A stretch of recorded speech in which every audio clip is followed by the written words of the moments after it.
Today we're going to talk about author Nancy Brophy. Greg, why don't you tell us about the videos we're going to watch? Yeah, these videos are from a 1-hour clip of her testimony in her murder trial. She murdered her husband and was found guilty and was given a life sentence with possibility of parole in 25 years. Why didn't you make an attempt to locate it and mark it for the police like you did the ghost gun? I stumbled across the ghost gun when I was packing. That's why I marked the box. In my mind, I had a list of things I thought the police might come back and ask me for, and I thought the ghost gun would be among them.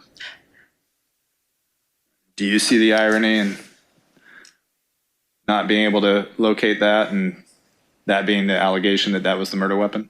You know, I see nothing ironic about this case at all. I see nothing happy about this case at all. All right, Greg, what do you got? Yeah, this is a really, really good example of something that we talk about occasionally, Scott, where we talk about liar's loop. And the reason I say that is because when you have a trigger moment where you have to prepare something on the fly, you get in a bind and you have to quickly respond. She didn't have to do that. First of all, she's an author. Secondly, she's had a lot of time to deconflict. She's been in prison for a few months waiting for this trial.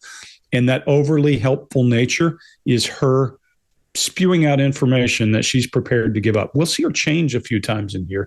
She chaff and redirects, but it's not just chaff and redirect. When a person chaffs and redirects, they're doing a dance. She's not dancing. She's prepared. That overly helpful is a clear red flag.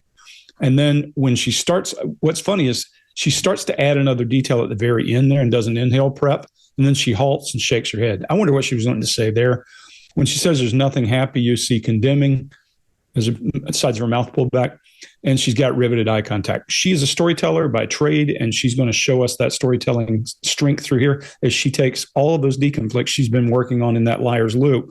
When we say that, I attack your story, you have to deconflict it. Most of the time, we'll deconflict before we get face to face, and that's what she's doing. One other thing I'd say, she's got resting Hartley face. I actually like that. Mark, what do you got? Yeah. So though she may have organized, have in her mind what she wants to say and be prepared for this, still not super comfortable. We see 6 moments that I counted of bitterness or sourness in the mouth. That's when the sides kind of come back. A little bit like that. I'm overemphasizing in her. It's a little more subtle than that. Now, is that the moment for her, or is this a baseline character? Is there just a general malaise of bitterness and sourness, or is it actually the moment is some stress and pressure for her? I'll let you decide on that. But 6 moments, it's quite a lot. Chase, what do you got on this one? Yeah, when she's saying I stumbled across the ghost gun and this other thing about in my mind, I had a list of the things the police would ask for. As a murder novel writer, the gun that's actually in question was apparently none of those things that she thought the police would be interested in. I think an 8-year-old would be able to know that the police might be interested in that gun if they were innocent. But throughout she said she thought the ghost gun would be among those things. There's a pause here where there's a sharp inhale occurs. You see a sharp inhale right there. She's getting ready to say something here, but something in her mind is holding her back. And do you see the irony part? She deflects with a non-answer statement. There's word repetition and also phrase repetition. And I think it's strange she would think that there's a need to clarify that she's not seeing things that are happy. Why would that need to be clarified by any human being when it comes to a murder? So what is the psychology of a person who thinks that they need to tell you they aren't happy about it? What is being covered up there? So there may be an unconscious desire to conceal that feeling, and that came out unconsciously, thinking that that was the right thing to say because that feeling might be there. Scott? All right. I think this is a great comparative example. As we go along, we'll see her go from not being really stressed to being stressed. And this is sort of a pre-stress area for her right here, because what happens is this: she's created this story, like Greg said, she's deconflicted it, and by that we mean she's gone through and thought of all the things that could come up, what about this? When somebody asks her about the lie that she's telling, what about this part of it? Well, here's what happened there. And she's thinking about all these things she can go ahead and not have answers or stories ready for, prepared for, as they begin questioning her. Now, as she goes through these, and there are questions that she wasn't prepared for, the whole thing starts to wobble a little bit and starts to break down. And this is where we're seeing the changes begin in her body language. The stability of not only her story, but of her body language breaks down. We see the movements increase as she starts scooting around, especially there at the end. She does that little scooch movement. And her patterns, we're going to see these patterns of behavior emerge. We're going to see things she does over and over and over. There are parts where we know she's telling the truth and parts where we know she's obviously not telling the truth, where she's being deceptive, where she's lying. And we'll be able to tell very easily when she's telling the truth compared to when she's not. And as we go through, we're all going to point those things out. But that's the main thing to watch. This is a great study, and seeing someone, once you know what all of her cues and tells are, and there are just about 9 of them. Once you see all those, you'll say, oh, I see that happening. So we can put this in the pile. It doesn't mean she's lying. Doesn't mean she's telling the truth. It just suggests that there's an issue there. And you put that little piece of information in your pile of, I think she's not telling the truth. I think she's being deceptive, or I think she did this crime or whatever she's been accused of. Why didn't you make an attempt to locate it and mark it for the police like you did the ghost gun? I stumbled across the ghost gun when I was packing. That's why I marked the box. In my mind, I had a list of things I thought the police might come back and ask me for, and I thought the ghost gun would be among them.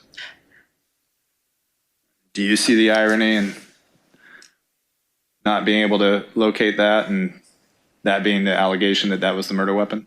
You know, I see nothing ironic about this case at all. I see nothing happy about this case at all.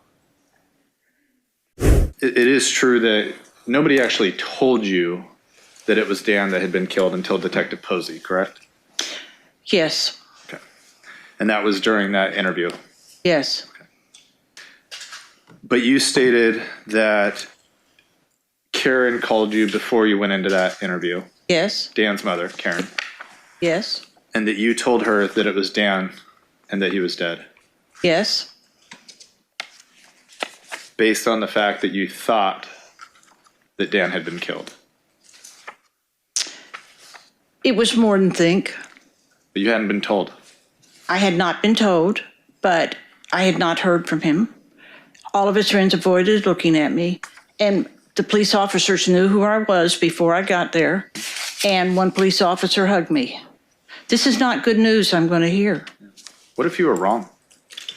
Then I would have called Karen and said, happy days, I was wrong. And Karen and I would have celebrated, and we would have laughed, and we would have had family jokes about this for 20 years, and it would have been much, much better than it turned out. All right, Mark, what do you got?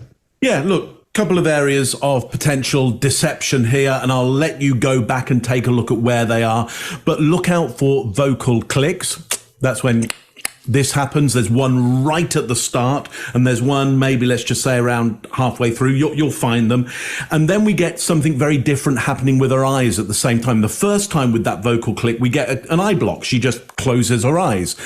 Again, none of that means that somebody is lying or being deceptive, but it's out of baseline of what we saw in the earlier video, where she's comfortable, and here she's deviated from that baseline. Vocal click about halfway through, and then her eyes deviate up, and I think to her left, I think. Now, I'm not going to go into what that might mean in terms of the thought process, simply that it's enough difference from how her eyes normally are that I would go, well, there's something definitely going on here, which is out of the ordinary, out of the norm. So 2 points there. One question that I have that I'd like answered, what's the headphones about? I dream and imagine that she's listening to Fleetwood Mac at this point. I don't know why Fleetwood Mac. I'm just picking Fleetwood Mac. I think it'd be nice to be listening to Fleetwood Mac at this point. She seems to be a kind of a Fleetwood Mac kind of lady. But anyway, if anybody can tell me why she's got those headphones in, I'd like to know. Scott, what do you got on this one? All right. Maybe it's hard to hear from because they're so far apart. They plugged her in to hear what's happening. That's the only thing I can figure out. Because no, she's hard of hearing. She is hard of hearing. So they gave her that early to make sure she could hear. Sorry. Oh, okay. Yeah. Okay. Great. Well, I think this is a great example of a prepared answer with a plethora of extra information that has nothing to do with what's going on. It does, but it doesn't. It's like when somebody tells you a ghost story, and when I hear ghost stories, there are some I hear and I go, I really believe they saw something. Or I'm not saying I believe in ghosts. I'm just saying something happened to that person. Then you have that person who sets up the entire scene. They go through and tell you step by step, and they set up where things were in the room and those kind of things. The person who actually did experience something, in my opinion, they come in and go, dude, I saw a ghost. Don't tell me about that. We're standing right here and this thing walks out of the closet. They don't go through, we were outside and we walked in and give you a reason they're there. She's adding all these qualifiers to her answer. This is one of the things that lets us know or suggests that something's up here. Something's not right about what she's doing. As it goes through, we see her blink rate increase a little bit. Her head movements and her head gesturing increase a little bit. No real big illustrators or anything up till now. Her volume is strong and becomes stronger as she goes along. She uses a lot of the one-word answers when she knows the answer is yes or no or whatever. She's boom, boom, does those. That's fine. That's squiggling her seat at the end. That, in my opinion, would be she's saying, I'm finished, and there it is. There's what I prepared. There's my story. The only thing she doesn't say is, and I'm sticking to it. She tries to, but she changes it as she goes along, and we'll talk about that in a little bit. Chase, what do you got? Yeah, these first three questions are showing us something unusual here. In question one, which she would not have to cognitively even process, we're seeing artificial cognitive processing, which I made that term up. And this is where she's moving her eyes to access a memory while pausing and hesitating, which is inappropriate for this question. But she's learned this behavior is a time-buying device. So she may throw it in at inappropriate times because she's not sure. She's sure that it buys time, but not how. In question 2 and 3, we're seeing something I call immediate mouth closure. And this is where she shuts her mouth and her lips close right after her answer. This does not mean deception per se, but when it's a deviation from baseline this far, it's a lot more likely to indicate deception. But there's one other time you're likely to see a spike in this behavior. And this is when we're being confronted or questioned by an adversarial or maybe a confrontational person. We're more likely to see this lip closing behavior. So keep that in mind. There's some context to this. And there's this thing of, I would have called Kelly and said, oh, happy days. I was wrong. Her head is now vacillating between shaking and nodding. And this is an incongruence signal that the brain isn't fully sure how to display a behavior. The emphasis here is on the word display. I didn't use the word express and emotion or convey a story. This is a conscious display, and the brain is under stress here. And this is called cognitive load, how much stress is on the brain. And the things that are adding to this here, and the stress, deception, the perception management, stress, deception, perception management, an adversarial interview, the presence of cameras, managing nonverbal expressions. Her cognitive load is why we're seeing her body disagreeing with itself. It doesn't mean her cognitive load is excusing her deception signals, but we're seeing a person under a high degree of cognitive load aside from also having to be deceptive. Just wanted to point that out. That's all I got. And I was just waiting on you, Greg. Go ahead. Yeah, so let's walk through a few things. We are all seeing a lot of the same things. Number one, yes. Pay attention to the way she says yes. Yes, yes. Sometimes she'll say yes. Yes is a tool for her. It's not a word. It's a tool. It's a delaying technique. It's a way for her to say, I'm going to accept that. No, I don't accept this. Pay attention throughout here. That's number one. Number two, when she breaks eye contact, I would usually say yes, she might be trying to think, but she isn't, because when we find her later going to retrieve data, it's the opposite side of her head. This is an avoidance eye move access, exactly what you said, Chase. She's getting away from it, so she darts this way. I don't think there's any thought process at all. I think it's a break.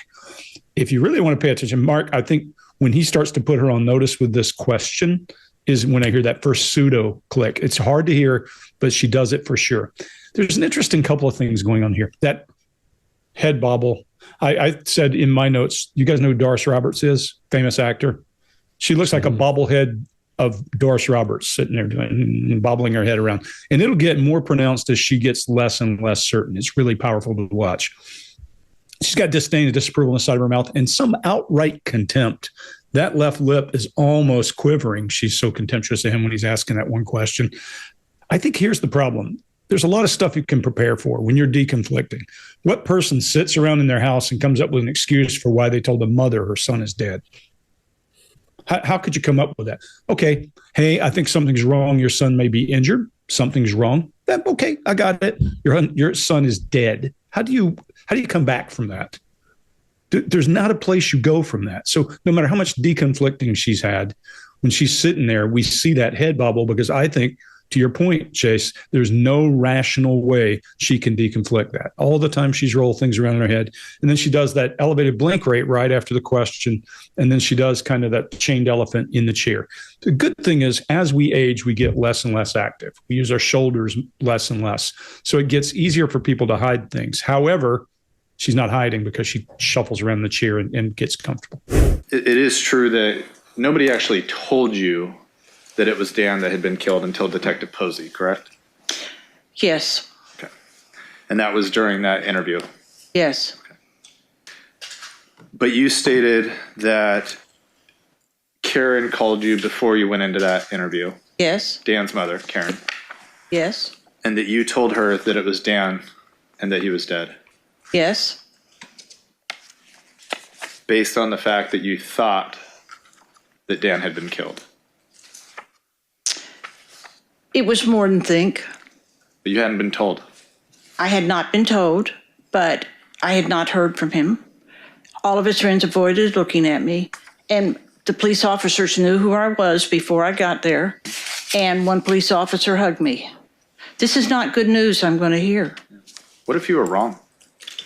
Then I would have called Karen and said, happy days, I was wrong. And Karen and I would have celebrated, and we would have laughed, and we would have had family jokes about this for 20 years, and it would have been much, much better than it turned out.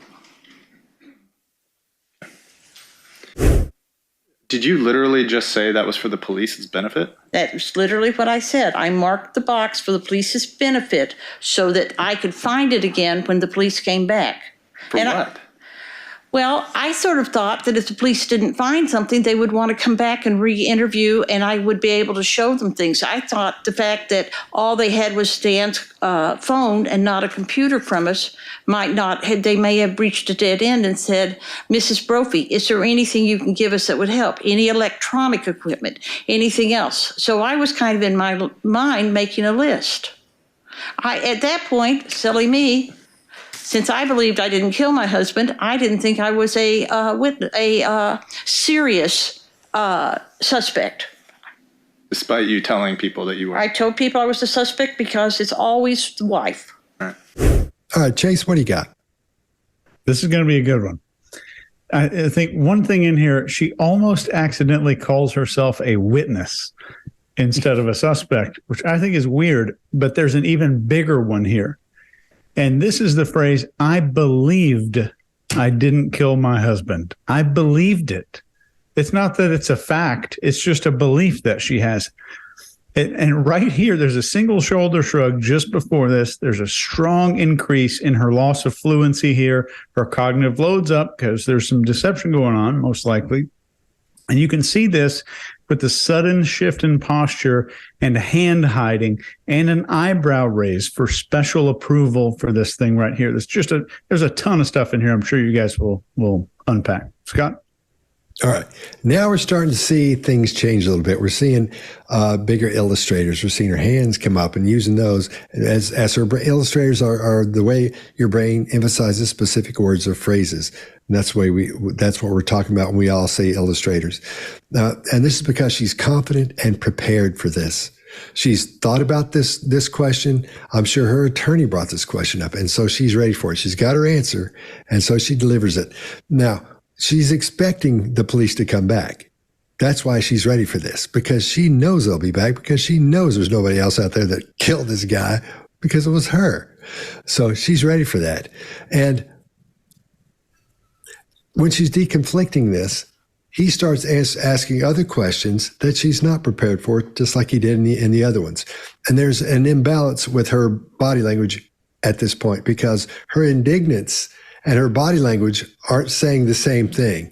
Her being indignant and all, her head should come forward with her eyebrows knitted like this instead of up and back like this as she's being indignant. That suggests more arrogance than indignance for this, where it should be different. So that imbalance there lets us know that she's actually stepped in something, and she's trying to get out of it and having a little problem getting away. Mark, what do you got?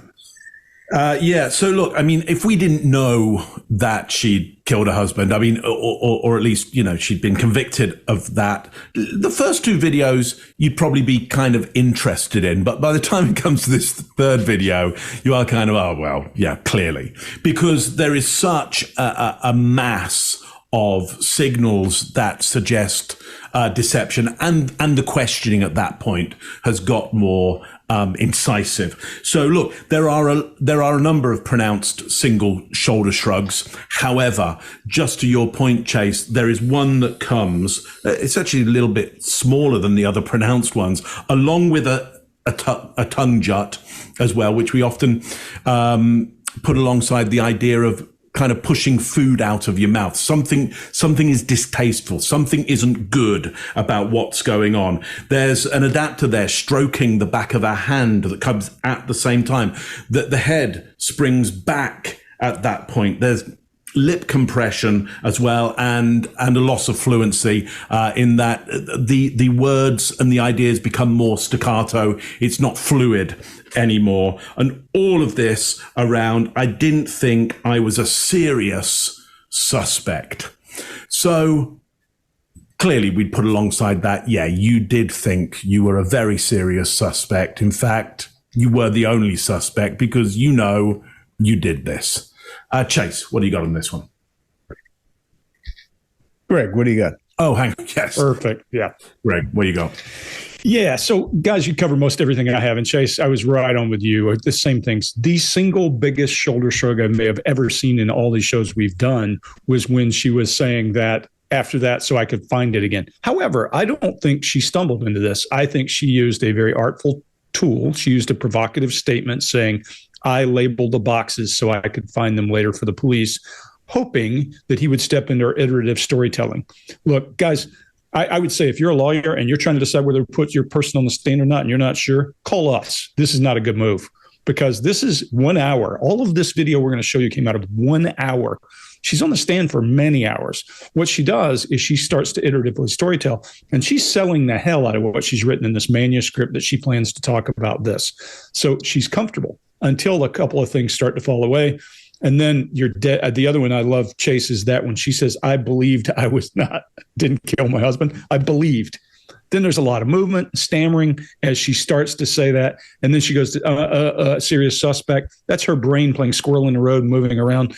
But because she's older, she doesn't move as much. She doesn't stammer quite as rapidly. She doesn't move quite as much as a younger person might. And then at the very end, there's a silent mouthing again. She goes, somebody who can read lips, if you could tell what she's saying, please write it in the comments, because she does it several times in here. I think it's for the good of counsel, not sure, but she also has hearing issues, so don't know. But yeah, this is a really starting to come apart story. And if you felt like you had a good candidate to put on the stand, you don't know what you're doing. Call us. That's it. Did you literally just say that was for the police's benefit? That was literally what I said. I marked the box for the police's benefit so that I could find it again when the police came back. For what? Well, I sort of thought that if the police didn't find something, they would want to come back and re-interview, and I would be able to show them things. I thought the fact that all they had was Stan's phone and not a computer premise they may have reached a dead end and said, Mrs. Brophy, is there anything you can give us that would help? Any electronic equipment? Anything else? So I was kind of in my mind making a list. At that point, silly me, Since I believed I didn't kill my husband, I didn't think I was a serious suspect. Despite you telling people that you were. I told people I was a suspect because it's always the wife. Right. So you think you have relevant evidence to a murder investigation, and you don't think you should mention it to the police? How does a gun kit, even though I marked it, how is a gun kit relative evidence? I'm asking you. I'm asking you because I don't think it is, because it's never been put together. Then why would you mark it for the police? Because I figured the police would come back and want to know.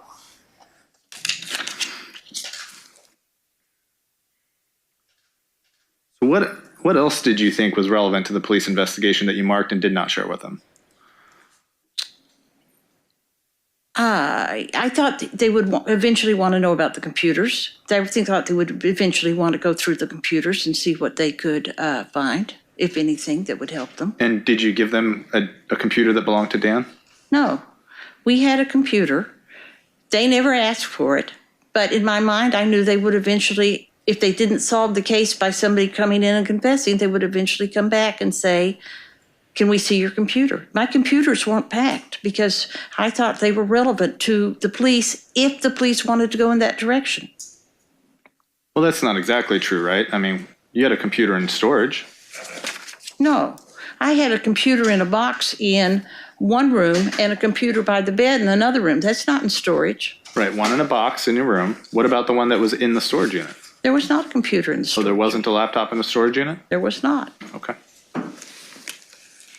What your guys' testimony was, they found the computer in a bedroom and they found the computer in a box in the other, in what had been the office. Mm-hmm. And you would agree then that the stuff that was found on the computer that has been shown here in court was on the computer that was packed away in a box? I think that's how they did it, but you know, it were the two computers. Why did you get a new computer in March of 2018? When you open the computer, the old computer, you can't read the screen because it's become lines across it. So you did all your research of all these guns on one computer, then packed that away and put it in a box in the closet, and then you got a new computer. Is that right? I get a new computer every year. I take a computer with me when I go out to the fields. I beat a computer up. I buy a fairly inexpensive computer because I know I'm replacing it the next year. All right, I'll go first on this one. Things are starting to heat up a little bit for her. And the attorney's question she is presented as an attack in her view. Anyway, that's why we see that little, where she's kind of shuts up and you can see her pop up during that. Because when he says when she says the gun kit wasn't evidence, oops, sorry, that's my phone. Her movements that we see them increase from everywhere, from her head to her torso to her hands. Everything's moving at this point, and her seat adjustments and are getting a little bit more common, I guess you'd say, as to what she's doing. As far as her baseline goes, they're becoming what was before not a part of her baseline. Now, as she gets stressed, that is a part of her baseline. Earlier, we talked about how we can see the differences when she's telling the truth and when she's being deceptive. When she's telling the truth, her answers are really short, and her words aren't very long. Like we talked about earlier, one word, 2 or 3 words here and there. And when she's not being honest, when she's being deceptive, we get these really long sentences, these really long, and there's a little comma and she'll add stuff, and she'll add stuff. The answers just get filled with these qualifiers and things to help her story sound more believable. Then she locks down. After all that, she locks down. And her voice cadence and her tone changes. Everything starts to change there. And then her baseline suggests, I've just gone over that part. So the fading facts part is when she says, there was no computer in the storage unit. When she says that, it starts getting quieter. Earlier, she connects with her attorney. She turns her head and her eyes, she knits her brow and she looks at her attorney like that, like she's trying to see what her attorney is either saying, mouthing to her, or is signaling to her, because I know what that looks like. And she does that and looks, and you can tell she's trying to see what's happening over there. So that's where all of her attention goes. And the second time she connects with him, she says, in my what? She goes, in my what? That's what she's doing at that point. Because I asked somebody who's pretty good at lip reading, and I said, what does this look like to you? And they said, it looks like she's saying, in my what? So if you look at that, it looks like she's saying in my what. So he is telling her again where they found another computer, or they found one of the computers she didn't bring up, or something related with that. Of course I don't know, because I don't know what he's thinking or she's thinking. But she says in my what? So I think she's against the wall and she starts swinging, and that's why she's getting so stressed. Greg, what do you got? You want a good indicator that she's against the wall. She starts off doing something I always refer to as sacred space. What I mean by that is I create a barrier, give myself some space, and then I adapt. And guys, when we talk about adapters, a barrier is simply putting something either figurative or real between the two of us. Then an adapter is a way to release nervous energy. More importantly, in all my time of dealing with prisoners, I would tell you that what we do is whatever we always have done in the past that makes us feel more comfortable, whether it's playing with our nails or twirling hair, or tugging at your ear. All of those things make known from the unknown. So if I lock you in a cell and you do that, there's some familiarity there. And she's doing that. She's got her body crossed and she's either massaging or gripping her opposite arm. That's a great indicator something's up. And her respiration's up. Watch the scarf. There's uncertainty with you, Scott. She had uncertainty in her face as she's looking for that answer. When she said, how is the gun kit relative evidence? She's provoking him to come back at her. She's probably got something prepared to say, no, it was this and this and this. So she's ready for it. I don't think there's a whole lot other than that in that back and forth with counsel. Again, if you are an attorney and you put her on the stand, you're not thinking about what's possible. Because she's deconflicted to the point she's going to spew information at every turn, that creates the opportunity for her to ramble. He asked a great question. What else did you mark? But she doesn't give a great answer. She rambles on about computers. She draws her head away twice in this interview, draws her head away in avoidance, but keeps eye contact, that kind of pulling taffy move. Point those out. Tell me what she's doing in those down in the notes. And I'm glad you had a lip reader look at this, because that's one of the places I was looking. When she gets in a bind and she's up against a wall, she is a master of chaff and redirect, because she's got storyline hooks. People who write stories have hooks that are old maxims for them to be able to throw out and redirect and go around you. Chase, what do you got? I think if I was the prosecutor here, I would start by reading her books and see every mistake the police made and how the bad guy was able to evade the police. I bet there's a trend. I have not read her books. I'm willing to bet that there's a trend to that. It's just something I was randomly thinking about there. But in this video, let's use the old classic reasonable person standard on this one. A reasonable person who knows they didn't commit a murder would not refer to things in their house as evidence that the police would be interested in, maybe. And the police being interested in weapons that were not involved in the crime is something a guilty person might assume. They might be interested in this weapon, but definitely not that other one. So I think this gesture here can show us something for training purposes. When she demonstrates opening the computer to show the lines across the screen, there's something unusual about her baseline. She uses body narration all the time, which is when we illustrate a story, like I'm talking about a giant building, my hands go up, I'm talking about putting something together and I do this. She does it all the time. But when she does this, it's in a way as if she's opening the computer toward the prosecutor, and she even holds the screen up for him so that he can see the lines across the computer. I don't see this often, and I think it's truthful that she did at one point have a computer that had these lines on it. So in the future, with her very vividly illustrating these things with her body, we might be able to look for situations where illustrations should be there and they aren't. And you'll see that in a couple videos. And I'm not going to tell you where it is. I want to see if you can spot it. Leave it in the comments and we'll check it out. Mark? Yeah. So, yeah, we have had some illustrators, and it's great when you watch this on video, because there is one thing that remains relatively constant in this video, which is how big the frame is.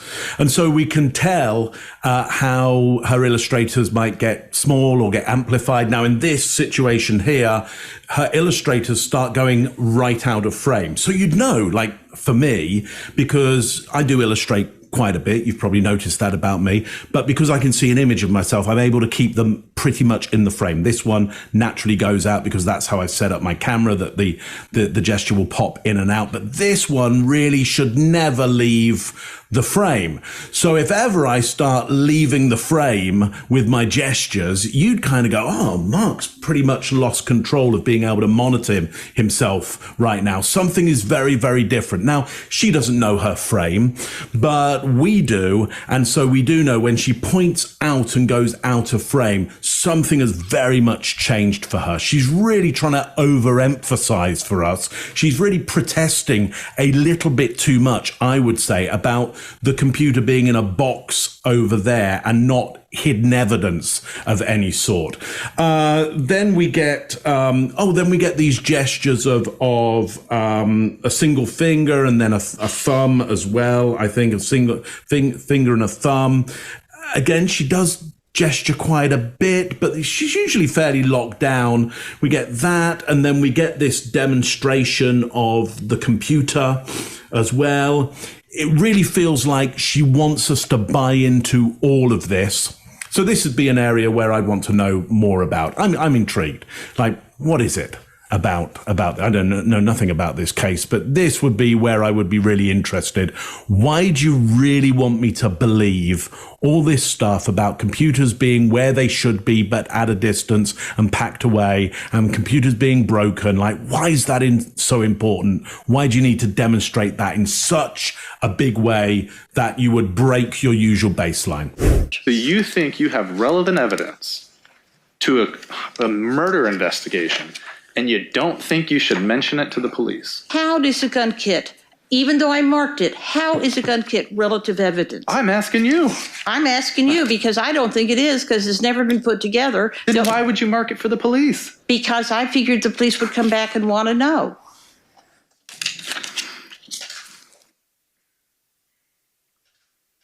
So what else did you think was relevant to the police investigation that you marked and did not share with them?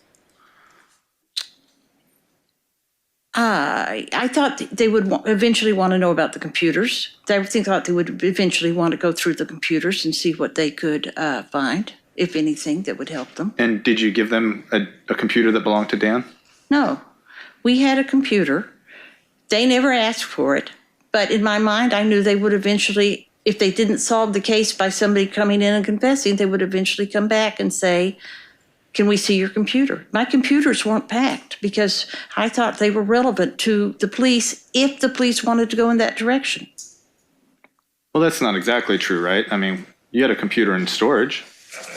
No, I had a computer in a box in one room and a computer by the bed in another room. That's not in storage. Right, one in a box in your room. What about the one that was in the storage unit? There was not a computer in the storage. So there wasn't a laptop in the storage unit? There was not. Okay. What your guys' testimony was, they found the computer in a bedroom and they found the computer in a box in what had been the office. Mm-hmm.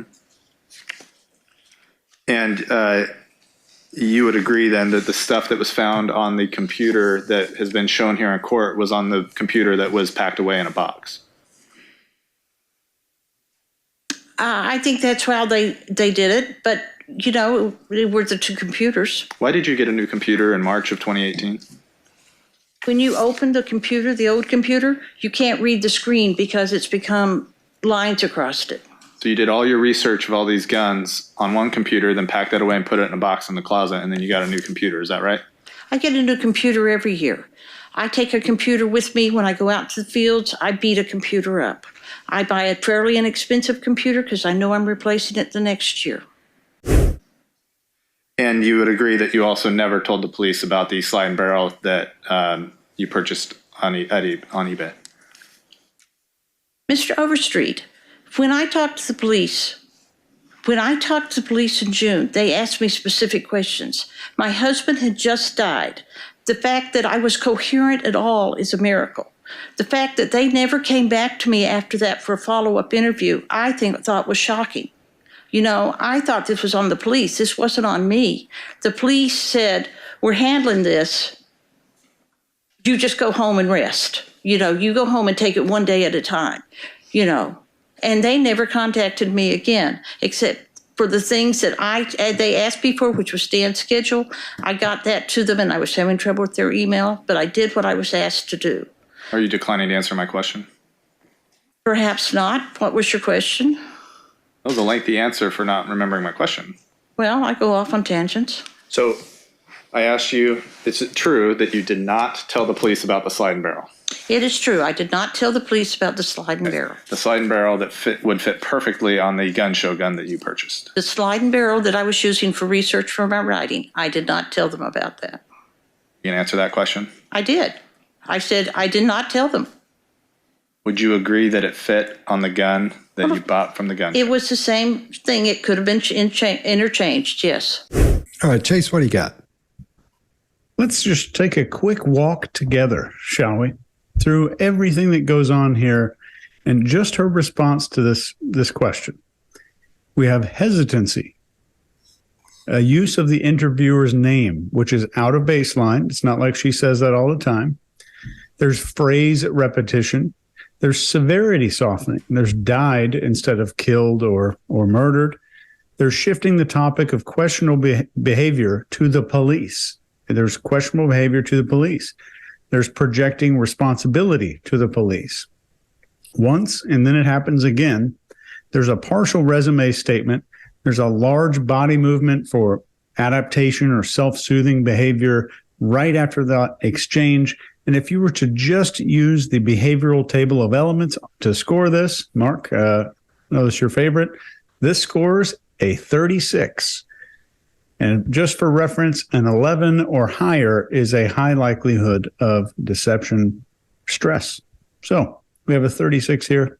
Pretty big. Greg? Yeah, it's because it's prepared. I think you can't miss that this is prepared. This is one of her tripwire things. If I come in and I'm prepared for a given thing and I've got a packet of information I need to spill out, then it comes across as not genuine. It just, anybody can see that it's not genuine. You don't need to be us to see this is not genuine. She changes cadence. She goes away from saying things in this rapid succession she's done. She goes, Mr., and you're right, gets to be very polite and overly helpful. Again, best indicator for me, when somebody's overly helpful and polite and they're in a bind, something's up. She goes, calls him by his name, and then she goes into this whole pitiful story about what happened to her. There's a pause in her speech and in her movement, and then there are repeated words when she says, I talked to the police. She's heating up. This is packaged. All that stuff we talked about in the beginning about deconflicted data, this is deconflicted data she sat on. The problem with deconflicting is you can only deconflict what you know is coming. So all the elements of the story she can deconflict. What she can't deconflict is the attorney asking a pointed question and poking her. And that's when you see it start to heat up. She says, never contacted me again, talking about the police. And then she cadence shifts, she shuffles and corrects the record in mid-sentence. All those canned elements are her friend, and this is easier for her than it would be an average person, in part because she's slower moving, in part because of the way she moves and talks. Then when he says, you're going to answer my question, you're trying to avoid my question, her eyes narrow. She's frustrated with him over that, and she says, perhaps not. She talked so far down the path, she lost herself is the problem. So then she has to come back and try to answer it. And she conditions that slide and barrel question to avoid agreeing with him about the incriminating characterization of it. Because yes, in fact, that is the element of the entire story. If you're writing a criminal story about killing somebody and doing away with the barrel and slide, you would know that's the evidence piece that matters. And as she gets there and she starts to try to get away from it, you call it losing fluency, Chase. I call it their brain is like a squirrel in the road and they're trying to decide what's the next word. That's why, because they're just batting around. She can't come up with the next word, which is not like her because she is a storyteller. Mark, what do you got? Yeah, Chase, not surprised that it scored so highly. Here is the one thing in my mind that instantly shouts out that she is in trouble. And though she may have prepared this, just because you prepared it doesn't make it true, and therefore doesn't mean that you're not going to go under stress and pressure, because your mind knows that you're making stuff up and you're lying, and there is a risk to that.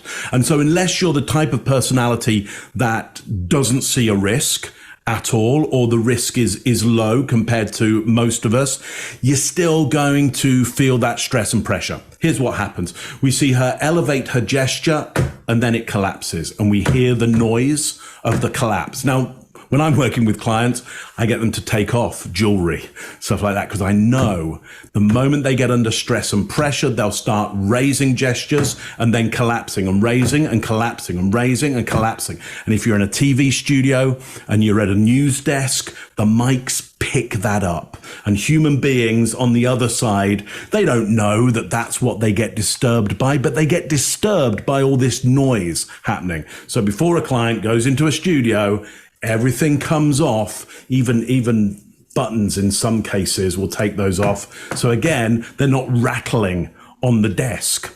Now, we're going to see that a little bit later on as well, where she makes even more noise around this. So look out for that as a tell, not only in her, but in others that you're dealing with. Are they making a lot of noise because their gestures are becoming buoyant and then collapsing and buoyant and then collapsing? Scott, what you got on this one? All right. I think this is a great example of chaff and redirect because she chaffs and redirects so hard, she forgets what the question was. She can't even tell what the question was. She goes, what? And then look at this and starts going over here and goes over so far. She's totally lost it. She's just out of her element at that point. And this is bad for her because even though she was ready for this, like Greg was saying, she was ready for the initial engagement. She wasn't ready for those shots to come after that. So she hasn't deconflicted for those. So it's sort of turned on her. We're seeing her the fight is starting at this point for her. Her cadence starts speeding up a little bit, and her tone and cadence of her voice are still strong. Everything's still going well, but now she's in fighting mode. So you can tell from her respiration, the way she looks, the way she sounds, she's starting to panic because she just stepped in it one more time. All right. Good? Okay, Greg, I'll give you that. That was very stoic of you. And you would agree that you also never told the police about the slide and barrel that you purchased on eBay? Mr. Overstreet, when I talked to the police in June, they asked me specific questions. My husband had just died. The fact that I was coherent at all is a miracle. The fact that they never came back to me after that for a follow-up interview, I thought was shocking. You know, I thought this was on the police. This wasn't on me. The police said, we're handling this. You just go home and rest. You know, you go home and take it one day at a time, you know. And they never contacted me again, except for the things that they asked me for, which was Stan's schedule. I got that to them, and I was having trouble with their email, but I did what I was asked to do. Are you declining to answer my question? Perhaps not. What was your question? That was a lengthy answer for not remembering my question. Well, I go off on tangents. So I asked you, is it true that you did not tell the police about the slide and barrel? It is true. I did not tell the police about the slide and barrel. The slide and barrel that would fit perfectly on the gun show gun that you purchased. The slide and barrel that I was using for research for my writing, I did not tell them about that. You can answer that question? I did. I said I did not tell them. Would you agree that it fit on the gun that you bought from the gun shop? It was the same thing. It could have been interchanged, yes. You just found out your husband died, and it's very hard to remember everything that you talked about in there. Mm-hmm. But you do recall that you didn't have any trouble telling them about the firearm that you had purchased at the gun show, correct? In fact, you told them the whole story about why and how you purchased the gun. Detective Merrill said, does Dan have any guns? Dan owned half a Glock. I told him about the full Glock. And I'm not trying to be sarcastic here, although I thought listening to that sentence, it came out snotty, which wasn't really the way I wanted it to come out. But what I will tell you is he asked me, I answered him the best way I knew how. Why didn't you just say, yes, we have a gun? I was trying to be helpful to the police at this point so they would know what was going on. You know, at this point, I thought they were going to find my husband's killer. I didn't think they were going to say, let's look at the one person who didn't kill him. But instead of just answering, yes, we have a gun and it's at home, you actually made sure to give them a full story as to how and why you purchased that gun. Mr. Overstreet, you are having trouble keeping me quiet now because I tell stories as I'm talking to you. Do you think I was less than that with the police when I'm upset? This is how I talk. I tell full stories to illustrate what I'm saying. Even though you were just informed of your husband's murder? Well, apparently it didn't make me quieter. It just made me more upset. Right. She looks like she's about 2 minutes away from saying, you boys get all your stuff and you get out of here right now. Everybody go home. Oh, yeah. All right, Mark, what do you got?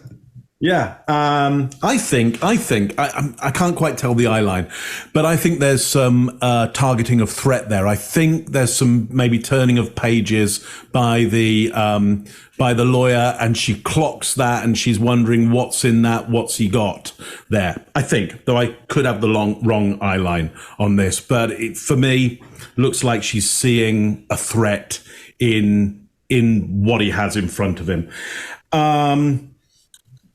She says, and there I think we see duper's delight, which is where side of the mouth turns up. There's let's say it's a little bit like a wry smile. Then it also shifts a little bit later into what seems to be a full smile, and then shading of the whole face. The eyes go down. But certainly, from my point of view, duper's delight on the story that she is spinning on this one. So I'm open to other views on this. Greg, what you got on that? Yeah, I think it may be sarcasm mixed with that, because I think she's from Texas. There's a whole lot of Southern woman going on here. And if you're raised by Southern women, they can be very sarcastic and very dry when they lash out at you. So it could be that. But this one is interesting because it agitates her to the point that she does an entire seat correction. That's a big deal. That's the biggest movement we've seen from her so far. And then she goes into that overly helpful description. Again, if you want to know that she's going to go into overly helpful, her cadence, the space between her words gets much longer. She's going boom, boom, boom, boom, instead of boom, boom, boom, boom. Interesting. Her mouth starts moving before her vocal cords engage again. I don't know what that's all about with her. Don't get it, but maybe that's just how she's wired. But she goes into this logical to her explanation. She goes to a slow cadence. She goes, Detective Merrill said. Then she goes to internal voice, meaning she's looking down to her left. We typically associate that with having conversation with self and understanding exactly what we should say next, navigating minefields, that kind of thing, as she starts to characterize why she was deceptive about that gun. And look, there's no real reason. And I'm not sure if that's sarcasm or contempt or duper's delight or all of it mixed together, Mark, because there's a whole lot going on in this head. And then she gets real blink rate increase, followed by some amusement as she characterizes this. But she says the full story. She's talking about telling a full story. She doesn't tell full stories. Guys, all the time when we talked in the past about people being iterative storytellers, this is the poster child for iterative storytellers. She throws out a piece for you to bite, and then she fills in the details so that she can redirect the entire conversation by iterative storytelling. Scott, what do you got? All right. This is a perfect example of what I call visceral protective reaction, because as soon as he brings up gun, it hits her eyes widen a little bit, and she scoots up and then she protects herself. She pulls her arms in front of her. This is a barrier and it's an adapter at the same time. And this clicks her into freeze, fight, or flight, I think. Just almost a hint of that we can see on her face. Now she's up and she's swinging haymakers, man. She's trying her best because now this is the rough part of it. This is where she's in there, where she's once again in a place where she had deconflicted, but she didn't have everything perfect. She didn't go to the ends of it. She just got, like you do in a book and do in a story, she got the big points. She got the major bullet points for it, but she didn't get the details on it. So when he keeps coming back, she's having to dodge, and then she swings real big and he goes back like that and just tags her real good. I think the mouth grooming and that seat adjustment, nozzle adapters we're seeing while he's talking, I think those let us know that she's angry from what all that looks like, because I think she's getting heated up at this point. Chase, what do you got? Yeah, totally agree. And one of the biggest mistakes people make, to your point, Scott, is they rehearse monologues. And they're comfortable with a monologue that they are confident when they walk in, and they haven't done any rehearsal with someone who's adversarial. You have to do adversarial rehearsal. And That's the thing. They think, oh, if I just rehearse these monologues, I'm going to be okay. But I developed a dispatch call screening sheet for 911 operators, which is free all over the internet. It's on on my social media and all that stuff. But I made this for police, which you could download anywhere. There's 11 things on there that you can screen when somebody's initially interviewed by police, or when they make a 911 phone call to determine if they might be the guilty party. In this video, she hit 5 out of the 11 just from her own recall of the conversation with the detective. That's a big deal. So here they are, the 5. There's a focus of conversation on the facts instead of getting help. Number 2, information in the detail level was high, not low or average. So it's a high detail in unusual places. Number 3, the facts provided were more than necessary instead of the average amount. 4 is repetition. She repeats phrases and questions instead of providing a lot of answers. And finally, when it comes to answers, she's hesitant instead of providing immediate and direct answers. And that's exactly what we're seeing here. And so she would score high even on her own description of her conversation with the cops. You just found out your husband died, and it's very hard to remember everything that you talked about in there. Mm-hmm. But you do recall that you didn't have any trouble telling them about the firearm that you had purchased at the gun show, correct? In fact, you told them the whole story about why and how you purchased the gun. Detective Merrill said, "Does Dan have any guns?" Dan owned half a Glock. I told him about the full Glock. And I'm not trying to be sarcastic here, although I thought listening to that sentence, it came out snotty, which wasn't really the way I wanted it to come out. But what I will tell you is he asked me, I answered him the best way I knew how. Why didn't you just say, yes, we have a gun? I was trying to be helpful to the police at this point so they would know what was going on. At this point, I thought they were going to find my husband's killer. I didn't think they were going to say, let's look at the one person who didn't kill him. But instead of just answering, yes, we have a gun and it's at home, you actually made sure to give them a full story as to how and why you purchased that gun. Mr. Overstreet, you are having trouble keeping me quiet now because I tell stories as I'm talking to you. Do you think I was less than that with the police when I'm upset? This is how I talk. I tell full stories to illustrate what I'm saying. Even though you were just informed of your husband's murder? Well, apparently it didn't make me quieter. It just made me more upset. Why would you pay cash at the gun show? Well, actually, that was Stan's idea. And when we talked about it and what have you, he said, here's $400 in cash. You get cash from your thing. So I went on Dan's idea on that. Didn't you actually withdraw the $400? I withdrew the $400, but he gave me $400 in addition, and he gave me cash. Okay, I don't know that I quite understand that. Didn't you withdraw $400 from your on-point account? After he had given me the first $400. How did he give you $400? In cash. And where did that come from? Dan has cash at the house. Dan operates a cash business. He sells eggs. He sells crap on the cart. He sells... he operates with a lot of cash. Okay. So he gave you, and we'll talk about that too. So he gives you $400. Mm-hmm. You then go to On Point and withdraw $400. Mm-hmm. So you have $800 cash. I do. What did you do with the remaining $300? Well, it wasn't a remaining $300. As they were taking the gun apart to show me how it worked, they sold me, but I didn't have a receipt on this. They sold me some oil that they thought I was going to need. And in addition, I had bought a book on Glocks in general. So what did I do with the probably 200 plus, but not much plus? I don't know. Maybe I gave part back to Dan. That was a long time ago. It wasn't that essential to me. I have no memory of what I did with it. You didn't put it back in your bank account? Maybe Dan and I went out to dinner. Who knows? But I could have just as easily given it back to Dan. Okay. All right, Greg, what do you got? Yeah. So, Jason, the last one you talked about monologues, exactly what we say in deconflict, right? What we say is in the liar's loop, I start off with a trigger, then I fabricate, then I deconflict, then I pitch. And until I pitch, I don't know what people are going to tear me apart for. And then when they start, I have to defend that. And when I have to defend it, I have to internally, while I'm standing there, deconflict it, pitch it again. And what we try to do is force a person into the death spiral of a lie. So they're standing in front of you trying to fix something. She's getting there. She's getting there very quickly, because listen to her cadence change this time. There's some red flag deviations here. When earlier places when she would tell, she would slow down and get methodical. Not here. She's hastening.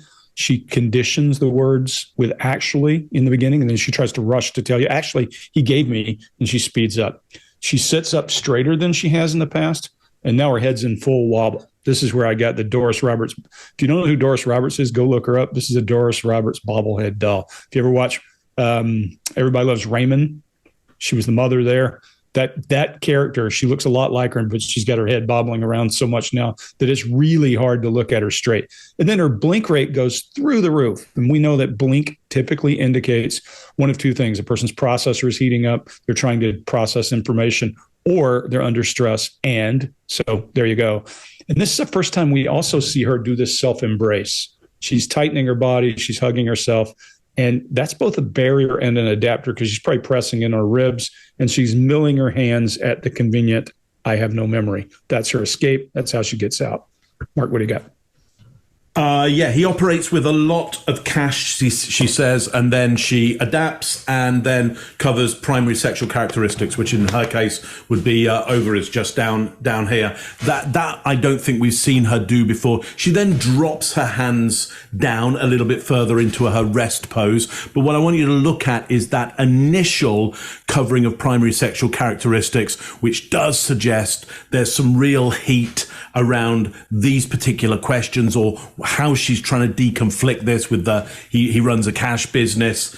I do, she says. And then there's sour mouth and vocal click as well. That's a good sign that there's a lot of stress here. Last of all, I think you're right. There's a lot of deconfliction going on here, because we see her eyes scanning from left, right, left, right, left, right, as she looks for some kind of new story to occur quickly in her mind. Her brain is really trying to think hard and fast here. And then we get a loss of fluency in the rhythm of the way she's creating narrative changes dramatically. So the heat's up for her. Her brain is on overdrive and it's not quite managing. And she's now starting to instinctually protect the most important organs in her body. Chase, what do you got on this one? I'm just going to walk you through the first half, just kind of the first half of this video. And I'm just going to tell you everything that goes on, and you can find it later. I'm going to do it one at a time, I think in chronological order. If you'll forgive me if I make a mistake or two here, but they're all there. Number one, Mark, you called it loss of fluency when she's talking about her bank account using the ATM, which she doesn't say.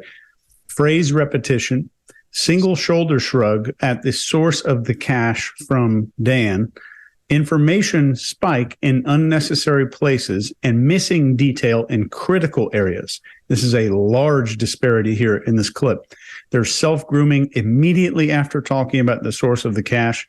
There's an arm cross and behavioral hesitancy happening at the same time. So just like we have verbal hesitancy, we can have behavioral hesitancy, where you'll see someone start to move and stop and maybe correct themselves a little bit. So that's what I might call behavioral hesitancy. Maybe there's a word for that. Then there's a second reversed arm cross immediately after that, instantly after that, with increased behavioral hesitancy again. Then we get to, Mark, you called it there, more genital, what I would call genital protective behavior. I'm just going to leave the second half alone completely. That was a mountain. I didn't even count it, but I'm sure the score would be well into 68.2 million, give or take. And Scott, what do you got? All right. This was prepared and well rehearsed. We know this because her voice starts lilting. So she hasn't sounded like this before. She's selling this at this point. She was ready for this, but it sort of gets out of hand for her again.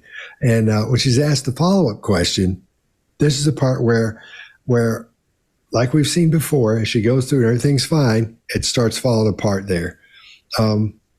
She deconflicted it, but her barriers and adapters start showing up right after that question, or after she starts answering it with her arms across her stomach and the whole thing. So she's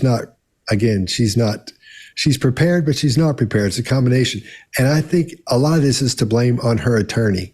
Like you were saying earlier, Chase, something's not right here. She's done this monologue and she's done it in her head. I don't think she's spoken this stuff out, but she's gone through she's created these monologues and she hasn't run them by her attorney, because her attorney would have said, "Wait, hang on just a second. You can't say it like that. Don't do that." We're also going to start hearing a proof that she's done that, because her story changes as she goes along. She's thought about all these things. Everything's loose, but she's not zeroed in on it and gone, "Dang, here it is. That's the line I'm going. That's my story right there." She keeps having to change it because she's getting new information from this other attorney. And she starts talking about the extra money. Oil for a gun, what is that, $12 at the most? You know, if you get the real fancy stuff, it's like $12. It's not much at all. And a book on Glocks, how many books on Glocks are that they're going to have there that you go, here's a book on Glocks you might like, you might find interesting. That's going to be $20. So we're looking at $32, probably less than $40 gone from that. And I don't think this went as well as she had hoped it would go. So, all right, that's what I got. All right, Chase. See, if you hadn't been chewing, it would have been perfect. But I'll give that one to you. Why would you pay cash at the gun show? Well, actually, that was Dan's idea. And when we talked about it and what have you, he said, "Here's $400 in cash. You get cash from your thing." So I went on Dan's idea on that. Didn't you actually withdraw the $400? I withdrew the $400, but he gave me $400 in addition, and he gave me cash. Okay, I don't know that I quite understand that. Didn't you withdraw $400 from your on-point account? After he had given me the first $400. How did he give you $400? In cash. And where did that come from? Dan has cash at the house. Dan operates a cash business. You know, he sells eggs. He sells crap on the cart. He sells, he operates with a lot of cash. Okay, so he gave you, and we'll talk about that too. So he gives you $400. Mm-hmm. You then go to On Point and withdraw $400. Mm-hmm. So you have $800 cash. I do. What did you do with the remaining $300? Well, it wasn't a remaining $300. As they were taking the gun apart to show me how it worked, they sold me, but I didn't have a receipt on this. They sold me some oil that they thought I was going to need. And in addition, I had bought a book on Glocks in general. So what did I do with the probably 200 plus, but not much plus? I don't know. Maybe I gave part back to Dan. That was a long time ago. It wasn't that essential to me. I have no memory of what I did with it. You didn't put it back in your bank account? Maybe Dan and I went out to dinner. Who knows? You know, but I could have just as easily given it back to Dan. Okay. Okay, so you didn't decide you didn't want it that day. That's right. You got it home, did you handle it? Oh, sure. We both did. What did you do to handle it? Well, you know, we pulled it out and we looked at it. And I mean, how would I have known it was heavy if I hadn't held it? You know, and, you know, somebody testified earlier that there were two little dark hairs that were in the slide. In our house, who had two little short dark hairs was not me. You know, that would have been Dan. He handled it. Did you see him handle it? Yeah, it was right there. And what did he do with it? He looked at it. He picked it up. He messed with it. He pointed it toward the backyard. So, you know, even though it had no bullets in it. You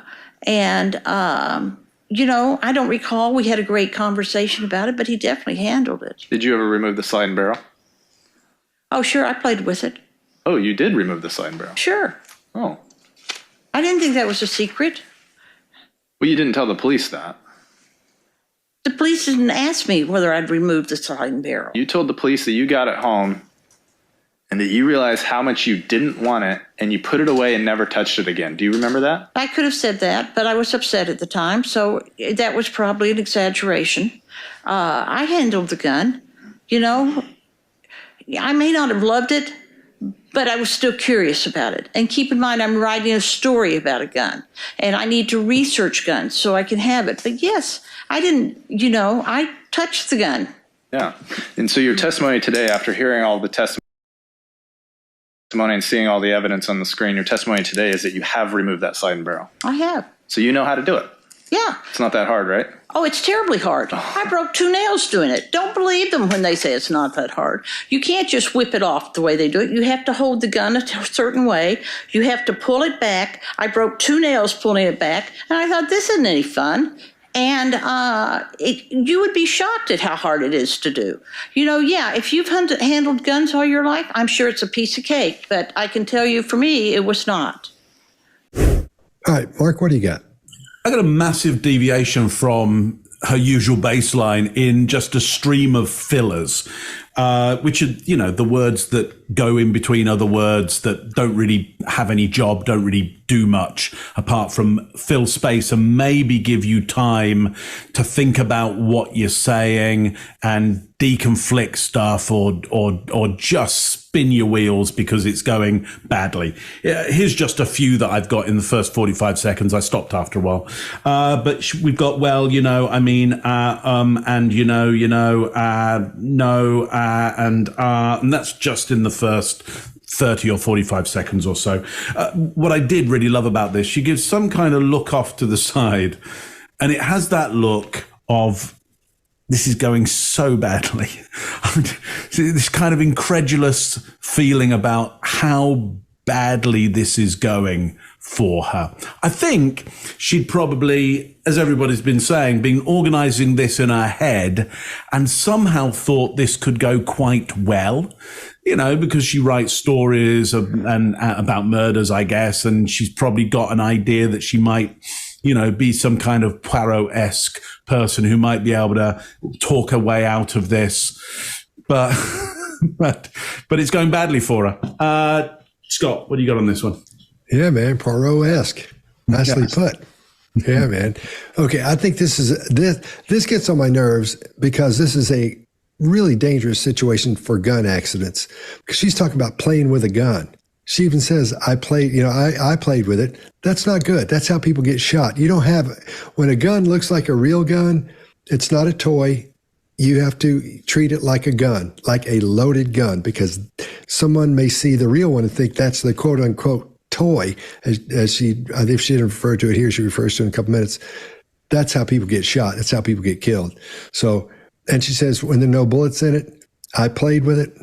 No, that right there just flipped my whole thing to, I don't like her at all. Then he nails her when he brings up the statement she made that she just contradicted. And that throws her off a little bit. Then she starts that hard chaff and redirect again. That's all and starts adding all this stuff. Nobody asked her how you break a gun down. Where did this come up? It didn't. She's trying to stay so far away from from the question. She's doing everything she can to stay away from it. She's adding everything to it. Her answers are getting longer. Her words are spaced a little bit. She'll speed up and slow down, but her sentences are getting much longer as she tries to distance herself from all that, from what she assumes is or sees to be the problem in that situation. And then there's one more question. That's where she actually starts starts talking about the gun breakdown. It's just ridiculous. It's the way she talks and the way she views firearms is shameful. That's horrible. That's the way people get shot. All right, Greg, what do you got? Yeah. So one of the things that I've noticed in people, when you're in an interrogation and you get to a point where you are up against a wall, when you're in trouble, and if you get in trouble, it doesn't even have to be an interrogation. You get in trouble with your spouse, you get in some altercation with your boss. What happens is people are in heightened fight or flight. They're panicked until they get back to some commonality, something they always do. It's why we adapt like all hell. We may play with our ring. We may do something. And look, I've watched many, many, many people in captivity, and all those things they normally do just become more and more pronounced, kind of like putting somebody in a cage. Hers is chaff and redirect. She's a storyteller. She's a bullshitter. And she just goes on and on and on and on and on until she gets back to some comfort level. If you want to watch, Mark, I think you nailed it right in the beginning. She's just spewing prepositions and ums and ahs until she can get to a point where she's got them asking her the questions that she's prepared for. That happens about 30 seconds in. Then once they start to bite on her hook, then she starts spewing whatever information there is. She's prepared. She's ready. Until he confronts her with that thing about saying she didn't want the gun. Watch her eyelid flutter, and a slight eye roll. My guess is that eye roll is a predecessor to altercation for her. And if she were not in this situation, we might see a little bit different her. She's back to that cadence with space between her words and large illustrators and telling again, toned down, when I was writing a story. And then that bobblehead thing starts up again, pretty pronounced. And she makes immediate eye contact with her counsel right after she admits moving the slide. Then she goes back into that chaff and redirect to try to comfort herself. I would love interrogating somebody like this because you cut them off at every turn when they're chaffing and redirecting, and it raises their adrenaline levels all the more every time you do it. Chase, what do you got? Yeah, I'll say agree with all of y'all. Y'all covered most everything here. And this is a point where an interrogator could say, actually, this isn't correct. And you would just kind of disagree with one detail about her chaff story. Then you could see what a genuine denial will look like in the future. So disagreeing with something early on that they know to be true, then you'll see what a truthful, genuine denial looks like. And you can see that right away. So if he says, the slide does just slide off like that. And for the record, it does just slide right off like that, for the record. But one thing I want you to see here in this video, you can see the precise moment. And if you want, type the timestamp in the comments. There's a precise moment in here when she goes off the cliff from telling to completely selling this whole thing. And you can see her go off the cliff. I want to see if you can spot it, because it's a great little illustrator that's going to help to train your brain, not just for entertainment on YouTube, sitting here with your phone, but it'll train your brain for when you start seeing this in public. You're in a bar, you're at a networking event, you're at a job interview. You never know when you might need this kind of stuff. Seeing this transition is pretty important. That's all I got. Oh, Chase, that was good. It's very nice. Very nice. Okay, so you didn't decide you didn't want it that day. That's right. You got it home, you took it. Did you handle it? Oh, sure. We both did. What did you do to handle it? Well, we pulled it out and we looked at it. And I mean, how would I have known it was heavy if I hadn't held it? And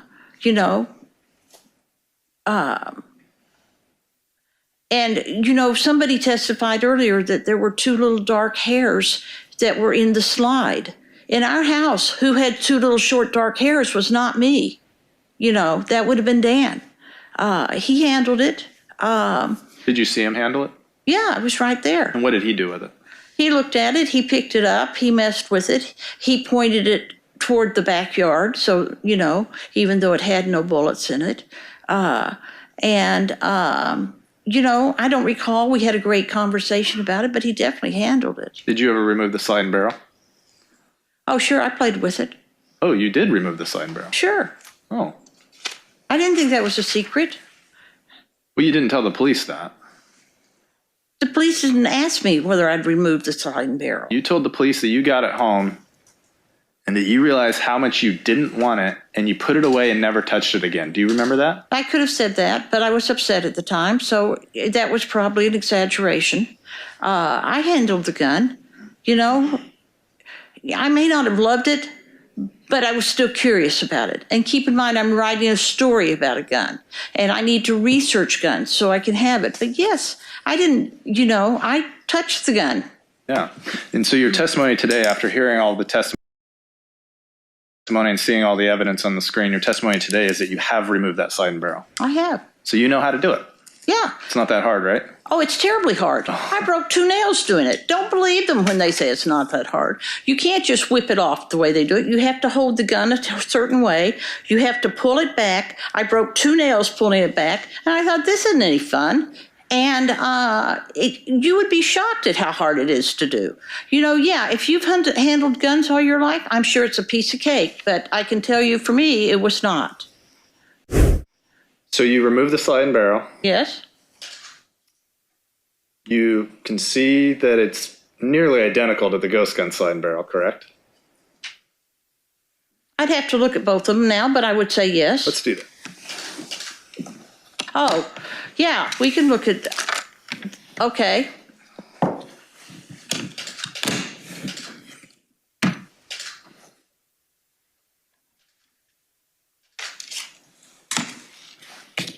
I'm not going to hand these to you. I'm going to show them to you.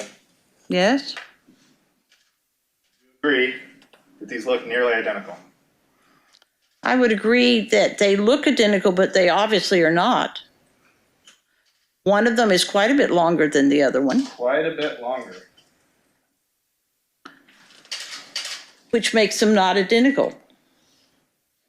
When you're circling the little things on which find 5 things in this picture that aren't identical, you would circle that. Right. This one is slightly shorter. Yes. Glock 19, ghost gun. All right, Mark, what do you got? Yep. So as they start talking about, could you tell one from the other? We see her eyes move left, right, left, right, left, right as she starts to deconflict. Well, how's that going to go as to which way I go on this? She's got her idea of the story, but I don't think she was expecting this question. Nice response from her. Well, I'd have to take a look at that. And of course, he goes, okay, let's do that then. Well, though we don't see full surprise on her face, it'd be lovely if we did see that full surprise. What we do get is we clearly hear the intake of breath of surprise from her. She was not expecting that. I wonder whether that clocking of evidence at the start, maybe she saw that case on the table. I don't know. It'd be nice to see whether he reveals that case or whether that's been sitting on the table all the way along. Don't quite know. But anyway, she falls into a little bit of a trap there. There is surprise there. There's a redistribution of weight as well. Her whole body shifts. There's a loss in fluency again. But the nicest thing I see there, and look out for it, is the side of the mouth goes up into contempt as the evidence gets produced. This is not good for her. She knows it. Lovely. Some great body language in that one. Greg, what do you got there? Yeah, so Mark, I'm not going to cover the same things you did because I love all those. Those are all beautiful, the way it all ties together. There's one other thing that shows her apprehension. Her forehead is up in the beginning. She's not talking. Her forehead's up in apprehension of what he's about to say. I think she can see the gun, and she thinks she'll just play it by ear and go, yeah, no, I can't tell from here. And he calls her on it. I love that. There's adapting and barriering. She's crossing herself and milling at the same time. So she's trying to get comfort out of it. She tries to redirect, and he calls her on it when she says, well, because that was her attempt to do what she does best, just to stammer about, well, I can't tell if they're the same size or not. They kind of look like it from here. They're all black. By the way, if you don't follow the story yet, it appears that she bought a full-blown gun that she was going to kill her husband with, and bought a ghost gun, which is a gun you build, a gun kit that you build. And then the slide was the wrong size. She probably got the wrong kind of Glock. There are many different numbers and different kinds of guns. So then when that didn't work, she had to go out and buy a slide and barrel, a third piece. That's what the story is developing to. If you're not following that and you're not a gun person, what it means, and the reason is because if I can dispose of the barrel, then you can't trace ballistics to me. It's not like there's a database of every bullet fired from every gun in the world, and they just compare. So they have to find the barrel and then compare it to the round that was used. And that's how this works. So if you're not accustomed to guns, maybe that'll help. But she tries to redirect and run down that path and do what she does and chaff. But he stops her when he says, okay, we can. She goes, well, okay. Now her storytelling is gone. She's lost that ability. She becomes riveted on him and paying really close attention as he's moving, Mark, whatever he's doing at the table. Then she looks at counsel again.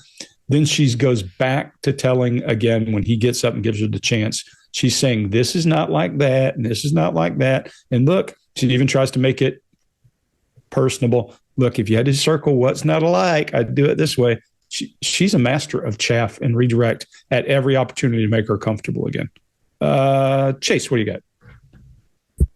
At any possible point, watching these videos that we do every week, there's one single question that's on the top of my mind every single time.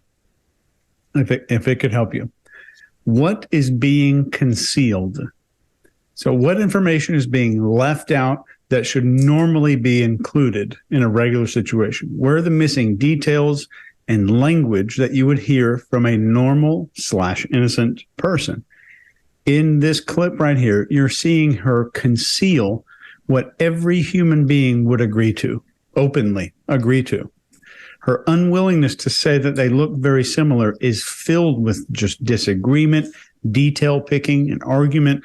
And this concealment of something so obvious that a normal person would agree with tells you everything you need to know. You can just use this when you analyze just about anything. What's being disputed, concealed, left out, or brushed over? And that also goes into, is there a detailed mountain in one place and a detailed valley in another place, and they're in the wrong spots? So we see concealment by omission, and we see concealment here by just disagreement with tiny things. Scott? All right. Yeah, I've covered everything. So I'll talk about Mark's. The key word, Mark, as you said, was trap. This guy's setting a trap. That's what we're watching happen. He's in front of her. He's just sitting there putting everything together, talking to her, as he's putting this trap together. And so let's see if she walks into it. Oh, Greg, with a smile and everything. That's adorable. So you remove the slide and barrel. Yes. You can see that it's nearly identical to the ghost gun slide and barrel, correct? I'd have to look at both of them now, but I would say yes. Let's do that. Oh, yeah, we can look at, okay.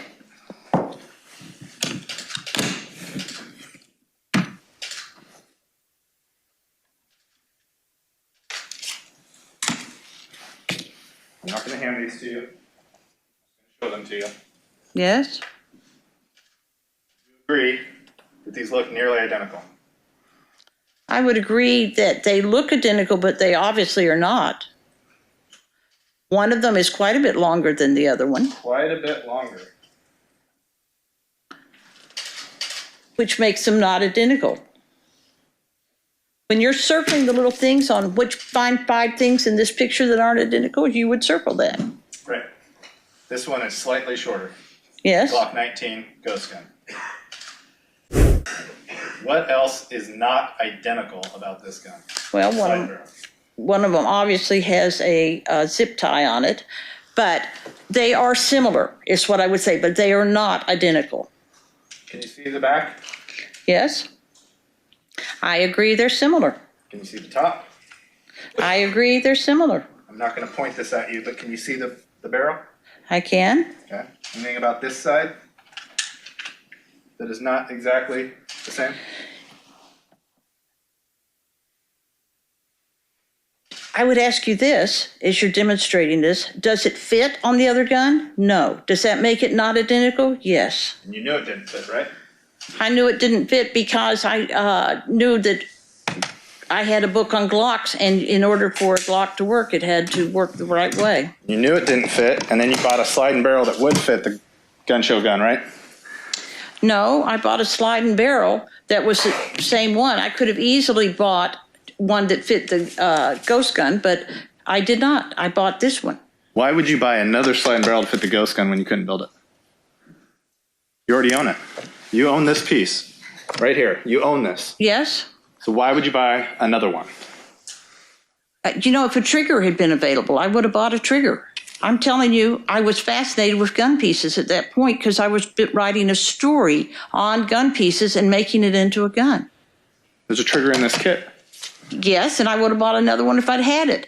I figured if I could construct them together the way the character would have, it would have worked fine. But Miss Brophy, you didn't buy other gun pieces. You bought a slide and barrel that would fit this gun. That's true. No other pieces did you buy? No, but I wasn't finished shopping either.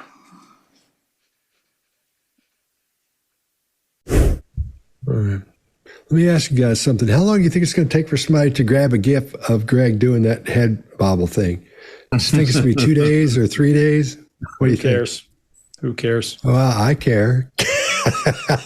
Watch it. Somebody's going to do it. Okay, here we go. All right, Greg, what do you got? Yeah, so here now she is mishelpful. She's in a bind, but she even tries to be helpful when she gets to the trigger stuff. Up front, she knows she's in trouble. She knows she's got pieces she wants to avoid. As soon as she gets to the opportunity, she's going to try to avoid it and go away with non-pertinent information. Now, let me tell you, there's no such thing as non-pertinent information in an interrogation. When she starts talking about shopping for triggers, look, I would have said, hold on. I happen to know you can buy triggers all day for X number of dollars at this site. Did you ever go there? I would take that rope and run with it in an interrogation.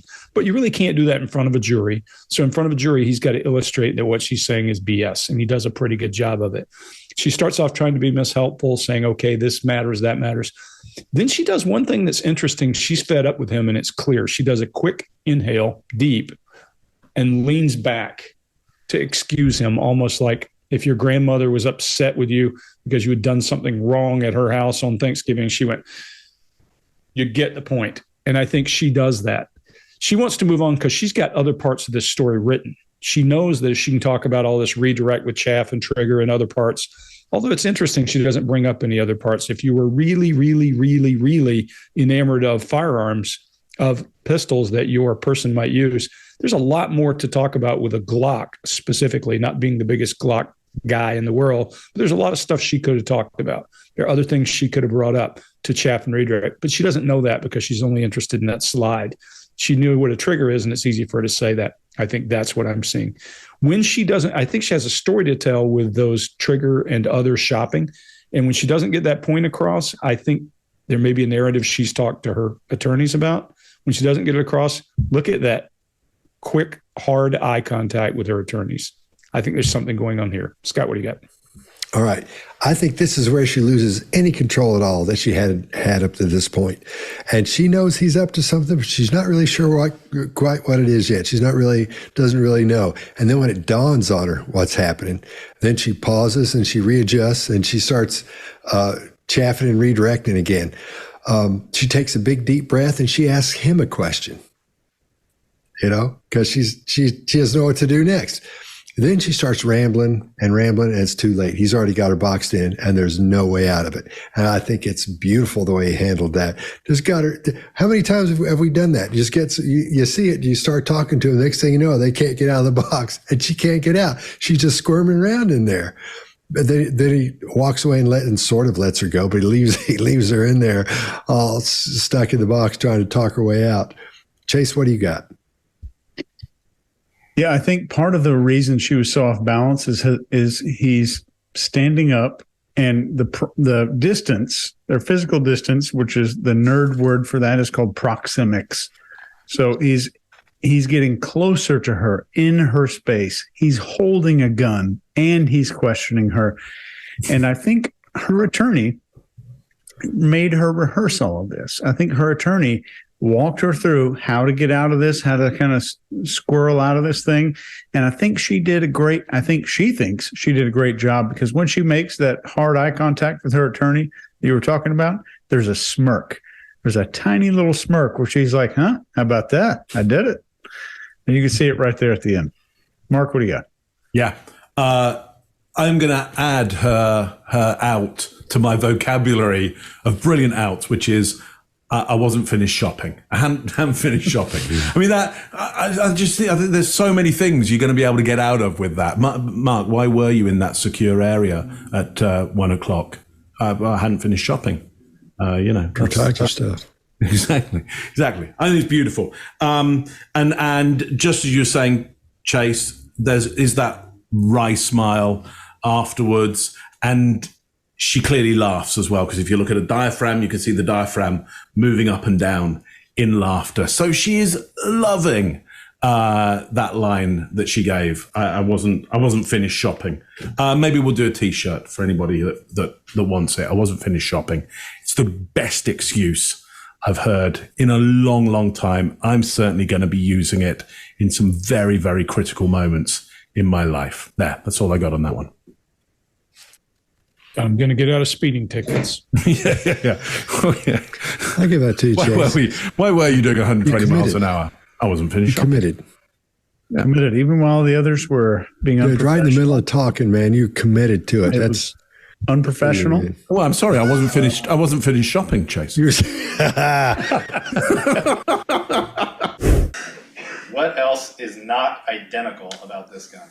Well, one of them obviously has a zip tie on it, but they are similar, is what I would say, but they are not identical. Can you see the back? Yes? I agree they're similar. Can you see the top? I agree they're similar. I'm not going to point this at you, but can you see the barrel? I can. Okay. Anything about this side that is not exactly the same? I would ask you this, as you're demonstrating this, does it fit on the other gun? No. Does that make it not identical? Yes. And you knew it didn't fit, right? I knew it didn't fit because I knew that I had a book on Glocks, and in order for a Glock to work, it had to work the right way. You knew it didn't fit, and then you bought a sliding barrel that would fit the gun show gun, right? No, I bought a sliding barrel that was the same one. I could have easily bought one that fit the ghost gun, but I did not. I bought this one. Why would you buy another sliding barrel to fit the ghost gun when you couldn't build it? You already own it. You own this piece right here. You own this. Yes. So why would you buy another one? If a trigger had been available, I would have bought a trigger. I'm telling you, I was fascinated with gun pieces at that point because I was writing a story on gun pieces and making it into a gun. There's a trigger in this kit. Yes, and I would have bought another one if I'd had it. I figured if I could construct them together the way the character would have, it would have worked fine. But Miss Brophy, you didn't buy other gun pieces. You bought a slide-in barrel that would fit this gun. That's true. No other pieces did you buy? No, but I wasn't finished shopping either. You were worried. Your counsel said this. I don't know if you believe it or agree with it, but I'm going to ask you. You needed to buy that sliding barrel because you were worried about taking this gun apart? Yes. Okay. But you just testified that you took the sliding barrel off of it. That's not taking the gun apart. We're talking about if we took the sliding barrel itself completely apart, could I put it back together and have a gun that wouldn't backfire on me and kill me? And so the fact that when I said to Dan, I can take this gun, the real gun, not the kit plated gun, apart, and it'll help me do this. Dan said, no. I've seen you in action. That's a mistake. Let's keep it together. We may get to sell it. I'm not talking about taking the entire gun apart. Okay. I'm talking about the sliding barrel. Yes. The critical piece of information, as you know now, if you didn't know before this trial, you know now the sliding barrel is what it is at issue, right? Yes. You keep talking about the gun and taking it apart and all that. I'm talking about the sliding barrel. Mm-hmm. You have a gun complete, sliding barrel intact. You know how to remove it. In fact, you did. Mm-hmm. You can manipulate the sliding barrel separate and apart from the rest of the gun. Mm-hmm. But you chose to buy the exact same piece. Is that right? Yes, but I have a caveat on that too. Of course. Go ahead. The caveat I have on that was I wasn't thinking, hey, this would work that way. I was thinking because for me, the gun was the gun, the toy was the toy, the pieces were the toy. All right, Greg, what do you got? Yeah, I'll be short on this one. She starts off with that same, she's using yes to box. Yes allows her to hurdle over whatever it is that you're doing so she can get to her next spot. That's the only reason she says yes. She does an emphatic yes in the beginning of this, which is a little interesting. Then she does her logical argument, just boom, boom, boom, boom. And when she's doing the logical argument, you can see she's nodding her head and telling, and that bobbling head is gone. Then when she starts talking about Dan and him saying, no, you can't do that, the head bobble comes back, and she shows some frustration or disdain right in there. And there's exasperation in her voice when she says, I have a caveat for that too. And then she's got the most condemning withdrawal of the sides of her mouth as she's looking at this guy. When she tells a story about one was a toy, and Scott, I know that's your hot button. When she starts talking about one was a toy and one was the other, then you get head bobble again because she's uncertain. So guys, we got really good baseline for what happens when she's uncomfortable. Chase, you pointed out very early that head bobble starts when she's uncomfortable with where she's at. When she's comfortable, she's got a head down. That yes is a framework. This is easy to box her in. I'd love to interrogate somebody who is this transparent. Chase, what do you got? Yeah, so when she's saying like all of these pieces in the slide and barrel assembly, you have a slide and a barrel and this. This is the exact piece from a Glock, and this is what it looks like, and it takes less than a second to put in, and I think any human being could do this. So I think she is trying to inject complexity here. This isn't hard. So we're seeing another attempt that we see regularly to jam complexity and ambiguity into the story here. And I have to admit, I'm lost on this. She is way better at chaff than I think people might realize. And this behavior here is a deviation from normal for what we've seen her talk about that we know are facts. And the demeanor is defensive, concealing around something that very much should be simple and easy to explain when something is simple. And a person usually communicates in a really straightforward way, and you see an immediate spike in detail and explanation right here. There's excess information that has no relevance to the question in the first place. And you're most likely seeing a lot of deception here. We see detail mountain in the wrong place and detail valley in the wrong place at the same time. And that's what we're seeing here. Scott? All right. The reason that for what you're talking about, Chase, when you're hearing these things that don't go with it and they seem out of place, is because she's a creative. She's a writer. She writes she writes books. We know how it is to write a book. It takes a while. There's a lot of information there, but she has to be creative and create that story. She's very creative. So it's easy for her to, on the spot, create these small little stories and things. That's why there's so much information everywhere. That's why she keeps going on and on, because she can think that stuff up really quickly. Really quickly. There's nothing for her to make up a little story real quick. And she even said it herself. She tells things in stories. Remember earlier she said that. That's what's going on there. That's why she does that. What irks the living out of me, like you were saying, Greg, is that she refers to this gun as a toy. Guns are not toys. You have toy guns that are orange and all that as a kid, but these things, they'll kill you. Those things can kill you. It's not a toy. And when you think they're unloaded, when I was raised, my dad said, look, you got to look at guns like this. They're magic because they can load themselves. You can unload a gun, get up and go get drink water and come back and you could have a bullet in it. That's the way you have to think about those things. They have ammunition in it. That's the way you got to think, or somebody could get shot. It's not a toy. Never do you refer to a gun as a toy. If you can take a part of one gun out and put it in another one, which that's why she got that thing, and it kills somebody, that's not a toy. That is a full-blown gun. So you got to be, I'm getting too up in this. I got to calm down a little bit. Sorry, Phyllis. Yeah. So I'll end it there. That confusion between the two can get somebody killed. Mark, what do you got? Yeah, I mean, look, even if you don't understand what she's talking about because there's lots of chaff in there or it's not a vocabulary used to, you can see that there's a lot more stress and pressure around her because up come the gestures, they're big again, and then they start collapsing again, and we get two loud sounds on the table. That says to me immediately a big difference in her baseline. She's under a lot of pressure right now, and then we get an eye roll from her, and that's contempt. She's contemptuous of the questioning and the line of questioning. Now, what interests me is she's contemptuous around it. She's not angry about it. Now we've seen anger or some elements of it in the past. And in a couple of videos time, I think we'll see some really clear anger from her. But look, if she really felt there was some innocence around any of that, I would expect more anger around the line of questioning, not contempt for the line of questioning. So that eye roll for me just says contempt of the line of questioning. And so that doesn't look good in terms of innocence, just that in of itself. That's all I got on that one.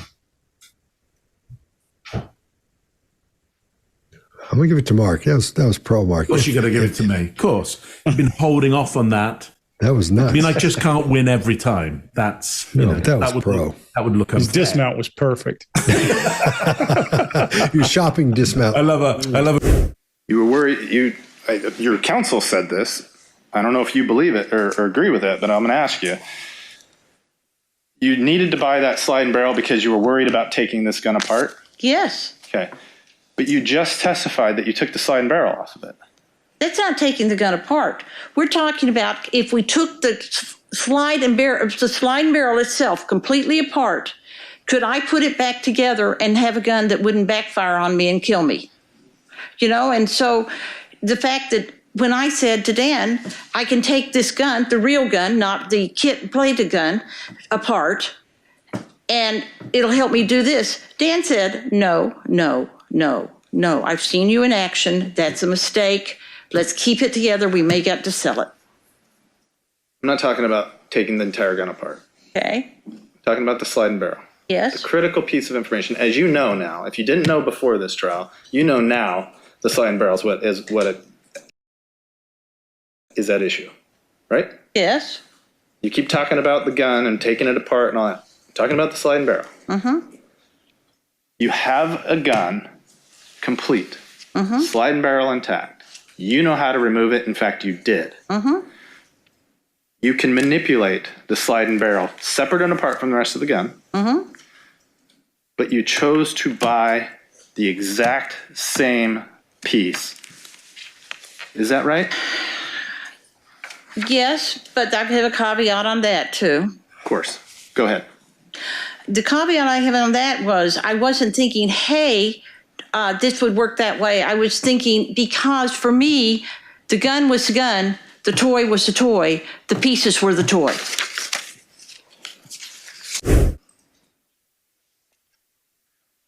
Your attorney seemed to indicate that you happened upon the eBay slide and barrel. Yes? It was just a pop-up ad. No, it wasn't a pop-up ad. That's what she said.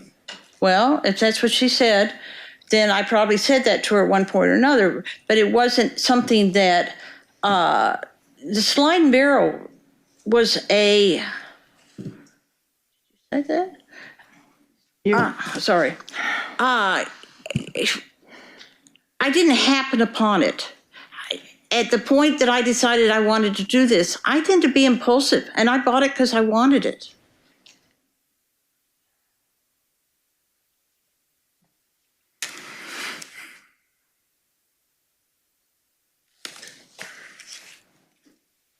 Where is it? I have no idea. If you'd asked me on the day of my arrest, I would have told you that it was either in the house or it was either in storage. I haven't seen it for months and months and months and months. So. And you just bought it in February and got it at the very last day of February, right? February 28th? Could be. I don't know. I mean, I'm not looking at my notes. You didn't lose this gun. No. You didn't lose the gun kit. The gun kit went to the police. The gun went to the police. I didn't have to worry about packing that. Ms. Brophy, I'm talking about the time leading up to the murder. Oh, all right. No, I knew where it was. You knew where the ghost gun was? It was on the floor of my closet. You knew where that gun was? Yes. And I would tell you that the slide was on the floor of my closet next to the ghost gun. Just sitting on the floor? Mm-hmm. Just like literally sitting on the floor? Well, it wasn't in the middle. It was tucked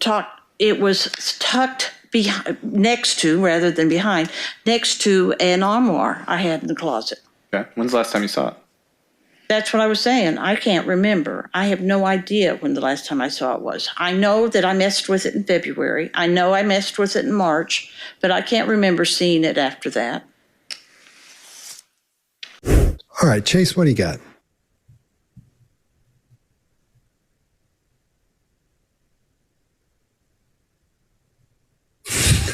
Oh, man. You're on your way to a classic. I can feel it. I can just, Playing that like, here so we go. subtly as well. I really was gonna go. got you on the hook there. Yeah. I thought this one's going to go. Yeah, I did too, man. I can feel it. You know the mistake you guys started making too early? Yeah. You nodded too quick. You're probably right. Subtle, you say. Amateurs. Yeah. Amateur. Well, when I did my world record last year, the thing kept, when I look at it now, I can see Greg laughing and him doing this every couple. When does he go? Yes, I agree with you. He never does that. He was going. I was trying to give you a warning. Hey, you're burning time. oh, man. Okay, go ahead. All right. Let's do it again. Let's pretend I'm coming back here, or we're coming back. You ready? Yeah. Chase, what do you got? Right here, she is shaking her head and moving her head to communicate with the, where is it question. And that's what I want to focus on here. We see the exhale followed by a memorized response. So it's a big question followed by an exhale. When we're not sure what all we're going to say about something, and she's already told us she goes on and on. She's already told us that she goes on and on. We will inhale before answering so we don't run out of air. But here we see an exhale. And when we see an exhale to an unknown question, we know this person's got something small and ready to go. And then we see repetition of words either 2 times. There's repetition of words months 3 times. Then there's a micro expression of a smile after the months. I see a tiny little smile there on the face. And notice how when she describes where the slide was in the closet, her baseline comes back and where all this stuff was situated in her closet. She was almost frozen in place until this point. And also notice this precise, exacting detail. She remembers the location of every item except for maybe the last time she saw this slide. I think this is a perfect training-worthy demonstration of behavioral change indicating these red flags instead of a predetermined list of body language cues. So here's a lesson for this clip. I think, and I'm just speaking for me, not these other 3 gentlemen here, I think change, being able to detect change is more important than being able to detect a checklist. Change over checklist. If we can make a bumper sticker out of that. Mark, what do you got? Yeah, couldn't agree more because, it's difficult to memorize the whole checklist. And so, you're going to end up fairly amateur just because of, how much information you can't cram into your head. But if you just go via change, you got more a chance of accuracy and asking questions at good points. So I couldn't agree more. Look, talking of amateurs, she's starting to get angry now and then starting to get a little bit amateur in her the way she's being in court, because her default now is being argumentative. So instantly she's into no around the pop-up. Well, as a little bit of advice on how to argue really well. And, I started being trained to argue at the dinner table from being a very young English child. Never start to argue back until you have finished hearing the proposition, until you've really worked out, what could I possibly be arguing here? She doesn't wait to find out what the end of the proposition is. She's straight in with a no. He, of course, accepts that no because she's now arguing her own defense. Figuratively, shooting herself in the foot on this one. It's unbelievable. Lovely to see. Complete amateur. Please, whenever you're arguing, wait to hear what the argument could actually be. Greg, what do you got on this one? Yeah, Mark, you just addressed Greg Hartley rule number 3 I learned from the Army. I learned 3 things from the Army that are powerful. Rule number 3 is you can't argue back when you're in a lower enlisted guy, so take your ass chewing and give feedback when asked. That works wonderfully because then you get time to build your whole story. She doesn't do that. There are a couple of other things she doesn't do well. I think, and Chase, you're singing my song. I love it. Baseline, baseline, baseline. Whatever the baseline is, when I see a deviation, I don't need to know everything about your baseline. If you always have your finger up your nose and you take it out, it means something. If you never have your finger up your nose and you put it in, it means something. Those changes are everything. This is a major, major baseline deviation. Everything here, I'll run through it.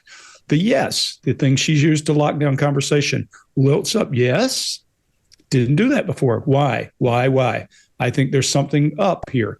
Is that a fish for where this thing's going?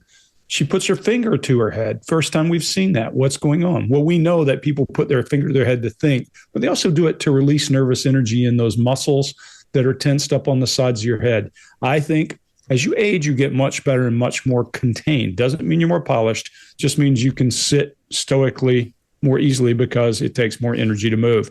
When she puts her head there, her finger to the side of her head, I think it's because she's trying to figure out where she's at. She's talked herself into a corner. And I think she is a squirrel in the road or a worm on a griddle right now. Her brain is going all over the place. She's trying to figure out as she tries to release that stress. And then she tightly embraces. And now she's doing what I call the egg protector. When you cross your uterus and tightly grip, in women, it's the equivalent of men. And Chase, we agree on this. You call it genital protection. Men do it in front of your groin because you're protecting testicles, which are primary sex organs. Her arm does that. She eye blocks, and that's uncharacteristic of her. We haven't seen her eye block when she's trying to get away from the conversation. She does one shoulder up when she says, I bought it because I wanted it. Ding, ding, ding. We saw that way back. He does a great job with silence. He gets to the point he just lets her sit there and squirm for a minute. She's uncertain, and she eye locks and looks over to try to make contact with her counsel. And then she starts to become not articulate. If you pay attention to her words or her tools, at one point, a guy says, you researched, and she says, no, I didn't, because she's using past tense versus I was researching. And so English is a tool for her. It isn't here. You see her start to misplace words, use them incorrectly.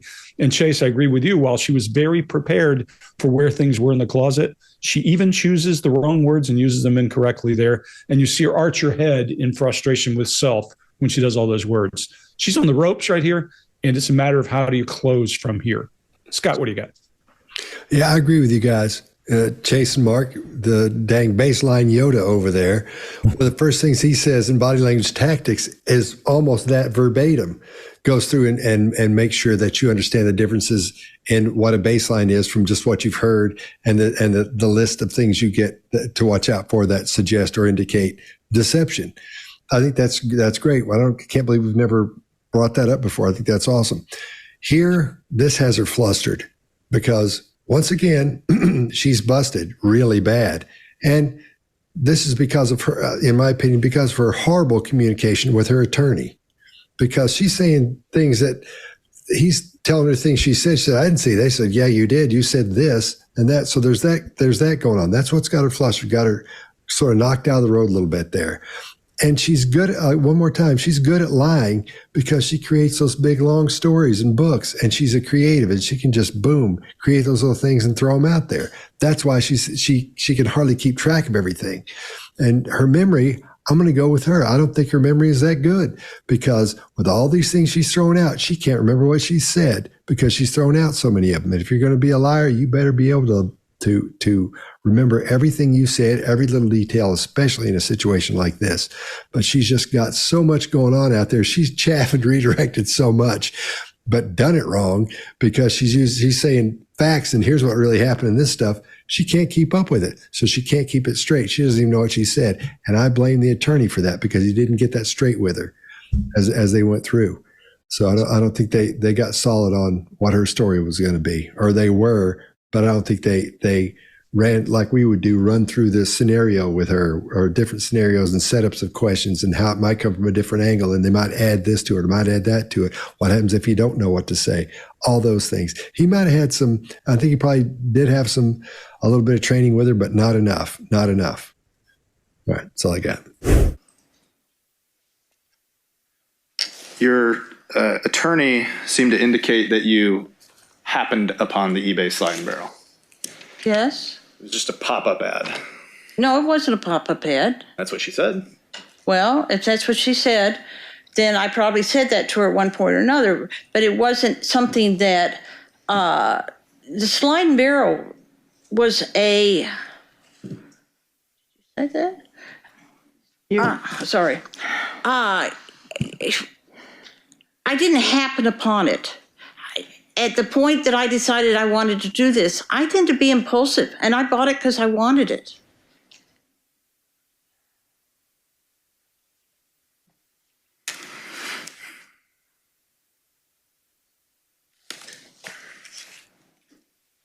Where is it? I have no idea. If you'd asked me on the day of my arrest, I would have told you that it was either in the house or it was either in storage. I haven't seen it for months and months and months and months. So.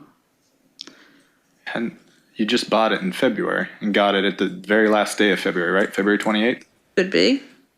I don't know. I mean, I'm not looking at my notes. You didn't lose this gun. No. You didn't lose the gun kit. The gun kit went to the police. The gun went to the police. I didn't have to worry about packing that. Ms. Brophy, I'm talking about the time leading up to the murder. Oh, all right. No, I knew where it was. You knew where the ghost gun was? It was on the floor of my closet. You knew where that gun was? Yes. And I would tell you that the slide was on the floor of my closet next to the ghost gun. Just sitting on the floor? Mm-hmm. Just like literally sitting on the floor? Well, it wasn't in the middle. It was tucked next to, rather than behind, next to an armoire I had in the closet. Okay. When's the last time you saw it? That's what I was saying. I can't remember. I have no idea when the last time I saw it was. I know that I messed with it in February. I know I messed with it in March, but I can't remember seeing it after that.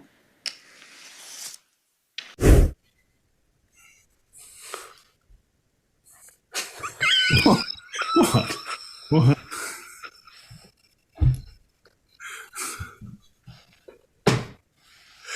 Nothing. It's okay. Ms. Brophy, I'm going to come back to that in a minute. But I believe your answer was that you did have the discovery, you reviewed it. Yes. Okay. And you do realize or did realize that this slide and barrel that was outstanding was a central issue in this case. Yes, probably 8 months after my arrest, I realized that. Okay. And you understand that today? Yes. Now, you've testified, well, we've heard different things from your interview with the police and what you've said on the stand, that you sort of hated guns, you didn't like them, but then you became interested in them for writing, then for safety, and then you seemed to have taken quite an interest after that in guns. Is that safe to say? I would say the irony is that we bought a gun to protect us, and it didn't protect us. I'm just asking about your interest in guns. My interest in guns were twofold. One is the protection, which it didn't work, and second is the writing, which has nothing to do with guns, but has to do with gun pieces. Right. But you said you became obsessed with firearms. I was obsessed with the writing and the gun pieces, not with firearms. You know, I wasn't investigating AR-15s or shotguns or anything like that. Just Glocks? Just a handgun that would protect my character. And you did a lot of research online? Not yet. I've started it. So didn't you just testify, like? That I've started researching, that I research online all the time, but I wasn't finished researching by any stretch of the imagination. You'd been to a gun show? Yes. Bought a gun? Yes. Bought a ghost gun? Went through that whole process? Right. When did you go to the gun range? I never have been to a gun range. Never been to a gun range. All right. Chase, what do you got? When she's saying, like, I'm doing research online, haven't started it yet, this is more injection of ambiguity in absolute perfect form here. She's letting you know that if you found something on my computer, That was just the beginning of research, so it's ambiguous. You can't draw conclusions based on that until I finish my research. And if you let me finish, I'll go Google a bunch of other stuff to make it look way better. Now, I think there's something hiding in plain sight here. If you'll bear with me on this, every couple videos I go deep. I'm going deep. I think there's something hiding in plain sight. She says, my interest in guns was twofold. One is protection, which it didn't work. Right here is where I think she's letting out the secret, which it didn't work.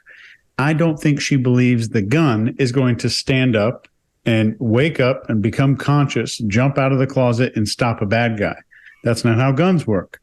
I also don't think she meant protection for their home. I think when she's saying it didn't work, there's a chance here she's alluding to the entire plan, not the gun not working.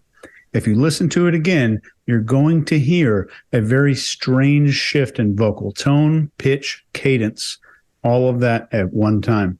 Second one is writing about gun pieces. But she tells us the character uses the gun to protect himself. There's no gun that she says her character is using for protection, but he might be some kind of different guy who uses gun pieces to protect himself, because that's what she's insinuating here. I'll leave it alone. Greg, what do you got? Yeah, I'm not going to give her that much depth. I think she's half full of shit, and I think she's trying to cover herself. And I think the reason I say that's because her blink rate goes up, really up for her here. And now suddenly we do have irony. No, some irony in the story. Remember, way back in the beginning, she said there's no irony in this story. There's nothing funny in it. Well, it's starting to sound funny. And then she goes to her telling voice. They let her back off the hook. He just had her against the ropes really, really hard, but he lets her off the ropes. And she goes to that telling voice when she says, writing, I was writing. And here's where I think she's playing word games with him, which is when I think her brain is now back online, because she starts to parse facts with him when he says, you researched, and she said, no, I was researching. I think she's using past tense as if she had completed it, and that's subtle. That's damn subtle, which means one of the things we know happens when you're under stress and you're feeling like you're on the ropes is you lose the ability to subtly use language. You call it loss of fluency, but we get to a point where we can barely even eke out facts. So I think there, her brain is back and active. Mark, what do you got? Yeah, so we've seen a lot of different nonverbal signals throughout all of these videos. Let's look for changes, because we see a nonverbal indicator here that we've not seen, in my mind, anywhere else, and that is that she shows her bottom teeth. Quite pronounced. It's pretty quick. You're going to have to slow it down and look at each frame, but you get a few frames of that bottom teeth showing. That is a indicator of anger, I would say, and it's anger on, I've never have been to the gun range, or it might be that gun range. I can't even read my own writing. So with that clear change in that we've never seen that before, something is up with that statement. Here's my bet. My bet is, yeah, she went there for a certain reason, and she was firing off a weapon or weapons for a certain reason. And there's a big bunch of lies around all of this. And she's angry that she's being caught out here, though there's just a glimpse of it. But that's a piece of body language that we haven't seen from her as of yet. Scott, what do you got on this one? All right. When the disgust statement, or when the irony statement comes up, she shows disgust. One of the first things we heard her say was there was no irony in this. There's nothing happy about this. Here she's saying the irony in this is, she's saying there's irony in this. She's changed again. She's got so much out there, she can't remember what she said or what she's doing. She can't keep up with everything. Excuse me, I was going to cover a lot of those things more. At the end, again, she contradicts herself when she's talking about being obsessed with guns. Before she said she was, and now she's not. So I'm sort of losing interest in her or whatever she has to say. I think probably a lot of people are there as well, because it's just all kinds of different stuff. It's hard to keep up with. Greg, what do you got? No, I've already gone. I was just leaning in, but I will say this. I feel her pain about browser history if I ever get in trouble. I look up all this true crime crap every week. And they're going to ask us about it. I'm just going to say, yeah, man, he was weird. Because if I go against it, really I think I'm with you. Ms. Murphy, I'm going to come back to that in a minute. But I believe your answer was that you did have the discovery, you reviewed it. Yes. Okay. And you do realize or did realize that this slide and barrel that was outstanding was a central issue in this case. Yes, probably 8 months after my arrest, I realized that. Okay. And you understand that today? Yes. Now, you've testified, well, we've heard different things from your interview with the police and what you've said on the stand, that you sort of hated guns, you didn't like them, but then you became interested in them for writing, then for safety, and then you seemed to have taken quite an interest after that in guns. Is that safe to say? I would say the irony is that we bought a gun to protect us, and it didn't protect us. I'm just asking about your interest in guns. My interest in guns were twofold. One is the protection, which it didn't work, and second is the writing, which has nothing to do with guns, but has to do with gun pieces. Right. But you said you became obsessed with firearms. I was obsessed with the writing and the gun pieces, not with firearms. Okay. You know, I wasn't investigating AR-15s or shotguns or anything like that. Just Glocks? Just a handgun that would protect my character. And you did a lot of research online? Not yet. I've started it. So didn't you just testify, like? That I've started researching, that I research online all the time, but I wasn't finished researching by any stretch of the imagination. You had been to a gun show? Yes. Bought a gun? Yes. Bought a ghost gun? Went through that whole process? Right. When did you go to the gun range? I never have been to a gun range. Never been to a gun range. In fact, the company that you bought the gun through, J&B Firearms, that's actually a gun store that's very close to your house, right? It turned out to be, yeah. They had recommended that you go to Threat Dynamics, or that gun range that we've seen a couple of times. You never went to Threat Dynamics? Never. You've never gone to the Tri-County Gun Club? Is that the one that we keep talking about out on 26? No. Oh, well, no, I've never been there.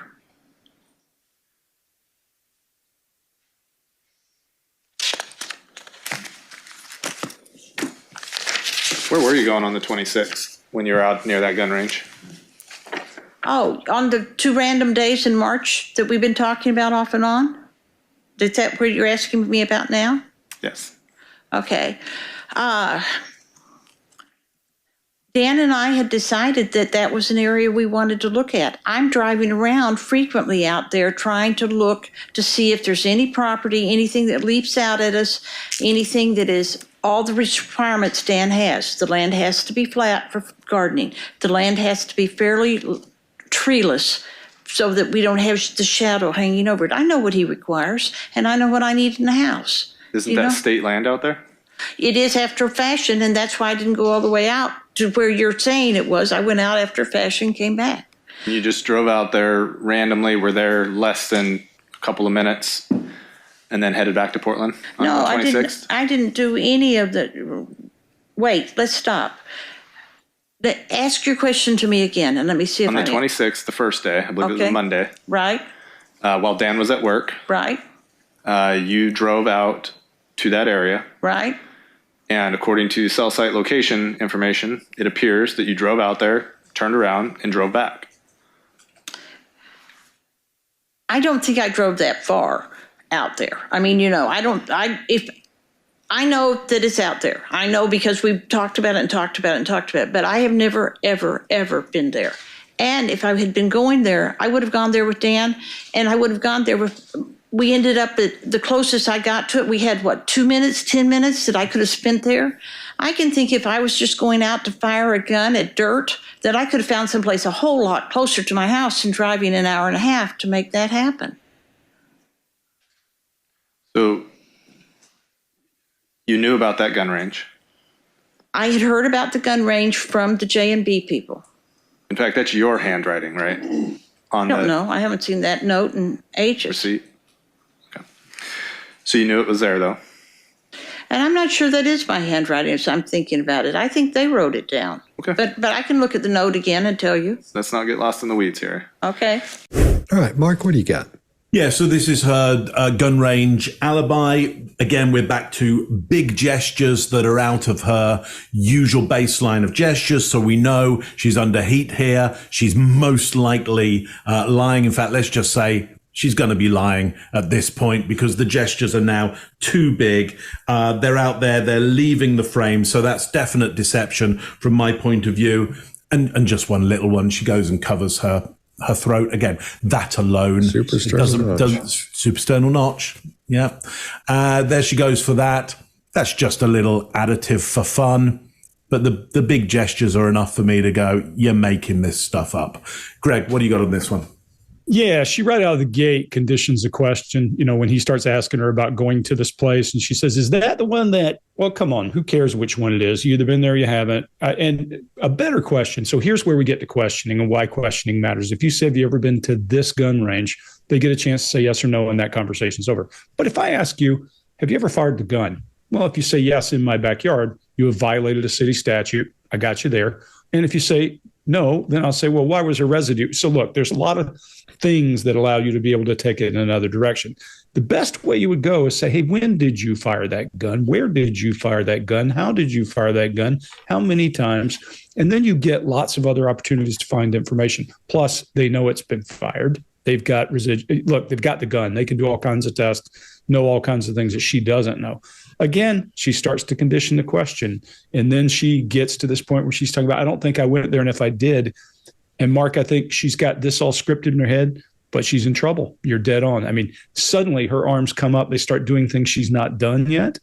And when she starts to get the things that she wants to say, her hands come up. A lot of politicians, Joe Biden's one, but there are many others, career politicians, that when they hit prepared information, their hands start doing this. She actually starts to do it like a politician on the stump. And then she starts down the rabbit hole and she starts talking about, here we're getting a non-pertinent. I went way out there. Well, isn't that state land? Well, yeah. And that's why I stopped short. Well, come on. She almost got misaligned from what she wanted to say because the questions are good. And that's why she keeps trying to do a reset. Then she says, my favorite line of the entire thing, I never have, but if I did, he would have gone with me. I never have. I never have. She throat protects. You should lean into her really hard right then. But he misses that chance. And she starts to redirect again. Chase, what do you got? Yeah, right when you hear her say, oh, on those 2 random days in March, listen carefully. She's introducing the concept of these days being random. This is an unconscious desire for us to also see the behavior on those days as completely random. Watch when these words are unusually injected into speech. I usually default to thinking something happened that's the opposite of that word. Whatever that word is, whatever it is, that's something concealing. So whatever it is there is random. So something very not random happened on those days because that word's being deliberately injected in there where it doesn't really belong. Her hands come up to start this story in a way that is both, I think, unnatural and is hesitancy. There's hesitancy there when her hands go back down. When her right hand falls onto her wrist, then begins this serious massage session. And by this, I mean she's self-soothing and trying to just burn off excess energy here. Then there's ever been there. That's 3 repetitions there. This is another one of her classic repetitions. We've seen her do this a lot. And she's saying firing a gun at dirt. Very, very specific. Is this a detail spike? I think so. This is where I think she went out there to do something very specific, which was not random. And I'm willing to bet something more happened here. And it could potentially be meeting up with someone to maybe drop off, pick up something. You're not going to go into a range and shoot in 10 minutes. In most ranges, some ranges you could just walk in and start shooting and they don't charge you. It's pretty rare. maybe there was a few bullets fired. You could definitely accomplish that in a couple of minutes. That's all I got. Scott? All right. You guys covered everything. And I'm not going to say anything that I haven't said up to this point. I'm still saying all the same stuff, except for that mouth grooming she was doing. I think that's an adapter. She's using that to adapt because it is repetitive. And it's those repetitive pacifying behaviors that we consider to be adapters to get rid of that built up stress or tension. All right. Oh, man, that's good, Mark. I think Greg meant it. In fact, the company that you bought the gun through, J&B Firearms, that's actually a gun store that's very close to your house, right? It turned out to be, yeah. They had recommended that you go to Threat Dynamics or that gun range that we've seen a couple of times. You never went to Threat Dynamics? Never. You've never gone to the Tri-County Gun Club?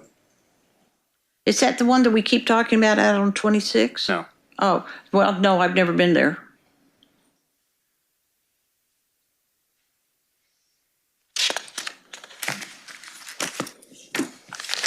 Where were you going on the 26th when you were out near that gun range?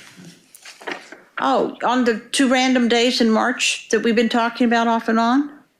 Is that what you're asking me about now? Yes. Okay. Dan and I had decided that that was an area we wanted to look at. I'm driving around frequently out there trying to look to see if there's any property, anything that leaps out at us, anything that is all the requirements Dan has. The land has to be flat for gardening. The land has to be fairly treeless so that we don't have the shadow hanging over it. I know what he requires, and I know what I need in the house. Isn't that state land out there? It is after a fashion, and that's why I didn't go all the way out to where you're saying it was. I went out after a fashion, came back. You just drove out there randomly, were there less than a couple of minutes, and then headed back to Portland on No, the 26th? I didn't do any of the. Wait, let's stop. Ask your question to me again, and let me see if on the 26th, the first day, I believe it was a Monday. Right. While Dan was at work. Right. You drove out to that area. Right. And according to cell site location information, it appears that you drove out there, turned around, and drove back. I don't think I drove that far out there. I mean, I know that it's out there. I know because we've talked about it and talked about it and talked about it, but I have never, ever, ever been there. And if I had been going there, I would have gone there with Dan, and I would have gone there with. We ended up at the closest I got to it. We had 2 minutes, 10 minutes that I could have spent there. I can think if I was just going out to fire a gun at dirt, that I could have found someplace a whole lot closer to my house than driving an hour and a half to make that happen. So you knew about that gun range? I had heard about the gun range from the J&B people. In fact, that's your handwriting, right? I don't know. I haven't seen that note in ages. Receipt? Okay. So you knew it was there, though? And I'm not sure that is my handwriting as I'm thinking about it. I think they wrote it down. Okay. But I can look at the note again and tell you. Let's not get lost in the weeds here. Okay. You get up. You Google how to load a Glock 9mm. You drive out to an area that. Wait. I don't know that I Googled that, but if you say I did, I'd like to see that. But I could have. I mean, once again, I am messing with gun pieces, I am not messing with research. I am not messing with, so I could have put that in that morning if I had some spare time, because I don't think I gave up the gun research until the beginning of April, when I knew I had to get back and finish my other story. Part of the problem is if you don't finish the story you're on, then you have story pieces everywhere. And, people say, what's the most difficult thing about writing a book? It's finishing the book. You have to force yourself to finish it. When you've written yourself into a hole, it's real easy to see a new idea out there that would be more interesting. You have to go back and force yourself. So yeah, I had a few months where I flirted with guns, but real frankly, my goal was to finish the book I was on. Okay, so in March, you are doing research at that point. I could be, yes. And can we go ahead and put up State's Exhibit 82? Sure. Go there to March 26th, 10:13 a.m. Do you see that? Mm-hmm. Searching, loading a 9mm Glock. Okay. Immediately after that, searching, cleaning a Glock. Okay. And then you get in your car, Okay. drive out to an area that has now been established as where that Wolf Creek gun range is. I don't know why I put this back on. Okay, but I can guarantee you that I wouldn't have gone that far. And the reason why is because that's all forested land and it's higher elevation than what Dan wanted. But I'm not going to tell you I wasn't out there because I probably was. You know, you've got video that shows my phone visited it. All right, Greg, what do you got? Yeah, she's waiting at every turn to grab the story. And when she gets a natural break point where he's asking her about looking something up and she gets a chance to chaff and redirect, she runs with it. She grabs and starts running with a line. He lets her run out of line and then locks her back down. Love that. But she adapts by self-grooming. She actually is playing with her hair at one point for the first time. She's in her element, though, when she's talking because she's milling her hands and running with that line. Then he shuts it down and locks her down. And she then adapts by rubbing at these muscles that are stressed, these muscles in here that show stress and concern. And we often will touch them when we're feeling something. Then my favorite part of the whole thing, they tell her to look at something and she picks up her seeing eye mask and puts it on. She picks up her reading mask and puts it on. And she even says out loud, why did I put this thing on? Her brain is a worm on the griddle right now. She's spinning in circles. She's fried. Look, guys, this is 1 hour of a much longer thing. If you really want some entertainment, watch the rest of it. Chase, what do you got? Yeah, I'll just cover a couple of things here I think are interesting. When she says, I gave up on the gun thing, what happened to being not finished shopping and not finished doing the research? She gave up on it, she said, and gave up on it. And I think the most classic line ever is in this video. And like, I didn't want to give up on it because you would have story pieces everywhere. This entire testimony is story pieces everywhere. So I think she needed a chance to complete the research on this, on what she was doing. She wanted a chance to complete the research on her alibi, on her story. And now she's, I think, unconsciously referring to exactly what's going on in her own testimony. There are story pieces everywhere. Mark? Yeah, couldn't agree more. Her brain is absolutely fried at this point. She's only an hour into it, which just suggests that you can't go into lying under these conditions at an amateur level. You're going to have to be much, much better to withstand what's happening. She feels that she's prepared, and really she is not, because she's already... Well, her cognitive skills are right down. She's putting on a mask when she should be putting on glasses, and then she's realizing that later on. But so by the end of it, we see that her one hand is right inside the elbow there, protecting the joints there. She has cocooned at this point. It's pretty much all over for her, I would think. I haven't seen the rest of it, but I would think it's going to be difficult for her to recover from this point on. Maybe she does. Might be interesting to look. Scott, what do you got on this one? I agree. And here's what she's done. You're right, Chase. What she's describing is what has been happening to her. That's what she's talking about here is what's happened to her testimony. It's in pieces, like I've been saying the whole time. It's in all kinds of different pieces, and she can't keep track of everything. Now, she's with all these pieces everywhere, since she can't gather them all up, what her brain goes to is what she talked about in there as well.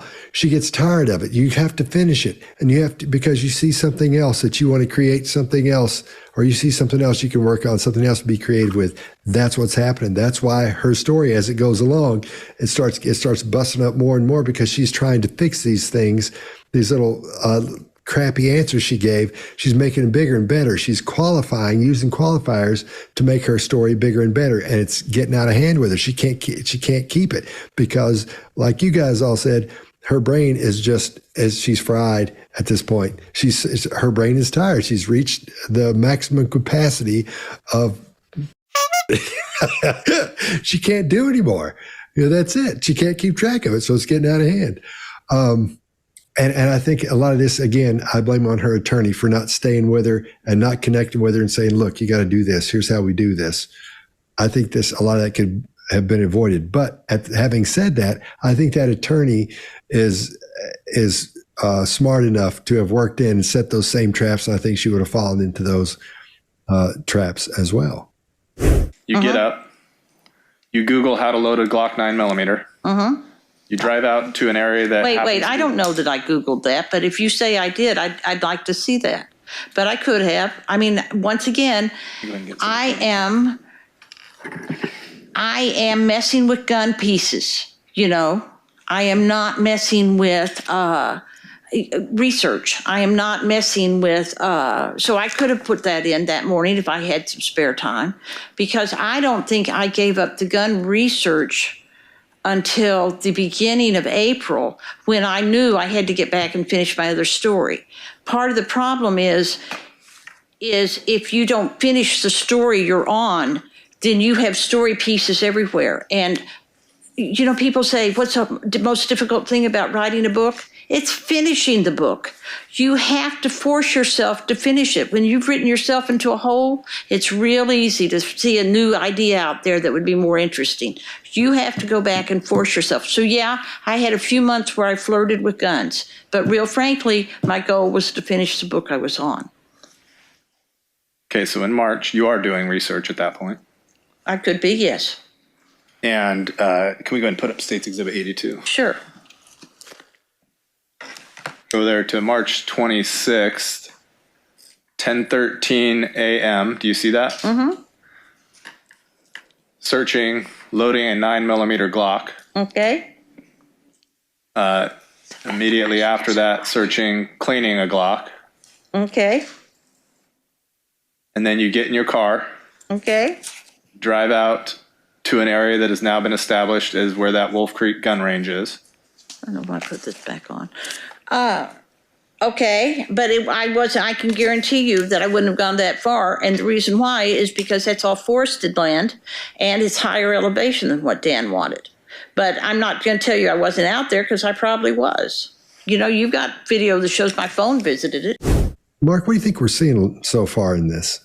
Yeah, I think what we're really seeing here is how much you'd really have to prepare, how good you'd have to be, and also the amount of stress you'd have to be prepared for in order to be a good liar in this situation. I was just thinking, just then before you asked me, Scott, about the World Cup and England playing, and we had a terrible penalty shootout. And there was a guy there who he must practice all day, every day, shooting a ball into a goal, and he shot it right over the top.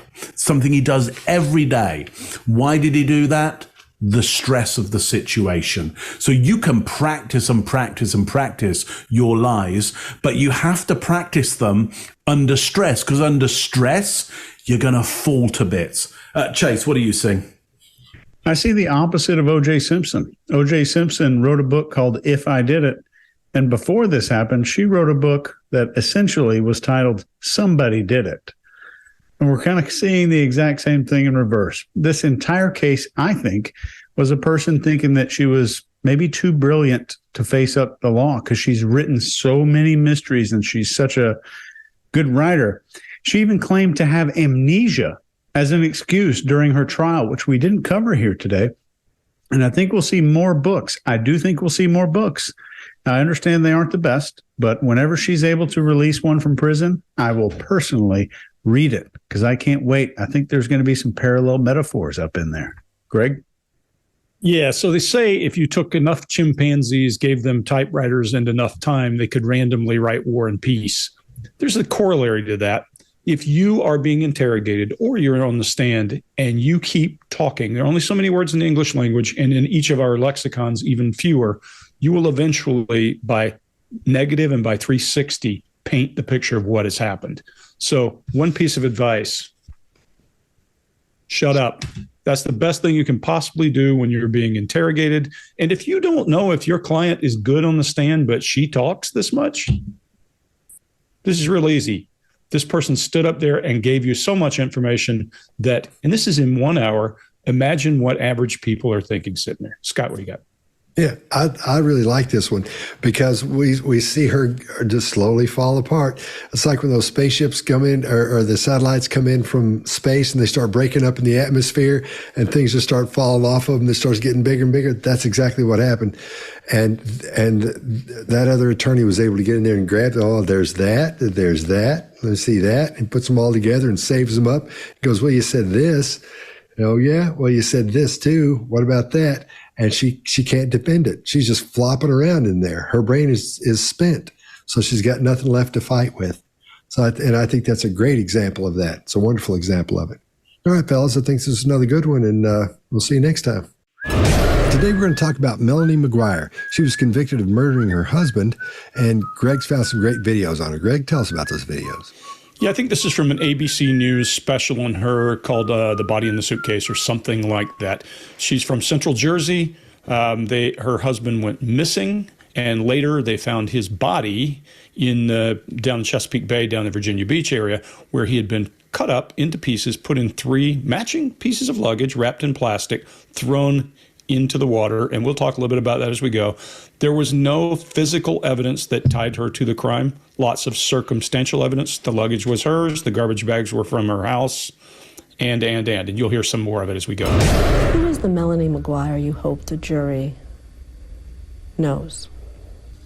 The one who tried to take care of everybody, who didn't make the smartest decisions, but admitted to those mistakes to the people she trusted most, but did not admit what she's accused of.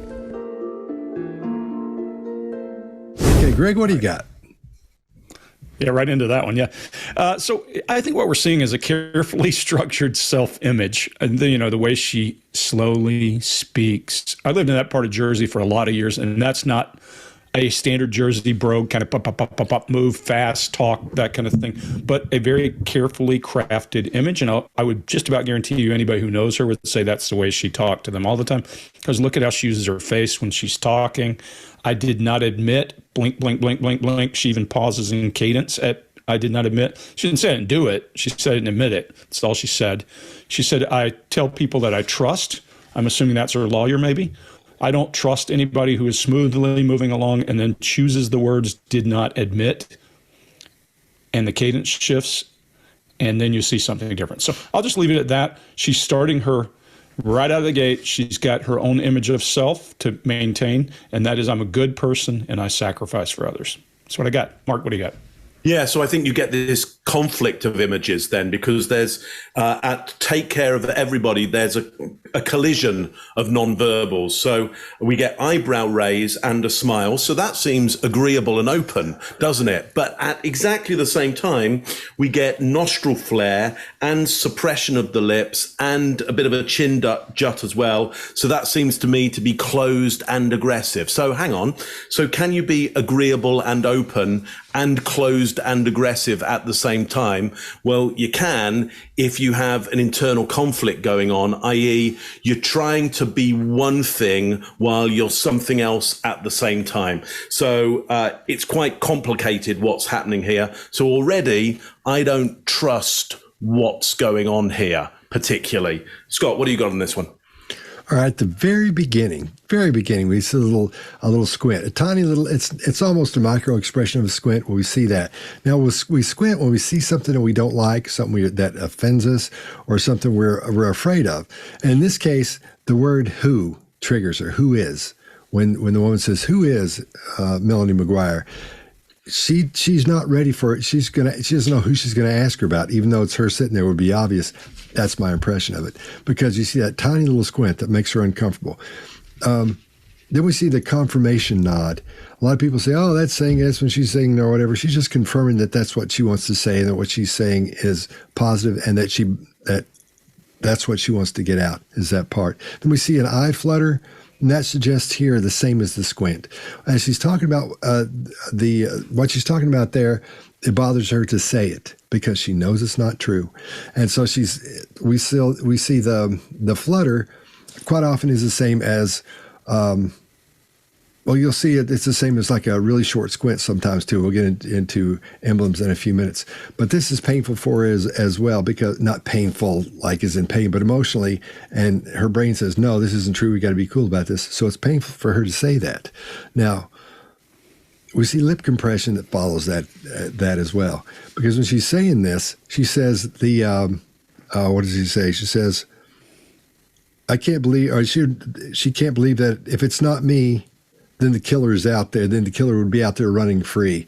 Well, it is her, and she's not out there running free. She basically, I think she almost admits to what she's done at that point. Listen to that again, you'll see what I'm talking about. Chase, what do you got?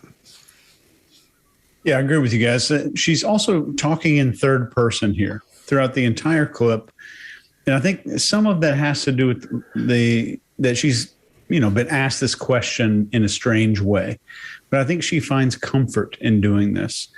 And if I were the interrogator, I would start asking questions. And instead of what did you do, I would say, what did Melanie do about this? Or what did Melanie think about this? And I would push her into a dissociative frame of mind as much as I possibly could, just with this one person, though. So when she says, I did not admit what she was accused of, there's eye flutter, which is a deviation for her. There's a shift to internal dialogue where her eyes go down and to her left. And this is when we're talking about something inside of our head.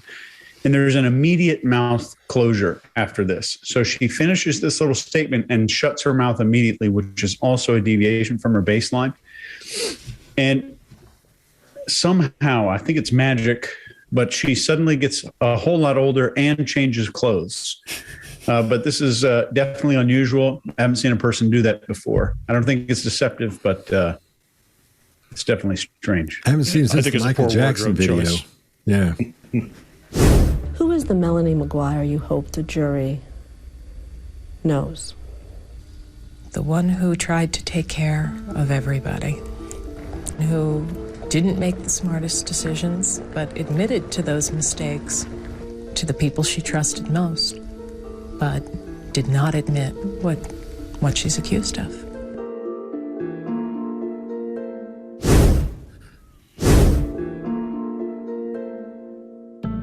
I have been incarcerated for 12 and a half, going on 13 years now. Do you still insist that you're innocent? Absolutely. You're sitting here a wrongfully convicted person. Correct. Absolutely. And what have those years been like? I tell people it's not as bad as you think in some ways, and it's so much worse than I could ever articulate in others. After all these years, I still feel hurt. I still feel bothered. I still feel like, how could somebody think that I did that? All right, Mark, what do you got?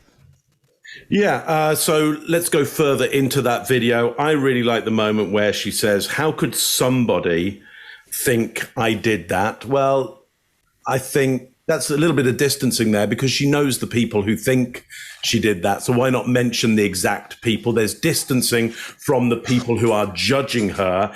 And then at that moment, there is again a collision of nonverbals in the face.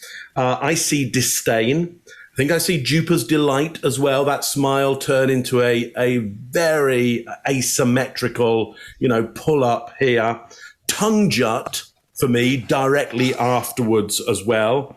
And maybe a little bit of a chin jut as well at the same time. That for me is enough of a collision to go, I think there's something really going on here that I don't like the look of. And maybe it scores on table of behavioral table of elements. Chase, I would love it if you have a score. I don't know whether you're going to disappoint me or not. So Chase, what do you got on this one? I'm glad you asked. Her score is actually a 13 on the table of elements. So she does score above an 11, which is a free thing. You can download it all over my website. I don't charge any money for it. Enjoy. But she scores a 13 based on behavior parameters there. There's some more eye flutter, and then eye flutter occurs at key moments. So every video, what I'm going to try to do right off the bat is give you this baseline behavior. What should I be looking for in these future videos? right at the key moments, incarcerated for several years, wrongfully convicted person, make someone say, wait, or know what? She said something about something being false.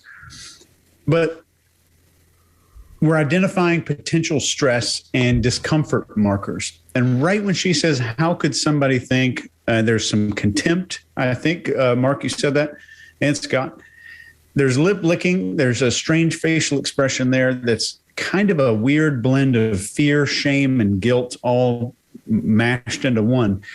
And the eyes move down to internal dialogue down here,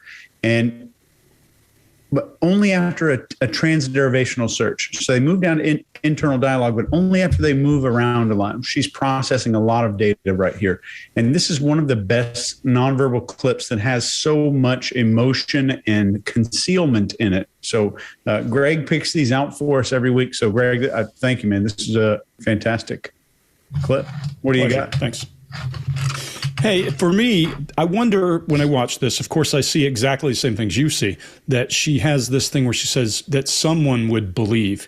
I wonder if in her mind at that moment, it's somebody particular she's thinking of, because she shows when she does that, she's got this kind of look to her with the chin boss flutter and her lips moving a little that looks like she's genuinely hurt, like this person that I trusted or. Now, whether you kill somebody or not, you still may have a feeling of betrayal by someone. So I wonder if that's where she's getting the emotion, because there's a lot of stuff going on in her face, just like you guys say, that's difficult to pull out. The chin boss does move, her mouth does quiver. She doesn't mark a pronounced tongue jut. I mean, a chin jut. I agree with you. There's something there. And then all that contempt and disdain in the left side of her face that just melts off there. And I agree with you, Chase. That eyelid flutter, I think happens. You coined the phrase closed eye talking once upon a time. And I think this is her closed eye talking. Well, they're, kind of her eyelids fluttering, or you're closed eye talking, because she does it at negative emotions almost every time. But she's still trying to maintain that very contained, metered conversation so that she appears to be in charge at all times. The one thing I would say, we all talk to people about juries. We do jury selection. We do witness prep and depositions. Don't sit and glare if you're in trouble. Don't look like I could kill you to the people that are going to decide whether they believe you could have killed someone. It's probably not a good choice. Scott, what do you got? All right. At the top, we're seeing that eyelash flutter, the blink flutter there. As she's saying this suggests again that this is emotionally painful for her when she starts speaking, because she doesn't like hearing it, but even more so, again, she hates saying it. It's painful for her to say. We can tell that because both sides of her mouth are pulled down just a little bit right there, the way they should be. We're going to talk in a few minutes about how so they're not the way they should be in just a few minutes. So that indicates sadness. So I would be under the impression that is actually painful for her. Her voice tone is a little bit higher than it was in the first video. So this is later, and it's a little bit weaker. That could come with age and stress. And then here comes that word absolutely again. We're hearing that. And it seems like the word absolutely always pops up when someone has done something they shouldn't have done, and they're trying to pretend like they didn't do it. So we see disgust here. Now, that's a micro expression on either side of her nose, and when it pulls upward like that. Then at the end of that micro expression, we see sadness again on both sides of her mouth. They pull down. But there's something very interesting here, which is chirality. And that's when you have two different expressions at the same time. Now, we have happiness and we have a smile. That's in one part of it. And most people are going to be under the impression that we're seeing somewhat contempt, because we see just part of her mouth go up. However, what's happening is we see a smile start as that comes up, where it's not contempt we're seeing there. She's trying to act like everything's okay. And these things are called emblematic slips, where you or when you see these things in a group like this and you see this happen, that's an emblematic slip. So, and that's where the person cannot or should not reveal something that they're trying to keep away from the person asking them questions or showing them something. So when she says, how could somebody think I did that? Or how someone could think I did that? That's when we see that, because she did it. And I think that what we're seeing there is duper's delight. So we're not seeing what looks like contempt, because we're going to see that same side of her mouth pull up when the other side really doesn't. But look closely, because you'll see that micro expression of it's a little smile, and it does go up into a smile more than contempt at that point. She's trying to make it look like contempt, but it's a smile there. So that's what I got. All right. Great catch. Great catch. I have been incarcerated for 12 and a half, going on 13 years now. Do you still insist that you're innocent? Absolutely. You're sitting here a wrongfully convicted person. Correct. Absolutely. And what have those years been like? I tell people it's not as bad as you think in some ways, and it's so much worse than I could ever articulate in others. After all these years, I still feel hurt. I still feel bothered. I still feel like, how could somebody think that I did that? Hey, yep. Is anybody else, was Scott jerky to anybody else? It's a little bit, check your connection. It was fine. Yeah. We got it all. Check your connection or check everything shut down. Oh, I see the problem. I hope I don't lose you guys. You know what's funny? Like, no matter how glitchy Scott is to us, he won't be on his own computer. And he's recording locally. So that's the reason I didn't say anything while he was doing it. Okay. There. Okay, everybody back now? Okay, so that should be good. I was on the wrong. Good call, Mark and Greg, too. I was on the wrong spot. Great catch, though. We got the Oh, thanks. All right. Yeah, I didn't see it. He was so kind. I'd come back to my desk after a long meeting with a patient, and there'd be lunch sitting on my desk waiting for me. You know, there was always a little bit of flirtation, banter back and forth. Melanie was about 38 weeks pregnant, and things changed between her and Dr. Miller. I was about to go out on maternity leave, and I was sitting actually in his office at his desk. I just mentioned I have a pinched nerve in my neck, and he put his hands on my shoulders and started to rub my back. I really tried to fight it because this was not going to be good. This was not going to be good for anybody. But I couldn't fight it. All right, Greg, what do you got? Yeah, there's a fake smile at the end. You can't miss it if you just go to the very end and watch. You'll see she's got a smile that's kind of awkward, like she's nervous and trying to fake it. She's trying to make a connection. She's trying to humanize herself here, although she's talking about having an affair on her husband when she's pregnant. And I think there's a whole lot of circumstantial stuff when you go to this, and people are going to have opinions about this case one way or the other because they've seen it. Some people are going to say you hate her because some people are going to say you were too easy on her. It's just the way it is. But when she's talking about the story about the person she's having an affair with, her eyes drift down into her right into emotional accessing, and her face kind of lights up. It actually softens. Now, she's already accused at this point, I believe, of murder. This is during her trial phase or sometime in there. And her cadence gets slower at these emotional issues. She adapts with some nervous laughter and says, this is not going to be good, but I couldn't fight it. And then she makes that eye contact like she's trying to win this person over. It looks manipulative to me. It doesn't like a friend telling you a story about something happened. It looks like fishing, and it looks like manipulation. Scott, what do you got? All right. Everything looks okay to me, except when we get up to the part where she starts talking about, I had a pinched nerve in my neck. And when she says neck, that's when we see the eyebrow flutter like that. And what we're seeing there, again, is another emblematic slip, because instead of quite often you'll see, like I was saying earlier, you'll see a quick shrug or a single shoulder shrug. And that indicates that person is not sure about their answer. They may be not telling the truth, or they don't know the answer. But quite often you'll see their hands open like this, what I call mercy hands, when they do like, I don't know. But at the same time, you can have that happen in your lips and your eyebrows as well. That can mean the same thing. So it's the same cue you're looking for, but it's your lips go up and your eyebrows go up at the same time like this. Well, I can't do it perfectly. She does. So when you go back through, watch that. So that's at the same time that can mean the same thing or show the same insecurity about her answer as the short shrug. At the same time, we're seeing, as she does that, we're hearing her talk in what are called fading, or what I term fading facts. She gets quieter as she goes along. Her voice is getting softer as she goes along. Then we see after she says, I couldn't fight it. Two big things. We're seeing lip compression and pursing. Now, the lip compression, she knows she shouldn't have said that because she wasn't really thinking that. And the pursing it, she really didn't feel that way about that. She wanted this to happen, and she knew it wasn't going to be good, but she was like, oh, this isn't going to be good for anybody. Like, it's not good. She wanted to be working for her. All these indicators individually grouped together tell me, and it should tell you, that we're seeing deception here. So that whole thing is, she's just trying to make herself look clean coming out of that, where I'm sure she fished that guy in every possible way she could to make him be into her. All right, Chase, what do you got? So this is not referring to her husband, just in case you didn't understand that about this video. This is the doctor that she was alleged to have killed her husband to be with. And I think she's comfortable here with some of this body narration. She's putting her hands on her neck and illustrating and showing us part of the story using her gestures when she's talking about this pinched nerve.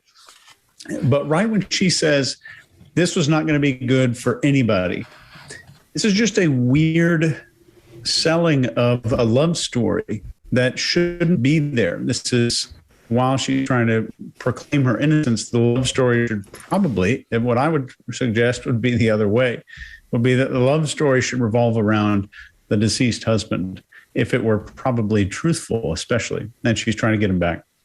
But then she's wringing her hands together, and there's a strange edit here that I would have loved to seen, and her facial expression kind of gets cut off, and it switches back to the other person. And when she says, I couldn't fight it anymore, and the smile starts coming. I was watching this yesterday when we put them into our little Dropbox. It's probably 5 a.m, and I could feel my entire face wrench into disgust watching this. It's just awful. So the facial expression is fabricated. And in the words of Paul Ekman, who is a researcher who discovered these things that we always talk about called microexpression, he is the godfather. He invented it. I think he actually invented the word. So he has a quote that we learn to lie with our face first before we fully develop language. And her angle here is to show this like a Disney love story, like it was just some magical thing that happened, which I thought was horrifying to me. That's all I got. Mark? Yeah, I agree. She has this kind of romantic frown that she puts on when she's talking about the massage that's being had there. I think it's quite a bizarre clip here because when she talks about his, and she's talking here about the doctor, I believe, I would suggest we see disdain there. We also get that head shift to an oblique and the eyes target as well, which for me looks like pre-violence. So I'm not sure whether she's talking about him, the doctor, but thinking about the violence towards the husband in order to win that doctor prize or free up for that. Well, the doctor's the next one on the list. I'm just not sure what's going on here, but that's what I see. Look, the target of the eyes. Go back and see where Scott was talking about the eyes narrowing and it being painful, it being a wince. And look at the difference. There's a difference when the eyes narrow because it's that kind of, oh, that's a bit painful. This idea of a painful experience. And when the eyes narrow because we're trying to gauge the amount of light going in order to get a target ready and also protect the eyes because we're about to go into a violent situation, because there's a difference between the two. She says it's not going to be good, and Chase, that's where I think you were talking about what she's doing with her hands, which again is really interesting. One of the hands is broken at the wrist, so it's quite weak, and the other hand is protecting the knuckles and these joints here. So whether it's congruent or incongruent, because it could be congruent or it could be incongruent, she's portraying or showing or weakness here. Again, is that weakness because she is lying and internally she knows this, or is it weakness because she's potentially in a relationship that she doesn't like and she's being touched in a way that she doesn't like, or she's not invited at the time? Could be that. Or is it a weakness because she's going, oh, I'm going to show everybody that I'm weak and I want to play that game on them. Again, I don't know exactly which one it is, though, based on everything else that we've seen, I could start to gamble on it, and I might gamble that it's an act that she's putting on. Though I could be wrong, but I gamble on the act. There, that's what I got on that one. I think that's everybody, yeah? Yep. All right. Be right back. I got to turn something off. Okay. He was so kind. I'd come back to my desk after a long meeting with a patient, and there'd be lunch sitting on my desk waiting for me. You know, there was always a little bit of flirtation, banter back and forth. Melanie was about 38 weeks pregnant, and things changed between her and Dr. Miller. I was about to go out on maternity leave, and I was sitting actually in his office at his desk. I just mentioned I have a pinched nerve in my neck, and he put his hands on my shoulders and started to rub my back. I really tried to fight it because this was not going to be good. This was not going to be good for anybody, but I couldn't fight it. Scott, you are still glitching a little bit at my end, though it might not make any difference your end. Here too.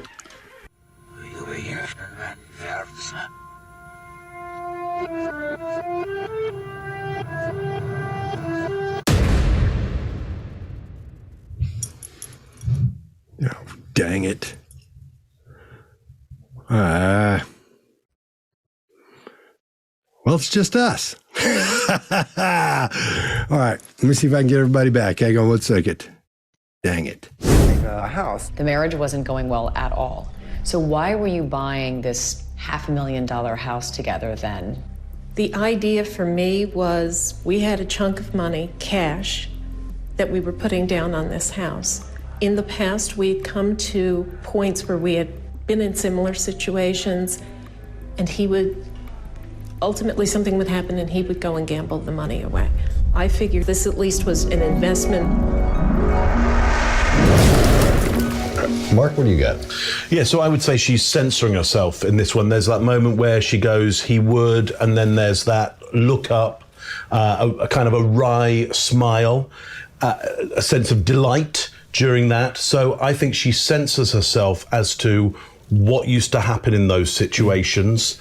And if I were their questioner, I'd go, because she talks about, ultimately in the end, I'd be saying, well, hang on, what would happen before ultimately what would happen in that moment? So wry smile, I don't think it's dupe as delight. I just think it's kind of wry. There's a sense of pleasure to it. Yeah. Chase, what do you think? Yeah, when she says, I agree. She says this idea for me. She emphasizes the words for me. And I think this phrase alone suggests that somebody else had another idea. And so she got this in her head and she wanted to own this and say that this was my side of the equation. So just that tiny accentuation on the for me was important for me because it separated my idea from, maybe somebody else's that I didn't really agree with. And when she's talking about similar situations, there's eye accessing that matches up to the hype that she's talking about, to the level of frustration that she's really communicating here.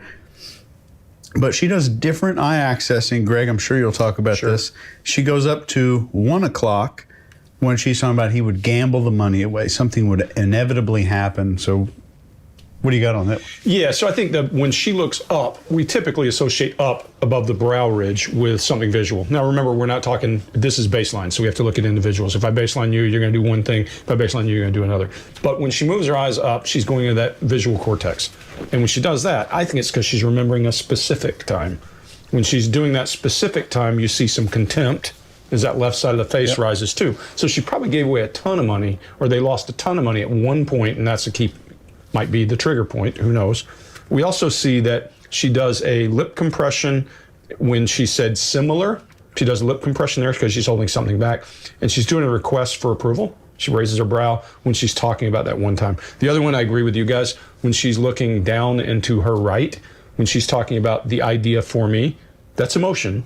So maybe somebody else had a different idea, maybe something else happened, but somewhere in her head, she's moving between some emotion and then back to some memory and some contempt. That's what I see in the whole picture. That's what I'm saying here. Yeah, because what we're seeing is a perfect blend of the truth and a lie. And it goes in and out, in and out, the truth and lie. And that's exactly what you're talking about. Yep. Because we're seeing her tell the truth, but then she goes and tells a lie. But the lie is the smile. And when she's telling the truth, I think she's trying to hide all that in that one spot. Now, up to this point, the half smiles we've seen didn't start with contempt.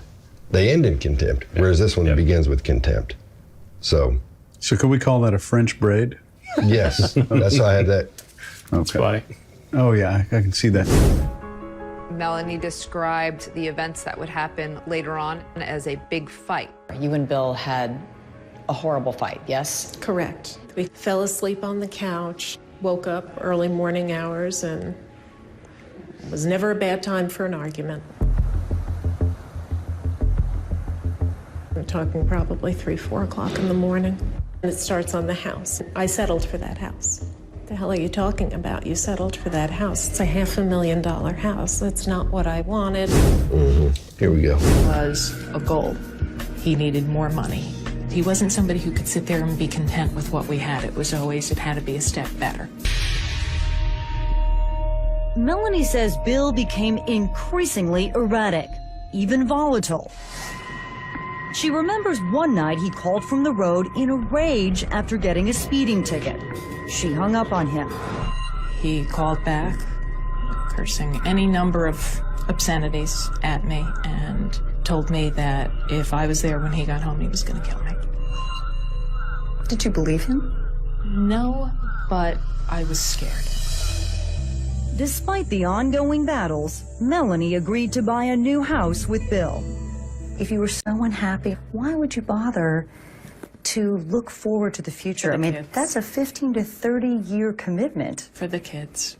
Even though we weren't happy, we weren't ending this marriage anytime soon that I could see. All right, Greg, what do you got? Yeah, when she's talking about the situation, look at all that internal voice. We always tell you that when a person's doing this, they're thinking about how to approach the wording of what they're going to say. She's very carefully, first of all, her whole image is constructed. That's Central Jersey. There's a very, speech pattern is pretty normal for Central Jersey, that cadence. And so she's very careful with that, how she's delivering her message. She's got that internal voice kind of thing going on, but her brow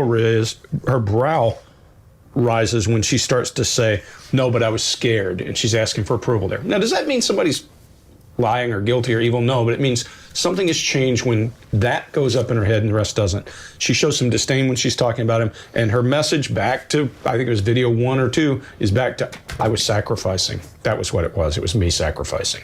And that little smirk of her face, I'll leave that to Mark. What did you see there?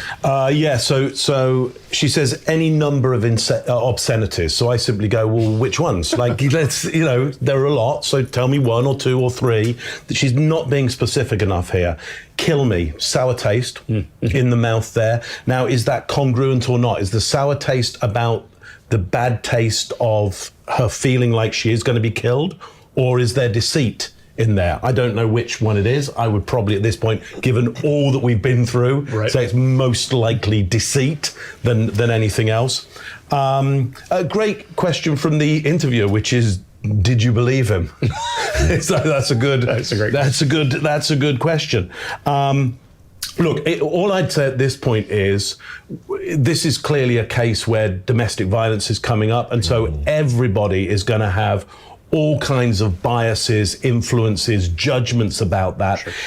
As we watch these, and you go back and watch these, see if you can just totally detach yourself from everything that comes up around domestic violence, so you can get into a real sense of, is this somebody who is a victim and has been violent out of that? Or is this somebody who was going to be violent anyway and hasn't been a victim? Because you're going to throw a whole bunch of bias on it. Sure. Anybody will. Scott, what do you got? All right. I'll just cover the stuff the cues that let us know she's probably not being honest about this whole thing. Right. She's got her shoulder forward. That's her barrier already. And then not only is she breaking eye contact, she's looking down at the floor. So she's hardcore gone. It doesn't mean, as we all know, just because you break eye contact doesn't mean you're not telling the truth. Most of the time, the person who does break eye contact, as we know, is the person that's probably telling the truth. But in this case, it's a little bit hardcore, I think. What else have I got? Oh, and so her vocal tone, her voice tone starts getting quieter and softer as she goes along. The further she gets into the story, the quieter it gets, and the more it disappears. The whole thing starts to disappear. So those are some of the first things that I looked for in there, or saw out of this as we started up. Chase, what did you see? Yeah, I agree with all of y'all. And when she's saying what we had, everything needs to be a step better. I'm going to go deep here for just a second, if you'll forgive me. I'm grabbing my wine then. Yeah, I think we're seeing the Carl Jung shadow. Mm-hmm. And that this, everything needing to be a step better was the reason she committed the murder. So that's the reason she's placing so much judgment on the husband, perhaps.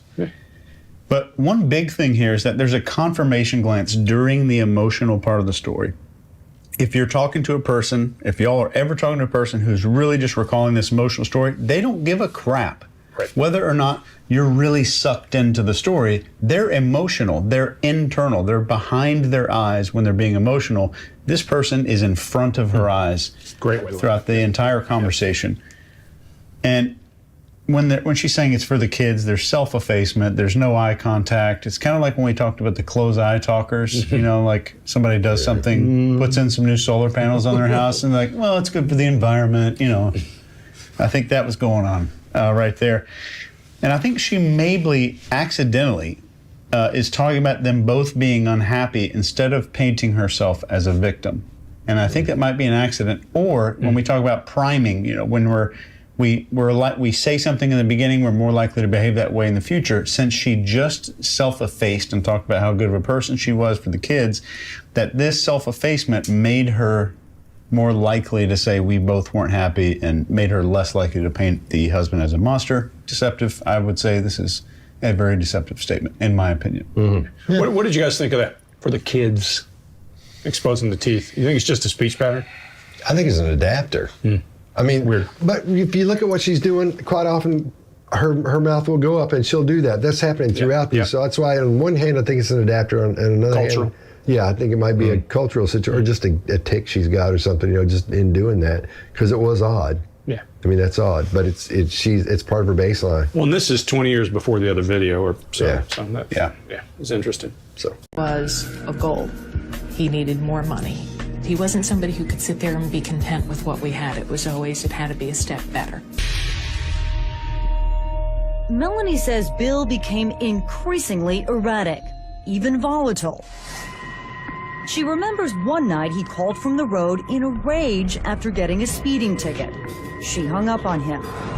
He called back, cursing any number of obscenities at me, and told me that if I was there when he got home, he was going to kill me. Did you believe him? No, but I was scared.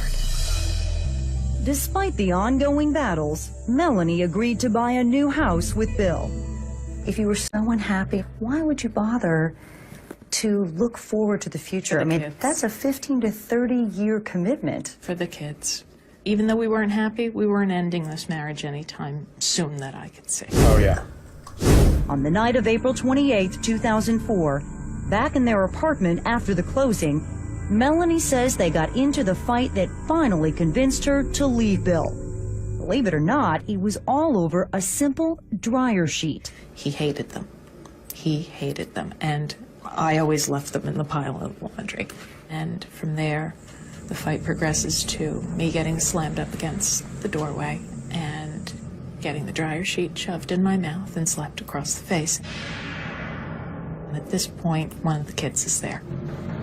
I grab him, scoop him up, and lock myself in the bathroom. What was he saying to you through the doorway? I'm going to take the kids, and you'll never see them again. Melanie says Bill packed his bags and stormed off in his car. All right, Mark, what do you think?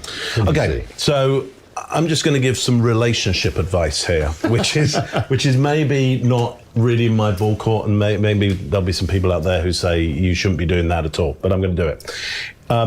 It's never about the dryer sheets. It's never about the washing up. Whatever it is, whatever if you're in some kind of argument that's domestic, that is just an avatar for what's really going on. And the best question you can ask, so you stand a better chance, probably not in this case, but a better chance of not moving into a position that you regret, is going, what's this really about? When you're having some kind of argument about the washing up, the dryer sheets, or whatever it is domestic, is to stop and go, hang on, what is this argument really about? Because we know this isn't an argument about dryer sheets. It isn't anything. Right. Nobody has an argument about dryer sheets that moves anybody to murder. There is something else going on here. What is this really about? Scott, what do you got on this one? All right, I agree with you. We got to be careful here because people go nuts when it comes in marriages. Some of these relationships, and these guys do. I mean, you're talking about cutting somebody up and putting them in a bag, sure, in the shopping bag. So the thing she's talking about sounds out there, but this guy could have been doing that. You know what I mean? For sure. And I'm sure it happens. We just, right. We're just being shown or talking about it here. But I think it did happen because her nods during that are what I call confirmation nods. Instead of just like yes when she's saying that, and when and the parts where she's saying it didn't happen, those are the negative, are not negative confirmation nods, but they're confirming, but they're just saying no. They're confirming the no. I'm not so sure. If he did all this, I think he did it, and these things may happen. I don't think he was hollering through the door. The worst thing a woman can hear is, I'm going to take your children, and you'll never see him again. Who's going to add the and you'll never see him again? He would just leave, I would think. He may say that. That doesn't sound too likely that he's going to say, and you'll never see him again. He says, I'm taking the kids and we're leaving. If he said that's because she was maybe on the nutty side, obviously she is, and she's in trouble for cutting him up and putting him in the suitcase. So I think that a lot of it probably happened, and I think that might have been what she used as her excuse to do that to him. But I don't think I don't think it was a situation where he left and she never saw him again. I think maybe that's coming up is where I think where whatever she did happened. Does that make sense? Mm-hmm. Yep. Yeah. All right. Chase, what do you got? So I think there was some truth with the dryer sheets, but I think there's some truth and some lies to the story. It's another French braid. Yeah, it's a blend, for sure. I think we should just keep that going. But you branded it. Then she says there's me getting slammed up against the doorway. Vanishing perpetrator. Finally get to say it in person. The husband's gone. And there's no pronouns. Zero. The dryer sheet shoved in my mouth. Not a person doing it. It just a random dryer sheet in the air being shoved into a mouth. I think there's some auditory recall that she shows right around this area where I think they're back to the French braid. She's recalling a truthful argument that might have actually happened here. And then she's saying at this point, the kids, still the husband is gone. And she locks herself in the bathroom, still no mention of the husband. The kids are all of a sudden missing. So like now she's just kind of alone in the bathroom. They kind of disappear from the story. And he says you'll never see them again, but then he packs and leaves without the kids completely. Right. But maybe she says he packs up. Why say that he packs up?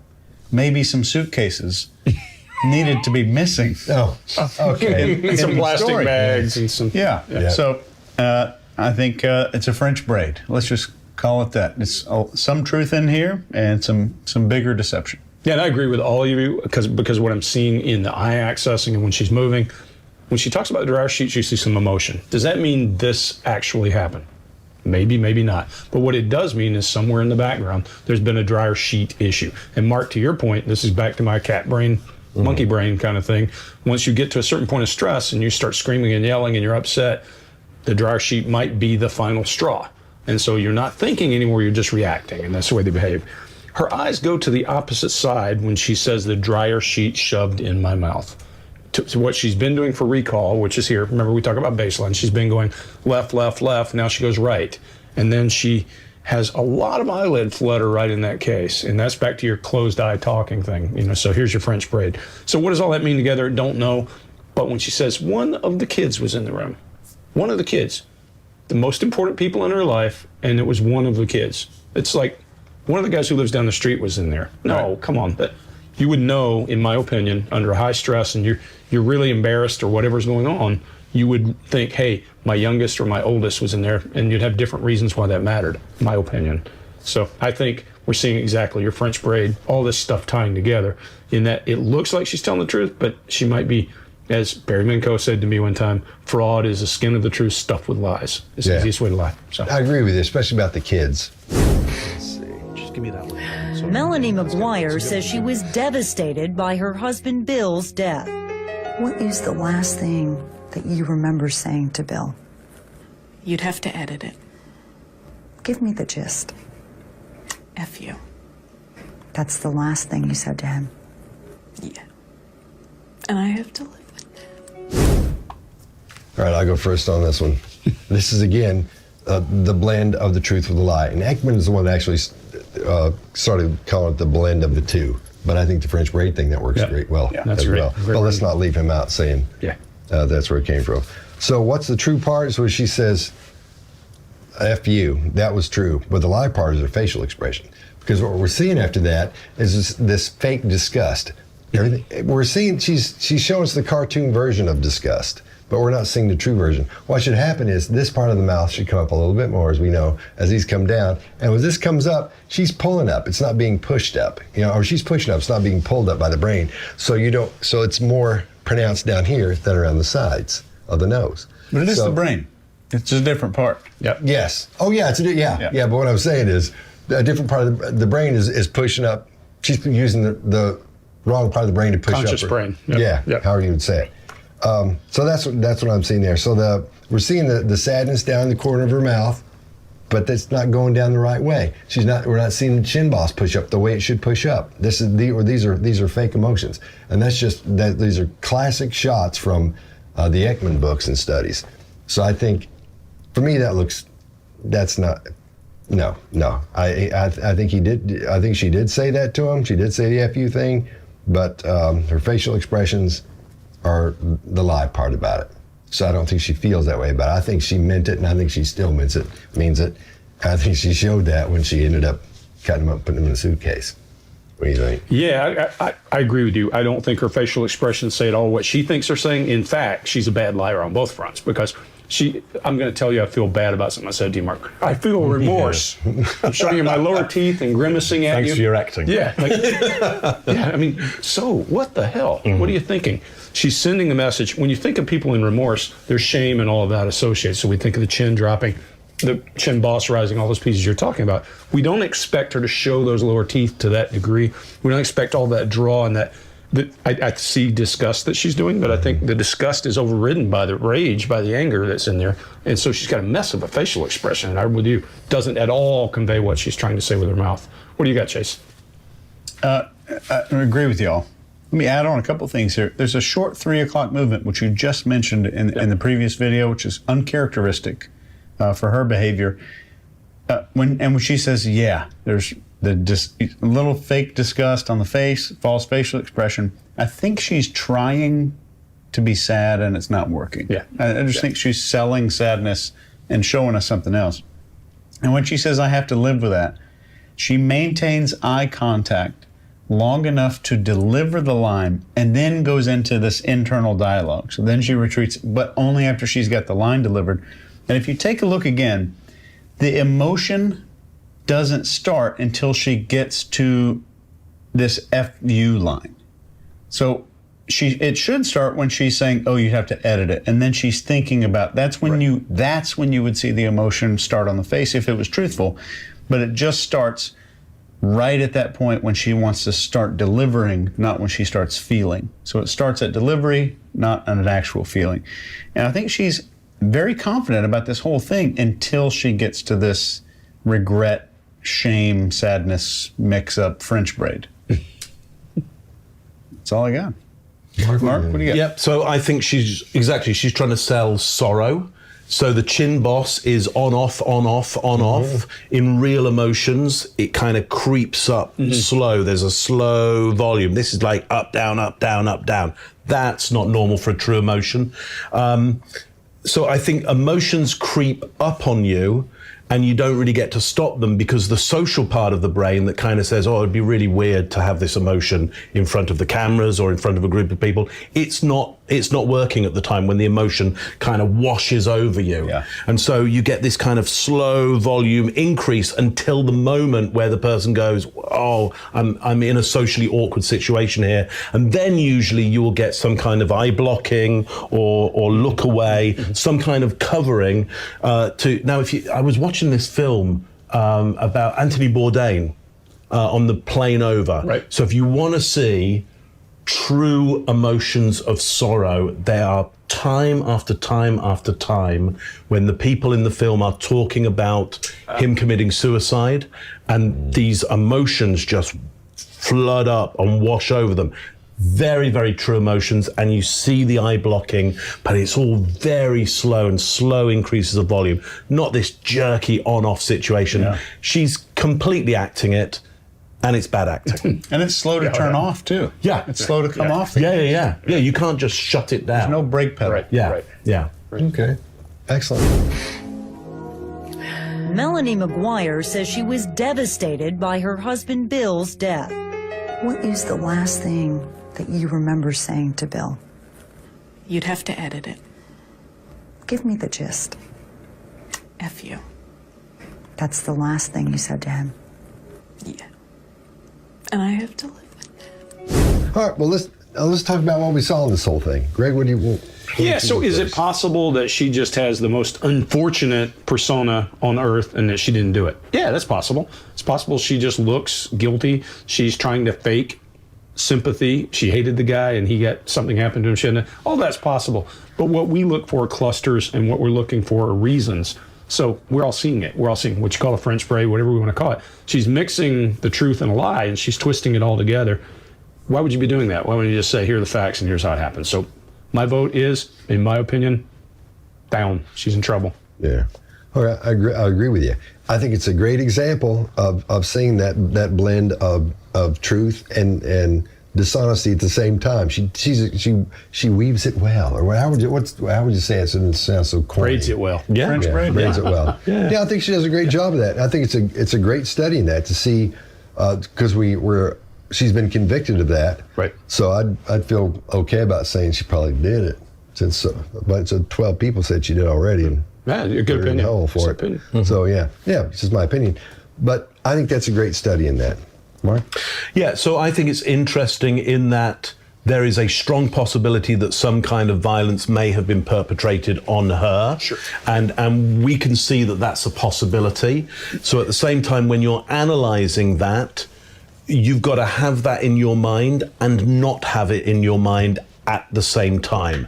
And for me, this is a great exercise in trying to do those things at the same time so that you can have a kind of a quantum possibility of both things being true at the same time, so you can really analyze what's going on. It is a detachment from the emotion and empathy for this person, when we should all potentially have empathy, because maybe there was some violence there, maybe not, but try and detach from that empathy when you're looking at these videos, and then go back and be empathetic and see what you come up with then. Do both when you analyze. Yeah, I think that's great. Try on a different persona when you watch it a different way. That's like if you're a Ford person, you have to understand that there are people who like Chevys, and that it might be possible for you to sit inside a Chevy and maybe appreciate it a little bit. And I mean, that level of bias is psychologically just as deep. Yep. When people are loyal to brands, people get Harley Davidson tattoos, you might actually enjoy getting on a Kawasaki every once in a while. And so we have loyalty to certain situations and certain things because we tie those things into our identity.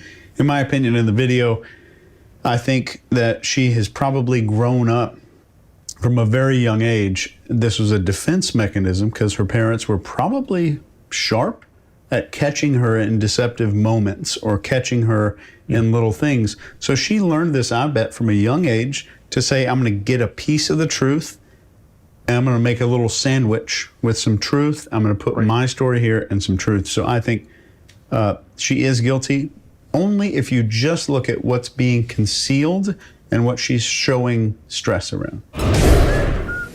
Okay. Okay, I know this sounds silly, but it's probably the easiest way to start is just to tell me what happened. And then so you can start what makes the most sense to you, and we'll just work our way through, and I'm going to ask you a bunch of questions just to kind of clarify. Sure. So I know you talked to the initial patrol officer. And he just got information. He didn't say anything. So yeah, if you can just kind of tell me kind of what happened. It sounds like some of this may have started last night or something along those lines. Right. So start where you think it makes the most sense. Okay, so, I told you, it's a crazy question. Well, so we moved into this house 3 weeks ago because he offered to get me a house here where all my family is. So we were in Houston. And so he's like, we had decided to separate or whatever. So he's like, well, I'll pay for a house for you and for JJ and whatever, because he's all about JJ. He's never about Tylee, but he's all about JJ. Because we adopted him together. He's his great nephew. We adopted him as a baby. And so we adopted him as a baby, and so we've been raising him together. And he travels all the time for business, so he's used to just going back and forth. So he's always gone like Monday through Friday. So he came when we first moved in and brought me stuff from Houston, like a U-Haul. And then he hasn't been back. But it's all these threats on my phone all the time, you know, like whatever, all these things. And then he told me... What kind of threats? Just...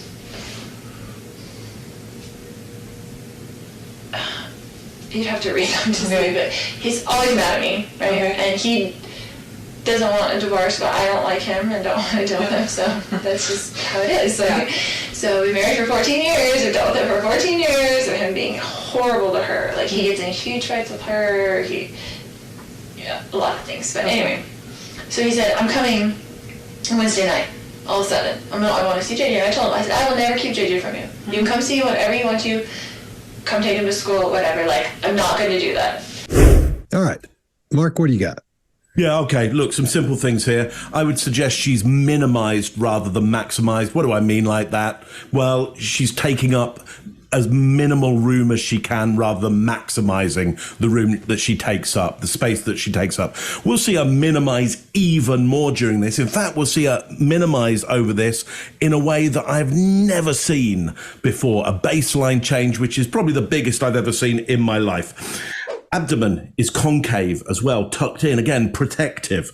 Blink rate is high, I would say, even for somebody being interviewed in this way. So blink rate is already, I think, quite high as a baseline. She's forward in her chair, though, so she's interested. She's paying attention, though that could be something to do with the concave nature of her abdomen as well.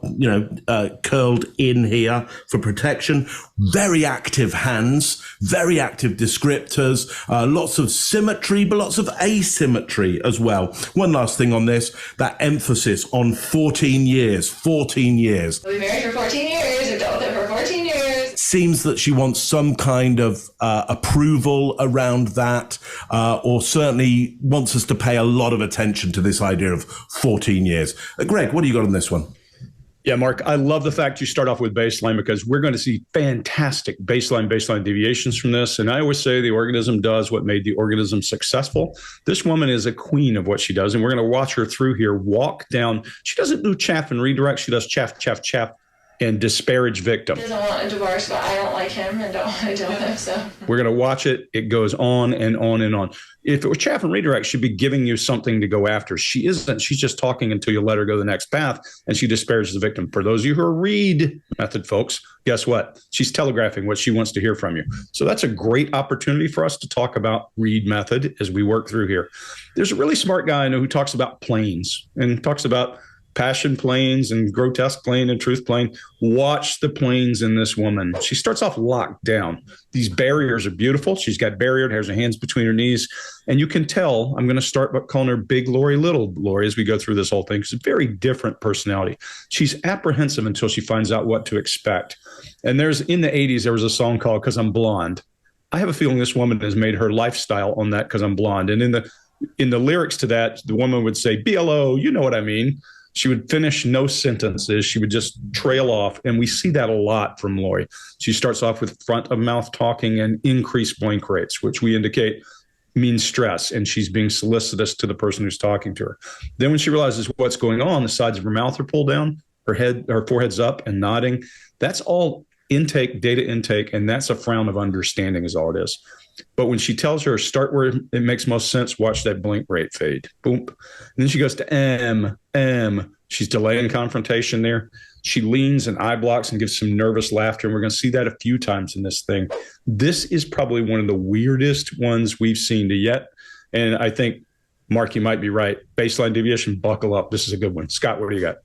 All right. This may be my very favorite one because we're looking at a straight up, in my opinion, psychopath.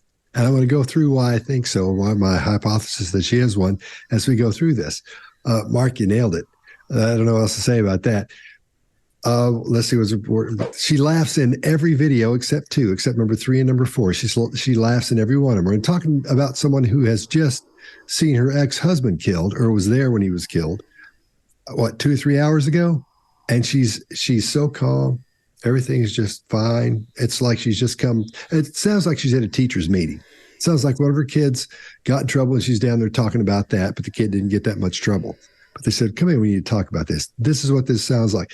The interrogator does such a fantastic job with this because what a psychopath does is they try to mimic the person they're talking to get to engage them. We see a lot of romancing here where she tries to mimic the interrogator to get the interrogator to like her.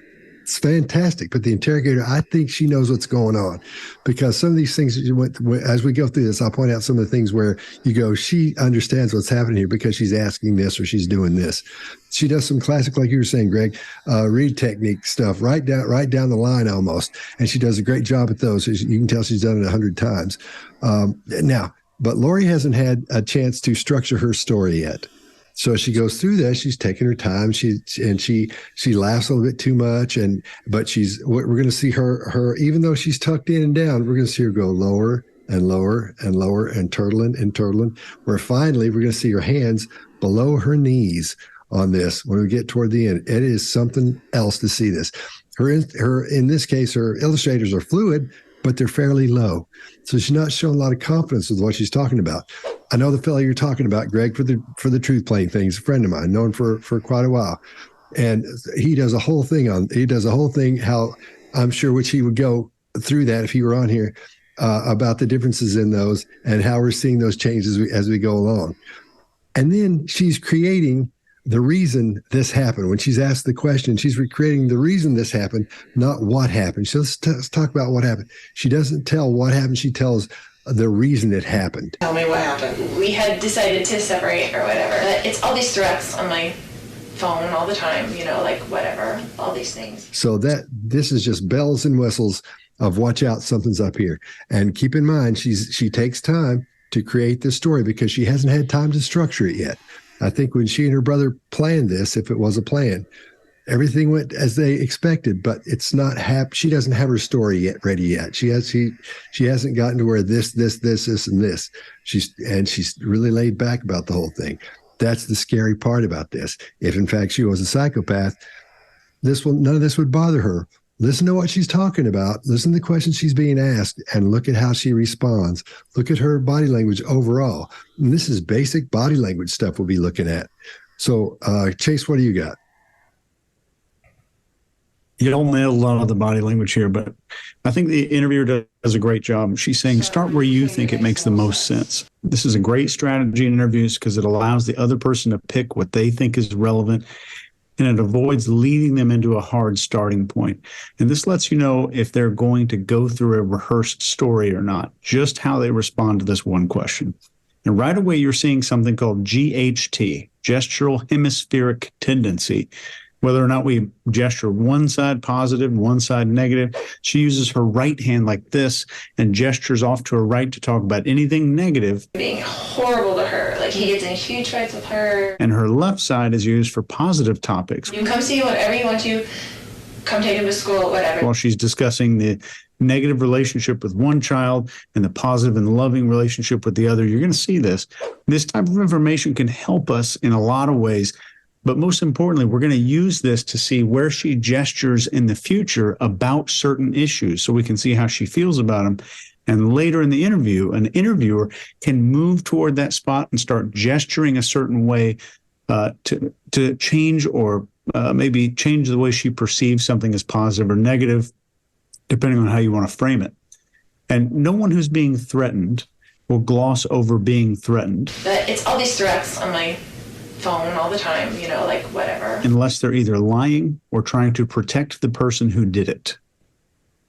So she uses the word whatever to describe these threats. And then when she's asked about the threat, she displays this uncommon hesitancy before answering, just lacks the ability to answer just a reasonable question. What kind of threats? Just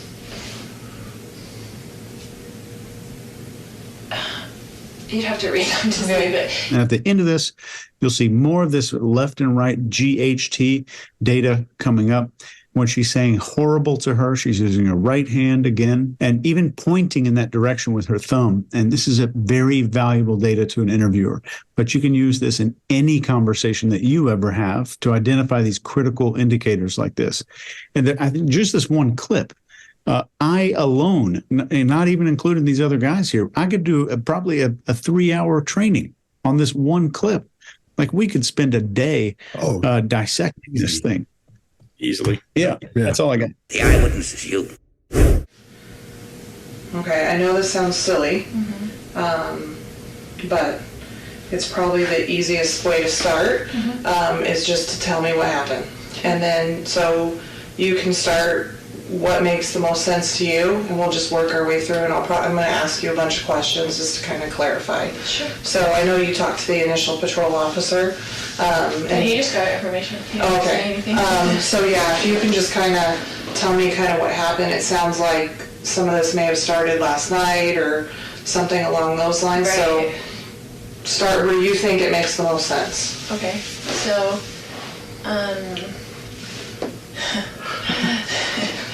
I told you, it's a crazy question. Well, so we moved into this house 3 weeks ago because he offered to get me a house here where all my family is. So we were in Houston. And so he's like, we had decided to separate or whatever. So he's like, well, I'll pay for a house for you and for JJ and whatever, because he's all about JJ. He's never about Tylee, but he's all about JJ. Because we adopted him together. He's his great nephew. We adopted him as a baby. And so we adopted him as a baby, and so we've been raising him together. And he travels all the time for business, so he's used to just going back and forth. So he's always gone like Monday through Friday. So he came when we first moved in and brought me stuff from Houston, like a U-Haul, and then he hasn't been back. But it's all these threats on my phone all the time, you know, like whatever, all these things. And then he told me... What kind of threats? Just...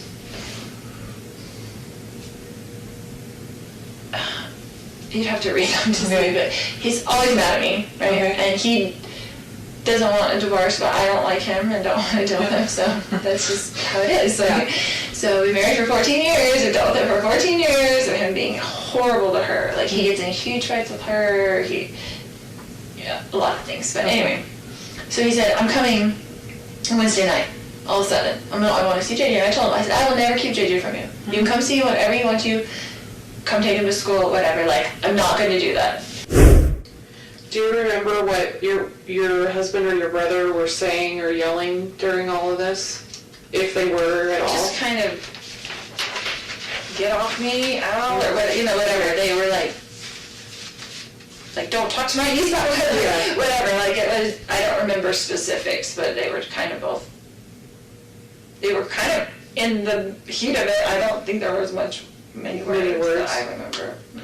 So Tylee goes outside. Yeah, she was outside. And then what happened? Then they got up from that, and my brother had stepped back, I guess, and then Charles was coming with me at the back, yelling at me to give him his phone still, because I had it in my hand. It was all really quickly, and then when I went around kind of in the circle, then my brother was there. When you said when you were going around and he was coming at you with the bat, how was he holding the bat? Just like that, like backwards, almost in one arm. Like he was swinging, but like swinging it backwards. He would have done like he would have swung it backwards at me, not frontwards. Okay, yeah. He was a professional baseball player. Okay. So it wasn't a good idea for Tyler to get out of that. Probably not the. I mean, he played semi-pro. Yeah. And he was, But. All right, Chase, what do you got? Her level of eye contact here is stunning while she's laughing about the situation. And I think she's probably been using this charm to get things her whole life. Here's why that should be scary to you. We know that adult behavior is shaped by what made the person get what they wanted earlier in life and what behaviors they needed to avoid punishment or consequences as a kid. And she's smiling here because she's used this in the past, but she's unaware that it's an inappropriate emotion to display. So what kind of person would spend a long time mastering facial expressions and making people like them and also be completely unaware which emotions are socially appropriate? I'll let you be the judge. All the behavior you're seeing here might seem off. This is because you're seeing the signals of uncertainty, doubt, hesitation, and inward focus. Those four things are the things that we're seeing that might make you feel a little bit off. Uncertainty, doubt, hesitation, and inwardly focused internal dialogue, so to speak. Greg, what do you got? Yeah, let's run down just a couple of things. And I'm going to pitch this one off to Mark pretty quickly. But this woman's sitting there. Let's look at the teddy bear next to her and look at her now and look at how collapsed she's become. She's shrinking even more. She looks like the puppet next to her. Her arms are about to touch the floor. And somebody I know is going to talk about the grotesque plane, I have a feeling, as soon as we have this finished up. Her animation is gone. She's not talking. And I agree with you, Chase. She's like, oh, what do I say now? And where do I go? She's adapting to release nervous energy, even reaches up to an uncomfortable position to scratch. There's internal voice, as she describes, and she's now changed planes. And what I mean by changing planes, when people are going up here and remembering things, now she goes down to internal voice and emotion and internal voice and emotion. We, as interrogators, know that she's headed into a place that we can push her a little further, and especially using all this disparaging the victim to get her to break, to get her to confess. Her voice tone is different. Her cadence is different. Her blink rate increases, even with that hard eye contact. When she does that, trying to understand the question, she opens her mouth. I see that, I live in a part of the country where we make fun of people who hang with their mouth open when they're paying attention to something very tightly. We call it mouth breathing. I think she's doing a little bit of that as her circuits are heating up pretty hard. Mark, is this grotesque plane or is it just This is very definitely grotesque plane. I also think she's got very long limbs as well. Her fingers are incredibly long as well. So she is long-limbed, I would say. But having said that, I rarely see anybody manage to get their hands so low as they're talking that she's actually pulling up on the cushion and adapting on the cushion. Now, what does it mean to be in the grotesque plane? Well, certainly it means that gravity is getting way the better of her. She isn't winning that fight against gravity. It's bringing her shoulders right in. She's concave here. She's minimizing. I mean, it's almost like some kind of chimp there, so she's almost dragging her knuckles on the ground. One last thing on this. She says, what were they yelling? Well, just kind of get off me. Kind of get off me. And then we see some asymmetry in the mouth, i.e. one side of the mouth does something different than the other side of the mouth. And we see a slight pull-up in the mouth. Now, that could be disdain or contempt. But I don't know why it would be disdain and contempt. What is she disdaining or contemptuous of based on the text of it? So in asymmetry of the mouth, we're left with one other opportunity, really, which is it Jupiter's delight? With her, quite possibly is. Quite possibly she is enjoying the idea of making up a story here. So look, never seen this adaptation on a cushion down this low, and she really has shrunk and heading further towards the ground, losing that fight against gravity. So even with somebody who may well be psychopathic in nature, it doesn't mean that they don't have stresses on them. It doesn't mean that if they're put in a corner, they won't shrink and they won't have elements of fear themselves. And I think that's what we're seeing here. Somebody who doesn't feel much fear and loves to have a great deal of control. But this is one of those moments, even for her, where she's caught in a corner. Scott, what you got on this one? I agree. She's caught in the corner. That's what's happening there. At the beginning, she's talking about how they were yelling, and she had all these, they were saying this and that. Kind of get off me, out. By the time she gets finished talking about it, she doesn't remember what they said. I don't remember specifics. She didn't really connect with what they said, as she explains to the interrogator, who's still doing a great job during this. And then again, like everybody's brought up so far, let's look at her posture. Man, she's so low, her hands are below that seat. You don't see that very often. You know, when someone's sitting there, I think it might be the first time I've seen it on any of the things we've done on this channel. The first time we've seen that. So that's really interesting. Again, we're hearing fading facts, more vocal fry. In the heat of it, I don't think there was many words that I remember. And way too much laughing when she shouldn't be laughing. Her emotions are not, aren't fitting with the situation that's happening there. What's interesting, I thought, and I figured for sure when you guys would find this, her ego was hit on here. Did anybody see where that was? Where something hit her ego? No? Okay. When she talks about him being semi-pro. He was a professional baseball player. Okay. I mean, he played semi-pro. Yeah. I think that bothered her. I think that embarrassed her because she grabs her arm, and that's the first big adapter we see on her. That's the biggest one we've seen so far. And I think when she says he was semi-pro, she wanted him to be a pro, and I think that embarrassed her when she said that. Now that's going way out there, but I think they're so sensitive. The psychopaths are so sensitive. They're so narcissistic that's something that didn't make her look as good as she could possibly look, and I think it bothered her.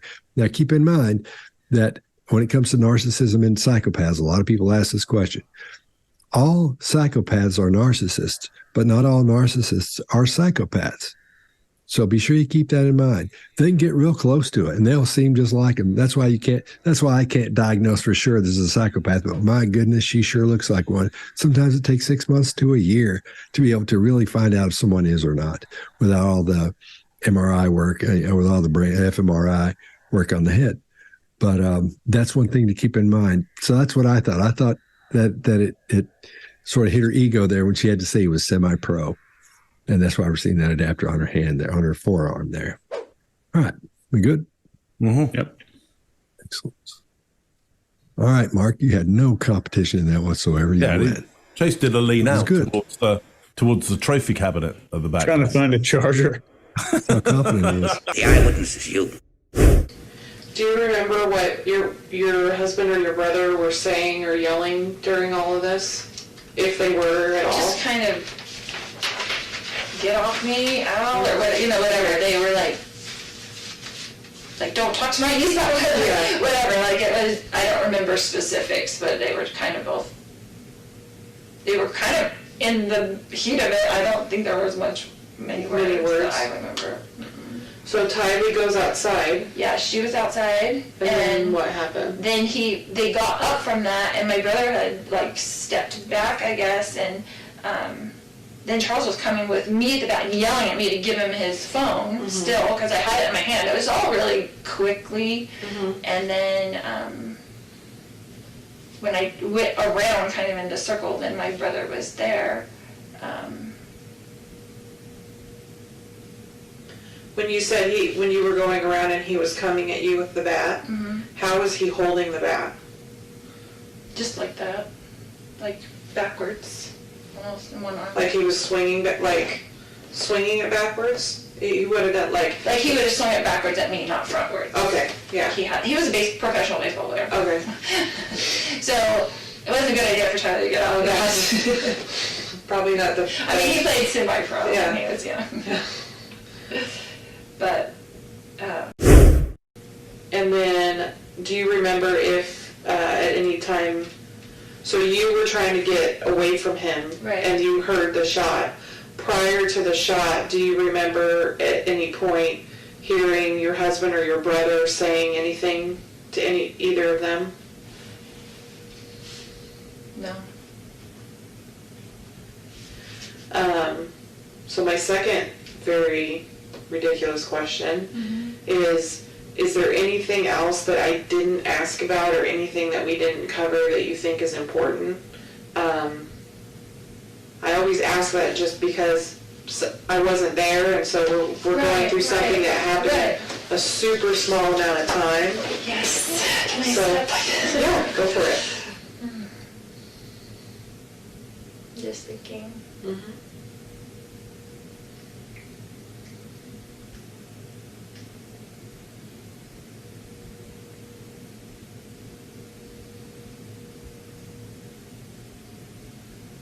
Just that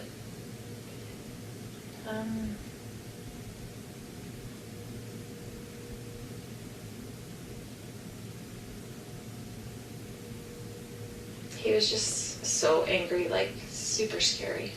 Did you know how you take your phone away from like a 16-year-old and they freak out? Like their world disintegrates. Like I've taken my phone away from a 16-year-old boy before, and he's like wanted to kill himself because like they kidnapped him. That's how it was. It was like it's something on his phone that he does not want me to see. That he was like freaking out, like to the point where I thought he would hit me in the back of the head to get the phone. Okay. So you thought. All right, Greg, what do you got? Yeah, we're back to small Lori again. She has the threat identified. Her eyes are locked. And we call that Romancer and True Crime Workshop, but it's simply paying all attention so you make sure you don't lose any opportunity to convince the person. She adapts to a leg bump at specific questions. Her blink rate is through the roof. She's shrinking and turtling more. She goes to internal voice when she's asked. One of the best questions an interrogator can ask, is there anything else you should tell me? That's a beautiful question and one that professionals all use. Precisely where she should be, though, is this emotional this accessing when she's doing it. So there's nothing wrong with her going to an internal conversation than emotional accessing. Then she goes in this weird little meditation pose, which is just odd as it can be. I'm always a fan of people doing weird stuff because it gives me insight into their personality. But then she goes into what we typically, the old days, they would call a kinesthetic plane, where you're not doing visual or auditory accessing. You're just down here in emotion and internal voice. She's behind her face working. She's doing our job for us. You never want to bother that. You want to let that person do it. Then when she asks her questions and she pokes her a little, she goes to front of mouth talking. We said, just thinking, and fading facts. Here's another disparage the victim. She goes at him. You take your phone away from like a 16-year-old. And then she lowers her head and looks at her in data intake. We've got her behind her face. I thought this might actually turn into an interrogation instead of it just being a questioning. It's pretty nice. Chase, what do you got? Yeah. So, Greg, I'm gonna hammer down hard on this yoga pose for a second. Yeah. So for you listening and all our subscribers, I want you to watch this again, and I want you to just try it on through my eyes. When you watch this again, here's what I want you to see. This question she asked about, is there anything else I didn't, ask you that I should have? It's a common question in all interviews. Somehow, I don't know why, but this question makes the interviewer feel slightly socially awkward. The interviewer is actually couching, qualifying, and explaining her reasoning for asking this question. I always ask that just because I wasn't there, and so we're going through something that happened. She gets a little bit nervous asking this question. And the moment that Lori sees this insecurity and nervousness, her entire being changes. She develops self-confidence in 1 second in the presence of insecurity here. And you can see her entire body shift. She's no longer protecting her abdomen. She sits up, takes this confident posture, and looks like a completely different human being.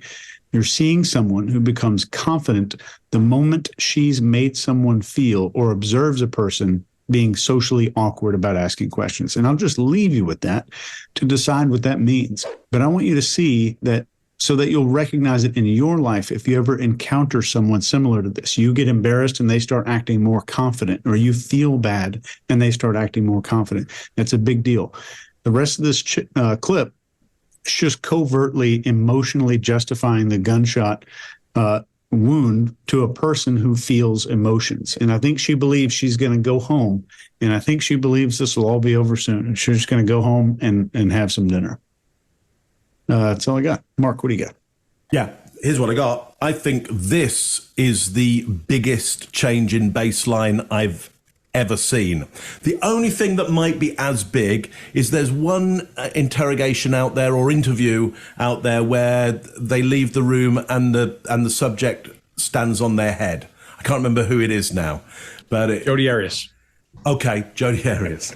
Which that's a big change in baseline, because all the rest of the interview, her head is pointing upwards, and then in that part of her interview, her head's changed. I mean, that's a big change. In this particular case, we see her legs disappear completely and come up off the ground and into the chair. That's really quite significant. I like your theory about it, Chase. I really like that. Look, whether that theory is accurate or inaccurate, we may well find out over time. However, it's clearly a big thing is happening here. It's a spiritual pose as well. So I think you're right, Chase, in that it's high status. It's like, and then the head bows and everything goes internal, and there's just a lot of space, a lot of thinking space. I think there's some real thinking going on there as well. I think this has given her time to work out what's next, because she doesn't really answer the question at all. The question is, is there anything else that we should have asked? She doesn't answer that. She goes back into enforcing the extreme emotional state that the husband was in. So back to the old story, doesn't answer the question, but what a bold and big move. Never seen anything so big, apart from standing on your head in an interview room. Scott, what do you got on this one? All right. I think the interrogator did that on purpose. I know what that looks like. And we've talked about that before, not in this specific situation. She's trying to make her, this did the same thing to Ted Bundy, trying to make her feel smart, trying to make her feel like the interrogator's not very smart. I think she did it on purpose. I think the interrogator's that smart. I think she's that slick, because this is going so smoothly. It's going so well. Everything's just kind of moving right along. There's no button of heads or anything. And she's getting all this information out of her. And I think she did that on purpose. That was my take from it, because as soon as I saw it, I said, "Oh my gosh, that's what she's doing." And you're right, Chase. She got all cocky at that point. She thinks she's got it all figured out, and that's what you want sometimes. So that might have been the road she was going down. And the question was excellent. And you're right, Greg. It's the is there anything you haven't told me that you feel like you should tell me? I use that when I'm talking to entrepreneurs. When I get hired to go talk to entrepreneurs, these guys are getting ready to invest in, and they say, go talk to these people, see what's going on over there. As I talk to them, I say, I'm here just to talk to you and see what's going on. You want to make it feel like it's the last thing you want to ask them, but when you're about 3/4 of the way through, that's when you scoot that one out, because that gives you that extra time to work on all that. If they say anything that's weird or out of pocket or something you didn't expect, you've still got that time to talk to them about it. I'll leave it there, but I think that the interrogator knew. What are you going to say, Greg?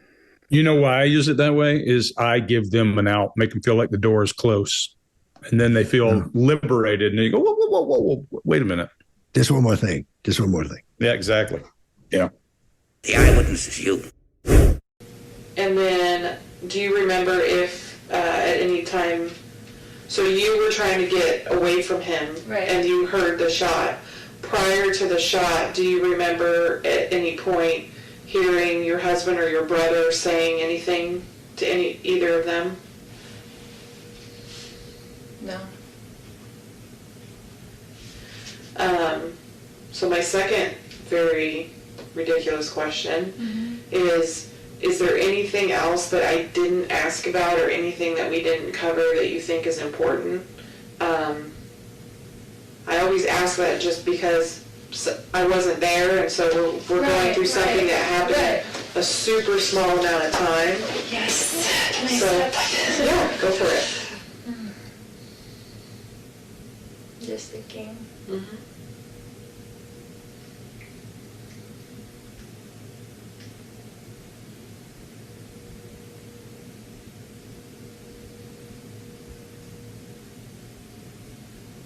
Just that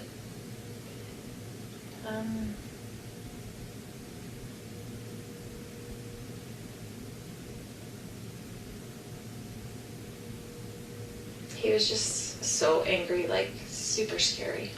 Did you know how you take your phone away from like a 16-year-old and they freak out? Like their world disintegrates. Like I've taken my phone away from a 16-year-old boy before, and he's like wanted to kill himself because like they kidnapped him. That's how it was. It was like if something on his phone that he does not want me to see, that he was like freaking out, like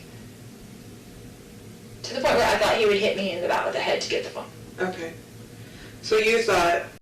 Today we're going to talk about Sarah Boone, and she's in trouble for having her boyfriend in a suitcase, and then he passed away. Greg, why don't you tell us about the videos we're going to watch?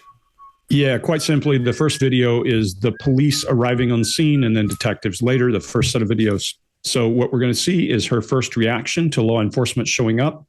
There's nothing dramatic. We don't even know what comes of her as a result of this set of videos. So that's what we got. Them has to, because this might be a real scene. So each of them has to put their name in. Normally I just put everybody. Yeah, you call it working. What's going on? I just got here, so fill me in. No problem. Like, he and I were putting a puzzle together. We've been doing some artwork together.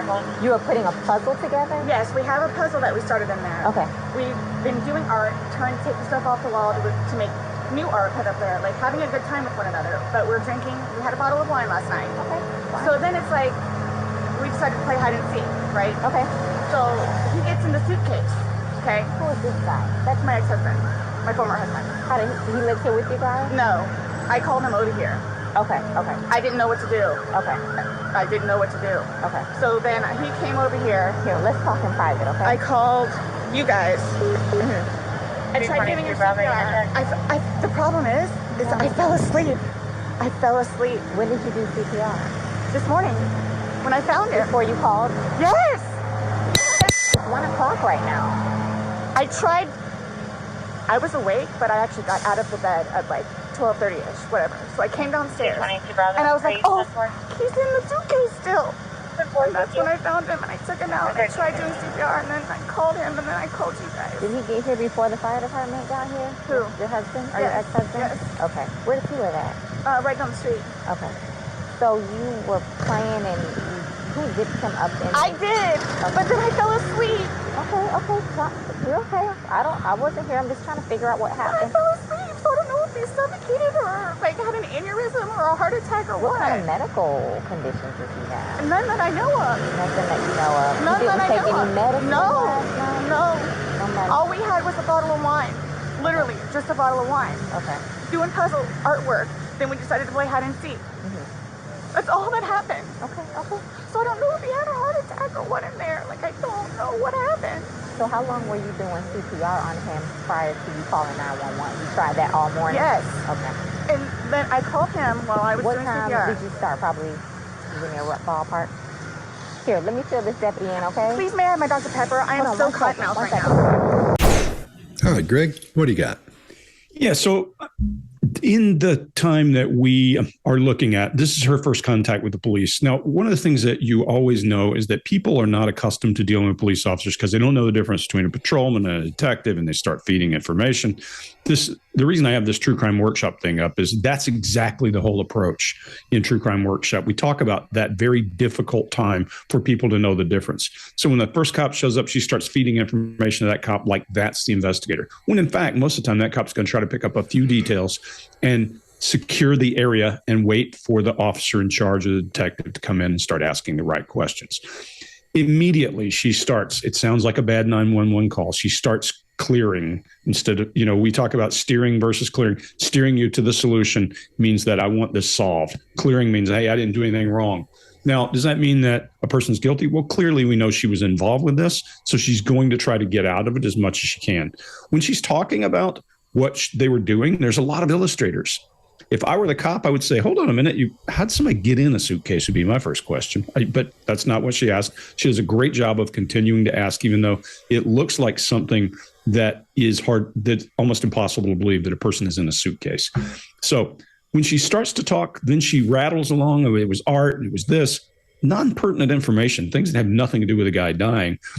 But when she gets to the crux of the matter about getting in the suitcase, she eye blocks, And so then and she does a qualifier. She says, we decided to play hide and seek. I don't know how getting in a suitcase is hide and seek. You know where somebody's at for sure. I don't know what you'd call that. I think there's a whole lot of questions I'd want to ask if I were sitting here. You see that burp?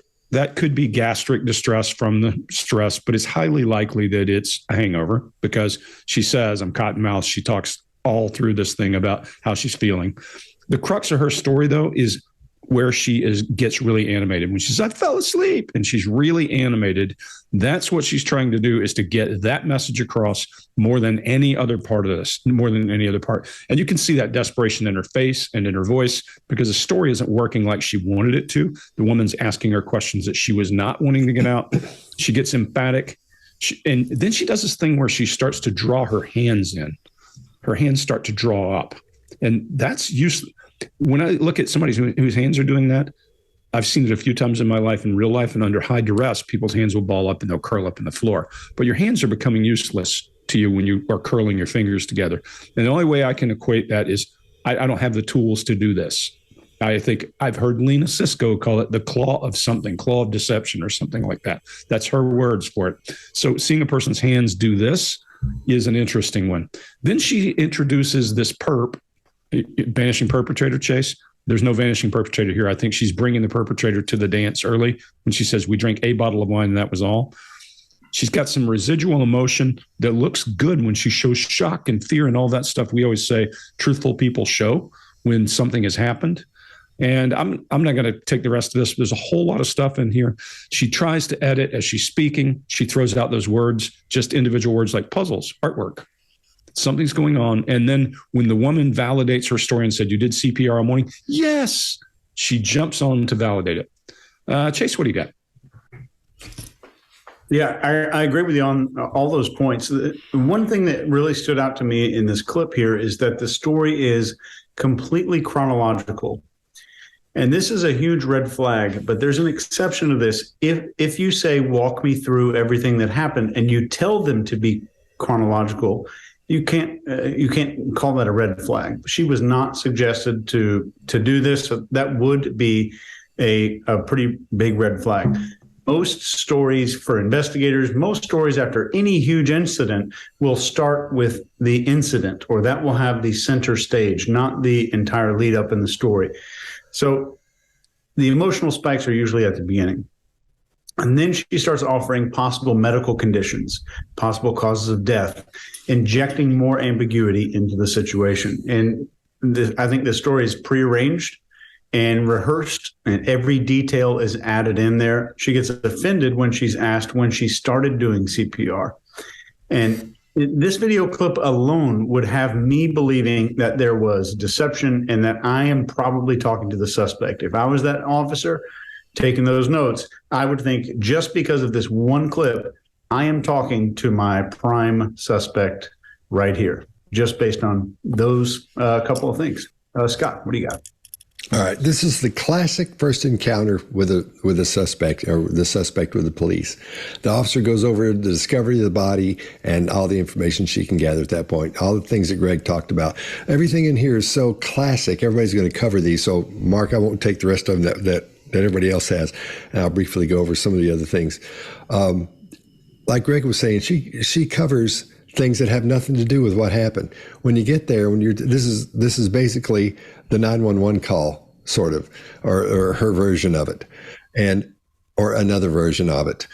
And going back to the burp where Greg talked about where she burps, we've seen that before on the guy from the Jinx. What was that guy's name? Durst. Oh yeah, Durst. Yeah. Yeah, so I think I think you're right, Greg. It could be from a hangover. It could be from one bottle of wine. I wonder how that would happen. Okay. So, yeah. So, so I think that they could probably be that, or as she's lying, it's starting to dawn on her how much trouble she's going to be in. So her stomach may be getting upset a little bit and may start churning a little bit on her. Let's talk about blink rate just a little bit. Her blink rate, it slows down, it speeds up, it slows down, it speeds up. And there are several theories about why our blink rate speeds up. And one of the ones that I always lean toward is the Joe Navarro theory, where he talks about how it goes back to how we were animals on the Serengeti, back a long time ago. And when our limbic system pops off because something's chasing us or getting ready to chase us, we see a tiger or some animal's getting ready to get us, our heart rate jumps up, our breathing rate goes up, and we start to make sure our eyes are clean because they start getting dry because everything starts drying up as your heart beats faster, preparing all your muscles to start running. And I think and I agree with Joe when he says he thinks that's more of like a window cleaning situation, like a windshield wiper to make sure your eyes are clean and clear so you'll see what all's going on around you when you start running, you'll have a better chance of getting away. Then she explains, she goes from we were playing hide and go seek to the problem of what happened is that she fell asleep. And I'm with Greg. I don't know what kind of game you're playing where you're going to talk somebody into getting into a suitcase and then letting them zip it up. That's crazy talk. And how's that hide and seek where you know where they're hiding? There's no hiding there and there's no seeking there, except him, I guess, seeking a way out. It's corny, but there's a lot more in there, but I'll leave some for you, Mark. Yeah. Look, so I would say pretty immediately, this is the person, this is the perpetrator. Just like you say, Chase, it's immediately apparent. However, I'm not there. What does the person who's there think? Well, I think she thinks this is the perpetrator as well, because you'll see a little moment where the interviewer pulls her hair back. There's no reason for her to pull her hair back. Her hair isn't in her eye. And she does that after the Penelope pit stop, like, yes, which is like the Penelope pit stops. Hey, help, just for the fans out there of Penelope pit stop. There's that extreme look. It's not that you're a liar if you talk like that. It's so out of baseline for her that even the interviewer reacts and imagines pulling back her hair. She knows that this is the culprit, I think. When did you first do CPR? There's a head tilt from her on there. So I think she's judging the threat in front of her. By the way, earlier on as well, lots of indirect gestures as well. Look, it's an important thing. Somebody's died. You'd expect if you're being interviewed that you want to give really direct information rather than kind of fluffy and airy and watery information. But she's all, flowery and watery and airy over here, not direct. Then we get it's 1 o'clock right now. So there's an idea that there's no logic to this. When did you first do CPR? This morning, the head tilts. Then it's 1 o'clock right now. She says, I tried in a heightened tension. Then she composes herself as she thinks to herself, okay, I've got to get this story right now. She says, I was awake, and then there's lots of fillers, but actually ish, whatever, like. So it really goes badly for her from moment one. I think the officer attending here knows this is most likely the person involved. Oh, and then she goes for the Dr. Pepper at the end. Again, notice the way she asks for the Dr. Pepper without any of the emotion that she was trying to put forward around the issue, the death that's gone on. Very strange, very odd. We've got a live one here. Each of them has to, because this might be a real scene. So each of them has to put their name in. Normally I just put everybody. Yeah, you call it working. What's going on? So I just got here, so fill me in. No problem. Like, he and I were putting a puzzle together. We've been doing some artwork together.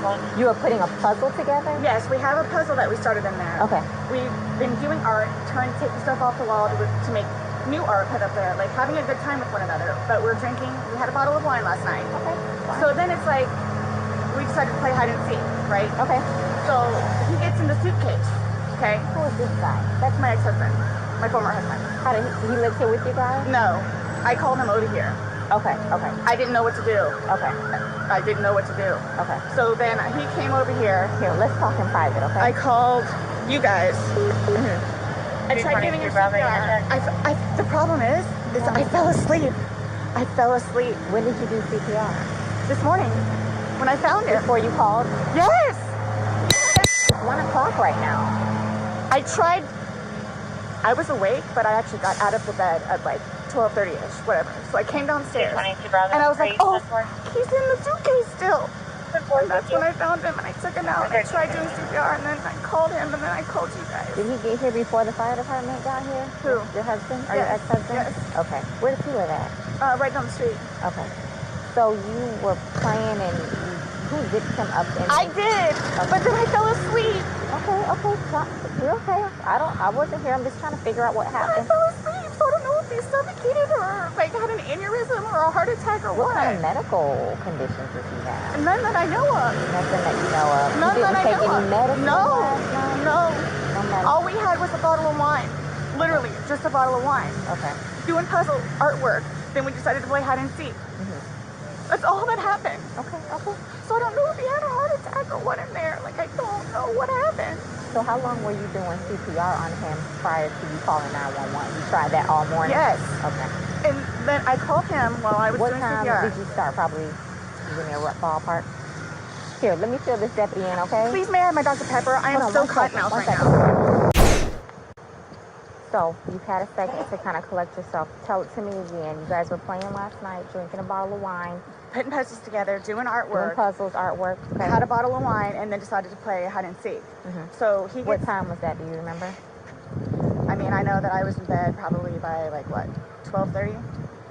Okay. Well, I went upstairs at least, and I fell asleep. Okay. Forgetting that he was in the suitcase. So you guys were playing the hide and go seek? Yes. And at some point you put him in the suitcase? No, he got in the suitcase. So he thought it would be funny to be put in the suitcase. So I was like, okay, well, I'm going to joke with you and I'll zip you up and make him, squirm a little bit, whatever it is. But then I fell asleep. I fell asleep. Where was the suitcase? Right where it is. Right down there? Yes. You zipped him in there? Yes. Thought he would be funny, a little joke? It was. We both were laughing about it. And then I fell asleep. Where did you fall asleep at? Upstairs. In your bedroom? Yes. Okay. Totally forgetting that he was in the suitcase still. Okay. And then you came back downstairs? This morning? Or this afternoon, yes, when I got up. What time? 12:30-ish. I was awake, but I totally forgot that he was in the suitcase. He can tell you there's a lot of things that we have been going through. Jobs. Yeah, he did tell me. Life, all that good stuff. So I just totally forgot. So you began to do CPR on him? Yes. Yes. About what time this morning did you start doing that CPR? No, it was the afternoon. It was afternoon because I was awake, but then I finally decided to come downstairs at like 12:30-ish, whatever it is, and I was like, I forgot he was in the suitcase, and he wasn't moving. Nothing was happening, so I unzipped him, took him out, and started doing CPR on him. He was on his way over here. I called you when he got here. Once he got here, you called us? Yes. Okay. And air was coming out, and he was gurgling, but I could just tell by looking at him. But you knew how to do CPR. You were doing that on your own? Yes. Okay. And then the person that was on the phone with me also, I counted with him doing it. And he's got no medical? He doesn't take any medication? I don't know. I don't know medical-wise. I know he doesn't take any medications whatsoever. Okay. The only thing, like I said, I don't know if alcohol had something to do with it, but we had a bottle of wine. Okay. All right. I want you to sit back down because I don't want Can I have one more sip of water, please? Yeah, go. Denver Signal 29, residential, audible, 13023 Island Bay Drive. I'll do what I can to get you a cup because I don't want you to have to keep doing that. Maintenance didn't have the proper to cancel the indication in the front door. Right to that 37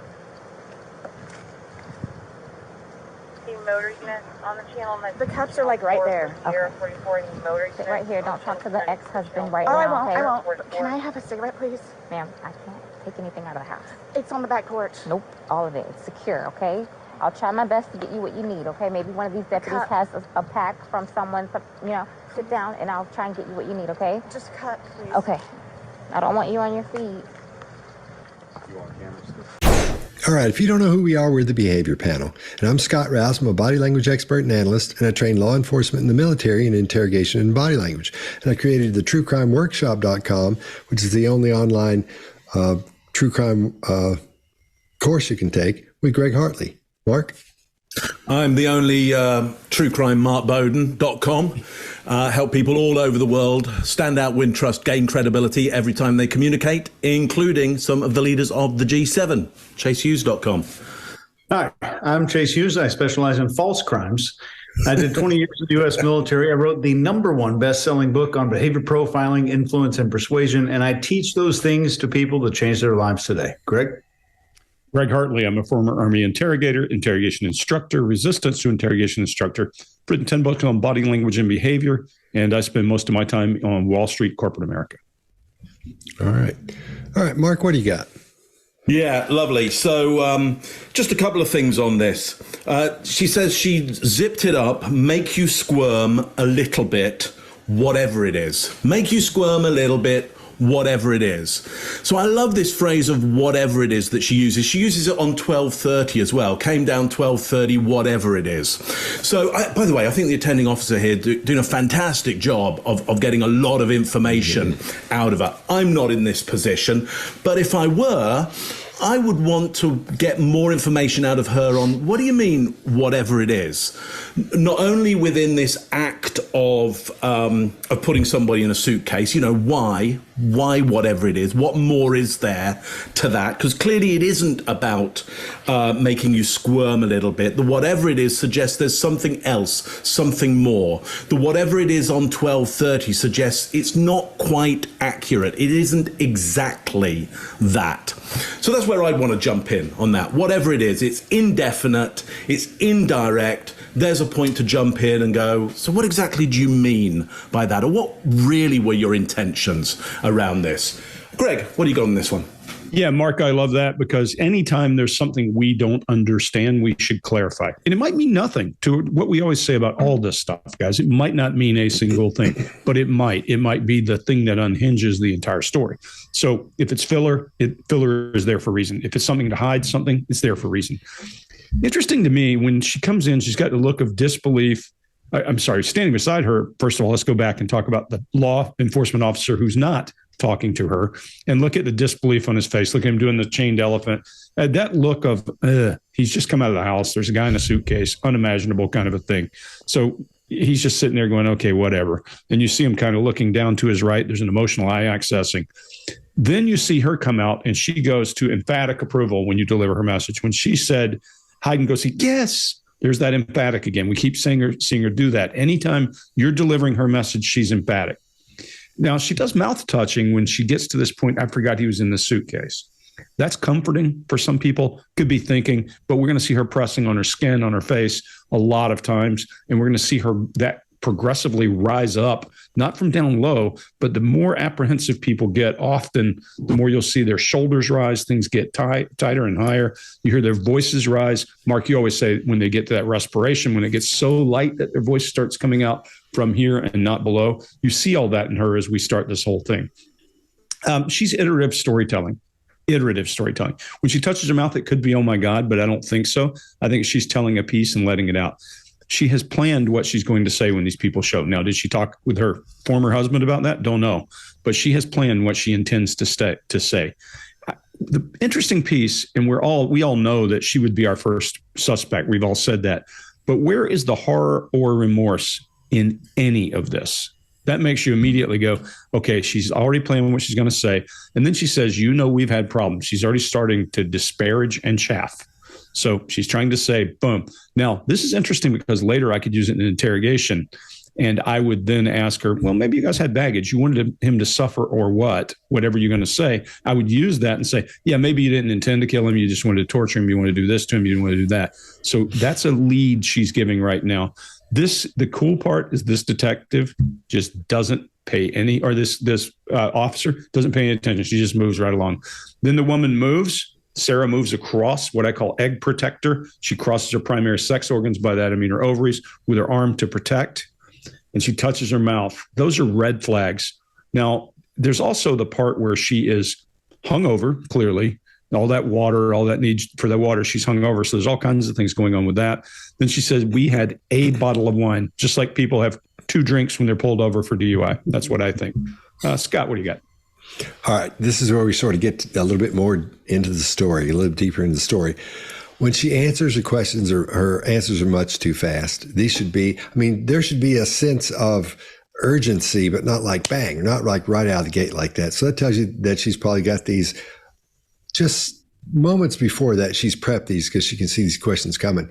And she's making sure to get her point across about falling asleep for like the 40th time. We'll see it 1,000 more times in here. She puts her hand up to her mouth. And we do that to help calm us down. It's sort of an adapter. When we touch our lips, that sends a signal to the brain to relax. And so that's what she's doing. We see her touch, as we go through this, we'll see her touch her face, rub her mouth, rub her face, all those kinds of things. Those are the things that are going to help her calm down and get rid of that built up stress or tension.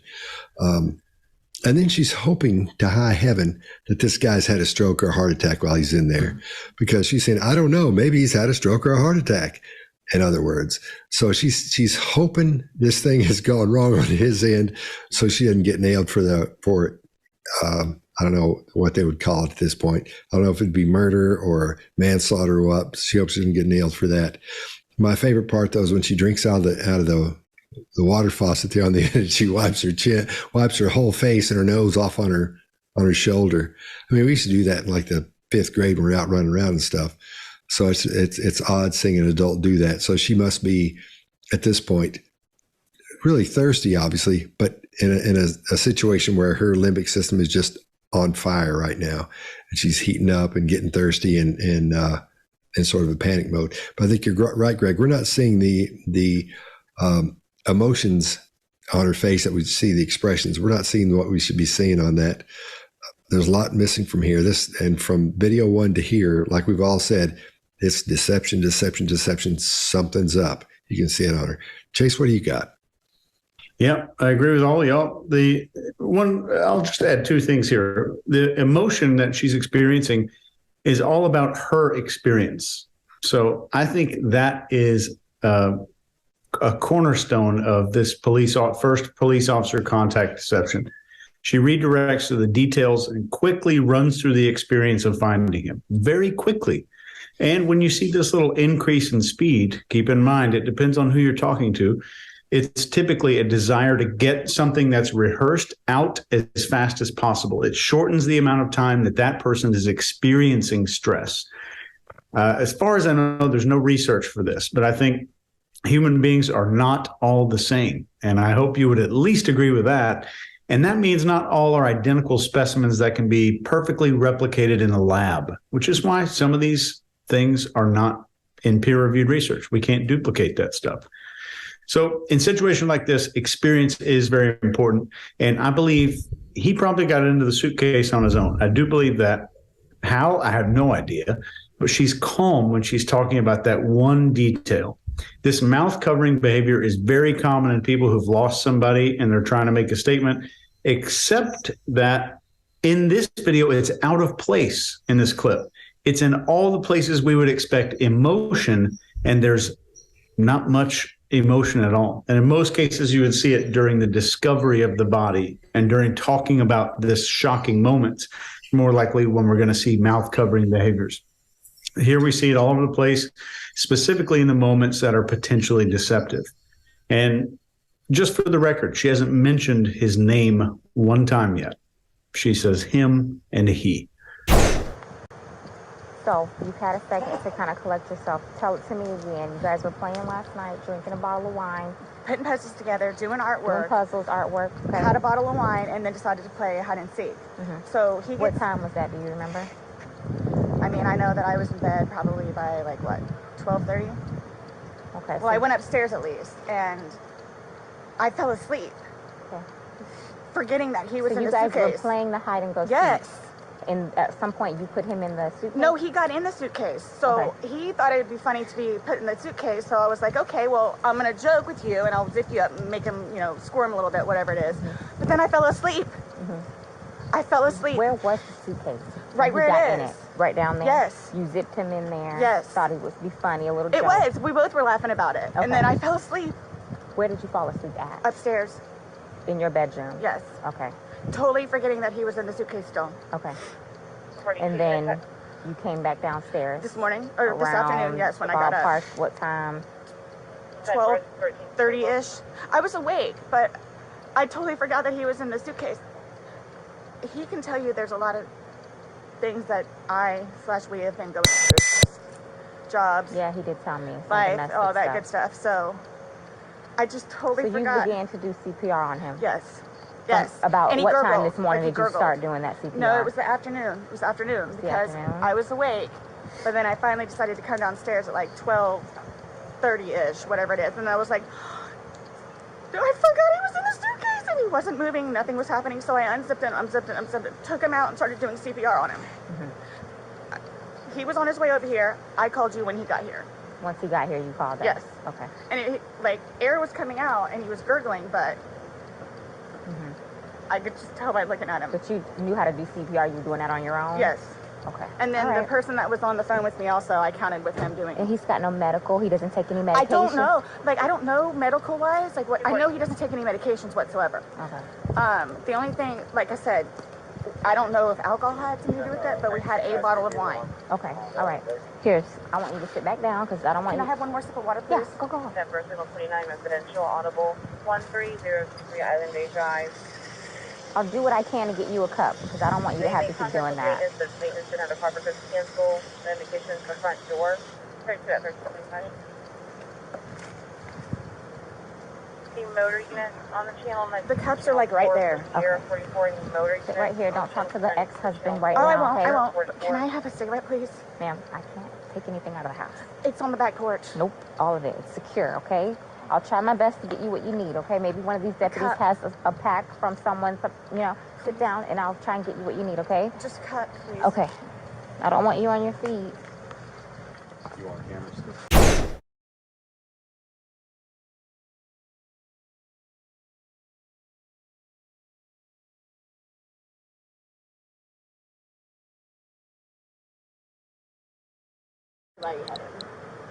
It's natural. You're nervous. You have your anxiety. You're scared, right?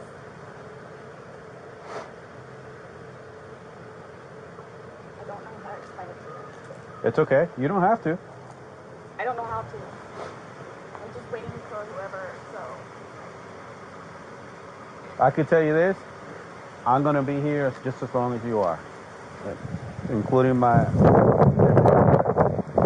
It'll be a while. I'm welcoming this breeze right now. It's kind of warm. All right? So just bear with us. I know. All right?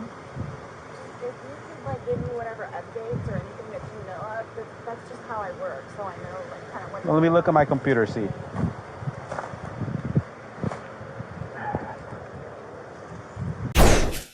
All right, Chase, what do you got?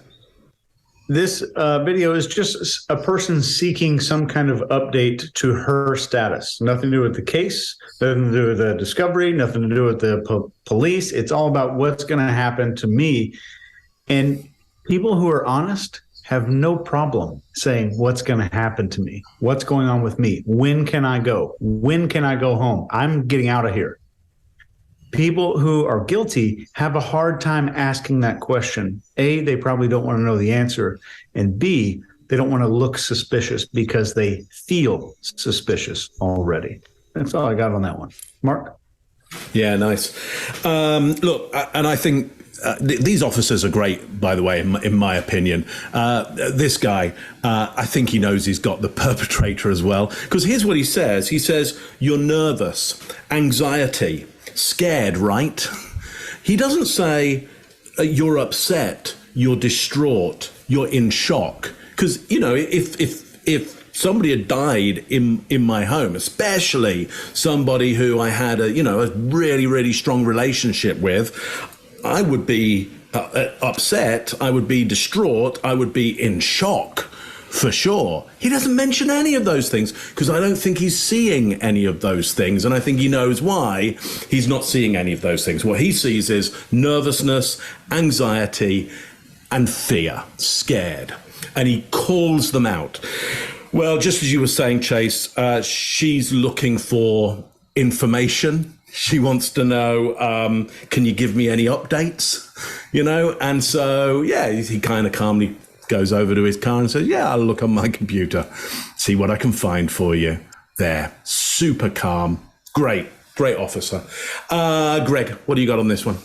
Yeah, she's doing a lot of adapting here. When we say adapting, it can be any kind of nervous energy release. And I often say it's a way to make the unknown known, the uncomfortable comfortable. In my years of working around prisoners, when you capture people, those things really, really roll up because now they're in a new place. They have to make themselves comfortable. Maybe playing with their nails, twirling their hair, pinching themselves, all kinds of stuff. And you're seeing that showing up in her. She's trying to make herself comfortable. She's starting what I call her intelligence collection about what's happening. Look, most of us have not been involved with the death of a loved one. And so we are, especially with a police investigation. So what's next? I think you're right, Chase. It's normal. Look, whether she's being deceptive about all the details about what happened or not, it's clear that she's admitted she's been involved. So she's asking what's next. What she isn't asking that's interesting is what's going to happen to him. What's next? When does his body get taken care of? Where does that go? And if you're really close to somebody, there's no rub, none of that. You think a lot about that person who is lying back there and something has happened to, whether you caused it or not. So it makes you then start to wonder, yeah, she's not the warmest of people about this guy. So then that gives me a reason to ask those questions later. We're building a profile of who this person is as we go into interrogation. Once you get into interrogation, things change. And remember, what she has done is identified him as not authority. She's talking to him like a guard. She's not talking to him like somebody who is collecting information. That's an interesting piece of it, because she talked to that other officer very differently. In an interrogation, we plug guards into cells who befriend our prisoners, and they give them information all the time. It's a powerful tool. Scott, what do you got? All right. Since you guys have covered most everything, I'll talk about why she's sitting there. They're doing a great job of just letting her sit there. Here, you sit over here. We'll be back in a few minutes, and let that stuff wind up in her brain and let her bounce all that stuff around. And I'm under the impression it's not a very big brain because of the way because of her vernacular, her sentence structure, and the things she repeats. I don't think we're dealing with somebody who's super smart here. No offense to anybody and all that, but she's not very smart. I think we're going to see that come through a little bit later on as well in a really big way. She's talking about how she's dizzy and she's weak because she's worried, and her brain is starting to like I was saying before, is loop up and start looping that thing. What's going to happen next? What's going to happen next? What's going to happen next? She's not worried about her physical appearance, how she looks to other people. A lot of times in situations like that, you don't. But the way she's sitting and the way she's wiping her face on her chin and all those kind of things, there's something.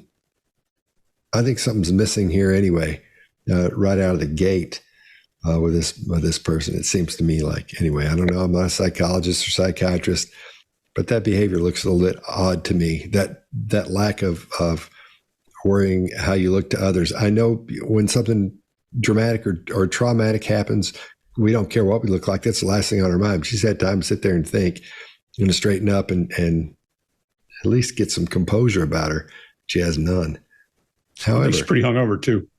Yeah, that could be 90% of it. Could be that she's hungover.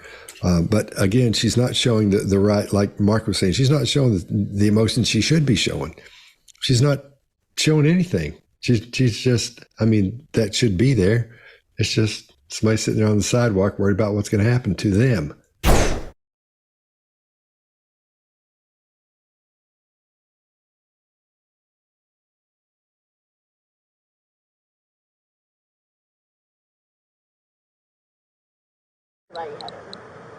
It's natural. You're nervous.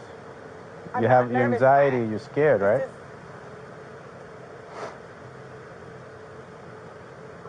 I don't know how to explain it to you. It's okay. You don't have to.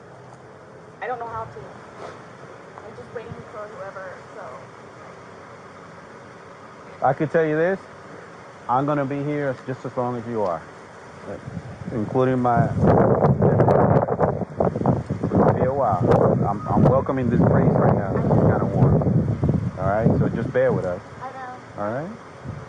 If you could give me whatever updates or anything that you know of, that's just how I work, so I know kind of what. Well, let me look at my computer. See.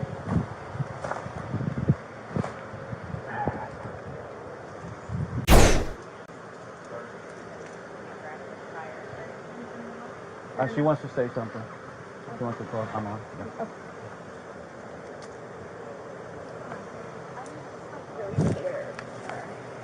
Okay. Well, we're don't here, know so anything though, like why or how? So we will not know the answer to that because we're not doctors. So what's going to happen is he's going to go to the medical examiner's office and he'll have what's called an autopsy. Yeah.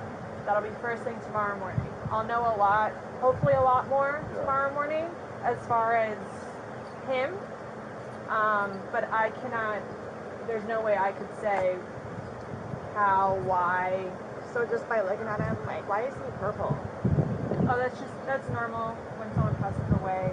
Lividity, turn. As soon as the heart stops beating, the blood starts to settle to the lowest points of the body, and then it just comes very pronounced. So that's just called a public bleed. It happens every night. I'm like really scared. I want you guys to know that. Look around. You have all these deputies here, so while we're here, nothing's going to happen to you. Before we go and make any notifications, you'll have plenty of time to leave or do what you need to do. Whatever you need to do. Okay? And we can talk about that more in length. But yeah, it's not going to be a surprise. Real quick, and then, but like, I don't like this was totally like not intentional. Like, that's what I'm scared about too. Like, we'll have all the answers. We'll have a lot more answers tomorrow after medical examination. All right, Greg, what do you got? Yeah, this is an interesting one because here we're going to see the difference. Now we've been talking to patrolmen or officers, whatever they're called, wherever they are, and they are there to sequester the scene, to make sure nobody crosses, to make sure everything's safe, and that nothing else happens in effect. They'll collect information, but the detectives, when they show up, are going to go after information immediately. I don't know if she can tell the difference. I know she knows that there's somebody else, but I don't know that she understands that delineation. A lot of people don't, and if you're ever dealing with a crime, you'll have to pay attention to know that difference. There's a lot of nervous energy, and there should be here for her. She's doing that thing I call the egg protector, and she's face touching a lot. She should be nervous because something's just changed. She may even be biting her nail. I couldn't tell. Whether she knows her now or not now, these guys are driving everything that happens. She starts trying to collect intel. She starts asking them questions. Do you know why? That's a really dangerous game if you are the perpetrator and you are in this situation, because if I were talking to her, elicitation immediately, I would turn around and go, what would your guess be, Sarah? Boom. I would turn it right around on her, or I would do a provocative statement. Well, we think it's cause, boom, just to see how she responded. That's awkward. And I think it's very difficult the way they respond. When they first start to respond, the woman says that, well, we'll know a lot more tomorrow as far as him. You could easily have just said, hey, what can you do to help us out? But they don't. They start down a different path, and we'll see where that goes over time. But as she gets more apprehensive, the thing I was just telling you, she's a great example of it, because all this part of her body, all of the muscles from like intercostals and up are tightening and drawing her up to the point where her hands are in front of her face and she's shrinking. She's turning into this little image of herself, not even the same person. So she's now gone from a single mouth barrier to double praying hands at her mouth, showing that she's feeling more stress and she's rising. And when that isn't enough sacred space, what I mean by sacred space is barriering and releasing nervous energy, she does both hands to her mouth. And then she does something really idiosyncratic. I'd look for this again. She does that thing where her chin boss pushes out and she puts her, like a little hamster or something, he puts her hands up under her jaw. It's a really weird thing that I've not seen that in people. So it's something for her. And then the guys say, while we're here, nothing's going to happen to you. They're already starting to move in the position of protector and caregiver and that. I'm not going to go over and over much more of this because there's a lot in here, but I do see her lower lip withdraw. And then I think this woman sees authority as like a kid talking to a principal. And I think if you play that right, you get something. If you play that wrong, you lose them. Chase, what do you got? Yeah, we're seeing a whole lot of fear. So if you just look at, if you rewatch this clip with no sound and just say, are arteries and organs being protected regularly here? We're seeing a lot of that. And I think it's interesting. We hear the phrase, and I think I'm quoting this directly, like totally not intentional, like, which I thought was pretty interesting. And she's vacillating here, like Greg was saying, between the uterus and neck protection, back and forth, covering neck, covering the lower abdomen. And instead of using his name, she just becomes curious about the gurgling sound. Why? Not stressed about it, not worried about it, not traumatized by it, not shocked by it, just wants a little science lesson there. I thought that was super strange. This is where, if I'm the detective, I might have a prop and have like one of those little tiny digital voice recorders and say, does this belong to you or your boyfriend? Do you know who placed it in the kitchen last night? Do you know why it was left on all night? And that just plants a mind virus. I might use like maybe a punishment, or I'm sorry, not a punishment question. I might use a leading question about this voice recorder. Maybe why was this left in the kitchen? Of course, she's not going to say it's hers. And this is planting a mind virus that she could not escape from, knowing that there's some kind of recording that could exist about what happened in that room last night. Just an interesting trick, I would say. Mark, what do you got? Yeah, you preempted me there, Chase, on the fillers. Normally, I preempt you. This time, you got in there early. However, I believe, in my estimation, you missed a couple out. What I got was, but like, this was totally not intentional, and then another like. In my estimation, there were a couple more likes in there, which only add more spice to what you've already stated there. For me, if you like the Penelope pit stop, we now have, for the English viewers, a Vicky Pollard, which is this no but yeah but no but yeah but going on. I think that's what we have here.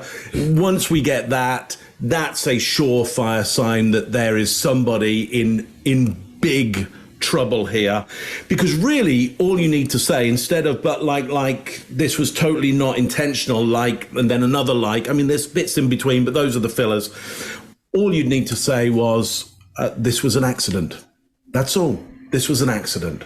But there's so many fillers and negatives in there, or double negatives, that there's a red flag up for me. And that's all I got on that one. Scott, what do you got? I agree, Mark. I think there's a little Britain in her. yeah, there is. Anyway, so now she's back to looking worried, and she wants to know what the cops know. So her body language has gone back, like you guys been saying, to this protection mode. And she's covering her stomach, and she's touching her face. And I'm just going over what you guys have gone over before. But she's very still up to a point to compared to what she's been through so far. She's very still until it goes off the rail, not off the rails, but it starts getting sort of hyped up here in a couple of minutes. And we see some more of the classic stress behaviors with the adapters, rubbing her arm, pulling on her arm, her hands covering her neck. And Greg, I've seen little children do that. She does a lot of things little kids do. So that's, I don't know. That's the only time I've seen that, is just when I just remember when I first saw that, I said, oh, I know a little kid that used to do that when she was a little kid. And also when the detective is explaining how she'll have time to do the things she needs to do, she says, run. And I thought for sure that somebody would call it out and go, yeah, like she's going to run off. But I think she's probably a runner, looking at those shorts he has on. Maybe she exercises, maybe she jogs or something, or runs around the neighborhood or something. But I think that's what she's talking about at that point. But she's not thinking about running off, like fleeing or anything like that. You guys covered most everything, so I'll leave it there.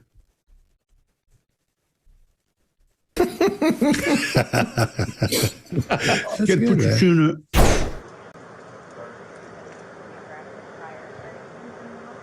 She wants to say something. She wants to talk. I'm on. Yeah.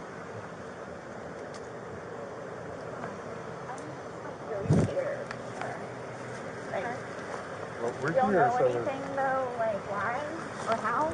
So we will not know the answer to that because we're not doctors. So what's going to happen is he's going to go to the medical examiner's office and he'll have what's called an autopsy. Yeah.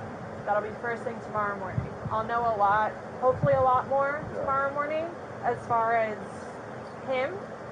But I cannot, there's no way I could say how, why.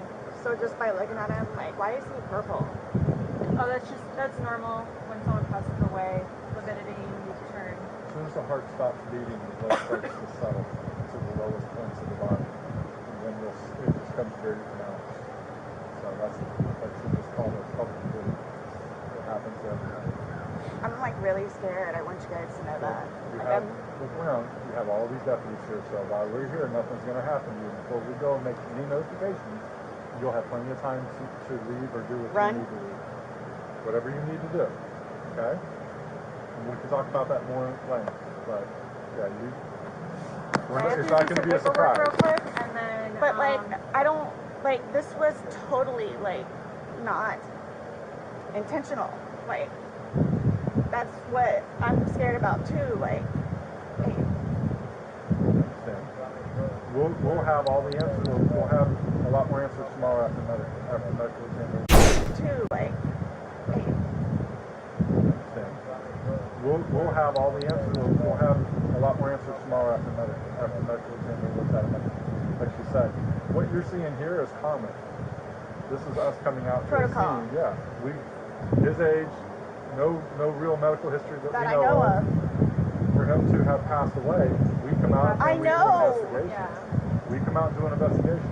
Medical examiner's office will be sending people out. This is what we do. If he was 75 years old and had a history of heart condition, we wouldn't be here. I just don't know what I don't know what it is. Exactly. And that's what we're here to find out. We're just here to get the answers. The answers that you want, the answers that his family's going to want. I just really want to see my son. Like, I really need to see my son. I mean, I know I can't go anywhere, but... No. Right. So, do I just, like, sit out here and wait for you guys? If you would, yes, please. Does anybody else having to show up, or everybody's here that needs to be here? My team's here that needs to be here. The medical examiners will show up when we call them, but we're not ready for them yet. So they're going to take him, they're going to take some photos, take him, but that's towards the end of it. And they'll be called well in advance when we're ready for them, but we're not ready for them at this point. So we won't be calling them quite yet.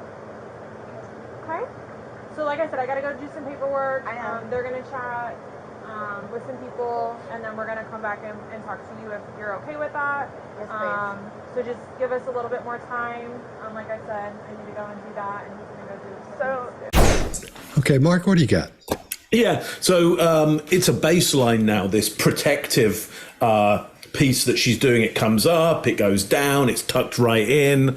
It's now almost, static for her that she's in here and here, which is, clearly she's under a lot of stress right now. But there are two big deviations from that kind of baseline of stress. One is the shoulders go up and her hands go out for, I don't know, which is this kind of thing of, what are you going to do? I don't know anything. I think there's a deviation from baseline on that because that is her strategy. That's her big tactic here is I'm going to do just I don't know stuff. We'll see because I think we got another episode that will come up next week on the interview. So we'll see whether that strategy plays out in the interrogation, the interview.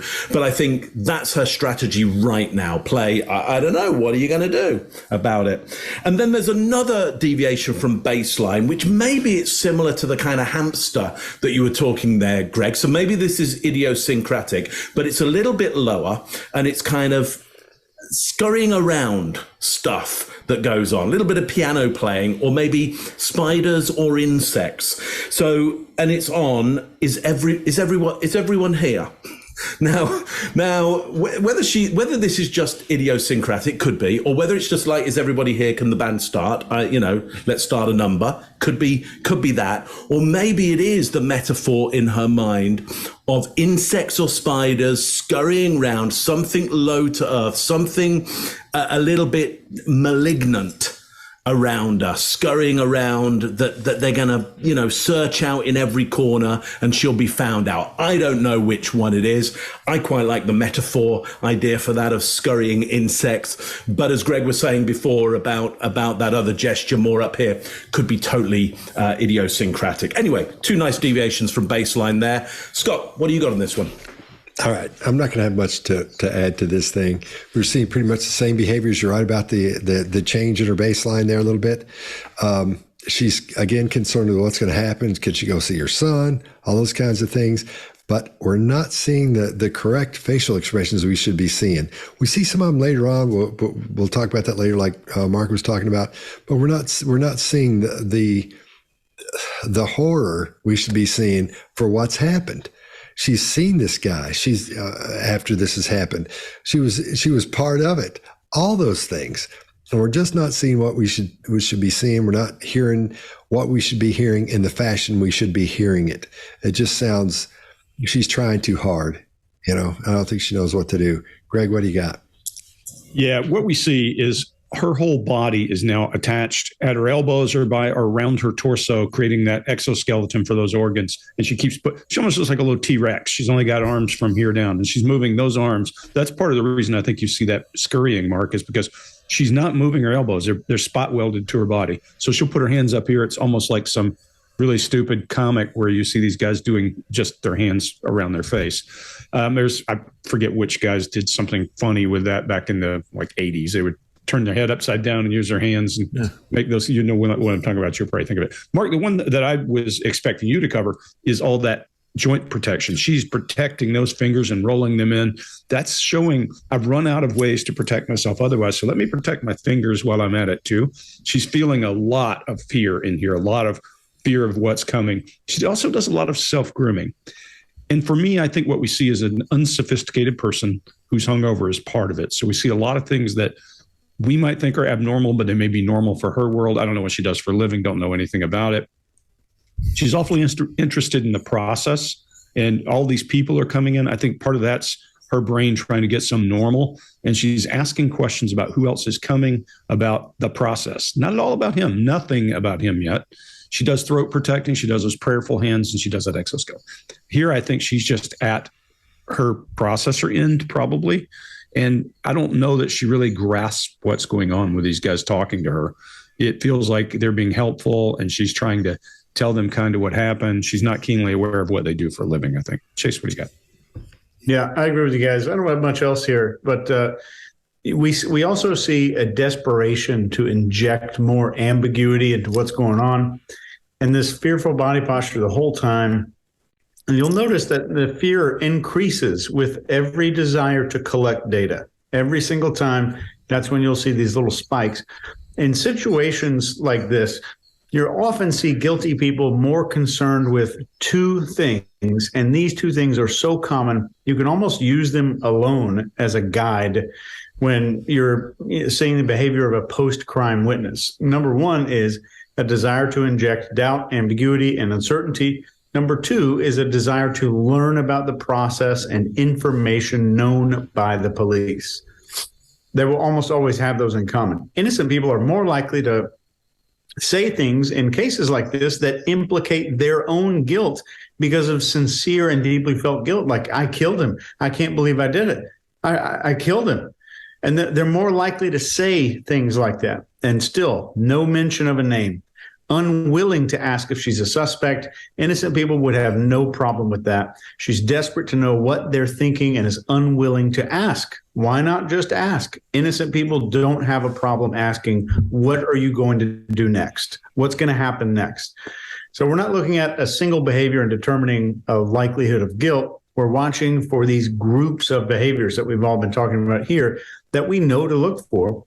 When that little pile of behavior starts turning into a mountain, which it is here, it becomes a lot more obvious and apparent to us what's going on. That's all I got. Oh, Mark, that was a good pin spin, man. Mark took that. I've got it all. Yeah. I'm triple threat. Apparently, obviously.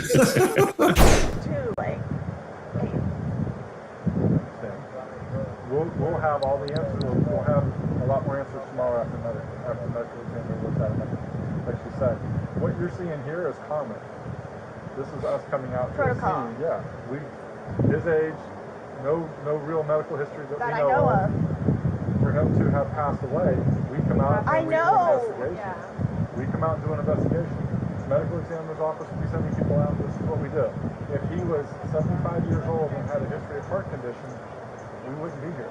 I just don't know I don't know what it is. Exactly. And that's what we're here to find out. We're just here to get the answers. The answers that you want, the answers that his family's going to want. I just really want to see my son. Like, I really need to see my son. Well, I mean, I know I can't go anywhere, but... No. Right. Yeah. So, do I just, sit out here and wait for you guys? If you would, yes, please. Is anybody else having to show up, or everybody's here that needs to be here? My team's here that needs to be here. The medical examiners will show up when we call them, but we're not ready for them yet. So they're going to take him, they're going to take some photos, take him, but that's towards the end of it. And they'll be called well in advance when we're ready for them, but we're not ready for them at this point. So we won't be calling them quite yet. Okay? So like I said, I got to go do some paperwork. They're going to chat with some people, and then we're going to come back and talk to you if you're okay with that. Yes, please. So just give us a little bit more time. Like I said, I need to go and do that, and he's going to go do more time. Like I said, I need to go and do that, and he's going to go go through. So, but do you guys tell his family, like, today or after tomorrow? We have to. It's the By law. law, we have to go and make contact with the family. Yeah. They have to be notified. Once our investigation is pretty much complete here, once they leave here, we will be going to. But again, you'll know. We're not going to just go and do it without you knowing. You'll know. We'll talk to you prior to doing anything like that. But how, I mean, I understand what you guys and how you do it, and, you know, so, but, like, what do you just tell him? What do you tell his parents? Like, what's the reason? Passed away. We tell them what we know at that point. Yeah. We tell them the truth. And that we're going to be waiting for the autopsy results, and I will be at the autopsy in the morning, and hopefully the doctor will be able to give me some of what they think and see. We'll give them their number. They can contact them and get it from them. But yeah, they're gonna know what we're here, what we're investigating, and that They're gonna think I killed him. Why would they think that? They always have said that. They've always have said that. What have they I said? told you it's because I'm the blue-eyed white dragon. That's what they call me. Because they don't want him with me. So he's basically just not really been around his family because he chooses me over them. Even after I've encouraged him numerous times to go over there and see his family. They've never accepted me, and they've always been really just unforgiving, I'll say that, where they've never accepted me, and everybody in his family has started to kick my ass, so especially his sister.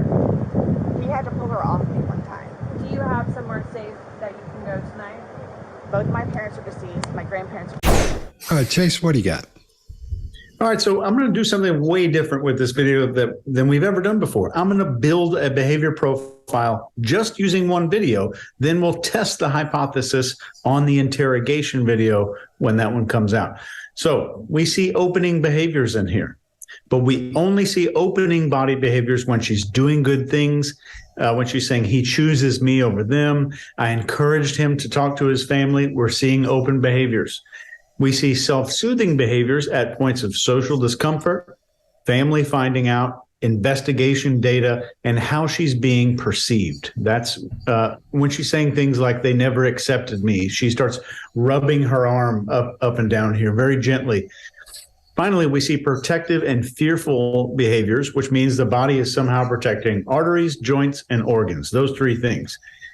And we see that around his family threatening her about finding out about case details, desiring more information from the detectives.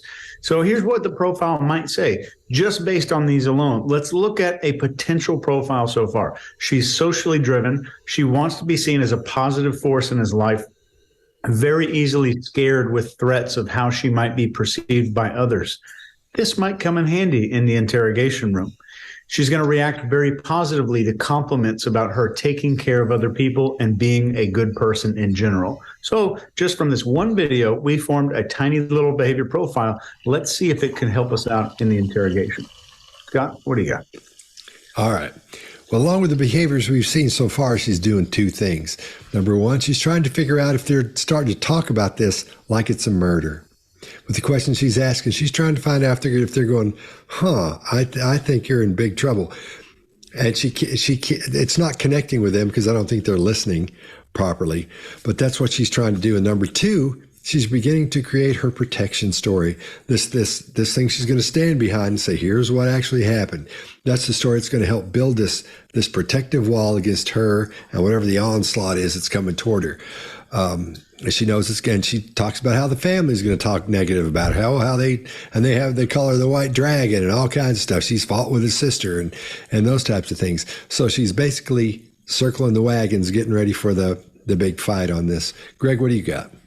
I think you give her too much credit, honestly. I think what she is worried about is an ass whipping by somebody who thinks she murdered their son, brother, whatever it is. Yeah. I think when she said run earlier, she was talking about run from the family because she's fearful of what's going to happen. I think she's so focused on that, Scott, I don't think she sees half of what we see. Because the only reason I say that is because she goes, you actually see shock when they said, yes, we will tell them what we know. First time we've seen shock. And for me, that's interesting because it tells me she's focused on something other than the fact these guys may arrest her. Look, What we can't tell, all this body language we're seeing, we can't tell what's in her head. We can't tell what her intent was. We can tell she was involved. She's got all this classic symptoms we all are hearing. But what we can't tell is what's going on in her head. And then she does shock here. And then she goes to internal conversation as she listens and trying to figure out what they mean when they say we're going to tell them what we know. And then she says, they'll think I did it. And the first good question I've heard yet from these two is, why would they think that? Why would they think that? That's powerful. And there's some good baseline. You guys are all on it. She's open. She's doing this baseline when she's saying, they'll think I did it. I chose him over me, or he chose me over them. And then the barriers and all that, when she talks about their family, is why I don't think she understands how the gravity of the situation. I think she's more worried about what they're going to do than the fact she might spend the rest of her life in prison. Just my opinion. Mark, what do you got? Yeah, so often when you're thinking about somebody's behavior, you can look into what other people have predicted about their behavior. Now, of course, that's hearsay, essentially, and it's never going to stand up in a court, or it shouldn't stand up in a court. But it is part of some of the data that you can take in as part of a bigger intelligence system. So there is a predicted pattern of behavior from the in-laws. They're going to think I've killed him. They have always said that. Well, that's kind of interesting, isn't it? Now, we don't know whether that's true, that they have said that, and we don't know whether it's true that their observation or their theory is right. But it's an interesting coincidence, isn't it, that these two things match up. Then she trips over, because I think you're right, I don't think she's quite intelligent enough to do this on purpose, but she trips over a couple of images there. She says that she is the belied, or she pronounces it belied, which is an interesting word to use. I think I'm correct in that she uses the word belied. The belied white dragon. Well, so I don't know whether she remembers doing Shakespeare's sonnet 130 at school. My mistress' eyes are nothing like the sun's, where there's the idea of the belied with false compare, the idea that you have been called something bigger and more grandiose than what you are. So it's interesting she puts forward this grandiose idea of a white dragon, because, you know, she could have said, look, they think I'm just dirt, or they think I'm just, you know, a virus or a wretch or a, you know, something. But no, it's a big grandiose white dragon. White dragon, interesting symbol as well. Usually in Chinese mythology, put right next to death, omen of death, ferocious power. In the Norse and the Saxon mythology, it's put next to Wotan, which is an oppressive power. So the white dragon is something that oppresses so much that it ends in death. So that's an interesting image that she just tripped over. If anybody is ever interested in Jungian psychology, here's potentially a good example of it just flourishing and blossoming in front of us. There we go. That's all I've got on that one. So the Wotan clan is part of that? Yeah. Yes, different Wotan. Different Wotan, yeah. Okay. Yeah. Sure. More time.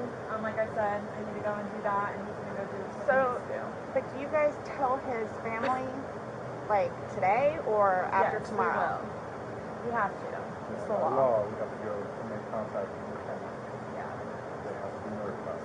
Once our investigation is pretty much complete here, once they leave here, we will be going to. But again, you'll know. We're not going to just go and do it without you knowing. You'll know. We'll talk to you prior to doing anything like that. But how, I mean, I understand what you guys and how you do it, and, you know, so, but, like, what do you just tell him? What do you tell his parents? Like, what's the reason? He passed away. We tell them what we know at that point. Yeah. We tell them the truth.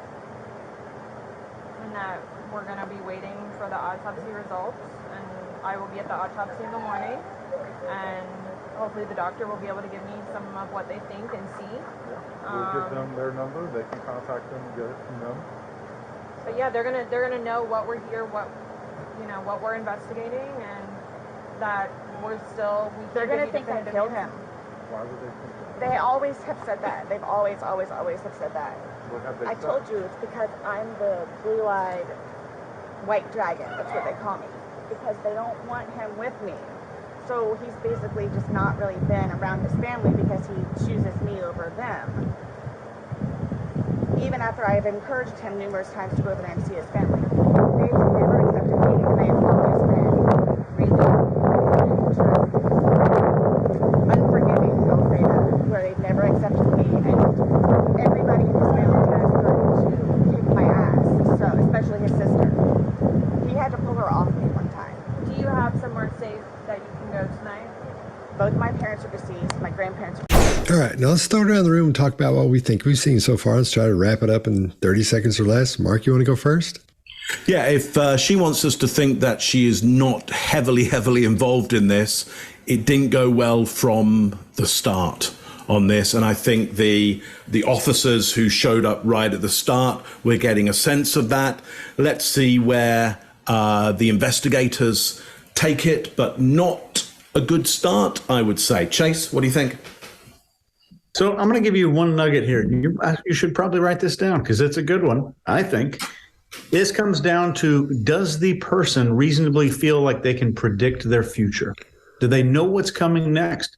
Guilty people are far less likely to feel like they know what's coming next, or they can predict what's going to happen in their lives the next few days. Innocent people have no problem saying, I'm going to be in bed tomorrow night, and the next night after that, and the next night after that. So a lot of that comes down to that. And we see a whole video here with a person who has their ability to predict the future has gone to zero. Greg? Yeah, one thing we have to point out is you can be naive and believe all day that you have some control over your life, and believe that simply by saying, I didn't mean to go to sleep, you could be absolved of any involvement in the person's death. That's not how the court system works. I say all the time, interrogation is an intentional outcome desired when you go in. So you're after getting something and finishing it. So this person may feel confident, may feel like she's confident because she doesn't understand the way the court system and the way law works. Every law has has elements that you have to satisfy to mean that the person has violated that rule and can be charged. And those can be very tricky. So while she has openly admitted, hey, I put him in the suitcase, I zipped it up, then I fell asleep, it's not my fault. That's not necessarily the way the courts will see it. So she may feel confident and may be in for a rude awakening. Scott, what do you got? I think this is a great example of seeing somebody who comes into the situation with a story or their idea for a story, but they haven't had enough time to talk about it and think about it, work their way through it, knock the things out of the way that don't sound right, to verify it with themselves yet, make it sound true. And as she goes through, she starts adding these things and these fake emotions to start to look like she's really sincere about how surprised she was about she fell asleep and just can't believe that happened because she fell asleep. I think it's a great example of seeing but somebody who's not very smart trying to almost take advantage of that. I think, I may be giving her too much credit, but I think it's a great example of seeing somebody get in there and try their hardest to find out what's going on with the cops and trying to find out if they're going to be in trouble or not as they set up this little rinky-dink story to help protect themselves. All right, fellas, I think this was another good one, and we'll see you next time. Today we're going to talk about Casey Anthony, and this has been a long time coming. And we're going to go over everything we see in her body language. We're going to dissect it and tell you exactly what we're seeing and what we think about that. Greg, why don't you tell us about the videos we're going to watch? Yeah, Casey Anthony has been one of the most requested videos for us to do since we started this show. We haven't had great video, but there's a new show called Where Truth Lies on Peacock, new documentary. And there's some great video from that. This is her retelling her story and answering what questions are posed.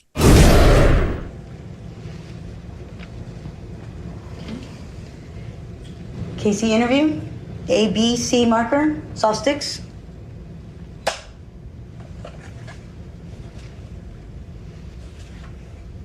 Why talk to me now when you're not getting creative control? I just need someone to be willing to listen. And I've spent the last 10 years making sure that I knew who I was, that I started to cope with this loss, and that I had something to say to make my daughter proud, but also to honor her properly. And this is part of that. It's hard because 1,000 questions go through my head. I'm responsible for answering everyone in the world's questions about her, about what happened. I still don't know. What happened to Kaylee? I know what I'm afraid of. I know what eats at me at night. I know what eats at me day after day. Because I know what I lived through. All right, Greg, what do you got? So we often on the show will tell you we are not psychologists. We're not doctors of psychology, but we are technical people who use all of the learnings from psychology in what we do. Chase will talk about profiling. I'll call it targeting. What we do is we look for symptoms in behavior and how a person demonstrates who they are. Then we take that and we think, which of our tools will work best on that? So we're targeting those people based on behaviors. And then we know because we've got a lot of experience in what works on people with these symptoms. So if you hear us say things like borderline personality disorder, narcissism, then you know we are not pretending to be psychiatrists. We're just telling you what we're seeing and how we would use it. So let's talk in the beginning about what we first see. Residuals occur when a person uses their face a lot, one way or another. It's why we use Botox to relieve these muscles. You can see a lot of this in Casey Anthony, which means she uses her forehead a lot. And we're going to expect to see that. It might be in a demeaning kind of a way. It might be in some other kind of way, but we'll look for it. We also then want to look for things that she's doing that are out of the norm or outside of what we refer to as a baseline. Now, this is a lot of rehearsed stuff. We're going to see it, but we'll talk about it as we go through. When she's showing concern and angst when they're asking her about questions and holding her shoulders up very quickly, that means that she is starting to try to deliver a message. And when she says someone willing to listen, and as I would say, we're always willing to listen, call us, we'd love to interview you. Then her lips purse when she starts talking about other people's opinions. Now, it could be their lips are pursing, and when we say lips pursing, they're pushing out. That is disapproval. Could be she's disapproving of someone else's message or her own. We can't tell what's in her head, only what we can see. She says people have 1,000 questions, and then you see rage in her face. Now, I think we're going to see a lot more of that. And when we say rage or anger, we see exposed teeth, that lower jaw jutting, her face twisting. We also see her bite the inside of her mouth as we go through this thing in preparation for going into those moves. When she says, I'm answering everybody's questions, is when she does that. When she says there's 1,000 questions, if you call us, I guarantee we got a couple more that didn't get answered in this show, and we'd love to hear about them. But everywhere I listen to this thing, until the very end, I hear her talk about daughter, her, and then finally she says Kaylee's name. A little bit interesting there. And then when she talks about afraid of, she does her pursed lips again. That's rejection, and the illustrators kind of fall. So we're starting right out of the gate to see a pattern of how she responds to certain kinds of questions and where she's going to show rage. Whether that's real or not, we'll figure out as well. Chase, what do you got? Yeah, let's just break this first video down into something really simple here. What are the behaviors that we're actually seeing? So as the video starts, we see these preening or hygienic gestures, which is a gesture that somebody performs when they want to improve the way they're being perceived. The only other thing that we're seeing here is a big spike in either the display of anger or the facial expression of anger. So the two prominent behaviors as we start the interview are concern for appearance and wanting someone to see anger. So displaying anger, concern with appearance, maybe those things have served her in the past, and maybe we're going to see those come up here in the next few videos in a very prominent way. Mark, what do you got? Yeah, so let's look at that preening or hygienic gestures as you're talking about there. Look, we're being shown immediately that this is a film, this is a piece of entertainment. We're being shown that clapperboard. So she's preparing to be in front of the camera. So it seems reasonable at this point that we're going to see those gestures, even the grooming around the mouth. What would be a problem is if we start to see that continually throughout, especially when she's given questions that should take her focus away from herself, maybe into the outside world, her daughter, a perpetrator. It should completely distract her from how she feels she's looking. So let's look out for that. Let's see if that's the last that we see of those kind of gestures.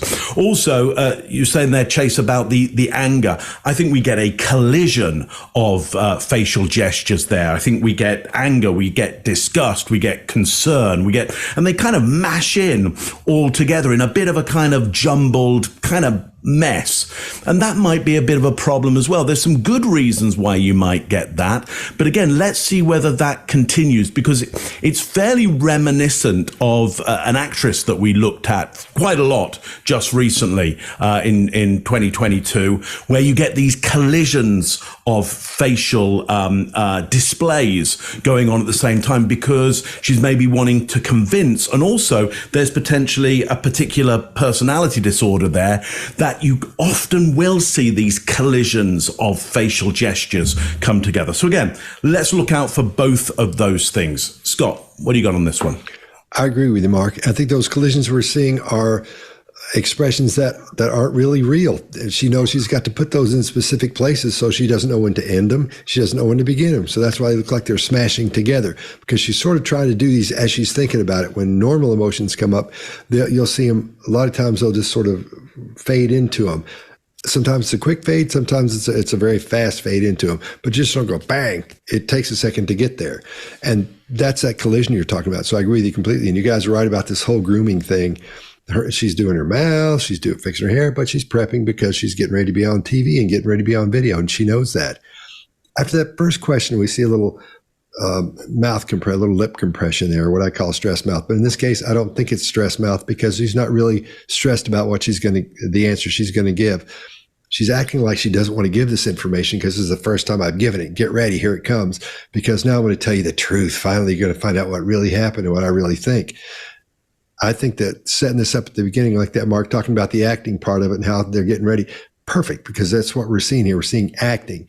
The anger expressions she's showing, those are just acting anger expressions, because when we look at them again, we'll see that when someone's angry, here's what they usually look like. See, I can get all mad and be like, oh, get all mean-faced, and that's fine. And you can look at that and say, oh, that person, they look angry. But if you know what to look for, the main thing we'll look for is when somebody's doing this, that's fine. But if you see the whites of their eyes like that, as they're angry, that's when you got a problem with them. That's when they're going to be coming at you or doing whatever it is they're threatening to do at that point. Also, we're seeing a quick little shoulder shrug. That usually indicates someone is not sure about what they're saying, or sometimes it's a deceptive cue or deception cue, if there are other cues along with that. If I were to say, Chase, if Chase was to ask me, hey, what about so-and-so? Did you do that? And I was like, dude, I have no earthly idea. A second to a second and a half of a shoulder shrug is about what you want to see. But when they're really quick like that, the person's not thinking about what they're saying. They're not sure about it. That's what that suggests. That's what that indicates. It doesn't mean for sure, because there are no absolutes in body language. You got to keep that in mind as well. But her fake anger, as she starts that, she starts getting louder, and she starts using her diction gets a little bit clearer as she goes. Quite often when someone's really mad, their words they'll slow down and they'll get really big, and their mouth will get all big. She's trying to do that, but not quite pulling it off. So I think we're seeing a lot of acting go on here.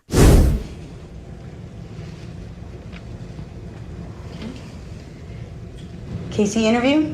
A, B, C marker. Soft sticks.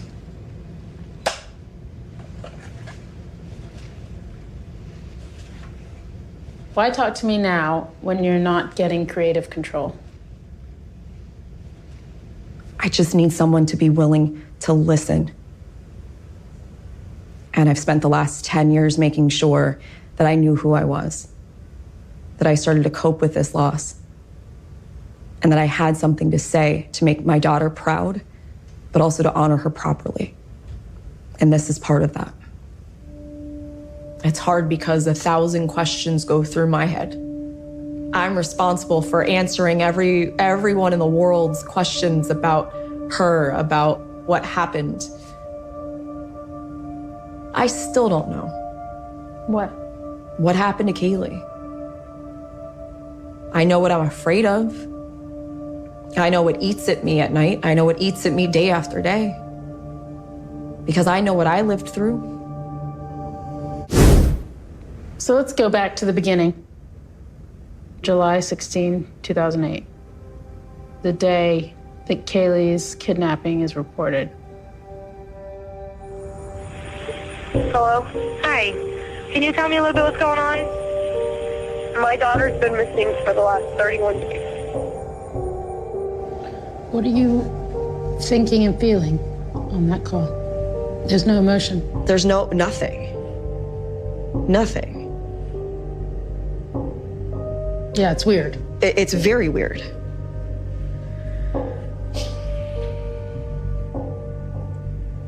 I was so numb during so much of that. Who has her? Do you have a name? Her name is Zenaida Fernandez Gonzalez. She's been my nanny for about 1.5 years, almost 2 years. I did meet someone named Zenaida Fernandez Gonzalez. She was babysitter, was the nanny. All of that's true. Was not my nanny, was not my babysitter.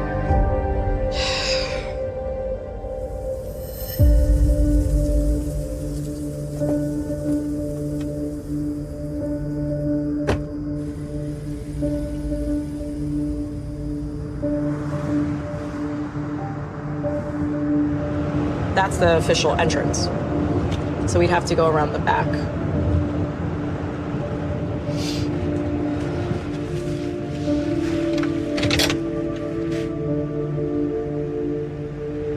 So at the time of pulling up here with the cops, you believe what about where Kaylee is? She's okay. That's what I believed the entire time, not just with the cops, every day that I've sat in jail up until the day she was found. Every day. Help us understand, why were you lying to the cops? I lied to everyone because that was my whole life up to that point. Acting like everything's okay, but knowing nothing was okay. I've had years of therapy, and I'm trying to analyze my own behavior and explain my own behaviors. All of this is a reaction to trauma. All right, Chase, what do you got? Right off the bat here, we're seeing concern with appearance and making more of these hygienic adjustments. And right when the topic of question gets discovered by her, there's some maybe cleavage covering or breast covering there. And namely, we're seeing some repetition of words here when she says nothing, nothing, and then repeats the interviewer's word weird. And Dr. James Pennebaker and Dr. Matthew Newman are some of the most recent researchers to really publish some serious academic studies on deception based on linguistic elements. And one thing they found is that repeated words are less often seen in truth-telling people, and these deceptive statements are more likely to contain less unique words, where if a word's repeated, it's not unique anymore. So I'll post a link to some really fascinating research about this. You can read that down below if you want to dig into that actual research. But when the interviewer says, you believe what about where Kaylee is, the answer from her is, she is okay. So no location, no idea of where she is at all, which would be an important question to answer, because this, I think, in a normal human, is what a parent would think about consistently when a child is missing. It's so critical that this question, I believe, would be answered with surgical precision by anybody whose child was missing, because they know, because they could not stop thinking about location and where is my child the entire time. But it's just, she's okay. It doesn't matter where she is. She's fine. She's okay. I think we're seeing something potentially unusual here so far. Greg? Yeah, this is a good one because this is the beginning of a pattern we're going to see over and over and over. She exhales in preparation for tough delivery. And that tough delivery is she knows that she's about to be called on the carpet for this lying. She moves her hair back, and I think that's a grooming gesture for her. One of the first things I ever learned about interrogations, when you're interrogating women, what looks like seduction can often be deception. So we get young interrogators who go in, talk to a young woman, and she'd flip her hair and tilt her head, and they would think that she's attracted. And I would say, yeah, she's lying to you. Just go back and look really closely at what she's saying. So I'm always cautious when people flip their hair. It can just be a habit, which it probably is in this case. It's part of her whole appearance and how she's set up. So we take it at that. She's over the top in agreement. Yeah, that is kind of weird.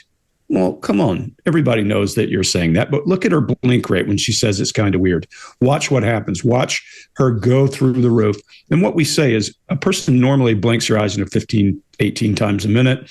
When you see it go through the roof like that, it's an indicator of stress. Does it mean they're lying? No, but it does mean that I'm going to pay really close attention to you when something changes. We're looking at change. She also does this. She blocks her mouth. Now, that can be, I don't want to hear what I'm saying. It also can be an opportunity to give myself time to think. My opinion, what we're seeing here is she's putting her hand to her mouth, thinking of what she should say. And then she gets back into this flat affect of feelings when she talks about, she's going into this whole story about her daughter. And then the pitch, tone, and cadence of a person's voice are often great indicators of where you need to drill in. She changes pitch, tone, and cadence as she names this person and gives all three names of the person. And when you hear that, you go, okay, this is probably how she does things when she's being pressured and when she is being driven in an interrogation. So we'd want to listen for that change, listen for that change in cadence so we know it's something she's rehearsed. Her illustrators come up at confession that I was lying. She's big. Her hands are punctuating what she's thinking. She said, I was lying. And then they disappear entirely when she says she thinks that this girl was safe. So we look for deviations in baseline and what's happening. When she says my whole life was a lie up to that point, her forehead rises for the first time and she lilts at the end of her voice. We call that a request for approval. She's waiting to see, do you believe what I just said? And then she goes into some therapist talk where she says, it's all about trauma. It's all about what happened to me. Everyone who listens to this channel all the time, you know that I'll say what makes the organism successful, the organism will continue to do. And after being in therapy for long periods of time and going, yes, that's it. Yes, that's it. And getting rewarded, a person's going to have a whole new story. And that's, I think, what we're hearing here. Mark, what do you got? Yeah, so movement of hair, whether it's males or females, can mean, I want to tidy myself. It can be self-soothing. It can be deception. It can be an adapter showing deception. Often it's used as well before an attack, before a piece of aggression to kind of, just distract you somewhat. I don't think it's that in this case. I think what it is truly trying to make herself look as good as possible. But that moment has gone. We're seeing too many images already in this montage sequence of her being concerned about the way she looks before she speaks. I was happy with it happening around the clapperboard. I'm not happy with it happening outside of that. And it's going to continue. So that's a bit of a problem, that concern around appearance, around subject matter that she shouldn't need to be concerned about her appearance. So it goes to this shot of her and she's around a projector and the way she's talking is overly dramatized. At that point, seems highly kind of scripted. So I'm worried about that. A big change in her tempo, a big change in the emphasis that she's using. Now, again, could be the fault of the filmmaker and how the questions are being asked. And this definitely is a piece of film here because look, what we get is her getting into a car in empty streets. Seen from above, an image of loneliness. She's on her own. We see her driving. The camera picks up on the bracelets, the cloth bracelets on her arm. These are usually signifiers of memories of past events. So she's lonely now. She remembers the past somewhat through objects that she has. The interviewer, we see her interviewing her through a mirror It's literally Alice through the looking glass. It's red pill, blue pill. We're seeing everything through a glass darkly. We're seeing everything distorted in some way. It's montage. It's surrealism that's being set up here. And so justifiably, from my point of view, we've got a highly produced piece of documentary that at the end of it, as she's talking about therapy and trauma, leaves us, I think, as the audience, slightly confused. And it's designed to do that. So we've got to be careful as we go through analyzing her, that we also analyze how she's being projected to us, how the filmmaker is trying to manipulate us, because the filmmaker is doing a manipulation. And I think it's fair to find out early that she's going to be doing a manipulation as well. And these things are compounded. So if you feel a little bit seduced by this film at this point, maybe even feel a little bit sorry for her because you're a little bit confused and there's a big mystery going on. Well, you're right to feel like that because it's designed to do that. Scott, what do you got on this one? And that's Mark Bowden's Film School, ladies and gentlemen. I never thought about some of that stuff, but I think you're right. I think you nailed a lot of that because you did get those feelings from that. I don't see old school. Yep. Like with music too. Yeah. Wow. Oh yeah. The music is all that. Anyway, so I think you guys are correct on the grooming and the preparation. Again, she just wants to look good. She's doing that constantly. She can't leave her hair alone. She's all the time trying to look. And again, like you were saying, Mark, I'm just having to cover what you guys covered in little spots. It could be an adapter. She could be, that just be a nervous habit she's got to help get rid of some of that built up stress and tension. The thing I found interesting at the beginning was every time she answered, she would look away as she was answering. She'd say something, then she'd look away.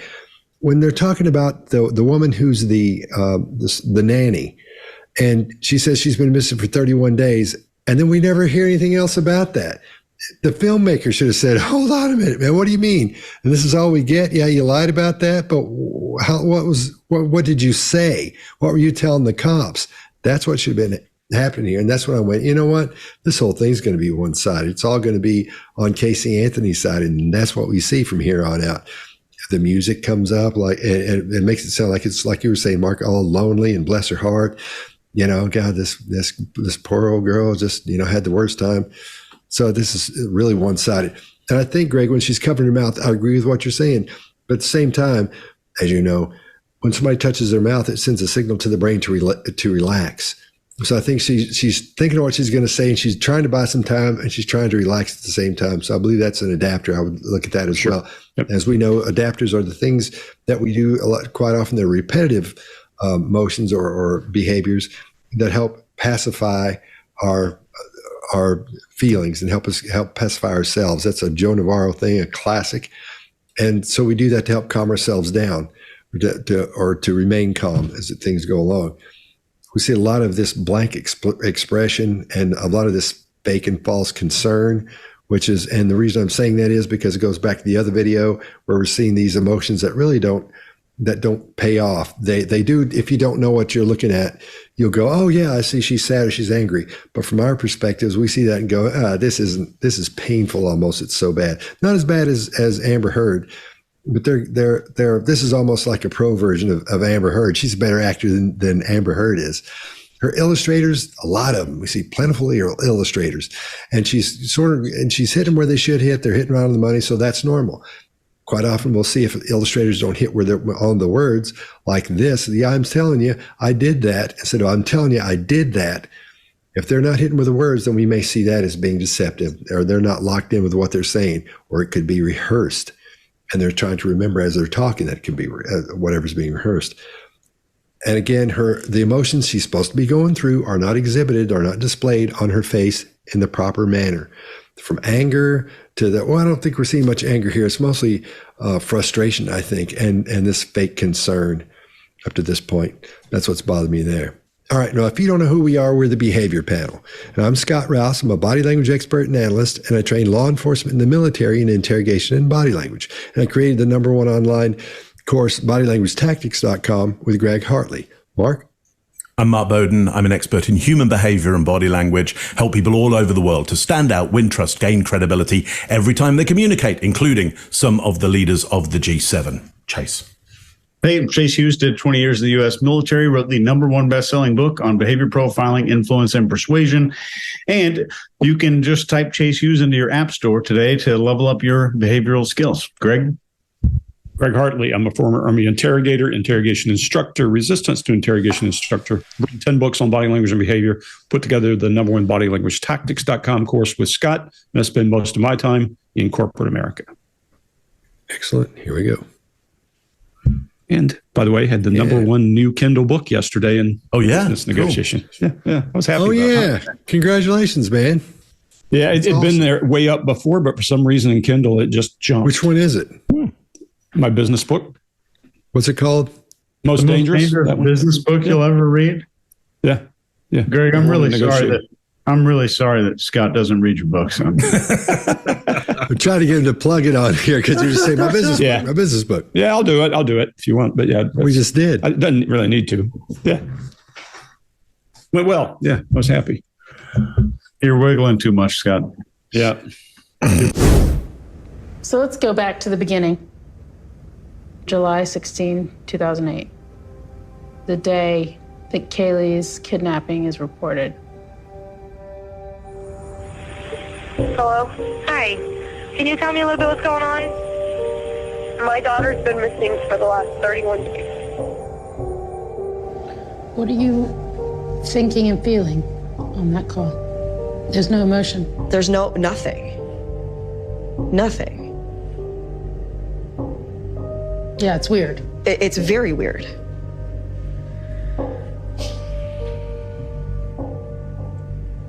I was so numb during so much of that. Who has her? Do you have a name? Her name is Zenaida Fernandez Gonzalez. She's been my nanny for about 1.5 years, almost 2 years.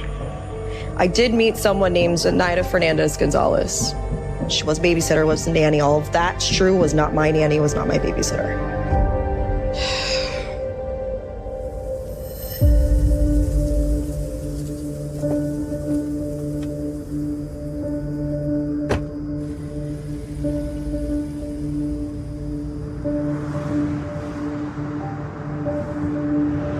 That's the official entrance. So we'd have to go around the back.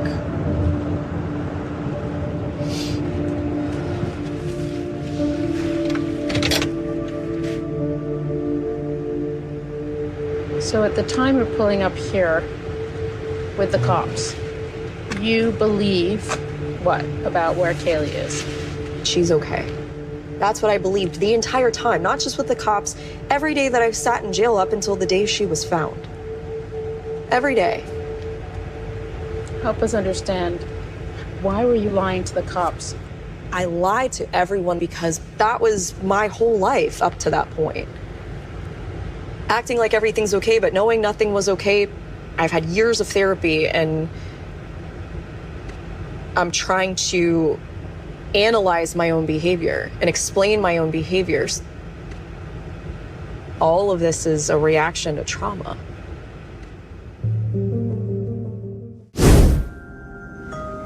How'd you sleep? There's no such thing as good sleep. Not that I know. A lot of nights I have very clear images and flashbacks, nightmares.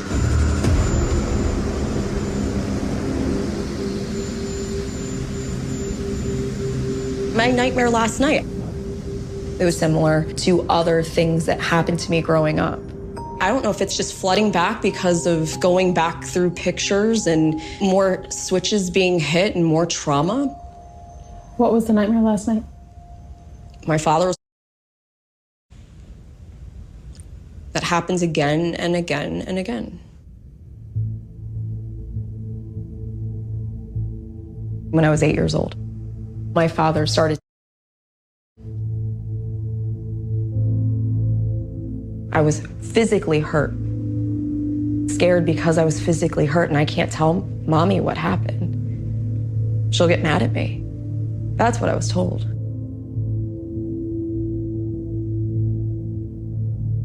With my father, the abuse one day just stopped, just before my 12th birthday. My brother started coming in shortly after I turned 12. and it stops around the time I turned 15.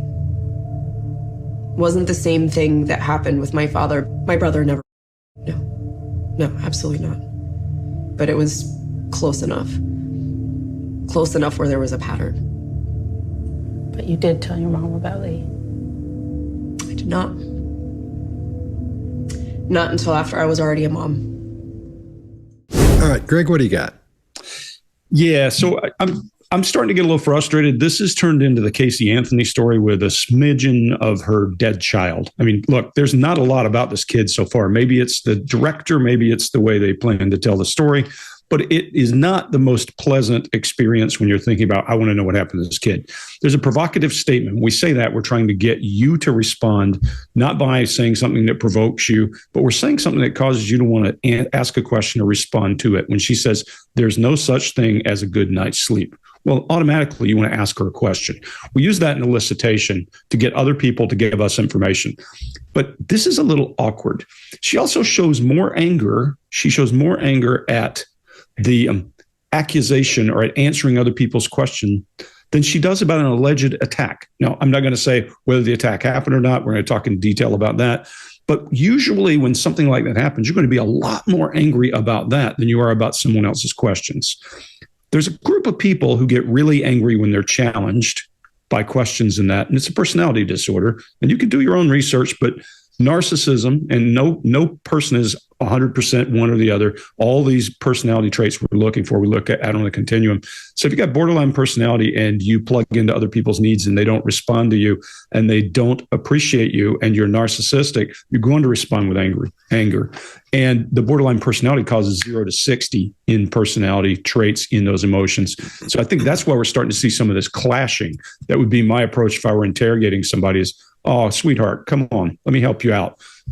Condescending intentionally just to make the person respond. But this alleged attack gets a whole lot more out of her. And then I'm not going to cover all of it because there's a lot here for you guys, but there's some contempt in her face that shows up there. And she bites the inside of her mouth just before she goes to that anger and all of that, whatever that is, rage. I think that's an adapter, but we're also going to see that show up as a predecessor to when she shows rage or she shows anger later. That would give me an indicator when I'm pushing her buttons that it's working, because she bites the inside of her mouth to release nervous energy. As Scott said, this is an adapter. And when we think of an adapter, it's a way to make the unknown known or to take more control. She does a lot of hard eye contact here, and that hard eye contact I typically associate with being concerned about whether she's being perceived as honest or not. So I'll stop there. And Scott, what do you got? All right, we hear trauma again. Trauma's horrible. And when you really do experience it, and a lot of people have, it's terrible. And I'm sure there was some trauma for her in this situation.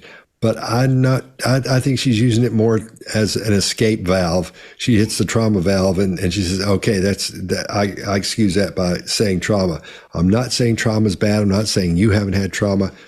It's horrible. I'm not making fun of it or playing it down or anything. I'm just saying the trauma she's talking about, I'm under the impression she didn't experience. She may have experienced some, but not the level she's talking about, to blame murders on somebody else. When she says, mommy, they show a little baby, her as a little child. This one-sided view of Casey Anthony, like you were saying earlier, Greg, it's one-sided because it shows, she says, I couldn't tell mommy about this attack. And it shows a little baby, like the baby would say, would say that. If she's 12 and she's calling her mother mommy, that's odd. Even at 8, it's kind of odd. I would think. I could be wrong. I don't know. I don't remember what was going on when I was 8. This is all poor, pitiful me, and blaming it all on the trauma. She talks about how she has nightmares every night. These are all prepared stories. She sat down and listed these things out, and she's talked to somebody about it, and they said, here's how you approach this, because her vernacular is changing. You look at the old videos of her talking. She doesn't use some of these words. She doesn't construct her phrases this way. Somebody's helped her do this, and they've rehearsed it. And we all know what rehearsal for phrases and things look like from working in trials. So we know what that looks like, and we know what it sounds like.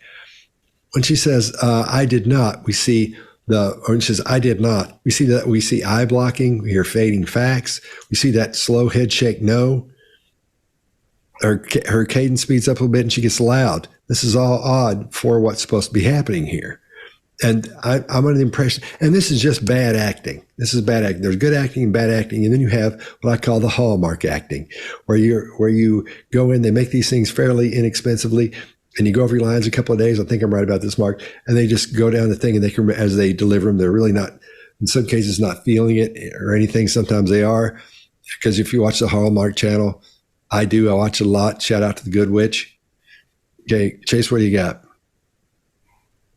I don't know anything about the Good Witch. I'll have to look it up, though. Oh, you got to watch it, man. It's awesome. I just think it's interesting to note here that she was comfortable giving vivid detail about the nightmare and then shifted to severity softening and concealing language when talking about what happened in real life. So the vivid detail was about a nightmare. And the focus in this clip seems to be driven by a need for forcing a viewpoint. What that viewpoint is, I'll leave that up to you to interpret. In reality, when somebody asked how someone slept, there's a small percentage of people who will use this question to insert a catastrophic statement like there's no such thing as good sleep. That doesn't exist. Instead of, it was fine, how are you? Just being social there. So it's every opportunity to inject some piece of narrative and story here. Not that that makes her a liar per se. Maybe some things in a few minutes will. But I don't say that makes her a liar. I would say this makes her very unusual, and it makes this interaction a very unusual interaction as well. Mark? Yeah, couldn't agree more, Chase. You know, if I meet Chase in the corridor and I say, "Hey, Chase, how was your sleep?" That's a phatic question. It's a customary question, and his customary reply, even though he knows me pretty well, he's going to go, "Hey, pretty good." And then I might go, "Really?" You know, and then he might go, "Well, actually," you know. But it takes a bit of delving. Exactly as you say, Chase. When you ask a phatic question, if somebody then takes that opportunity to go, "There is no such thing as the concept of which you ask the question," that is confrontation.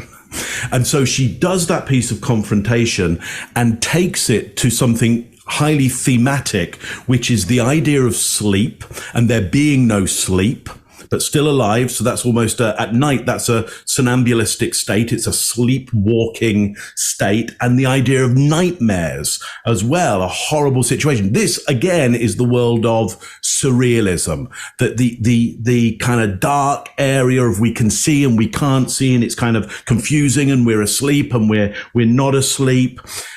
In fact, it's a little bit Shakespearean because there is no sleep anymore. Sleep has been murdered. It's tragic. It's tragic when events have happened so that all sleep has been murdered. Interesting. We get this collision of feelings around the abuse. We get this collision of facial gestures, lip retraction, hold something back, the biting of the inside of the mouth as well, bottom teeth in anger, eye block with the eyelids, and a challenging tone on that. Again, a collision of things that I really wouldn't expect on a theme or an idea or an event, which is, should be and could be, and maybe is incredibly horrific, awfully horrific. I wouldn't expect that collision at that point. So I'm worried about that. However, in her favor, we can see her nose goes red.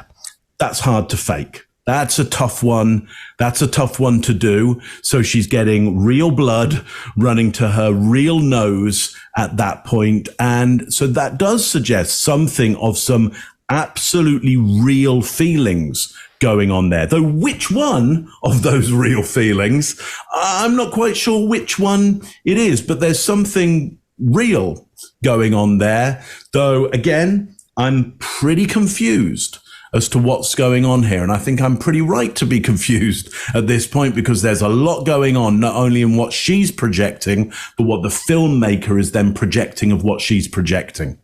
I think that's us, isn't it? Are we done?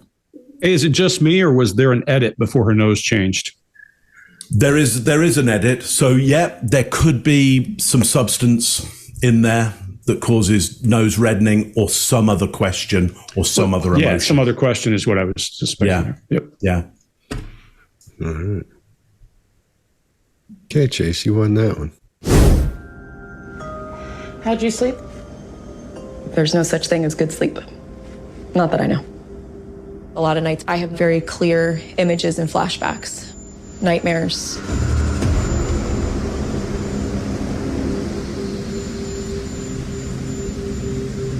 My nightmare last night, it was similar to other things that happened to me growing up. I don't know if it's just flooding back because of going back through pictures and more switches being hit and more trauma. What was the nightmare last night? My father was. That happens again and again and again. When I was 8 years old, my father started to. I was physically hurt, scared because I was physically hurt, and I can't tell mommy what happened. She'll get mad at me. That's what I was told.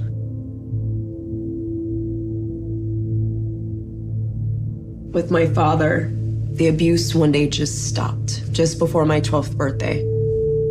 My brother started coming in shortly after I turned 12. And it stopped around the time I turned 15. Wasn't the same thing that happened with my father. My brother never. No, absolutely not. But it was close enough. Close enough where there was a pattern. But you did tell your mom about Lee. I did not. Not until after I was already a mom. The United States is looking for our Kaylee. Are we going to be able to find her, do you think? I hope we can, Mom. I believed that she was still okay. So I know you want to ask me about the last day she was here, the last day that I saw her, the day she disappeared. I know that's what it's all leading up to.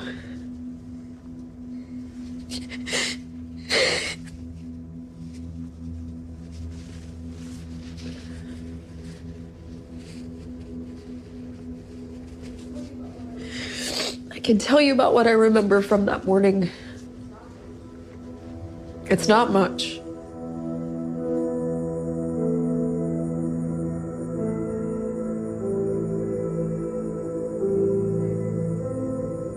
The night before was a normal night. Got Kaylee to bed. Woke up the next morning, got her breakfast. I wasn't feeling that great. And I wanted to lay down. Put on the TV, the door was closed. And I had her lay in bed with me. I've been a light sleeper my entire life. Because I'm used to someone opening the door while I'm asleep. I'm used to being on alert, especially with my child next to me. It's part of the reason she slept in bed with me so much. In my bed, with pillows stuffed against the wall, with the bed up against it so she couldn't fall, so the bed couldn't move. Were the doors unlocked to your bedroom? I thought that I had locked it, but maybe not. It's possible that the door was unlocked. I know my dad was at home.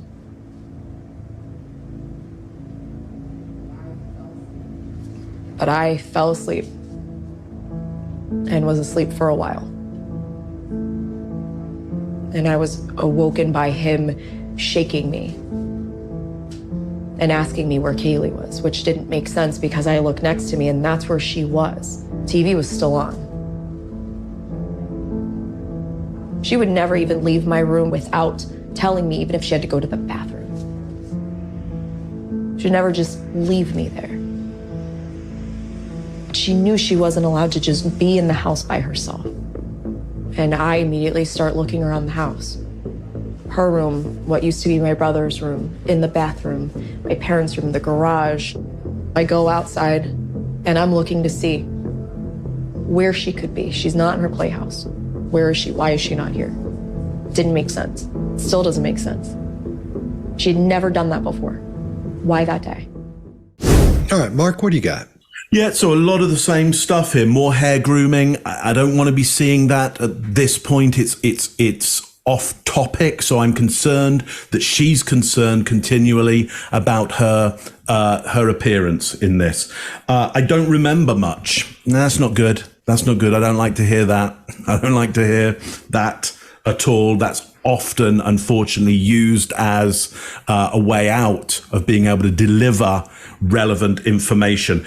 We get, again, more collisions of feelings, concern, anger, approval, and then suspension as well. The body just kind of stops and does nothing.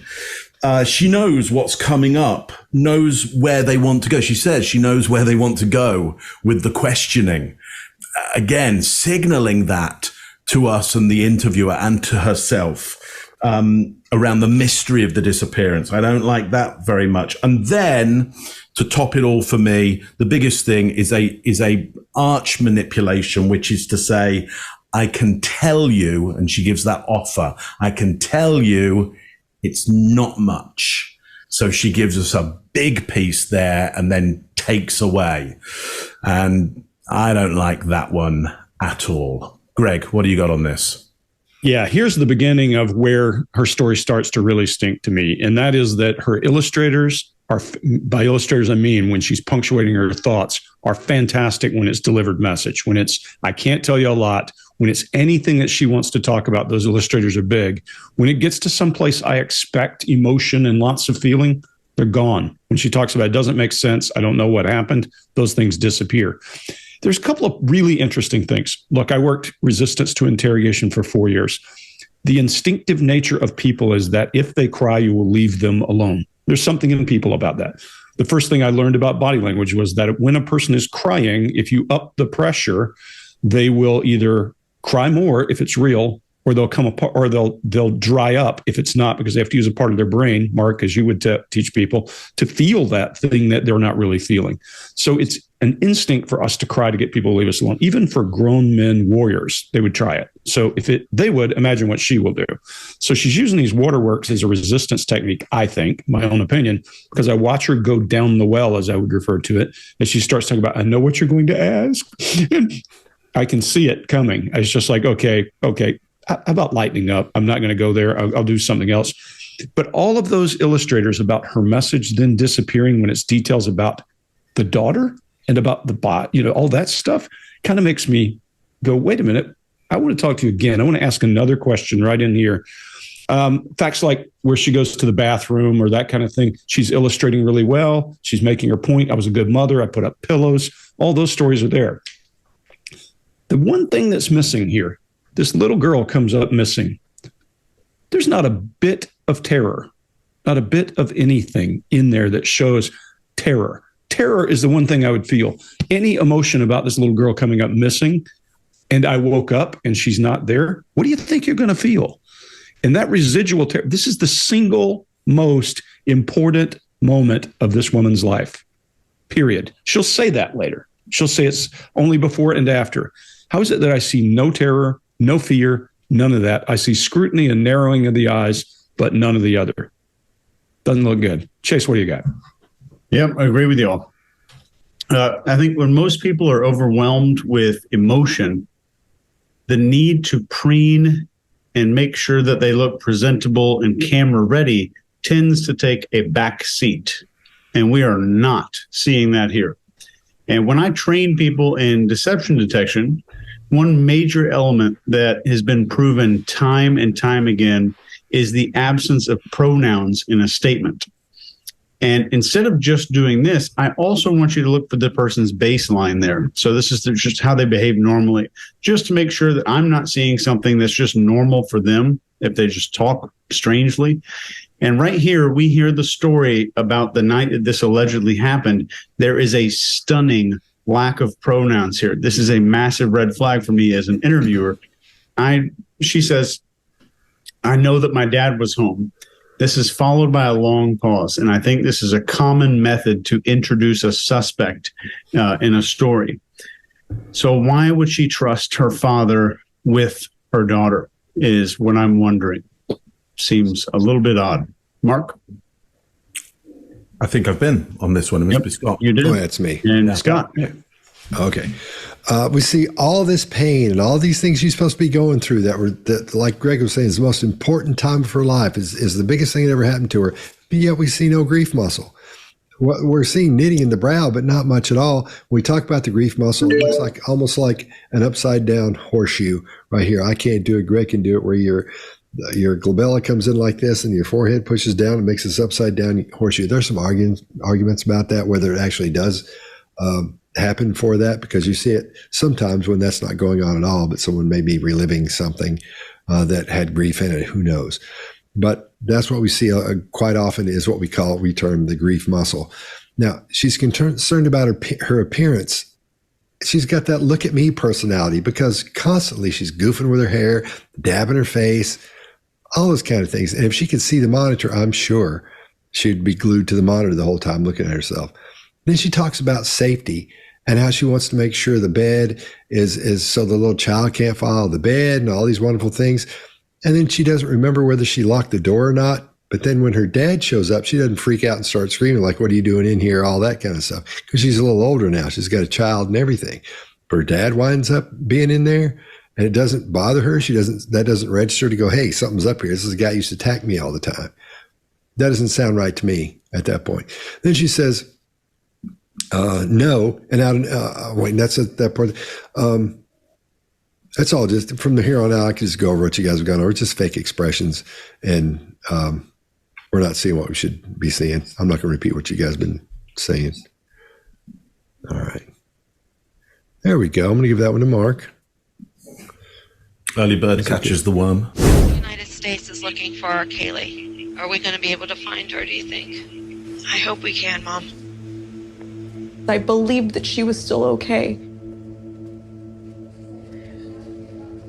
So I know you want to ask me about the last day she was here, the last day that I saw her, the day she disappeared. I know that's what it's all leading up to.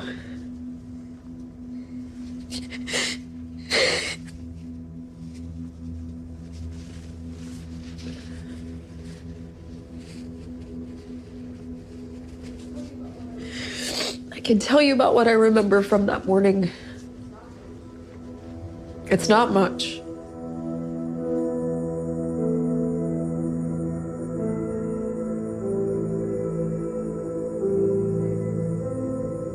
The night before was a normal night. Got Kaylee to bed. Woke up the next morning, got her breakfast. I wasn't feeling that great, and I wanted to lay down. Put on the TV, the door was closed, and I had her lay in bed with me. I've been a light sleeper my entire life because I'm used to someone opening the door while I'm asleep. I'm used to being on alert, especially with my child next to me. It's part of the reason she slept in bed with me so much. In my bed with pillows stuffed against the wall with the bed up against it so she couldn't fall, so the bed couldn't move. Were the doors unlocked to your bedroom? I thought that I had locked it, but maybe not. It's possible that the door was unlocked. I know my dad was at home.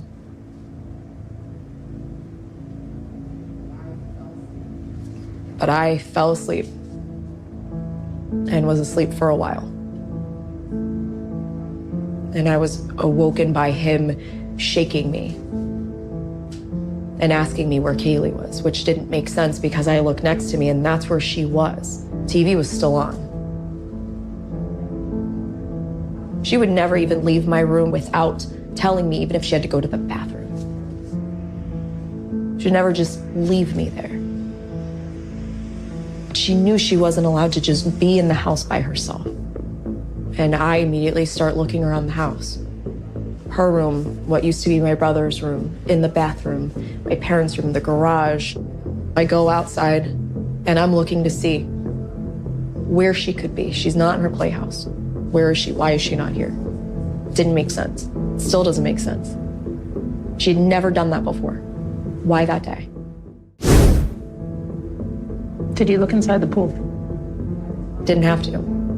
By the time I came back around from the left side of the house, I came back around towards the front porch. She's standing there with her.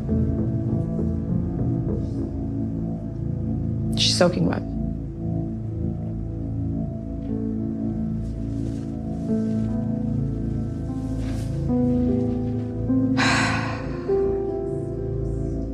I can see him standing there with her in his arms and hand her to me and telling me that it's my fault, that I did that, that I caused that. And I just collapsed with her in my arms. What did she feel like? She was heavy. She was cold.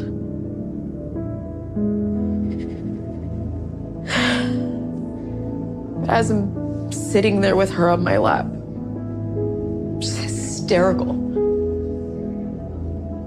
Just staring at her, not knowing what to do. He takes her from me and he immediately softens his tone and tells me it's gonna be okay. That she was going to be okay. That's what he said to me. I wanted to believe him because I wanted her to be okay.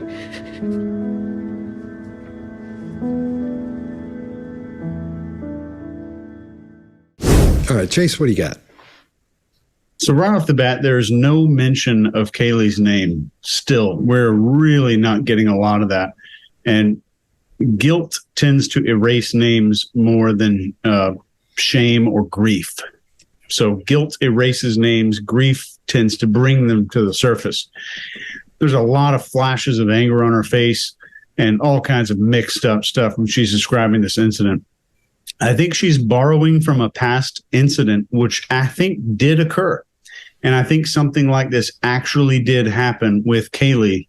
And in this description, there are shifts of tense from past to present and unusual drops in pronouns and weird drops in detail that don't stand up to what I would typically expect. It would be the recall of any story similar to this. And this is not only the ones that I've spent probably 15,000 hours researching and engaging in, but the ones that are published in journals for testimony and recall. One of the ones that I'll stick in the comments down here if you want to read it was named by Dr. Raskin and Dr. Esplin. And this was a validity assessment and interview procedures. And they did a statistical analysis on this stuff. So I'll let you take a look at this. And when she says, I wanted to believe him because I wanted her to be okay, this is the most unusual, weird thing that I've heard. I wanted to believe him because I wanted her to be okay. I want you to think about the context that she's saying that in and why in the world this phrase would come out in this moment. I wanted to believe him. Who was in charge of this little girl? Mark, what do you got? Yeah, really interesting. So, I wanted to believe him, and I can see him standing there. She does a groom that I think is the groom that is often done before an attack. So she knows that this is her key attack point. There is, for me, a slip up in tense there, Chase, that I think you are highlighting. You know, I can see him standing there rather than I saw him standing there. Now, there's all kinds of reasons we can get tense change. And one of them can be that somebody's making it up. It can be one of the reasons.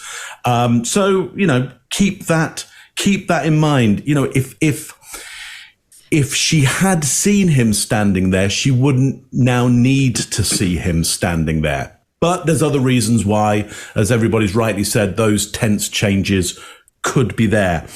He's standing there with her. There is disagreement in the mouth there, I believe. Let's just look at the style of this and the style that she's performing in as well. It would be fair to call this melodramatic. And why would it be fair to call this whole piece melodramatic is, well, you got music going on in the background, which is carrying us along with the emotion. So we literally have somewhat of a melody or rhythm moving us along.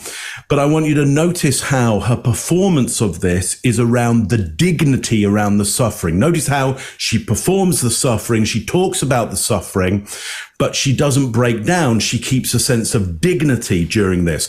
That's a traditional stylistic that you use in melodramatic performance, because the melodramatic performance comes from performing for the real victims of horrors. And the idea is look how somebody can still have dignity when awful stuff has happened to them. That's why the Victorian period had huge melodramas in it, because it was awful to be working class in the Victorian period. And the best you could do was go and watch somebody perform those horrors and have real dignity. And didn't she say right at the start of this that about pride and honor, that she wanted to have pride in this situation and for honor for this situation? And here she is, I believe, doing classic melodramatic performance in to give it pride and honor and dignity around this awful situation.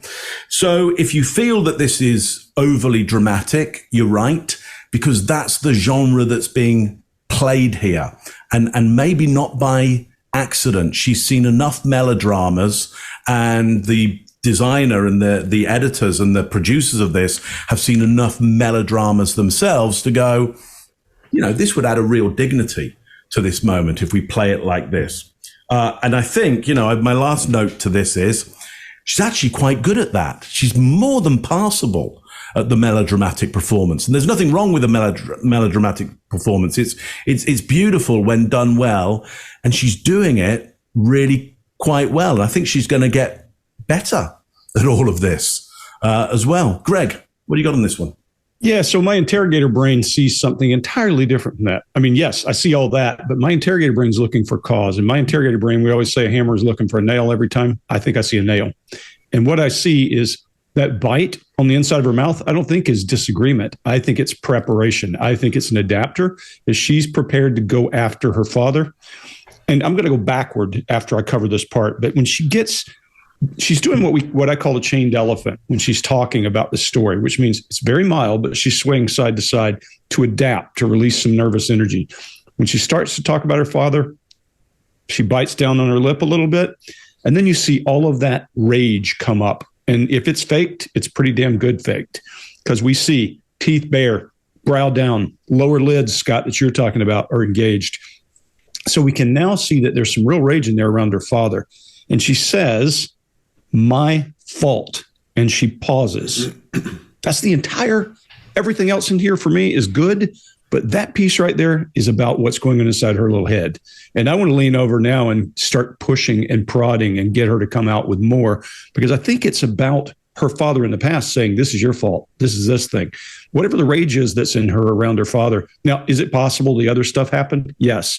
But I think here it's bigger than the other part, because she didn't show this much emotion around the attack earlier. If you go back and look around the assault, there's also no emotion whatsoever when she talks about her daughter being cold and heavy. Really weird. She then goes to this restatement of she's going to be okay. She just has said these words, "My daughter was cold and heavy." Then she said, "He told me she's going to be okay." Then you see kind of a flash in her eyes kind of open a little as she realizes that, I think, in my opinion, that she's realizing that doesn't sound right. And she restates it and says that she was going to be okay. Because it's a different thing than saying everything's going to be okay. Because if she killed her, if she caused her death, he might still say everything's going to be okay. So all that, I'll leave the other stuff from before off, except for to say, when she's telling her story that she came to tell, her hands are illustrating and everything's going great. When her brain starts to leak information, that stuff all goes away. And I think that rage, that underlying rage, whatever's causing it, comes out very strongly for her father. Scott, what do you got? All right. I've been last every time, so you guys are covering everything, and I hate to go back over everything. So let's talk about that big loud swallow after she says she's soaking wet. That was comical almost. That is it's such a cue of deception at that point where she's, and I say deception because she's worried. She knows that's not true. She knows what's going on. And so it's like you say something, go like that. That's exactly what it is.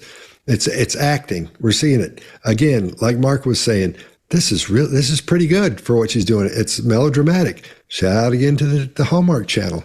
That's what that whole thing is, melodramatic in a good way. Cause we're not slamming them. I kind of like them. And then when again, we're seeing anger that isn't real. The expressions we're seeing aren't looking the way they should look. Nothing's locking up the way it should. Her illustrators are oddly on time though. They're where they should be. That's another thing. That's another thing that makes me think this is all acting. And that heavy breath out reminds me again of a Shakespeare play. I hate to sound like Mark, but it's a high school kid and they're exasperated at the rehearsal because this sounds like, even though it's really good, it still sounds like a rehearsal to me as you go through it. They sound exasperated as that big air thing comes out. And then more sadness. And we see that with nothing really happening worth mentioning in the glabella. And I think you guys have covered everything up to that point. Did you look inside the pool? Didn't have to. By the time I came back around from the left side of the house, I came back around towards the front porch. He's standing there with her. She's soaking wet.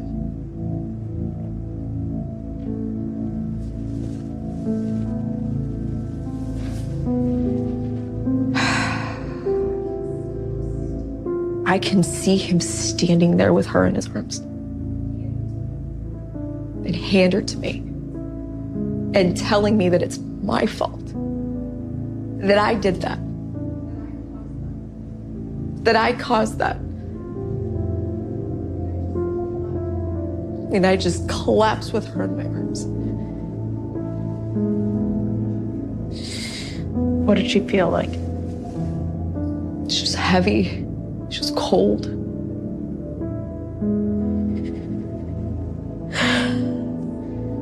As I'm sitting there with her on my lap, just hysterical. Just staring at her, not knowing what to do. He takes her from me and he immediately softens his tone and tells me it's gonna be okay. That she was going to be okay. That's what he said to me. I wanted to believe him because I wanted her to be okay.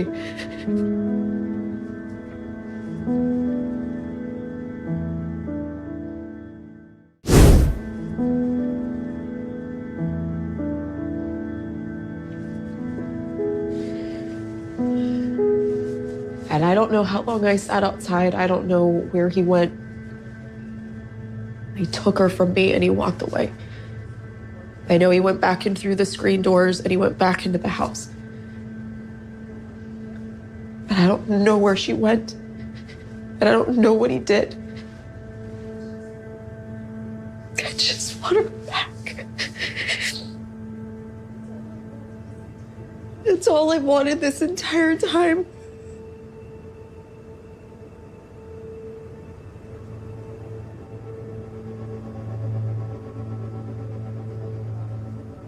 I can tell you about how numb I felt and how broken I felt and confused, but also hopeful because I believed that she was still okay.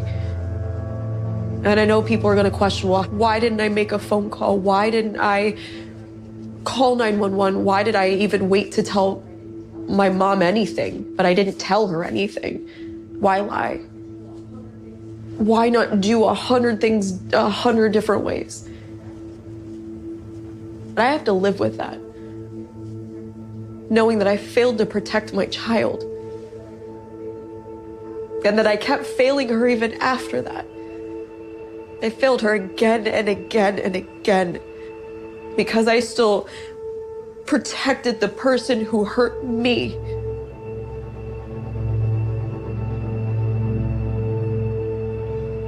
It was like I was brainwashed. And it wasn't until much later that I started to really realize why.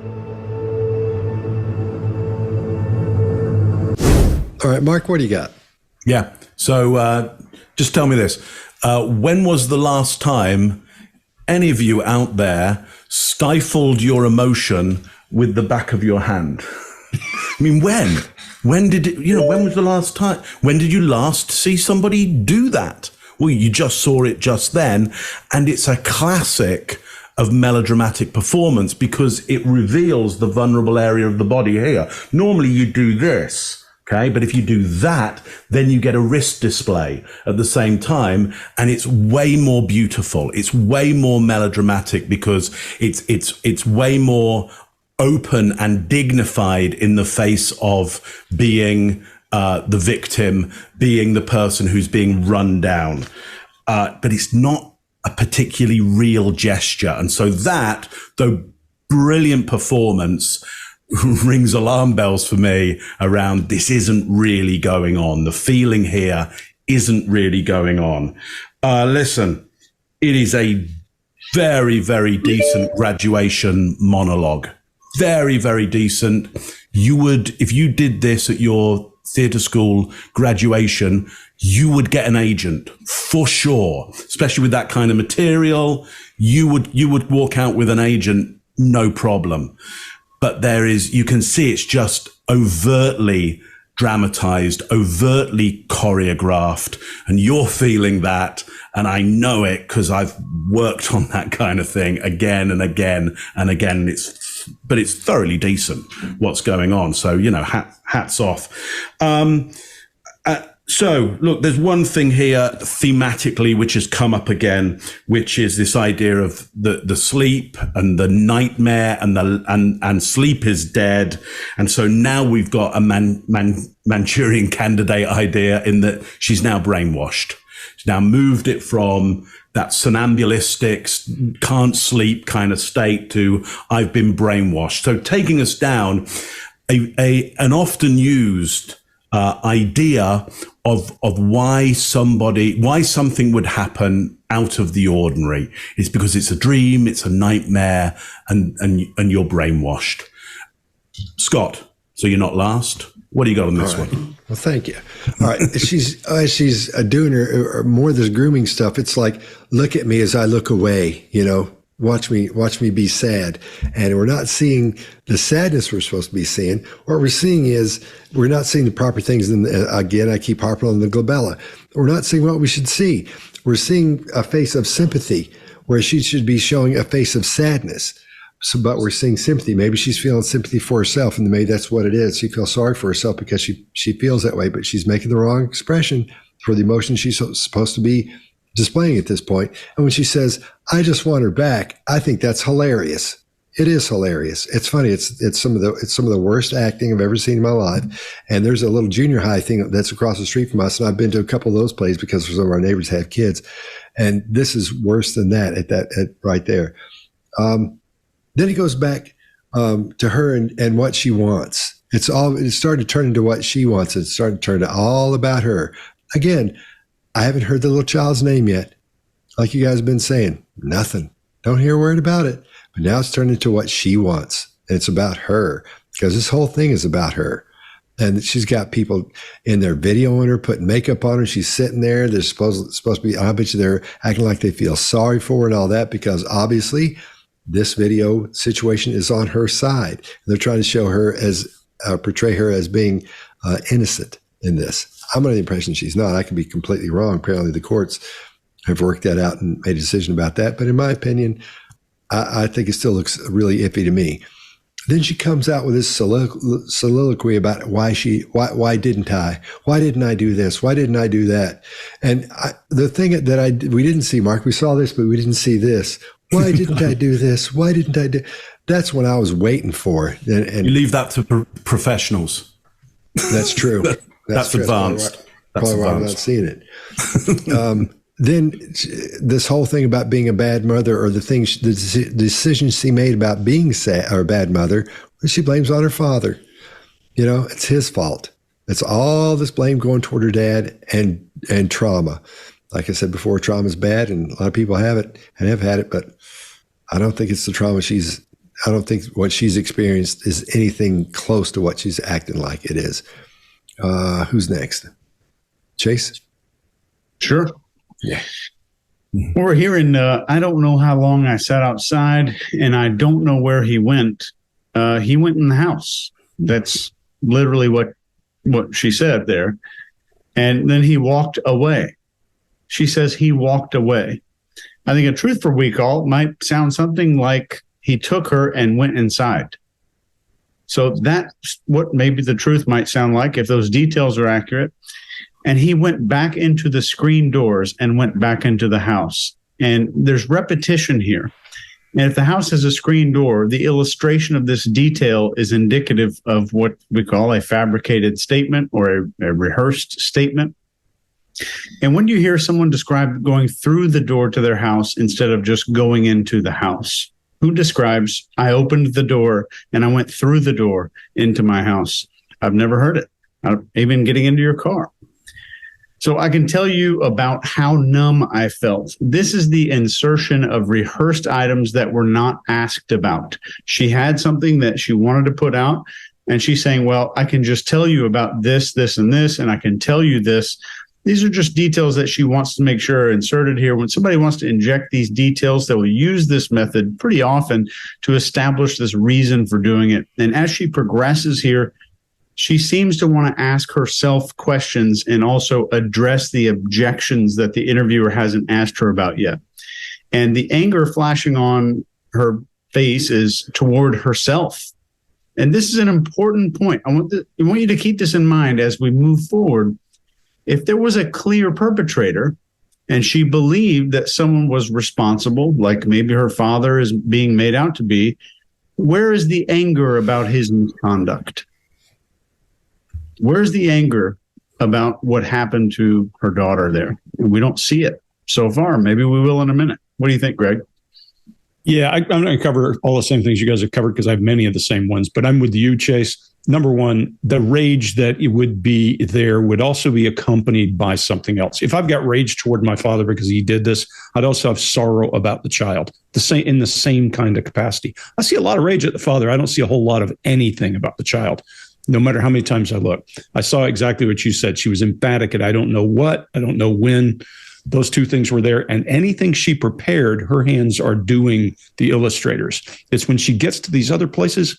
Look, when you cry, if somebody's snot-nosed and crying and they are suddenly going to change topics, they don't suddenly go and clear up and start talking. She does. There's a transition like that. How'd that work? So immediately I'd want to go, hold on, why did you suddenly not cry here? And maybe it's because it was a harder topic. She also does some what I refer to as mixed messaging. If you have a dog and you look at your dog and you look really angry and you say, come here, Spot will come running up to you because they don't read the body language as much as a tone of voice. When you're talking about being hopeful, hope defies gravity. Good things happen when you say hopeful. You don't draw your brow down and push into angry face when you're talking about being hopeful. That tells you something is wrong there. And then finally, well, two other things. She overemphasizes the word me. I was a bad mother because I didn't turn him in for what he did to me. There's more emphasis on that than anything about the child. Well, look, if you really believe, this is just Greg 101, some other people will disagree and say trauma causes you to do things differently. But if I want to get even with this person who's done all this to me in my life and he killed my child and I know 911 is that easy, now what? There's a logic test here, and I do understand Stockholm Syndrome. Trust me, I've dealt with prisoners my whole life, but there's just something not right here. And then the last one is she goes into therapy talk. I only discovered what it was after lots of therapy and. This is, again, the organism doing what has made the organism successful. Scott, you brought up earlier, she speaks differently. She works for an attorney that was her defense attorney now. So I think some of that polishing and changing who she is over those years has come as a result of that. She's not necessarily believable in that her messaging doesn't match what she's trying to tell us. That's all I got. All right. Okay, I'm going to give that one to Greg. Funny. That was a nice try, you guys. I even played cynicism on that.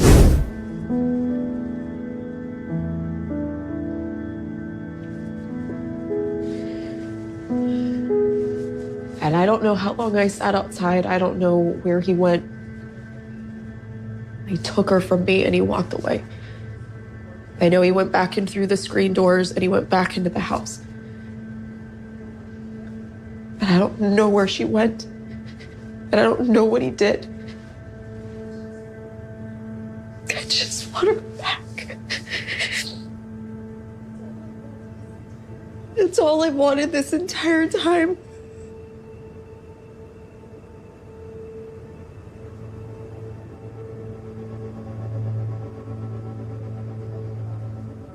I can tell you about how numb I felt and how broken I felt and confused, but also hopeful because I believed that she was still okay.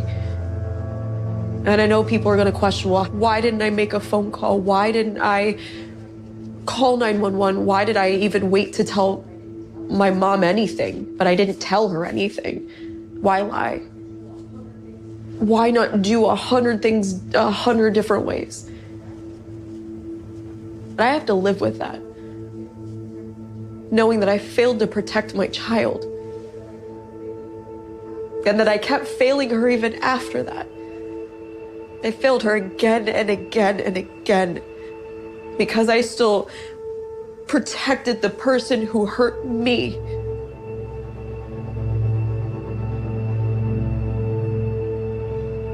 It was like I was brainwashed. And it wasn't until much later that I started to really realize why.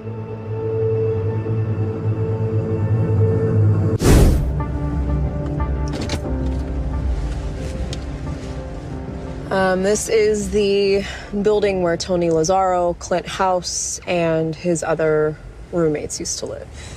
Tony and I had been seeing each other a couple months. The day my father took Kaylee away, this is where I came after I left my house that afternoon. I think I stayed here about 3 weeks out of the 31 days. I just tried to be as normal as I could around him and even around his roommates. That was part of the main instruction from my dad, was just to be as normal as possible. Nothing was out of the ordinary during the 31 days. She just seemed like her totally normal self. She seemed absolutely fine. Like the happiest person. I couldn't show that there was anything going on to anyone else. All of the photos that people see of me out during those 31 days, I wasn't out partying. You don't see drinks in my hand. I was there actually working. I was there helping Tony promote. But you weren't going through the cycles of grief. No. During the 31 days, I genuinely believed that Kaylee was still alive. My father kept telling me she was okay. I just had to keep following his instructions. But there were no threats. I just knew that I had to do what he wanted me to do, and the same reason that I knew that since the time I was 8 years old. Just do what he wants. It worked before, do it now. So you shut down, you became robotic. Did what I needed to do to survive. People also don't know when you're crying in a bathroom, alone, trying to pull yourself together. You can never see behind closed doors unless someone chooses to let you in. Hey, remember, Mark, I'm gonna have my eye on you, man. Okay. All right, Chase, what do you got? Yeah, right at this point where she's saying after my father took Kaylee away, this is maybe the first time we're really hearing the name usage. The name comes out. We're hearing the name. But it's in a circumstance where the situation points to someone else being at fault. And right at that moment. And this is extremely mysterious, receiving random weird instructions from the person who abused her and that now has her daughter. The instructions probably didn't happen, I think, and are more likely just information that's being injected to make the sense of the testimony of the roommates about how normal she seemed to have been behaving. And she's explaining gaps in testimony about 90% of the time here. The rest is a story about the most ambiguous situation I've ever heard of in a long time. I really wish we had the level of detail here that she used for screen doors and lining up pillows on the wall, but we don't have that kind of detail. Those seem to be a lot more important. The screen door, pillows on the wall. I mean, just looking at a lot of this, we don't really know what's going on. Why is this happening? And it doesn't seem to be a key point here. Scott, what do you got? Yeah, she didn't have any feelings about her child being gone here. She didn't have any worry about it. She didn't show any worry about it. No concern. Then it goes back to blaming her father again. And like you were saying, these instructions, she's given this weird instruction thing he's given her and telling her what to do over the phone. If she hates this guy, she's not going to be taking the instructions from him. I'm with Greg. She should have called 911 2 videos ago. She should have done that. Then the interviewer says, as she's in the middle of this, so you shut down and you became robotic. That's not a question. She didn't do it as a question. She did it as a statement. She's trying to set this thing up to make it look like she's not guilty.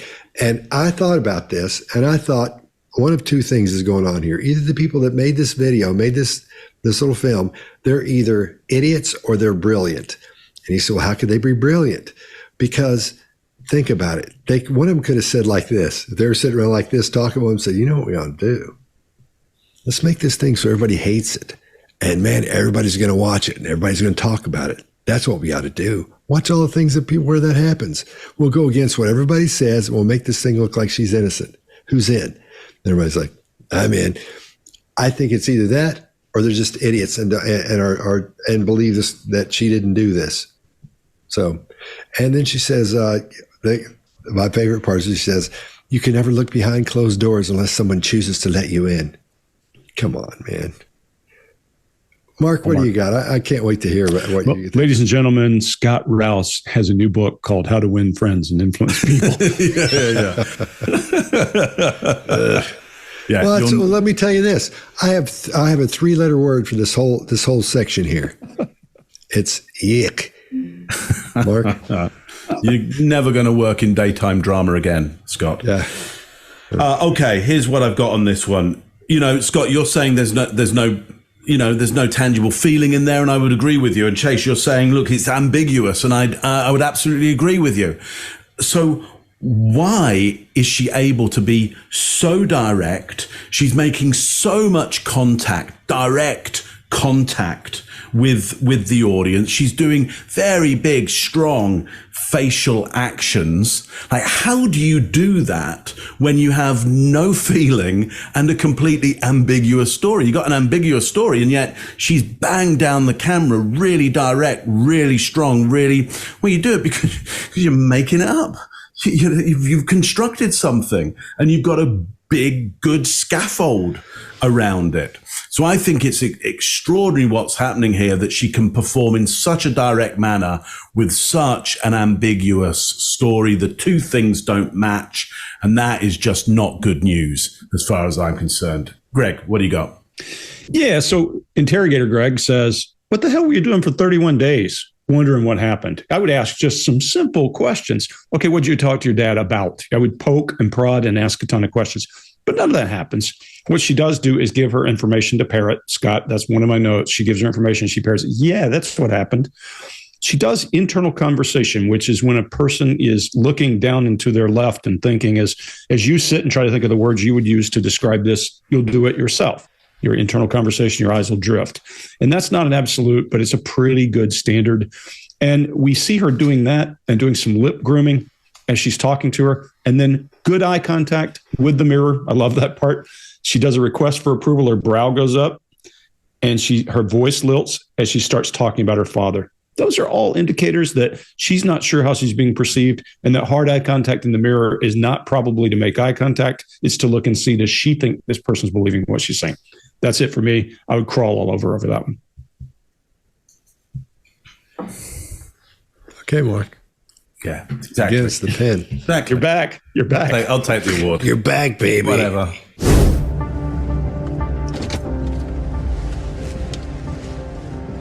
This is the building where Tony Lazzaro, Clint House, and his other roommates used to live.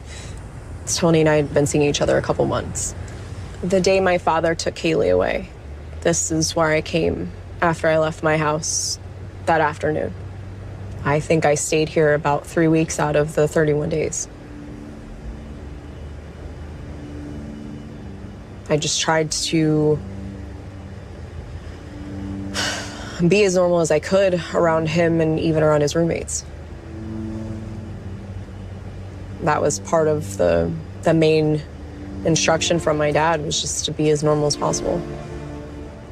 Nothing was out of the ordinary during the 31 days. She just seemed like her totally normal self. She seemed absolutely fine. Like the happiest person. I couldn't show that there was anything going on to anyone else. All of the photos that people see of me out during those 31 days, I wasn't out partying. You don't see drinks in my hand. I was there actually working. I was there helping Tony promote. But you weren't going through the cycles of grief. No. During the 31 days, I genuinely believed that Kaylee was still alive. My father kept telling me she was okay. I just had to keep following his instructions. But there were no threats. I just knew that I had to do what he wanted me to do, and the same reason that I knew that since the time I was 8 years old. Just do what he wants. It worked before, do it now. So you shut down, you became robotic. Did what I needed to do to survive. People also don't know when you're crying in a bathroom, alone, trying to pull yourself together. You can never see behind closed doors unless someone chooses to let you in.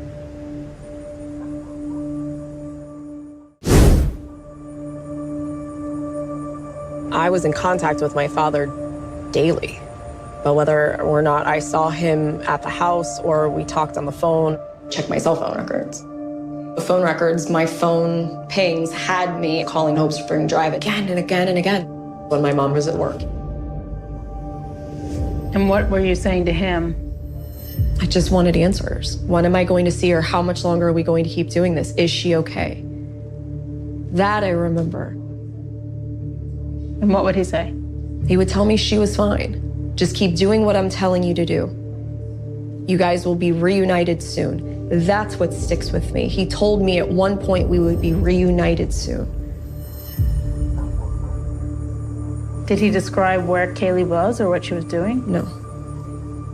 Wouldn't tell me anything. I would ask if he knew where she was, and he would just tell me she was safe. When you're physically afraid of another human being, and you were conditioned to say and do what they wanted you to say and do, even as an adult, you're still going to revert right back to it.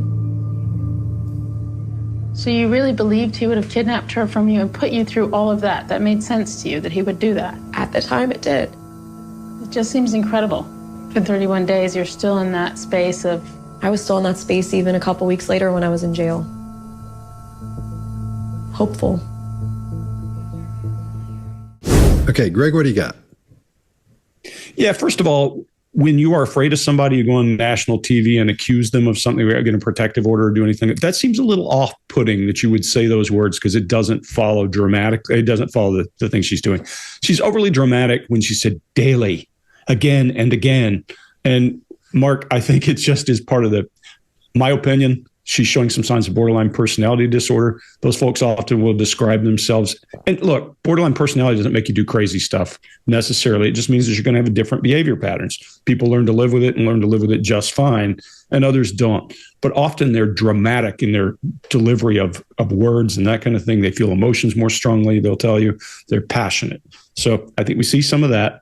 Then she goes to this data intake phase that I love, because she's trying to figure out what the person's asking her. And you see that suspicious as she's watching her brows knit, her tongue kind of is sitting at the edge of her lips. You can't miss it.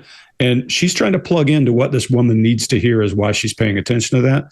And then if you just pay attention to her for a couple of minutes, there's a couple of others in there like, this is not a rational actor, the kind of way she's approaching this story. The logic doesn't hold up to me. I would start taking her story apart. And then she has this buy-in face. When she realizes the woman's following what she's doing, she does that kind of weird little chin melts away, lower face stretches, and eyes open up. I see people do that when they're internalizing ideas or realizing someone else has bought into what they're saying in business meetings. It's always a weird one to me, but I see it. People doing things like that. So when I see that, I'm like, okay, now they think I've bought in. Now it's time for me to turn on them and go after what I need. Chase, what do you got? Yeah, I agree with you. One thing that hits really hard for me as a major red flag is this phrase, that I remember.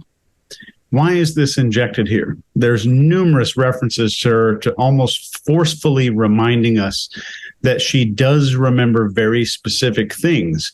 And if you go through this interview, each one of these moments is a glaringly weird detail that doesn't make much sense. And there's a forceful reminder that she specifically remembers it. Then there's another injection of that's what sticks with me when she's referring to this phrase about being reunited soon. Then there's chin boss movement, which we associate with grief or shame when we see this little muscle right here. And it happens at the precise moment of believing that he might kidnap Kaylee. And I think this indicates grief or shame here. And I think here it's shame around the idea of the story. And when she's describing being physically afraid of her father, she doesn't say anything about herself. Nothing. She uses the word you being afraid. She doesn't say her father here. She uses another human being. You are conditioned. What they want you to say and do, you are still going to revert back to that. And then when she says at the very end of this clip, she says the word hopeful. And we see maybe some shame again at the mention of being hopeful even while she was in jail. That's all I got there. Mark? Yeah.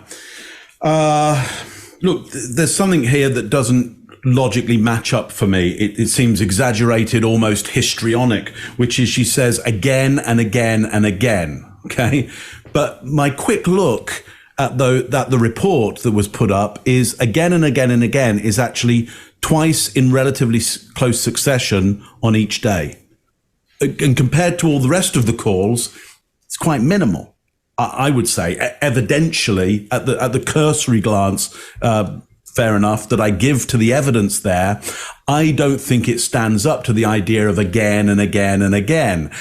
So, look, is it that her idea is if I call twice in succession, in close succession, and the rest of the day I don't call at all, that is again and again and again and again, because that's not what it seems like to me. And so therefore our worlds are quite departed right now. And you know, and if it is true what I've seen there, why would the filmmaker put that up when it's clearly not evidential of what she's saying? Are they trying to highlight that she's exaggerating and hope that people like me catch it? Or are they trying to just put up a lot of, stuff with a pen like this on it, a highlighter pen on it, and hope that people go, oh yeah, look, yeah, no, she did do it again and again and again. Yeah, if you look over several days, it does seem like that. But on any one day, no, not really. So that seems just kind of weird to me. And when at the end she's confronted with the idea that this seems incredible, I think the interviewer uses the word, that's incredible, isn't it? Or something along those lines. She actually gets quite challenging and aggressive back. So when called out on the incredibility of this story, she gets aggressive. So interesting. Scott, what do you got on this one? All right. When she says, she's talking about her dad, and he says, you will be reunited soon. Who talks like that?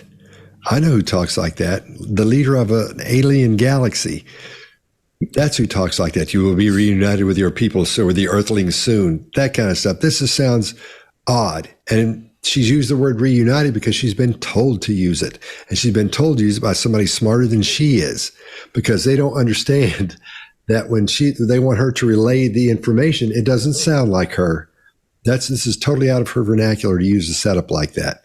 And during her explanation of why she was asking, of the question she was asking, the last thing she asked about is if she's okay, if the little child is okay. She has 2 or 3 other questions, and then she wants to know if she's okay. If I leave the house, if I'm gone, you all know how it is. You leave the house for a couple of days, you call home and say, how's it going? What's going on? And if there's a dog or a child there, we have a little dog, I say to Amber, so how's Hattie? That's one of the first things out of my mouth is, how's she doing? It wouldn't be the last thing I ask before I get off the phone, especially if you're worried about your child. Where is she? All that kind of stuff. Is she okay? Then you move on to the other things. Then she goes into therapy talk. And then we see at the very end, we see that big old huge chin jut. It just locks on there. She talks about hope and those things. And I don't know if she knows where to go there emotionally or not. I think that's why we're seeing that, because it's almost like a combination of anger and confusion.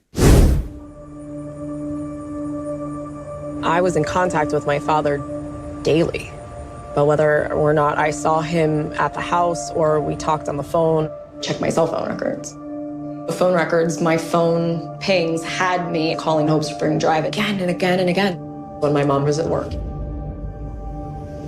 And what were you saying to him? I just wanted answers. When am I going to see her? How much longer are we going to keep doing this? Is she okay? That I remember. And what would he say? He would tell me she was fine. Just keep doing what I'm telling you to do. You guys will be reunited soon. That's what sticks with me. He told me at one point we would be reunited soon. Did he describe where Kaylee was or what she was doing? No.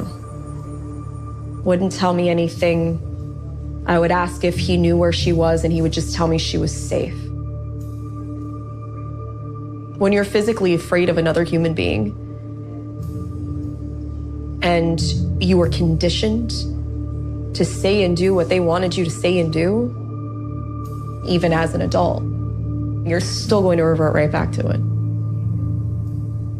So you really believed he would have kidnapped her from you and put you through all of that? That made sense to you that he would do that? At the time, it did. It just seems incredible. For 31 days, you're still in that space of... I was still in that space even a couple weeks later when I was in jail. Hopeful. In most scenarios, it would be plausible. Not in this one. The ladder wasn't on the pool. It's the only way in or out for her or for me.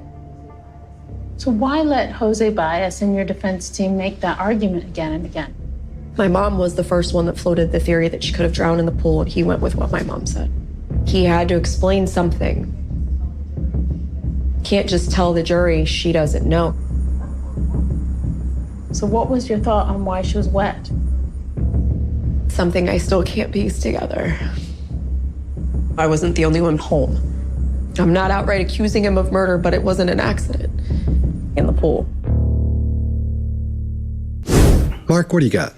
Yeah, just one thing. Well, a couple of things on this. There's a lot of stress mouth around this, a lot of tightness, milling around the mouth. That's never a good sign. But the main thing for me here is you know, what's your theory as to why the child is wet? She says, well, you know, there's something I can't quite piece together. There's something I can't quite piece together.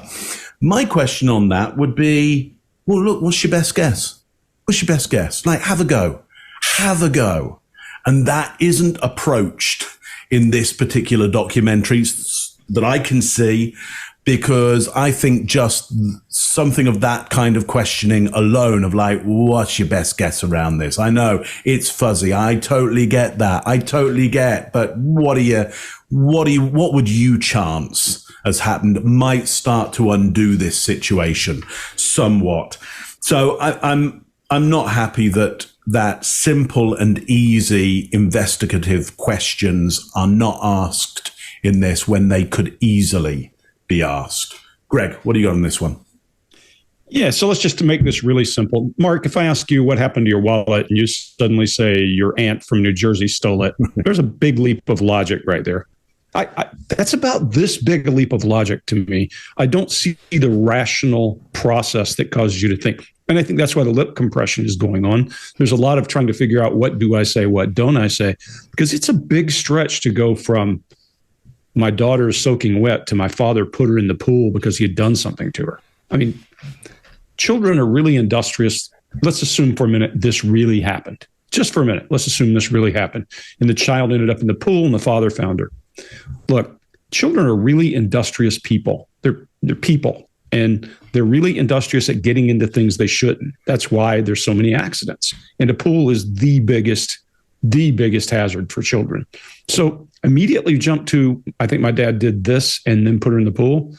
And then she has even a more ridiculous logic for why she didn't call 911, because she thought that they wouldn't do an autopsy because it was a drowning. Come on, look, if this were the case, wouldn't you say, what do you think happened? Well, maybe she crawled up on the little playhouse we're talking about, and it was next to the pool and fell in. That might be logical, but this is just an outright swing.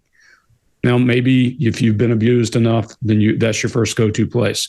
But I'm with you. I would have asked 50 questions when she said, I think my dad did this and put her in the pool. Just doesn't make sense. Scott, what do you got? All right. I think the lit person here may be taking his disagreement and disagree. And when you see that person, quite often it means the person doesn't agree with what they've seen, what they're hearing. They don't believe or they don't agree with what's happening or what's being said at that point. I think it's just mouth grooming and adapting. And the rest is just cut and paste fake. Mark, what do you got? I'm in. Chase. Yep. This whole being wet theory is a way that she can just cast doubt on her father, I think. Think about somebody who's suspected of foul play would speak about this. There's no way she'd get in the pool on her own. Or maybe she did X, Y, and Z. They'll have some kind of theory. It's been a while, and when something like this happens, most people will think about it. At least you could, maybe if you spend 5 minutes, you could come up with a theory. And she could say all kinds of things. Instead, you're hearing couch language that just vaguely points mysteriously in the direction of a conclusion that she wants you to reach, instead of showing you what would be obvious and who she thinks did it. When she says, I still can't piece it together, after all this time, the interviewer is only asking for an opinion or a theory. She wants to be vague and inject ambiguity here into the scenario instead of saying what could have happened. And I think this is just a hallmark of guilty suspects all around the world in all cultures, is this desire to inject ambiguity and uncertainty. That's all I got. Sorry, man. This dog's going to pee if I don't get her outside. Hattie, come here a minute. It's just the mailman. Come here. In most scenarios, it would be plausible. Not in this one. The ladder wasn't on the pool. It's the only way in or out for her or for me. So why let Jose Baez and your defense team make that argument again and again? My mom was the first one that floated the theory that she could have drowned in the pool, and he went with what my mom said. He had to explain something. Can't just tell the jury she doesn't know. So what was your thought on why she was wet? Something I still can't piece together. I wasn't the only one home. I'm not outright accusing him of murder, but it wasn't an accident in the pool. Kaylee was overdosed with Xanax. Did you ever give Xanax? No, Kaylee? I never gave Kaylee anything other than cold medicine when she had a cold. That was some concocted bullshit story, whether by the media or someone affiliated. Trying to piece things together that don't fit into anything because they don't exist. None of that is real. I never saw Casey with Xanax. I never saw her give Kaylee any Xanax, but just the fact that Zanny the nanny was said just sent a light bulb off in my head. All right, Greg, what do you got? Yeah, my first comment is at the bottom, I have the certain crowd is what this says. This guy's certain that because she called this Zanny the nanny, that, that something came from that. Look, that's another wild swing of logic. I'll leave that alone. I'm not going to touch that. But what I do see in her is exactly what I saw in her earlier. And remember, when she was poked or prodded or criticized, we got anger and rage. We see it again. Lower teeth showing, jaw wrenching, bite to the side of the mouth. That's a trigger for her. When you do what we do, those triggers are key, because now we know how to manipulate your feelings. We know that by challenging you, you're going to get angry and come back at us. And that gives us opportunity to control the conversation. If you can't recognize anger in someone, you really need to spend time and look, because that's one of the things we all are designed to see. When we see those lower teeth exposed and we see that wrenching of the jaw, we see her adapt by biting inside her mouth, and then her voice, tone, pitch, and cadence all change. Tone goes to telling, pitch goes to higher, and cadence goes to more rapid, now we've got something. Mark, what do you got? Yeah, couldn't agree more. Very aggressive, answers the question early, doesn't let the question finish, jumps straight in there, and a full-out attack on the accusation, which is right out of her baseline. I mean, that full-out attack could mean that she's definitely saying, hey, I didn't do that. That is a possibility. Here's what's lacking for me is there's in the clip that I've seen here and around it, I don't hear the question, did you ever take Xanax yourself? That's not asked. And I'm not even saying that you would start with a question like that. What you'd more likely start with is saying, hey, so what medications were you taking? And then you'd probably get, Tylenol and okay. And then you can work up to something. So I'm not saying blunder in with like, hey, did you give a Xanax or did you take it yourself? But we're seeing no soft entry into the escalation up to this and an already prepared, I think, attack on the idea. But I'm willing to have my mind changed on that. Chase, what do you got on this one?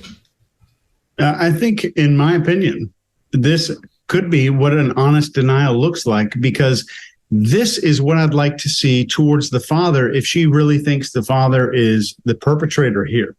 I don't think that she gave Xanax to Kaylee. So let's go through what might make this an honest denial. There's instant, confident denial. There's she's comfortable identifying perpetrators. She's comfortable calling someone a liar. She's comfortable saying information is bullshit. She's shaking her head during the denial in perfect rhythm. She's head nodding during confirmation in perfect rhythm with no hesitancy whatsoever. There's no injection of ambiguity here. There's no vague response to circumstances that were there. She's comfortable offering up multiple theories of where the information came from and instantly identifying multiple perpetrators. There's genuine anger response to the accusation. There's genuine contempt when she's referencing the perpetrators and the spreading of this information. She didn't pause one time to adjust her posture, her hair, to cover her breasts. The scary part is that you won't see this kind of denial in any other video.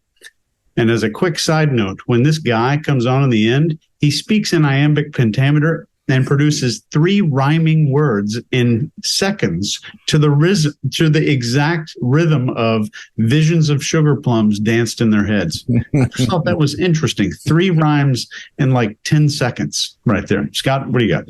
Good Lord. Yeah, I agree with you, because that head shake, quite often when someone is saying yes, but they mean no, you'll see that, or when they're shaking their head no, they mean yes, you'll see that confirmation nod. You'll see, and that's what we see, a good solid one. It wasn't huge. A lot of times they're much bigger than that, but that's her first thing, because her head comes forward and her chin comes out. If she'd just been saying yes, it would have been like this, but boom, it was like that. So when you rewatch that, make sure you take a look at it. And after that, we see her neck muscles come out, like Greg was talking about. Those flare a little bit. These are all indicating stress, and like you were talking about, Chase, because she's getting PO'd, man. At this point, she's actually angry that this was said. When she talks about the media, the bottom part of her eyes squint up. So she has a real problem, obviously, with the media, but she has a real problem with anybody that goes up against her, and the media was one to go up against her.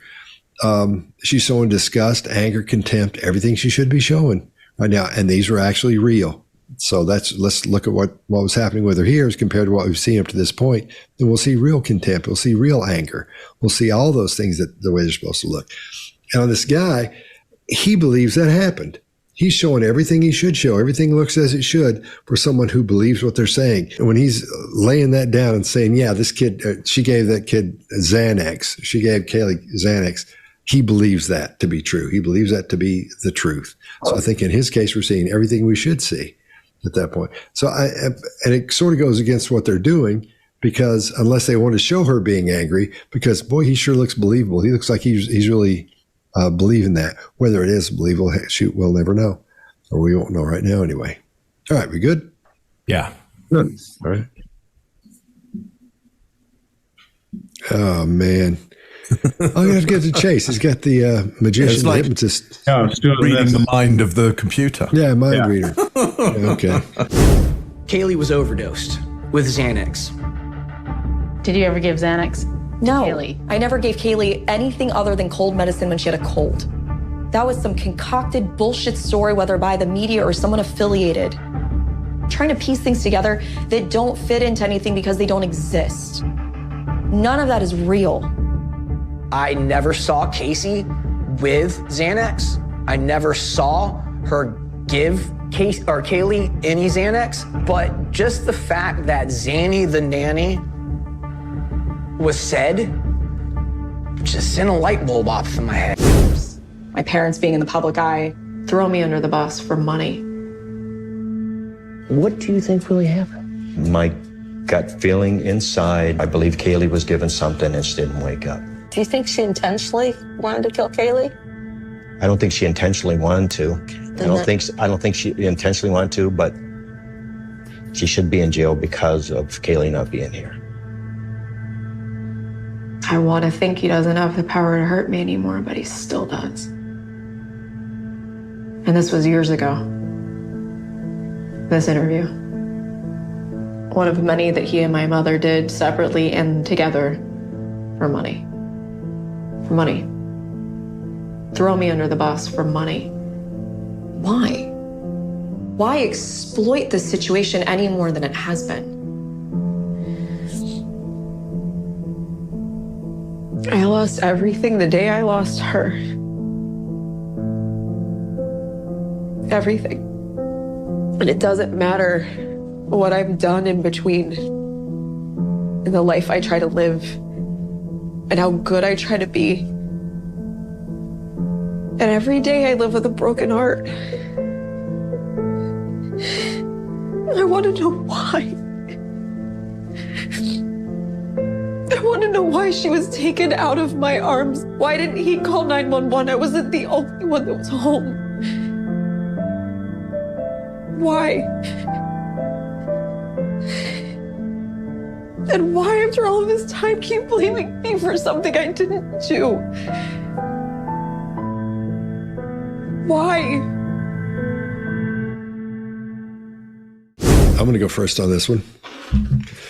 There's some true anger in here, but it's combined with some fake anger. So the true anger is flashing through her limbic system as these things fire off. So you can see it happening, but she's still trying to think about what she's saying so she doesn't mess up and can remember what her parts are that she's supposed to be acting out, in other words. The pursed lips, the chin jut, and the squinting eyes that are all focused tight on the screen. That's where we see a lot of those flashes of anger. And these aren't micro expressions. Micro expressions are really, really small, and we call those leaks of emotion, facial expressions. They're not micro expressions. Some are very short, but these are full-on expressions here because they're too slow. But they're flashes, but they're a little bit too slow to be micro expressions. And I think I'll end it there. Greg, what do you got? Yeah, I'm going to quote a friend of ours about a different person when she says they're throwing me under the bus for cash. What the hell do you think you're doing? Exactly what came to my mind when I heard her say that, because he said that about somebody else. So there's this in-mouth adapter again. That's a predecessor to something that's about to happen. And then she shows rage. I think you're underestimating how much stuff is going through this woman's brain that rapidly, because I think what she does, you see that bite on the inside of the mouth, and then I call it pre-pub fight. She turns her jaw. She narrows her mouth first. She turns her jaw. She twists her face. Her eyes narrow. And then she comes up with that rage thing. And then she goes on about them throwing her under the bus. And then she says words that are powerful if they had the meaning we all meant them to say. I lost everything the day I lost her. If she had stopped right there, you might think, poor girl. But she doesn't. Then she goes on to have a soliloquy about why do they hate me? And the blink rate goes up. That doesn't make her likable. Of all the videos here that I've watched, this one makes me think it's anger at her parents that's causing her to come out and do this because they didn't support her story or whatever. Don't know what, but there's rage and it shows in that pre-pub fight thing. I've seen it now for the third time, and it's most of the time around her father. Is it possible something else happened? Yeah, I'm not even touching that. But for some reason, there's rage here, and she's going after them about the very same thing she's doing, unless somebody's not paying her for this show. Mark, what do you got? Yeah. So collision of emotions happening here. You've got concern, you've got suppression of thoughts, you've got anger, you've got stress, you've got disgust, you've got threat checks as well. I mean, it's crowded. It's crowded in this particular bit, which unfortunately makes the performance of this a little less dignified and start to get a little more ugly. So she moves beyond a good melodramatic performance of this and into something a little more unsightly, I would say. We got this theme, throwing somebody under the bus for money. There's a kind of a Judas-like abandonment that goes on here, abandonment of the parents, and so that fixes quite well to this idea of a specific personality disorder that might be showing itself there. Love that kind of Moonlight Sonata-esque piano going on underneath, just pulling us beautifully along like a moonlit night traveling across a lake. The emotion there. So, understand the manipulation that's going on there. And then we get this why at the end. Well, that's Charlton Heston. That is that's epic. To do why, it's epic performance there. I mean, hats off I see you coming. I can see you coming, but hats off on that one. Chase, what do you got on this one? Yeah, so one big thing that stood out right at the beginning is there's a shift to internal dialogue down here. So our eyes moved around in our head to access data and information. This is typically when we're talking to ourselves or thinking about how something's going to sound. And she does this right before the statement. Her face immediately shows this mixed bag of emotions that Mark was talking about. But in this video, we have a complete failure to identify a perpetrator. When she wants to covertly suggest that her father is at fault, and after years of abuse, she's unable to show anger at the father because of the loss of Kaylee. Only anger at their interviews, their opinions, and their betrayal. So when guilty people are undiscovered, there is a very common thing that happens. And this is an appeal to society that involves a covert communication of suffering and sorrow. And I think this is an unconscious attempt to communicate that they have been appropriately punished for what a person has done. So she is describing that she's no longer in need of punishment for the crime here, I think, because her life was ruined, and this is an unconscious process. So essentially, the unconscious phrase would be, if I just communicate my suffering for the act that I have done, the tribe will possibly forgive my actions. I think this is rooted into our DNA because we see this in every society and every culture. My parents being in the public eye, throw me under the bus for money. What do you think really happened? My gut feeling inside, I believe Kaylee was given something and she didn't wake up. Do you think she intentionally wanted to kill Kaylee? I don't think she intentionally wanted to. I don't think she intentionally wanted to, but she should be in jail because of Kaylee not being here. I want to think he doesn't have the power to hurt me anymore, but he still does. And this was years ago. This interview. One of many that he and my mother did separately and together for money. For money. Throw me under the bus for money. Why? Why exploit the situation any more than it has been? I lost everything the day I lost her. Everything. And it doesn't matter what I've done in between, in the life I try to live, and how good I try to be. And every day I live with a broken heart. I want to know why.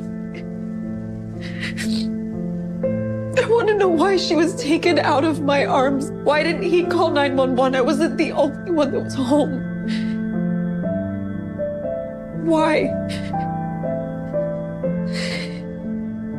And why, after all of this time, keep blaming me for something I didn't do? Why?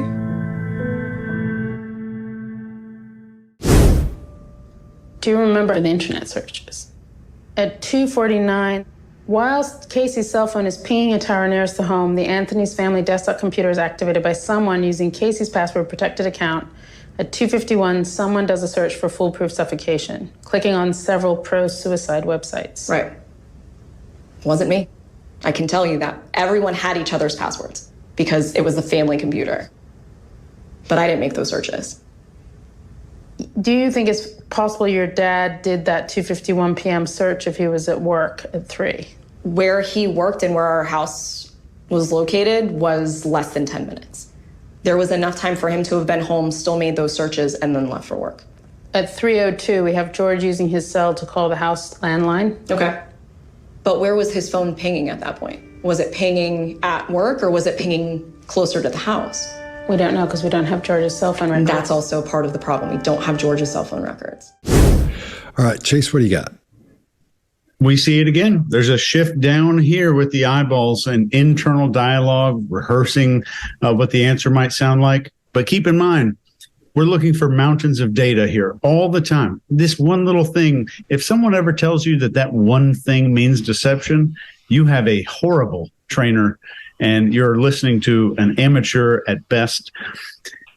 So there's head shaking and this denial. They begin at different times. The head shaking and the denial are mistimed. There's a confirmation glance back toward the interview to confirm. Then there's digital flexion. This is a stress sign where our hands just randomly start curling up, even if they're at your side, sitting on a table. Then there's 2 requests for approval, this little eyebrow flash right here. There's hand retraction, again, with some more digital flexion and fidgeting. Then we're shifting to internal dialogue again. There's a confirmation glance again. There's mouth grooming, immediate mouth closure after a statement, and pursed lips. All of these speak to deception. I know a lot of you guys are going to unpack some of these things. But the big one is, did Dad do these, searches? This explains the possibility instead of saying yes. So explains just the possibility. So injecting more ambiguity, still unable to say yes, unwilling to commit to anything but ambiguous possibilities. The question was only referencing the possibility in the first place, so all she had to do was say yes. Even if she said yes sometime during this long answer, she would still have said yes, but she never did answer the question. And then she's repeating the words of the interviewer again. This is, if I scored this on the behavioral table of elements, this would score high on deception, which I did not for this one. So, Greg, what do you got? Yeah, I'm going to score her on my meter, and she's way off the chart. It's very simple. I agree with you. All those things that you just said. Now let's add a couple more. Uncharacteristic blink rate increase. We know that when people are feeling stressed, their blink rate goes through the roof. And, there are lots of people who tell you different reasons. My opinion is that your eyelids are designed to wet your eyes and to protect your eyes. And as you feel stress and those mucous membranes start to dry up, you drag a dry cloth over your eye, your blink rate increases, is my opinion. But we see that. We see her doing exactly what you said. Well, as she goes into internal voice and she's thinking about how to navigate the sentence she's about to put. She does what I call sacred space. That means a barrier. I close myself. I put something between me and you, and then I start to mill my fingers or do something to make myself feel comfortable. You're now creating a new space and then making it comfortable. So there's that. She does request for approval and does, right by request for approval, I mean, her brow rises and her voice lilts and she draws with her eyes as she says, "It wasn't me, Shaggy." There you go. Exactly. Illustrators, as she does make her point, she goes back to raising her hands and trying to drive her point. She does what we call turtling just a bit. She shrinks her head down inside her torso just a touch, and then she adapts after that denial. There comes the inside the mouth stress adapter one more time. And then she gets back to that confirmation face where her lower jaw drops, her lips come in, and she makes a weird, goofy smile when she thinks she scored a point. All this together, Chase, on your behavioral table of elements or my BS meter, she scores really high, really high. Mark, what do you got? Yeah, let me just add three more things to that, just because why would you notice them when you've got so many others there? I mean, you know, why would you? She freezes on the question in a way that we haven't seen her do before. Go back, take a look. It's like the video is frozen at that point. It's the start of fight and flight, is freeze. So, you know, interesting though she may be prepared for this question, unconsciously there's still a huge risk factor in this question. So freeze. Less than 10 minutes, she does disgust on that, as I would say, probably smelling the rat of her own lie in that, or incongruity, or problem in all of this. Last one on this is there's adaptation on her ring as well, you know, which is just an escalation of all the other adaptions that everybody else has been talking about. But there's one that you'll clearly be able to see there. So just three more, just in case, you know, you were still wondering with all the lists that we'd given there. You know, interesting, Chase, in that how different that reaction is to her reaction on the Xanax piece there. So, I mean, I think it really does put even more of a seal on of approval on that idea that there is certainly something very different from her Xanax denial to a denial on this. In fact, there's no real denial on this at all. Scott, what do you got for us? I think you guys covered everything. I'm not going to repeat all you're saying. And we'll move along. Lovely. Oh, God, well, see, I wish I could give that to you, but Chase nailed that, man. He's up the game here, man. He's gone next level on us. He's starting. Right. You have the pin spin, but Chase is already. He's done. Yeah. He's done the old mentalist. tricks. And it's just my old tricks. I got to come up with something. Do you remember the internet searches? At 2:49. Whilst Casey's cell phone is pinging a tower nearest the home, the Anthony's family desktop computer is activated by someone using Casey's password-protected account. At 2:51, someone does a search for foolproof suffocation, clicking on several pro-suicide websites. Right. Wasn't me. I can tell you that. Everyone had each other's passwords because it was a family computer. But I didn't make those searches. Do you think it's possible your dad did that 2:51 p.m. search if he was at work at 3? Where he worked and where our house was located was less than 10 minutes. There was enough time for him to have been home, still made those searches, and then left for work. At 3:02, we have George using his cell to call the house landline. Okay. But where was his phone pinging at that point? Was it pinging at work or was it pinging closer to the house? We don't know because we don't have George's cell phone records. That's also part of the problem. We don't have George's cell phone records. At the time, my nightmares started to increase based off of what happened in court. Within somewhere probably close to about a 3-foot area of the passenger side of the car, I did smell a pretty strong odor. Was that the odor of a human corpse? Yes. During that 31 days, I ran out of gas in front of that cash checking place, and my dad was supposed to go pick up the car. He said, don't worry about it, just leave it there, park it somewhere where I can find it. So I had 2 guys off the road help me push it in, and there was no smell when I left my car that day. I don't know what a dead body smells like, but I know what rotten garbage smells like. I left garbage in the car. There were 3 bags and a pizza box. I only threw away 2 of the bags. I forgot that I had even taken the garbage because I got so distracted by a phone call when I was throwing the garbage out. So I just closed the trunk instinctually and left. After the 31 days. I know when I got home and that car was there and there was a smell. And it's something I, to this day, have still never smelled and don't ever want to smell again. I have never smelled that in my life, even prior to. You're smelling her car that smells like a dead body, and you don't call the police. No, sir, I did not. And you don't call your daughter to see if she's okay. I didn't call my daughter at that time. And you don't call your daughter to see if Kaylee's okay. I didn't call my daughter to inquire about her or Kaylee at that time. I did not. And as a detective, you know that if you smell a dead body in a car, that's a potential crime scene. At the time, sir, I wasn't a detective. I am just a father and a grandfather. Jose's bringing that up because my father would know protocol and procedure, how to work a scene. Again, he didn't inquire to where I was that day because he knew. He didn't inquire to where Kaylee was because he was the only one who knew where she was. All right, I'll go first on this one. Who says inquire? Seriously, I'm not just saying it. I mean, when's the last time you heard somebody said, I was at the grocery store and I forgot to inquire about the stuff you want? Nobody talks that way except attorneys. That's where she got that. That whole thing was set up for her to give that answer. When we see her father, he's asking these questions and the dad is giving these cop answers. He's just repeating what the guy said. When he says whatever it is, he just repeats it back to him. No, I didn't do this. So I think he does a great job at that. But I don't know, man. I just feel like I'm just, Mark, what do you got? Well, yeah, the worst garbage that I've ever smelt smells nothing like a 1-month-old body.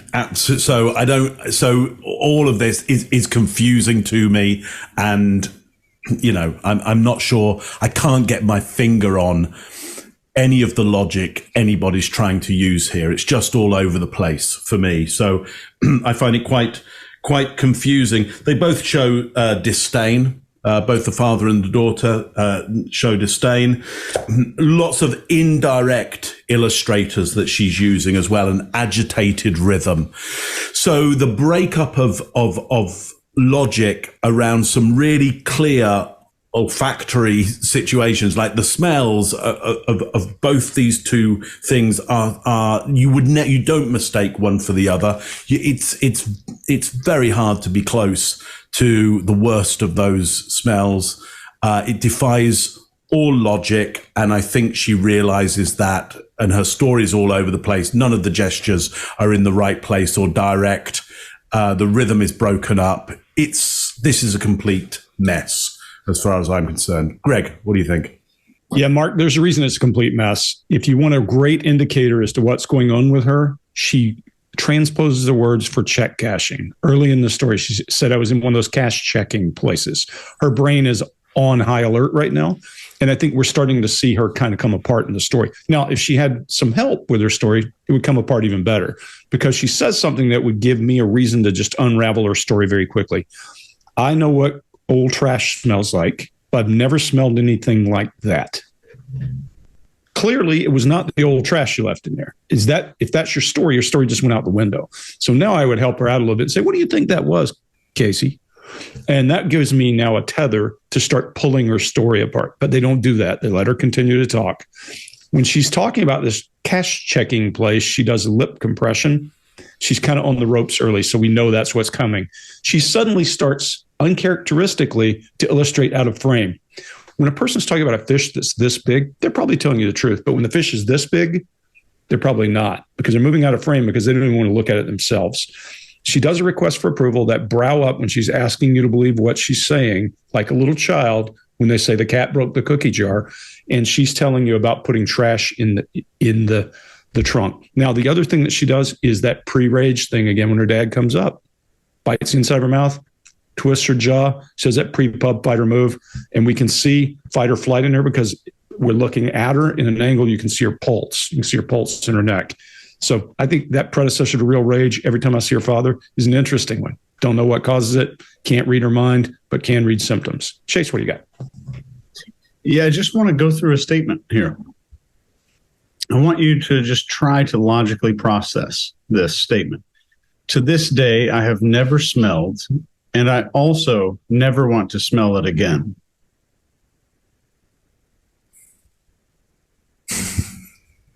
Interesting statement. And this is a bit unusual to completely deny, then admit, and then deny again. But I think what's happening here, if you watch this a couple of times, you'll get the logic, Mark, that you were talking about. It took me a few times this morning.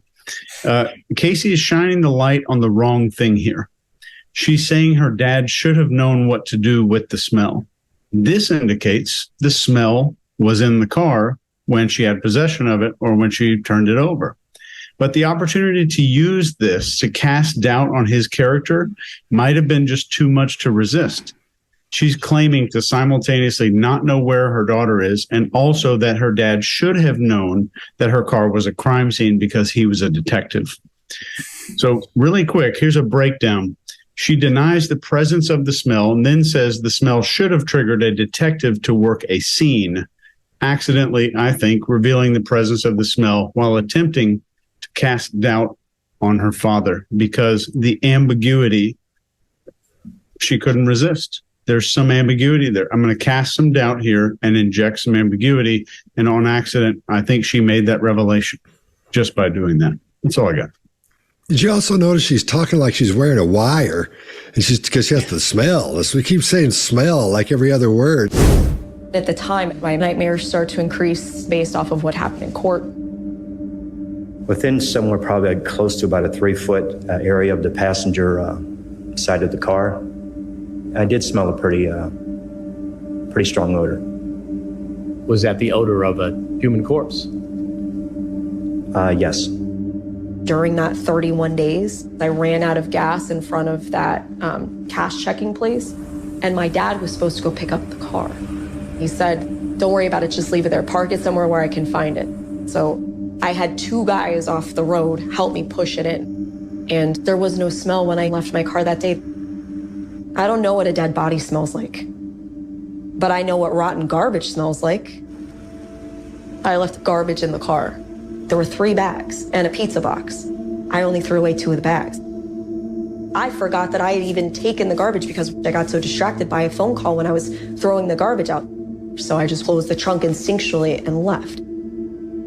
After the 31 days, I know when I got home and that car was there and there was a smell. And it's something I, to this day, have still never smelled and don't ever want to smell again. I have never smelled that in my life, even prior to. You're smelling her car that smells like a dead body, and you don't call the police. No, sir, I did not. And you don't call your daughter to see if she's okay. I didn't call my daughter at that time. And you don't call your daughter to see if Kaylee's okay. I didn't call my daughter to inquire about her or Kaylee at that time. I did not. And as a detective, you know that if you smell a dead body in a car, that's a potential crime scene. At the time, sir, I wasn't a detective. I am just a father and a grandfather. Jose's bringing that up because my father would know protocol and procedure, how to work a scene.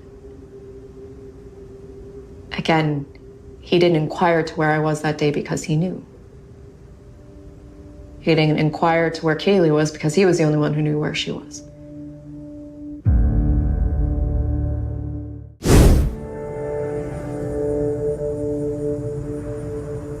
I'm never going to have full closure. And the irony for me is I think that's part of the reason why people are still so hooked on this is because they feel they need closure. It's like watching these reality shows or watching a movie and you feel like you need to have this ending, but if it's not the ending that you want, are you ever going to have that sense of closure? I didn't get the ending that I wanted because I didn't get my kid back. That's the only ending I wanted. And that's the one thing I will never get out of all of this. Yeah. It's been hard to cope. Not easier, harder. It's waking up every day and wishing that some days I would wake up and look over and she'd be right there. Sweet little kid. That all of this is just the shittiest bad dream. We all talk about all the things that we have in a lifetime, and I had the shortest life with her.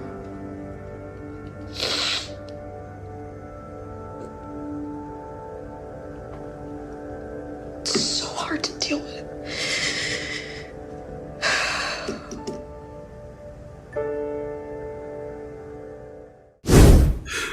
Oh, man. All right, Greg, what do you got? So if I knew Casey Anthony, I could not pay her to say what she said even better. I say this to you guys all the time. If you started this episode with some embedded opinion about whether she's innocent or guilty, and we disagreed with you, you're going to hate us. If we agreed with you, you're going to love us. That's what she said, is people need closure. Like these true crime things, people have gotten to a point where they really believe. So I preach it, sister. Thank you. Thank you for taking care of us. Now let me tell you what I think of you. So the number one thing is, some days I miss my little girl. Let me tell you, you miss your child for the rest of your life. Not some days, every day, every day. This is interesting because here's her message, and it's all about her.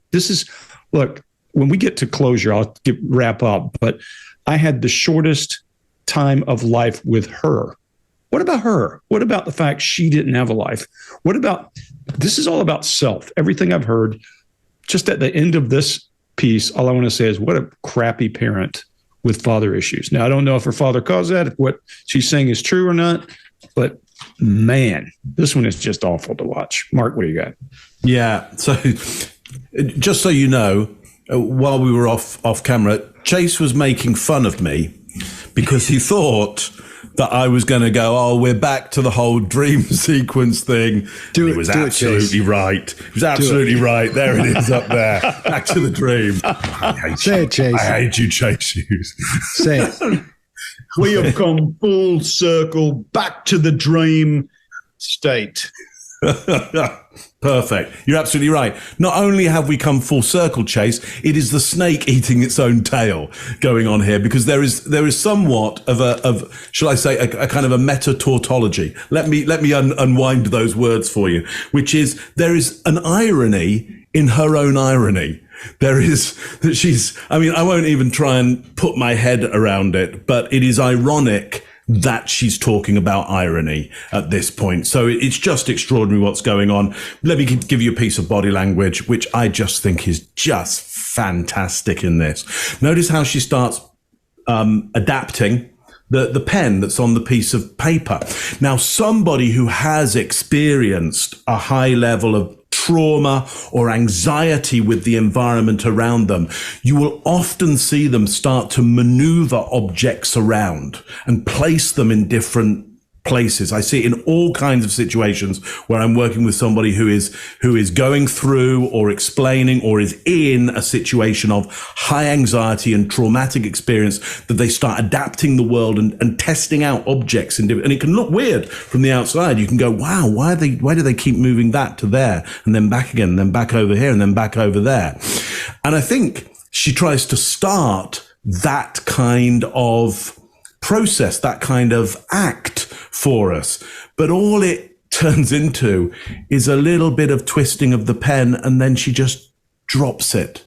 She just drops it and she kind of just nudges it around, showing us that the pen has no meaning. She wasn't transferring her anxiety of not being able to control this awful situation of having lost your child. There was no transference of that child into an object and not being able to control that. She's monkeying around with a pen. That's all she's doing, monkeying around with a pen. Absolutely disastrous. Scott, what do you got on this one? I'm going to go, I'm just going to talk about how they're trying to wrap this up. The only thing she didn't do at the end while she was weeping was smile. You know, if she had done those things, and this is how I just got to get through it myself, you know, that's the only thing that's missing out of this is her breakdown and of her sadness and then smiling through the sadness. Then they could end with that cornball piano thing.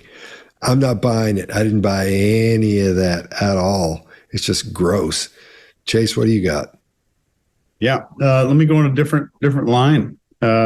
She's still unwilling to name her dad as a perpetrator. This is a huge deal, a huge deal.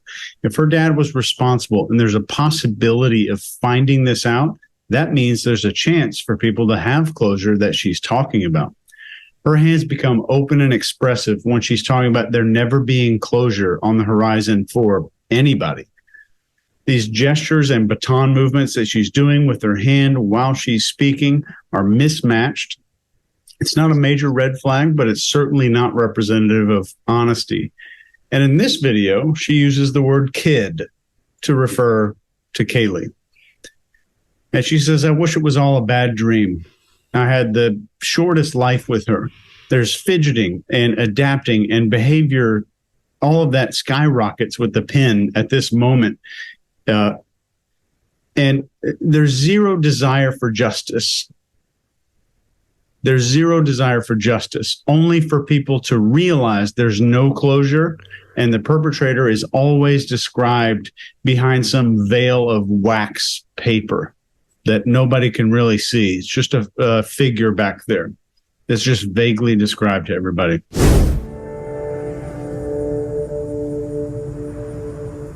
I'm never going to have full closure. And the irony for me is I think that's part of the reason why people are still so hooked on this is because they feel they need closure. It's like watching these reality shows or watching a movie and you feel like you need to have this ending, but if it's not the ending that you want, are you ever going to have that sense of closure? I didn't get the ending that I wanted because I didn't get my kid back. That's the only ending I wanted. And that's the one thing I will never get out of all of this. Yeah. It's been hard to cope. Not easier, harder. It's waking up every day and wishing that some days I would wake up and look over and she'd be right there. Sweet little kid. That all of this is just the shittiest bad dream. We all talk about all the things that we have in a lifetime, and I had the shortest life with her.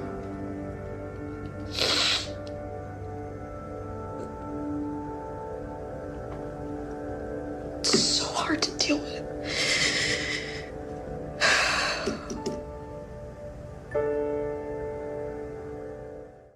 All right, well, let's throw it around the room and talk about what we think we've seen in 30 seconds or less, if possible. Mark, what do you got? Yeah, well, so you asked for Casey Anthony. That was Casey Anthony. And, I would hazard a guess that is one of the grandest performances that we have seen on the behavior panel.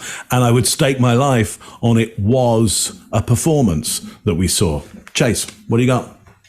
Yeah, this is a really messed up case. And I'm no forensics expert, nor am I highly informed about the evidence or the circumstances. I've tried not to read more than 3 paragraphs because if I start doing that, it's going to taint the way the behaviors that I'm looking at. And I would inevitably come across some biased article. There's a massive amount of red flags here that seem to center around every detail that either proves her innocence or casts vague doubt onto her father. Greg? Yeah, this is a horrible case. This is a very young woman when this happened. And, who knows what happened? We'll never truly know. However, there are a few things. She has been in the public eye for a long time. She understands beyond the shadow of a doubt. All she has to do is cast the shadow of a doubt. And I think that's what we're seeing here. We see rage around her father. We see when there's occasions around the smell of a dead body in her trunk, around what the body was like and those things. There's just a lot of ambiguity. And we see body language that's not supportive. I would suggest this is not good for her. And as you said, I didn't go dig up a lot of facts. You probably know a ton more facts about this case than we do. That's not what we do. We look at behaviors and the clips you're looking at. Scott, what do you got? Yeah, I agree with all you guys. And I think this is a great example of someone taking the media of filmmaking and trying to sway your opinion on something. And I think they're trying to make her look innocent. Whether she is or not, who knows? I'm under the impression she isn't. That's just my opinion. It's just what I think. But I think they gave it a dang good try, and I don't think she pulled it off for them. I think they're going to be a little bit let down, and I think she'll get a lot of blowback from this. I think you're right, Greg. All right, fellas, I think that was another good one, and we'll see you next time. The Behavior Panel. I can already hear Mark. Yeah, so we're back to the dream state again. We've come full circle here. Today we're going to talk about Ghislaine Maxwell. Greg, why don't you tell us about the videos we're going to watch? These clips come from the Jeremy Kyle show on Talk TV, her only in-prison Everyone was always asking who is the real G, Who's the real Ghislaine? Well, I think the best people to answer that is probably the people who are closest to me, like you. But it's definitely not the person portrayed. I feel completely divorced from the person that people reference and talk about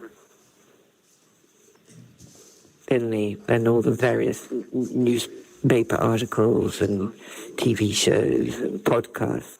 And so the biggest misconception of you? That I'm the cruelest, meanest, horriblest person who's committed crimes. All right, Chase, what do you got? So right here, she immediately wants to ensure that the audience is aware she is associated with this interviewer. So she must be a good person if we respect the interviewer. So she must not be that bad. And you can see this immediately when she says, people who are close to me, like you. There is a super obvious confirmation request or agreement request here. And her nervous behavior just spikes as she kind of stares at the screen for this hint of confirmation there. And she's feeling divorced from a character portrayal implies that it did in fact exist. So this statement is far away from anything saying that's not me at all. That's not saying that at all. So I think she's accidentally revealing how her psychology works here. She describes this kind of caricature of her drawn by media as cruelest, meanest, horriblest person. And in her mind, I think she disagrees with this. And I think this is honest. And she was probably kind and polite while she was recruiting these very, very young girls. And I think the character description is what she's so disgusted by. I think she reassures herself about the crimes by justifying that she was nice and polite and kind to them while doing so. Scott? All right, we finally hear how her name is supposed to be pronounced, Ghislaine. Because I was always calling her Ghislaine and Ghislaine and all these other names, I'm sure, as everyone has. So I thought that was really interesting. I thought that was almost a relief to find out that's how her name is pronounced. And when she says, like you were saying, Chase, when she says, the people closest to me, like you, that's when we see these grooming gestures start, because she's used to being way up on the social totem pole, but now she's way down, and she knows this guy. I believe it's her brother, if I'm correct. So they're fairly tight, I'm sure, and he understands what kind of person she is. And then when he said, who is the real Ghislaine? She laughs and she smiles. And when she smiles real big, she starts flushing out. She starts getting red. And this thing called the supratrochlear vein, which comes down right here. You'll see two of them. There are two of them. There's a supratrochlear vein and the supraocular vein that comes this way. But when those pop out like that, that means your blood pressure's gone up a little bit. That's what makes them, quite often, not every time, but that's one of the main reasons it bulges. So this is an embarrassing thing for her, I think, because he asks her that, sort of puts her on the spot. I guess they thought for an interview that need to be one of the questions asked, because she could sort of defend herself. But I think she's embarrassed by that. That's why I see her blood pressure go up and she flushes. Okay, I'll end it there. Greg, what do you got? Yeah, here's one of the few times I think we're going to see real her in this entire video. And I think when I say we see real her, there's a whole lot of hiding going to. And when you say she's a different person here, I think a lot of the grooming we're going to see is associated with she's usually immaculately groomed. You know, somebody has spent a lot of money on her hair and that kind of thing. And now she doesn't have that luxury. She does have on makeup, they said in the thing, but clearly she's not herself. So she's going to be keenly aware of her appearance at all times. We'll see a lot of that. My notes say, apparently I don't travel in the right circles because I'm not G or H or M. She's G here. So apparently that's what the cool kids are all called today, is by their initial. This is her brother, and she's deferential in this response to him.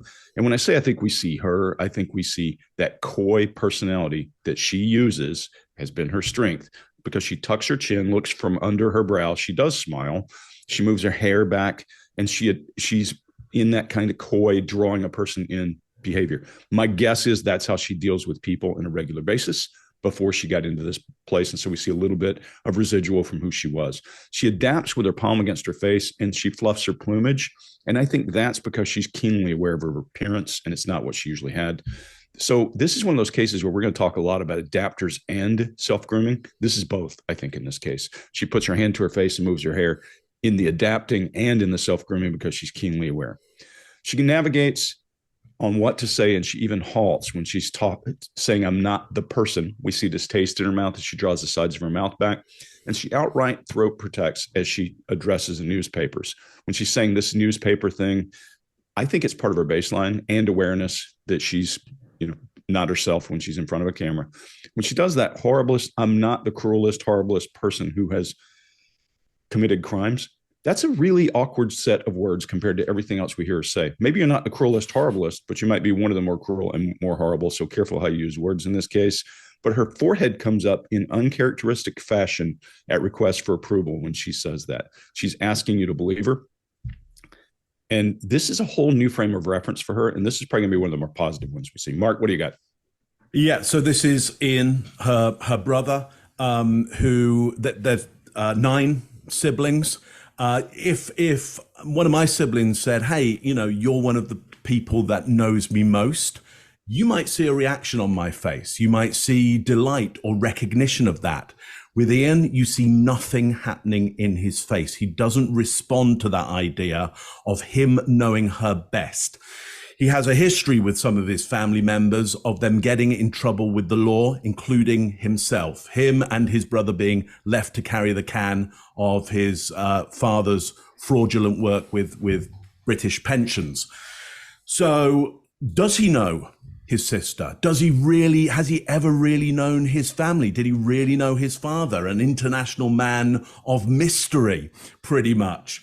So I think the question of does anybody know the real G is potentially a real question from him. There's a little bit of a wry smile on his face there and a non-reaction to her saying, well, you know me best. I don't think he does know her best at all. And he's really questioning who his sister is. He was supportive before she got convicted and went into prison. Is he still supportive now? Why is he there to do this interview other than he's probably one of the people who can get her to talk? Interesting. Everyone was always asking who is the real G, who's the real Kiehl. Well, I think the best people to answer that is probably the people who are closest to me, like you. But it's definitely not the person portrayed. I feel completely divorced from the person that people reference and talk about in all the various newspaper articles and TV shows and podcasts. And so the biggest misconception of you? That I'm the cruelest, meanest, horriblest person who's committed crimes. During that call, Maxwell told our interviewers and her brother Kevin, who was also present, that she's suffering from depression, having lost everything. She claimed to be keeping her spirits up by working every day on her appeal. And she revealed intimate details of how this one-time socialite is dealing with daily prison life. So they wake you up at 6. And you can go to breakfast, which consists of a cereal and a piece of fruit, generally. And then you have to make your bed sort of military style.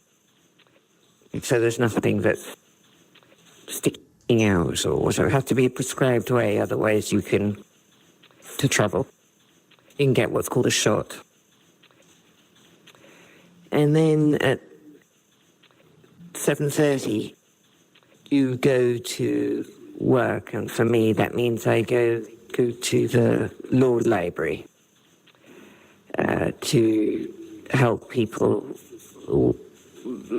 So they have detainers, or they have warrants, or they're trying to appeal their case. And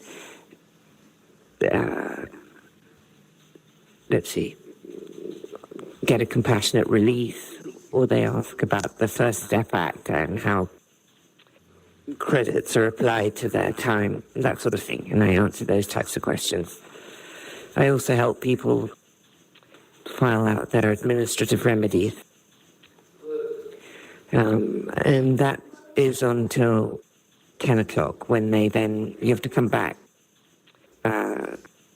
and they call lunch is around 10:30. If you don't know who we are, we're the Behavior Panel. We're the top 4 body language experts in the world. I'm Scott Rouse. I'm a body language expert and analyst, and I train law enforcement and the military in interrogation and body language. And I created the #1 online body language course, bodylanguagetactics.com, with Greg Hartley. Mark? I'm Mark Bowden. I'm an expert in human behavior and body language, help people all over the world to stand out, win trust, gain credibility every time they communicate, including some of the leaders of the G7. Chase. Hey, I'm Chase Hughes, did 20 years in the U.S. military, published the #1 best-selling book on behavior profiling, influence, and persuasion. Greg? Greg Hartley. I'm a former Army interrogator, interrogation instructor, resistance to interrogation instructor, and I've written 10 books on body language and behavior. All right, Greg, what do you got? Yeah, this is a great example of from in charge to incarcerated, what happens, and everything changes. Everything about your psyche changes. One of the things we know about psychology of capture is that everything becomes all about you. Nothing else matters. What happens to other people doesn't matter. And every decision becomes black and white. And that's what we're seeing here. And we're starting to see her. She's talking about her normal life. We get a good baseline, and all this touching and feeling and adjusting is probably a combination of the things I said earlier. Some of it's self-grooming because, look, when you fall from a height, you want to be perceived as still having some of that personality, but most of it's gone. People like this have space around them. I often say I have a Darth Vader costume around me because of what we do. When people are afraid of us, we have our own air about us. The minute you get locked up, all that stuff goes away. Your toy box gets turned upside down. And so a lot of this adapting could be her trying to be keenly aware of her appearance, keeping her hair fluffed, that kind of stuff, as well as feeling awkward in front of someone she knows, more than someone she knows, and keenly aware that she's in front of the world and she's going to file an appeal. So she has to be very careful which words she says. You see some really good visual accessing cues. We always talk about accessing. People go to a place in their head. You ask her cues about what she does, and her eyes are going to the same place consistently. So we would think that's a visual accessing cue for her. The people who are interviewing are friends, and you see a genuine smile when she first starts off. And then I think all this is appearance, all this constant touching that makes you kind of crazy. Even her face touching, I think, is somewhat related to that, but it's also related to how she's being perceived. So self-grooming can be about perception and adapting at the same time. The one place that's really interesting is when she talks about foods, see her teeth exposed, sides of her mouth up, and her nose wrinkled. There's some disgust. Look, there's not a whole lot here. This is just a great baseline for the rest of it because there's so much going on. It's tough not to notice. Chase, what do you got? Yeah, so like you said, her grooming and hygienic gestures are off the charts here. And grooming refers to behaviors that are intended to modify or improve somebody's physical appearance. The facial touching behaviors here have been noted in 60, 70 behavioral studies here, and it's shown to be the most common behavior displayed in studying subjects during deliberate deception, with a giant caveat here. I will say that is in an academic, sterile environment and setting. It's still a pretty good, reliable indicator of stress if you see this when someone doesn't regularly perform this behavior. Then we have hushing, which is any behavior that covers the mouth like this. And Barbara and Alan Pease coined this term. So when a person brings their hand to their face in a way that also covers their mouth, this is also a high stress indicator when it's compared to a baseline or someone's normal behavior. But something is off here. Her baseline, when she's been seen in other stuff, has none of these behaviors.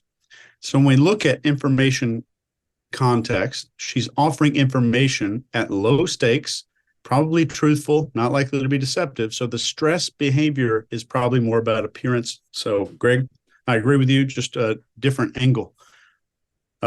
Mark? Yeah, agreed. Look, the adapters and the self-soothing is absolutely off the charts. It's erratic as well. Nothing completes. You'll move on to one thing and another thing and another thing.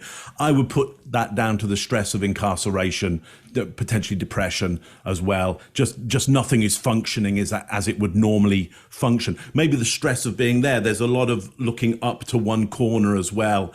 I think that might be about where the entrance to that area is, and maybe other people coming in and out. I can't guarantee that, but there does seem to be often some disturbance off to to the side, or some, minor threat off to the side. Look, the main thing about this, you're absolutely right, Greg. It is all about her, but here's the vocabulary she uses: you instead of I or we. So she's already positioning herself away from anything that's bad about being in the prison. And understand, she knows grammar. She went to Oxford. She was at Balliol College. I don't think you actually pronounce it like that, but those that were there will know exactly how to pronounce it. Like those that know Ghislaine will know how to pronounce that rather than Ghislaine. So, if you went to Balliol and Oxford, put down below exactly how I should be pronouncing that. Until, so it's all about you do this, you get up, you eat, okay, not I and we, until she says, I also, I work in the library, I also help people. The moment it's positive and about her positive image, she goes to an I and not to a you. She could easily say throughout that I, we, or even one gets up in the morning, one eats, would be good grammar. That's all I've got on that one. Scott, what do you got? All right. I agree with you guys. This is a classic fish out of water story because she's come from the highest heights of the social status down to the lowest lows. I think she's showing all these grooming gestures. You guys are right. I'm just sort of repeating what you talked about. I think she feels like she stands out. So she's trying even more to stand out less. How you say that grammatically correct. I think she's really trying not to. That's why she's so embarrassed, because when she first comes in, I think her hair is up. So she lets it down and starts goofing with it. So she'll try to regain some of that, the look she had before she went into prison. Because right now, compared to the way she used to look, she looks like a hoarder or something. I'm sure it's from living that way, not being able to do all the treatments you usually do on that level of status, Mark, that she had earlier. She props her head up with her hand and she starts goofing around with her hair again. I think this thing here is sort of her comfort spot. That's where we see all of her adapters coming from this little area. That's all there is we can see, but she seems to be squished in there doing that. So she's bringing her arms in, keeping them close to her chest. That probably makes her feel a little bit better.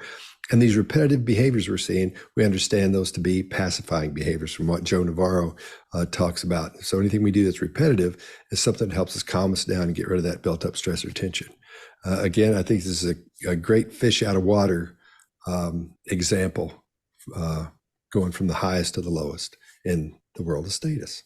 During that call, Maxwell told our interviewers and her brother Kevin, who was also present, that she's suffering from depression, having lost everything. She claimed to be keeping her spirits up by working every day on her appeal. And she revealed intimate details of how this one-time socialite is dealing with daily prison life. So they wake you up at 6, and you can go to breakfast, which consists of a cereal and a piece of fruit, generally. And then you have to make your bed sort of military style. So there's nothing that's sticking out or whatever. It has to be a prescribed way, otherwise you can trouble. You can get what's called a shot. And then at 7:30, you go to work, and for me that means I go to the law library to help people. So they have detainers, or they have warrants, or they're trying to appeal their case, and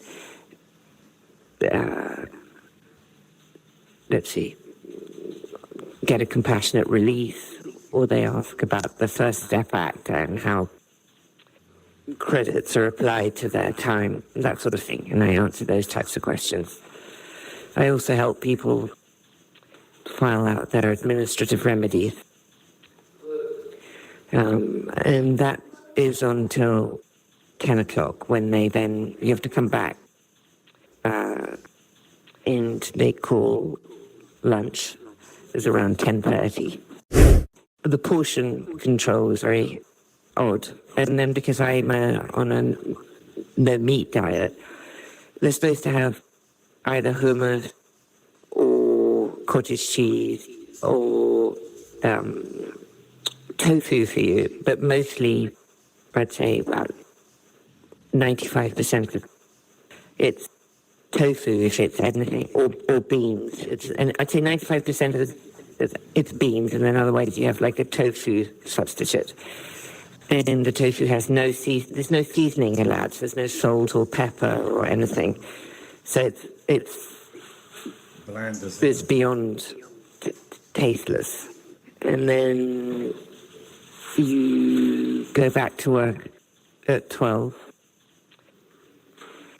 And that lasts until 3:30 when you come back and you have a stand-up head count at 4. And if you are lucky, they call recreation at some point during the day. If you're at work, you miss it. And if you're not, you get to go out for an hour. All right, Mark, what do you got? So I'm on a no-meat diet. That would be I'm a vegetarian for everybody else. But I'm on a no-meat diet. Again, is saying, like, look at me. Look how wonderful I am. I don't eat meat. But you get tofu. So again, the moment it becomes bad, it's all about you have to do this, you have to do that. The moment there's some high status in it, Scott, the moment there is some sense of moral goodness, it's all about I do this. And we'll see this throughout as we have before. We're seeing this eye rub as well, which that'll start to redden over time as well. So these adapters and pacifiers, as Scott was rightly saying, they are going to become so frequent that you'll start to see damage happening to the skin tone.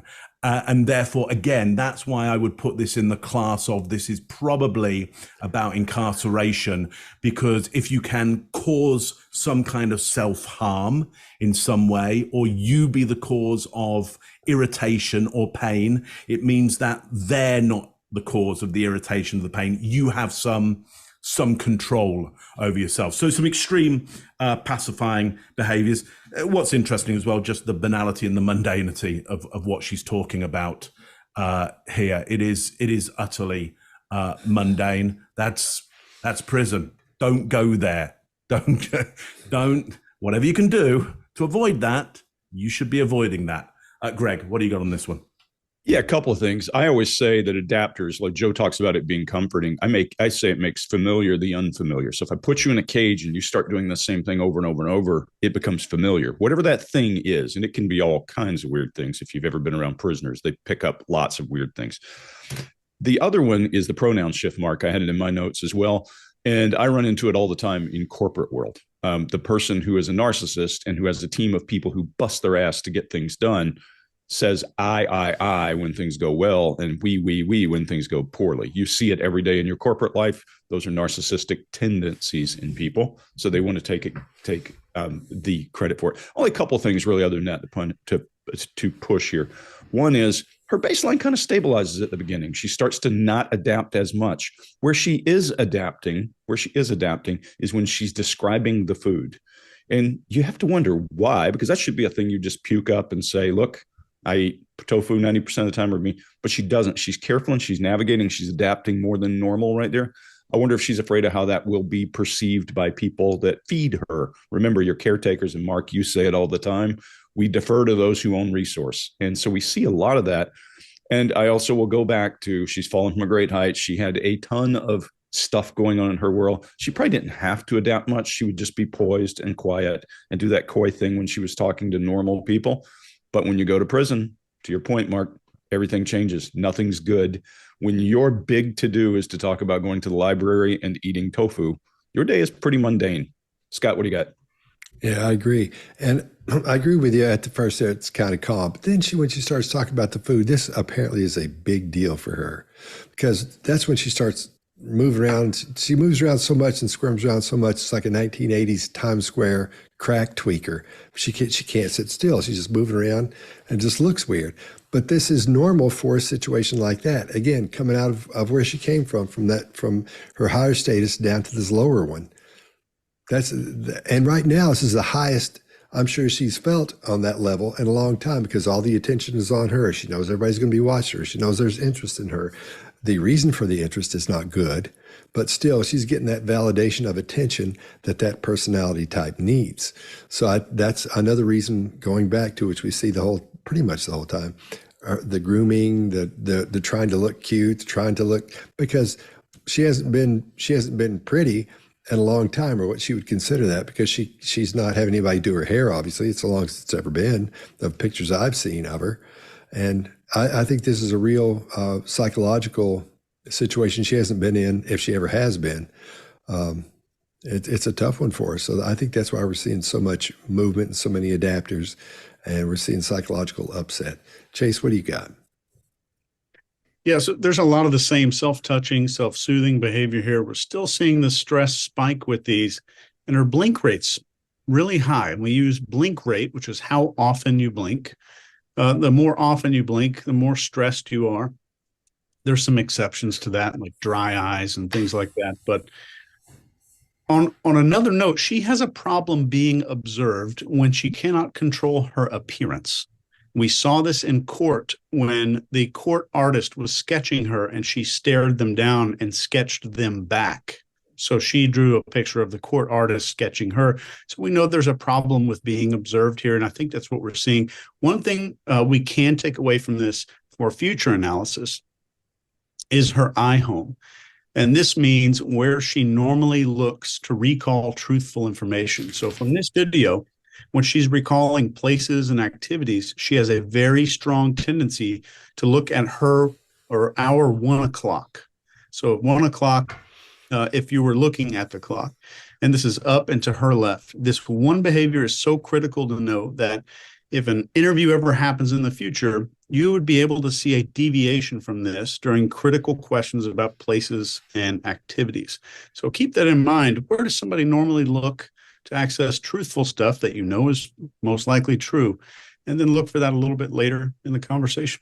The portion control is very odd. And then because I'm on a no meat diet, they're supposed to have either hummus or cottage cheese or tofu for you, but mostly I'd say about 95% of it's tofu if it's anything, or beans. And I'd say 95% of it's beans, and then otherwise you have like a tofu substitute. And the tofu has there's no seasoning allowed, so there's no salt or pepper or anything. So it's beyond tasteless. And then you go back to work at 12. And that lasts until 3:30 when you come back and you have a stand-up head count at 4. And if you are lucky, they call recreation at some point during the day. If you're at work, you miss it. And if you're not, you get to go out for an hour. I believe that he was murdered. Well, I was shocked. And I wondered how it had happened. Because as far as I was concerned, I was sure he was going to appeal. And I was sure that he was covered under the non-prosecution agreement. But I wasn't in the indictment. So I wasn't mentioned. I wasn't even one of the co-conspirators. I obviously wish I'd never met him. You know, looking back now, I probably wish I had stayed in England. But leaving that aside, you know, I tried to leave and start a new job and move on from the end of 98, 99. So I wish that I had been more successful moving on.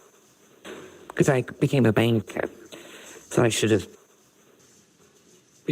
moved on completely. At the time, I wouldn't have had a problem introducing people to my friends to him because I didn't know that he was so awful.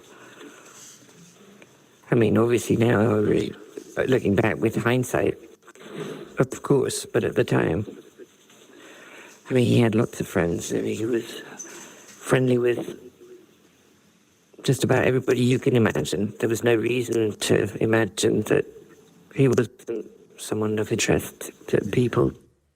All right, Greg, what do you got? Yeah, so she starts off with a usual high level of adapting, which is, I think, baseline for prisoner Ghislaine. I don't think it's baseline for her normal. I think poised and calm is her normal, but now she's lost all that. She has some halting language as she gets up to murdered.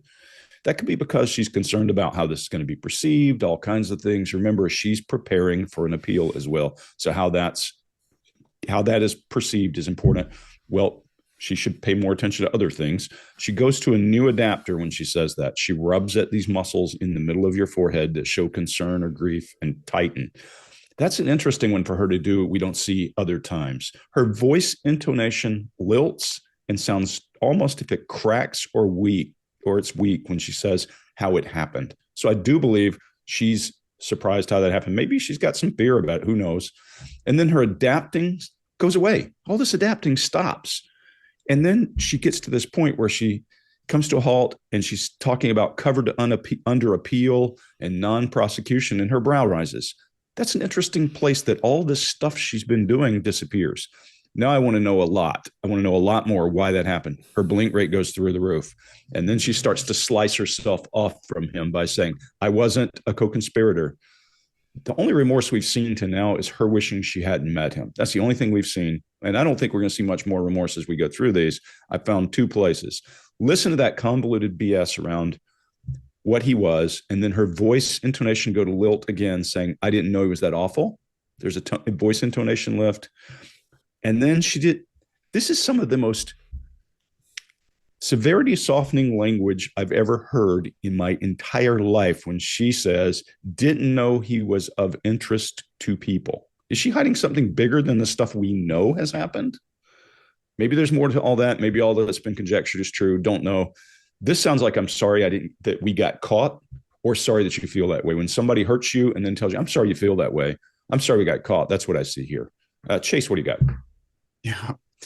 The biggest spike in blink rate, which we know is a stress indicator here, is right at he was murdered. And this might not indicate deception here. This is stress, which we know was blink rate. And it might be associated with making this statement publicly or the thought of him being murdered. And with no other real behaviors here to add to a cluster, I would say this is not deception. This reddening of her face that you see down here occurs right at the moment she's trying to convey that she didn't know he was a bad guy. I think this whole entire statement got her worked up, and I think she experienced like a full body flush that caused, it was so bad that it caused itching even in her legs, and she reaches up and touches her face after that, and you can see that. At the end of this, where she's saying there's no reason to imagine he's of interest to people, she looks at our 9 o'clock very quickly and then corrects herself back to looking at her normal position, which is the 1 o'clock eye movement. I think there's a chance she had a very skilled and very expensive trial coach. And I think those skills are a bit rusty, in my opinion. I think she had training on how to persuade a jury from somebody who had some tremendous persuasion skill. Mark? Because I became a banker, and we've got that elongation of the vowel there, and that kind of transmutation of the vowel to a longer, a higher vowel rather than a rounder vowel. So and we get an eyebrow raise on that as well, a look for approval. So she really wants us to know that you know, she was moving her life on to being something really important, a banker. Not like you don't get many of those round this way. It's like if I threw a bread roll out of my window right now, I would probably hit the heads of 3 of them right now. But in her world, that's like, wow, you know, I was a banker, so that's really important, really good. And I want you to know that I was that. So now I think we get a definite blocking of the mouth on he had lots of friends. So I think there is a suppression there of the names of those people. And she leaves it to our imagination, just about everyone you can imagine. Well, that would be everybody that I can imagine. And I know that within the set of everybody I can imagine, I know most of them have not met Jeffrey Epstein. So what I need to know is, what are the names of the people that you are talking about? And that's what she won't give at this point. And I think that's what that definite mouth block is around. She's not giving over those names, which I think is significant. Scott, what do you got on this one? Yeah, I agree with you. Yeah, at first, Chase, I couldn't tell if it was because of the video quality or what was happening. But as we go through that video, you can see she begins to look more flush. Her cheeks get flush, and she even starts the scratching. Up to this point, all of her illustrators, all of her adapters have been up here around her hair and those type. Now that's all almost exclusively to her face. So this is odd as well. And I think it's because of the emotional situation going on here. I think maybe she might have been in love with this guy. You know, maybe that's the problem. But she doesn't want to show that. So she's trying to lock down even further so things start coming in. But I think that's another reason she's goofing off with her face all over the place, because she's trying to hold that stress in. In the first 2 videos, we saw a whole lot of, like I said before, a whole lot of hair stuff. Almost nothing here with it. I think she pulls her hair behind her ear or something. But I think you guys have covered everything on this. But I think she maybe she was in love with him. I think that's probably what I would take from this, the way she's approaching this.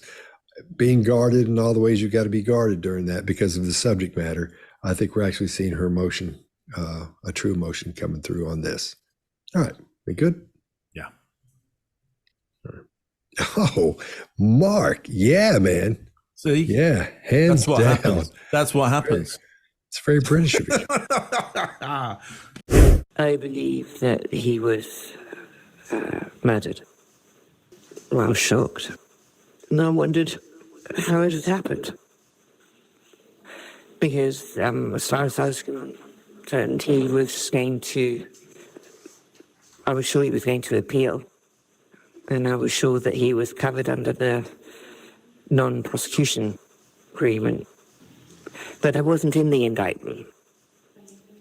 So I wasn't mentioned. I wasn't even one of the co-conspirators. I obviously wish I'd never met him. You know, looking back now, I probably wish I had stayed in England. But leaving that aside, you know, I tried to leave and start a new job and move on from the end of 98, 99. So I wish that I had been more successful at moving on. Because I became a banker, so I should have, you know, moved on completely. At the time, I wouldn't have had a problem introducing people to my friends to him, because I didn't know that he was so awful. I mean, obviously now, really, looking back with hindsight, of course, but at the time, I mean, he had lots of friends. I mean, he was friendly with just about everybody you can imagine. There was no reason to imagine that he was someone of interest to people. What's a fake? I don't believe that. I don't believe it's real for a second. In fact, I'm sure it's not. There's never been an original. And further, there's no photograph. Right? And I've only ever seen a photocopy of it. I don't believe it happened. And certainly the way as described would have been impossible. I don't have any memory of going to tramp. certainly not an outfit that I would have worn. Her stories have changed so many times about what happens, when it happens, how it happens, with different versions. And each time she speaks, there's a different version. In fact, if you look at her BBC interview on the Panorama, I believe she says that I can't remember, either that he puked on her face. That's the only time she's ever said that. All right, Chase, what do you got? This is a masterclass in couching and softening statements. And just consider the difference between a couple of these. I don't believe it's real, and that photo is not real. She says, I don't believe it happened. She didn't say it did not happen. She says, I don't have any memory of going to Trump. She doesn't say, I did not go to Trump. These are giant red flags. Tramp. Sorry.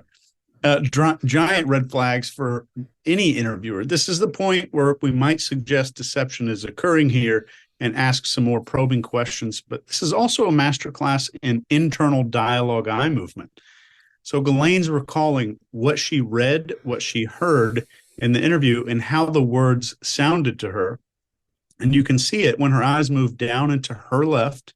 She's recalling what the accuser has said in these interviewers. So it's not only is this a regular place we look for internal dialogue, we also know it's where she accesses or moves her eyes for internal dialogue. So this is an example of how all four of us collect this behavioral data about someone's normal behavior before we transition to harder questions. Scott? All right. I agree with you. All the adapting is moved to her hands. Looks like she's in a Palmolive commercial or something because or Jergens. She can't leave her hands alone. We don't see any hair grooming, no mouth touching. Everything has changed. I can't wait to hear Greg because I know it's a complete baseline. She just said, there's that. Now let's go over here and I'm going to start acting like this. Everything has changed. Even her face looks different. The whole thing has taken a different look on. So I think we're seeing dang near 100% deception in all this. Not 100%, but we sure are seeing a lot of deception. But that's because she's a professional liar and that she's good at it. She's had to do it for what she's done in her background. She's had to be a liar. She's had to be good at it. So now our focus is based on her and her thoughts about Epstein. I mean, that's what it's been based on at this point. But now it's on a focus that contradicts that photo. So everything she's talking about has to say that photo isn't real because she's got a lot riding on that. I'm no Photoshop expert, but boy, it sure looks real to me. I mean, it looks, and everybody I've talked to and everyone that's seen it said, yeah, that looks pretty real. People I know who are really good at Photoshop, professionals, they said, no, that looks real. But they said it looks real. You can't say 100% it is or 100% it isn't, but I think she's telling us 100% it isn't. Her sentence structures changed. The way she arranges and the way she orders her subjects and predicates, those have changed. Everything has changed about her. Up until now, her sentences were shorter. They had words that were almost monosyllabic, but now she has these really larger, longer words, and her sentences are getting a little bit longer as well. The multisyllabic words she's using are incredible for the amount of words she's using. This shows you how smart she is. I'm sure she's read a whole lot as well. She's been well educated. There's a whole lot going on here, and she's really bothered. So she's pushed everything she's got up front to start creating this protection around that photo being fake. So that's why her brain turns on. She's like, oh, I got to get into this. So she's using all of her powers of education to help her do that. And she describes this picture she's trying to create in your head of that not happening. Not only can we see her lying here, you can feel it. I mean, every woman I got $1,000. It says 95% of the women watching this will go, yep, I knew she was lying. Because you can feel it because your brain sees the things that are telling you that, even though you don't know what those are. You can't explain them. You may not know the specifics, but your brain sees those and goes, something's not right here. And I think that's what happened. Greg, what do you got? Yeah, so let's talk about baseline. We started off by saying this is her new baseline. She's playing with her hair. She's grooming herself. She's doing all that. When things get hot, all that disappears. Her hands drop, as you said. Lots of other stuff happens as well. Up front, we always talk about, well, I have a note. I think her and Nancy Brophy have the same beliefs. I didn't believe it happened. So I didn't believe it happened. But she says a hell of a lot of words before she ever gets to, I didn't believe it happened. If that is a way you typically define something didn't happen, you would say those words immediately. She doesn't. She rambles for a long time before she gets to it. There's no hard proclamation of innocence. There's a lot of disputing the evidence and attacking the teller, little of denying. I didn't hear her say one time, I didn't do it. She finally said, I don't believe it happened. She does a couple of odd things. We talk about baseline. What is this? Suddenly, back of the hand as an adapter to the side of her face. That's a deviation from everything we've seen to now. Why? Don't know. Don't understand. I would drag her out across the coals and figure it out. Is it uncertainty? A lot of times we see people do things like that in uncertainty, but we don't know with her. We just know it's a deviation. And now she's adapting. She's got her hands in front of her face and she's washing her hands. Pontius Pilate, she's washing her hands of the act as she does it. Those are telling kinds of things when you don't do them otherwise. All that self-grooming is gone. All that self-grooming is gone.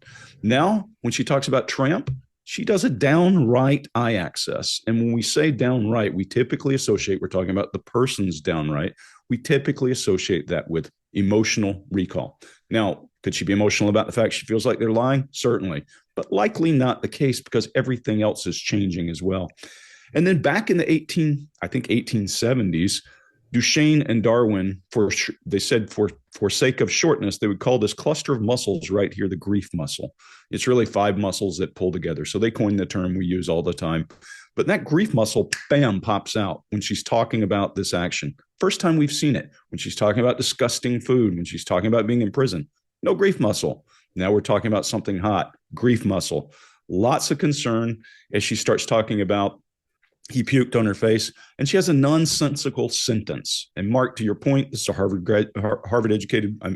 Oxford educated woman. And she has grown up in a much different place than I have. I would expect her to be a little more articulate in there.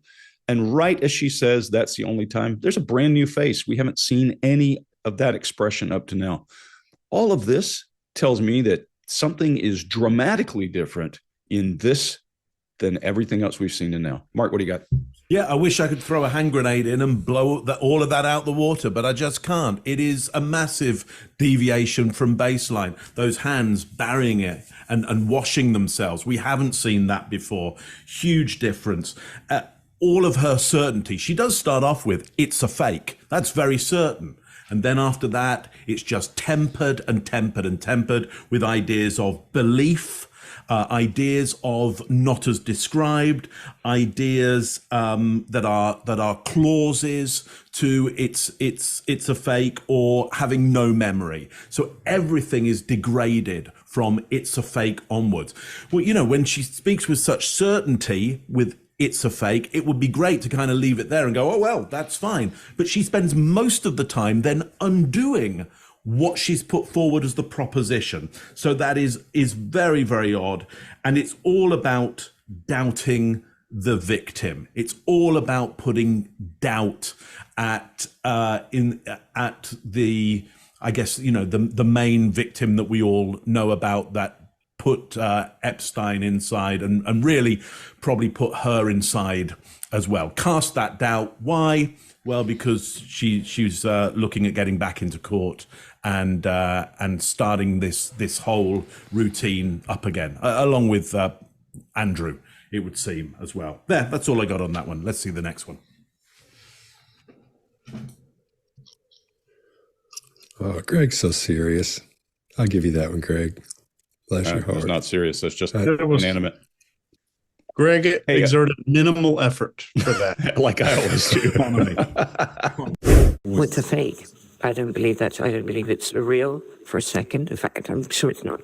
There's never been an original. And further, there's no photograph. Right? And I've only ever seen a photocopy of it. I don't believe it happened. And it's certainly the way as described would have been impossible. I don't have any memory of going to tramp. certainly not an outfit that I would have worn.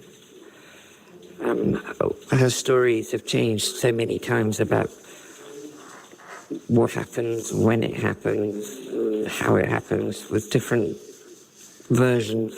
And each time she speaks, there's a different version. In fact, if you look at her BBC interview on the Panorama, I believe she says that he, or I can't remember, either he or, that he puked on her face.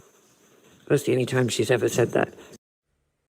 I've read a lot of her deposition, and in her deposition, her statements are very categorical, and her stories are very detailed and elaborate.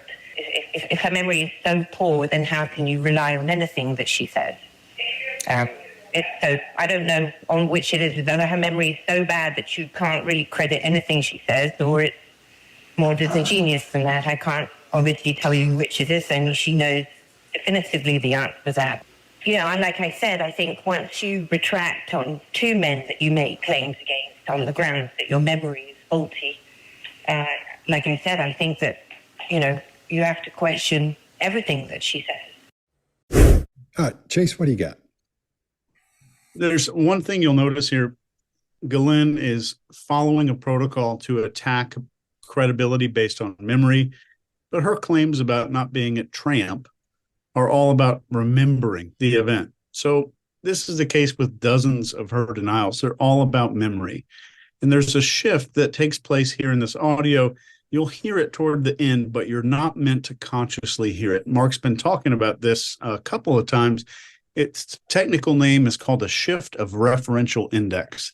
And when we're talking about our experiences, we can make somebody else more likely to agree with us and align with our statement if we change the I to you. And you'll hear her telling you how to think about this situation in this audio here. Greg, what do you got? Yeah, a couple of things only. This is interesting because we're going to hear another video or another audio in a couple of minutes where we're listening to her tell a story. Very different cadence.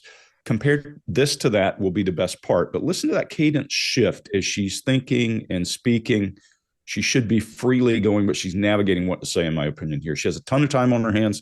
If somebody locked me up and it was not because of something I had done, all I would think about is that person, and I would be able to spew language out like that. She's very careful. She's navigating language to make sure she picks the correct choice of words, to your point, Chase. Mark, even I think she doesn't say one because she has to appeal to average Americans who don't speak that way. I think it's intentional, and this is my opinion, like everything else we say. But when she's building this deposition, everything she says here is key. So she's starting to attack the teller so she can now bring that up in court. Mark, what do you got? Yeah, the witness, the victim, her deposition was categorical and detailed. Well, that sounds really good, doesn't it? I mean, that's what you'd want, is categorical and detailed evidence. And she has to throw doubt on that, just as you're suggesting there. And so the doubt is, well, she retracted based on grounds of a faulty memory. Well, there's all kinds of reasons why somebody will retract. You know, they may be retract because the legal weight that they'd be up against would be immense, and therefore it just isn't worth your while getting into it. There's all kinds of reasons. And you might go, look, it's my memory, rather than going, it's because I don't want to play with that particular lawyer because that particular lawyer is particularly litigious. I don't know what lawyer I'm talking about, by the way. I don't know where I got that. I don't know what I'm thinking right now. But you're right. The rhythm is more broken. And so we haven't seen that, heard that breakup of rhythm before. So she's being very careful about the words that she's choosing here, and very careful about exactly how she's throwing these accusations of and doubts in there. That's all I got on that one. Scott, what do you got? Yeah, I agree with you, Mark. Her wording is much more choppy. It's worse than mine. Mine's horrible. I'll talk and it just takes me forever to get things out because I got so many things running through it. But she's being careful about what she says. So that's what's happening there. And it's changed even more as far as the way her structure goes. She's thinking about how to put this thing together. and we're hearing it as she's thinking about it. Her tone and volume are stronger. She's trying to sell this, but I'm not so sure it's working because of the way it sounds. I've read a lot of her depositions, and in her depositions, her statements are very categorical, and her stories are very detailed and elaborate. If her memory is so poor, then how can you rely on anything that she says? So I don't know on which it is. Whether her memory is so bad that you can't really credit anything she says, or it's more disingenuous than that. I can't obviously tell you which it is, only she knows definitively the answer to that. You know, and like I said, I think once you retract on 2 men that you make claims against on the grounds that your memory is faulty, like I said, I think that, you know, you have to question everything that she says.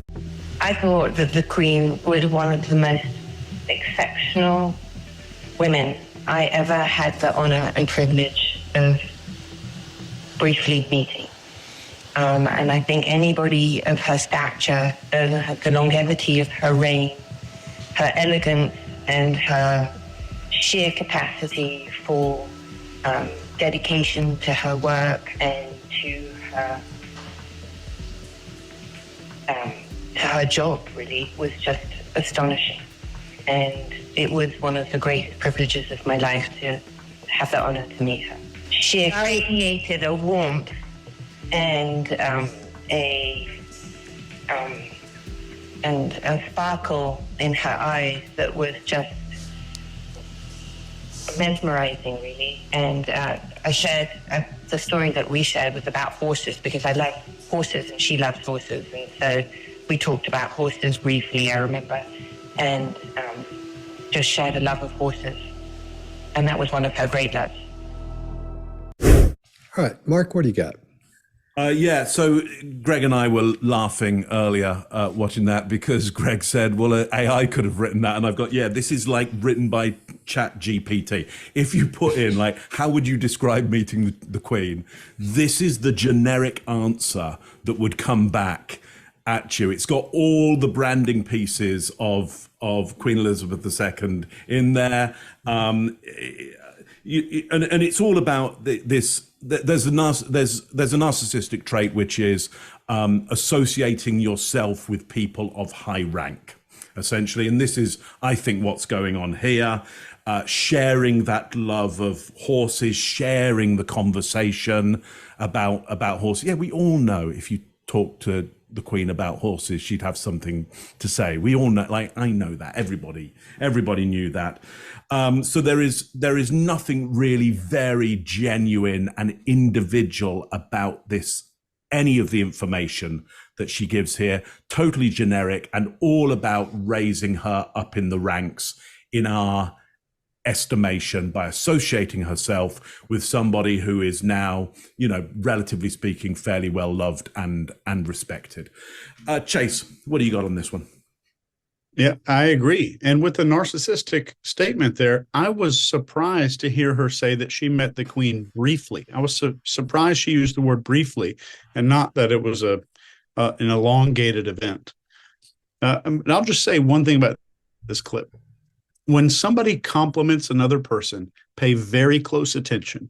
We tend to compliment the things we wish we had or the things that we want people to think are great about us. This is an unconscious reaction, which makes it a lot more reliable as a profiling tool. And if you want to try this, look on LinkedIn and look at somebody's profile. And instead of looking at the recommendations someone got from other people, look carefully for patterns that emerge when you read the recommendation they gave to other people. It's a lot more revealing than you might ever imagine. Scott? All right.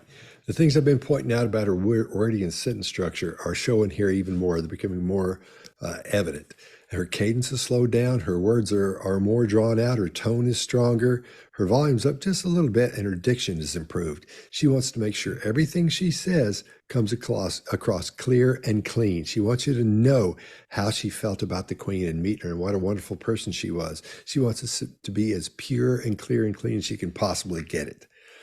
So we know she's been there, and she's showing the respect she has for the queen, because that was probably the peak of her social arc there. But now she's down at the commode.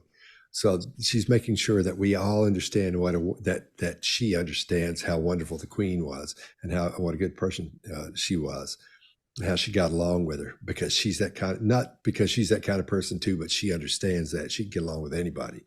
And she's completely out of her baseline here for non-deception. Looks to me like. Greg, what do you got? Yeah, quite simply, same thing, Mark. Like we said, AI could have written this. This is all admiration for the queen. Of course, the queen has just died and was beloved by most folks. And Mark, you can always find detractors no matter where you go. But the last thing you want to do is come across as somebody who is beating somebody who's beloved, number one. Number two, there's also those pictures of her and Kevin Spacey sitting on thrones. Probably not the smartest move she ever made. I mean, I'm not a British subject, but I would imagine that's not in good taste, number one. There are probably a few other things she needs to get out of the way. More importantly to me about this whole case, this is the way I expected her to speak when she was talking about the things that had gone wrong, when she's talking in that last audio about Virginia Giffrey. Because here she is talking as if it's just a stream of consciousness. It is. She's just using words. Whereas in that other one, she's had years to think about this whole case. You would expect her to be as fluid, but she wasn't. She was navigating and tight, and you could hear her pausing between words as she's careful what to say, which means it was methodical, and it, in my opinion, was manipulative. Just my opinion. Right. Got to give it to Mark. Yeah. He was first, and he had his little classic pin spin. Yeah. Show us the pin spin, Mark. Okay, hang on. I've got it in. Hang on. Oh, man. I wasn't ready for it. I'd already done it. You got to be ready. That's the thing. I thought that the Queen was one of the most exceptional women I ever had the honour and privilege of briefly meeting. And I think anybody of her stature, the longevity of her reign, her elegance, and her sheer capacity for dedication to her work and to her job, really, was just astonishing. And it was one of the greatest privileges of my life to have the honor to meet her. She radiated a warmth and a sparkle in her eyes that was just mesmerizing, really. And I shared the story that we shared was about horses, because I love horses and she loves horses, and so we talked about horses briefly, I remember, and just shared a love of horses, and that was one of her great loves. I'll go first on this one. This is really interesting because we're seeing stress we haven't seen before. And I think her limbic system just kicked into overdrive. And I think we're seeing adapters while we watch her struggle to create an answer. She's talking about Bill Clinton. They just asked her about Bill, what he was like. And she's making sure every word is perfect. However, her diction, her clarity almost has completely disappeared. Everything starts getting smaller. She's being extremely careful with her words here. Her cadence is slowed down. Her voice tone sounds stressed. It's a little bit higher. And we haven't heard it this high or this stressed up to this point. She's trying to create an answer that has all the fluff and flowers that the one she gave for the Queen has. She's trying to make Bill Clinton seem as high up and respectful as her, but she's having trouble because she knows she has to watch what she says and what she's talking about. The thing that really wigged me out on this, and that's why I was talking to you guys about it and just before this, is because we're seeing cues of fear here. Fear when she's talking about Bill Clinton. Everything has changed here. She starts talking more quietly. Again, she's back into that choppy thing, making sure everything, it's not choppy as it is thinking and then rethinking what she's getting ready to say because she's trying to make this good. She's afraid of Bill Clinton. We're seeing fear, that mouth open like it is. We see her breath rate go up some. Her blink rate goes up. She has that burp when her head goes down. She's guarding her chin comes down, her head comes forward. She's guarding her throat. All these things indicate fear. And that's what in my opinion, that's what we're seeing here. She's afraid of Bill Clinton. for whatever reason that would be. And Greg, what do you got? Yeah, I don't know that I'm sure it's fear. I'm not sure it's not a gastric response. She does it twice in this entire interview, but I do look, she tried to use her relationship with Bill Clinton to get her sentence lightened. It's part of the show. They talk about it. So is it fear of him? Is it fear of what that will do? Is it something else? So there's a whole lot of stuff there, but I do clearly see chin drop, protect throat, grief muscle, and gastric response. Something's up there. Scott, you're dead on. It's funny because everybody I know who's ever met Bill Clinton, including people who hate his politics, say the same thing, that he is just this most polished guy, and that when you're in the room with him, everybody else disappears. He's just really good at people. He's the most charismatic person they've met. She's thinking clearly of exactly what to say, though. So I got to see where you're coming from, whether she's afraid of how it's perceived or she's afraid of him. Don't know. But she is clearly, when we talk about down left, you'll hear us say, internal voice. We hear us talk about navigation. Just as a simple one for you, I'm going to give you a way to do it, and you'll see it in yourself. Figure out what 8.5% of your total income is. You're first going to try to do some math tables from like third grade.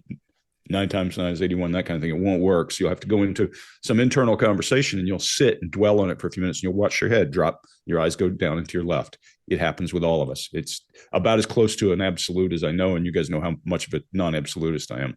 She's back to that quirky, coy adopting style too, though, that kind of looking under her brow when she looks over. Maybe I'm going to give her the benefit of a doubt and say the burp and all that's just prison diet. Let's try, but something's up here. And all that internal voice is something. Don't know what it is, but that's what we see. Chase, what do you got? Yeah, Scott, you nailed what I had here. All the fear around discussing the Clintons was a little scary, actually, watching. Yeah. I thought about whether I was going to say anything or not. We tend to call people interesting when they make us feel interesting, which is an unusual thing in psychology. And I think we're seeing that here. But what we learned with this in last video, and knowing that compliments are usually a desire to be seen the same way we compliment people, what can we conclude here from watching this? Number one, she prioritizes being seen as interesting. But in her words, how does a person become interesting? They are sharp and they have a broad range of knowledge of the world. So if you're an interviewer hearing this, you're hearing information that can become a weapon if you decide to use it later to flatter them or make them feel good, closer to getting to the confession stage of an interrogation or an interview. And we reveal a lot more in our language than most people assume. So just like body language, real language can still hide tons of information in plain sight or in plain hearing, I guess, in that case. Mark? Yeah, I think there is some hiding of information there, definitely. We get a face block for sure. I mean, away from where I think the entrance is, where other people might be able to see. I don't think she feels she's being listened to, but psychologically, it makes sense that there's some shading, some hiding of information here. This description of Clinton is as generic as the description of the Queen, but I think generic for a whole different reason.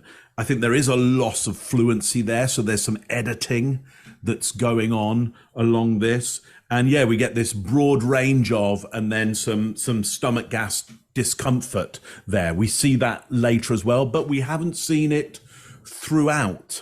And so, yep, it could be that this, prison tofu is now suddenly, wreaking havoc, or just has been suggested, maybe at that point, there is some adrenaline that starts pushing its way through the system. There is some discomfort there. There is some fear going on. I mean, we'd have to be there and ask to know for sure, but it's certainly a possibility. Let's see what else we have and whether there's more fear involved. That was smooth. That was very smooth. Well, it's one of the most. I say that Epstein died, and they should take their disappointment and upset out on the authorities that allowed that to happen. And that, as I said, I hope that they have some closure by the judicial process that took place, and I wish them time to heal and to be able to have a productive and good life going forward. And that's what I hope for them. And this is what she had to say when she was asked, if you win your appeal, do you think you'll be accepted again by the very people who were once your friends? Well, I can't know what my friends will do or won't do.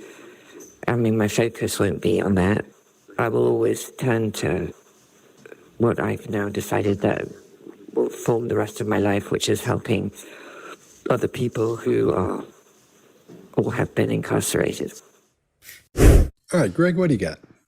Yeah, guys, there is a grief muscle here, but not in the right places. Listen to her words. Go back and listen to her words and look for where the emphasis should be. Most of the emphasis is on, hey, Epstein's dead. I'm not part of that. That's all over with. You should be okay.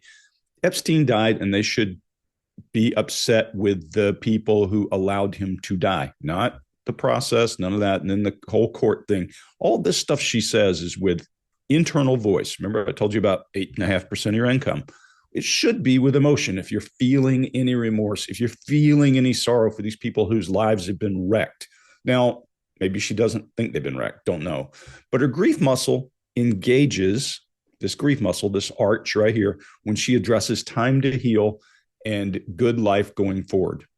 Wonder why? I don't know. But we saw this grief muscle not associated with the gastric distress one time earlier when she was talking about being attacked by Virginia Giffrey and the photo. So the only two times we see the grief muscle without gastric distress are these two pieces. It's every time she's attacked. There's a new adapter at her throat and even maybe at the suprasternal notch, but also under her clothes adapting.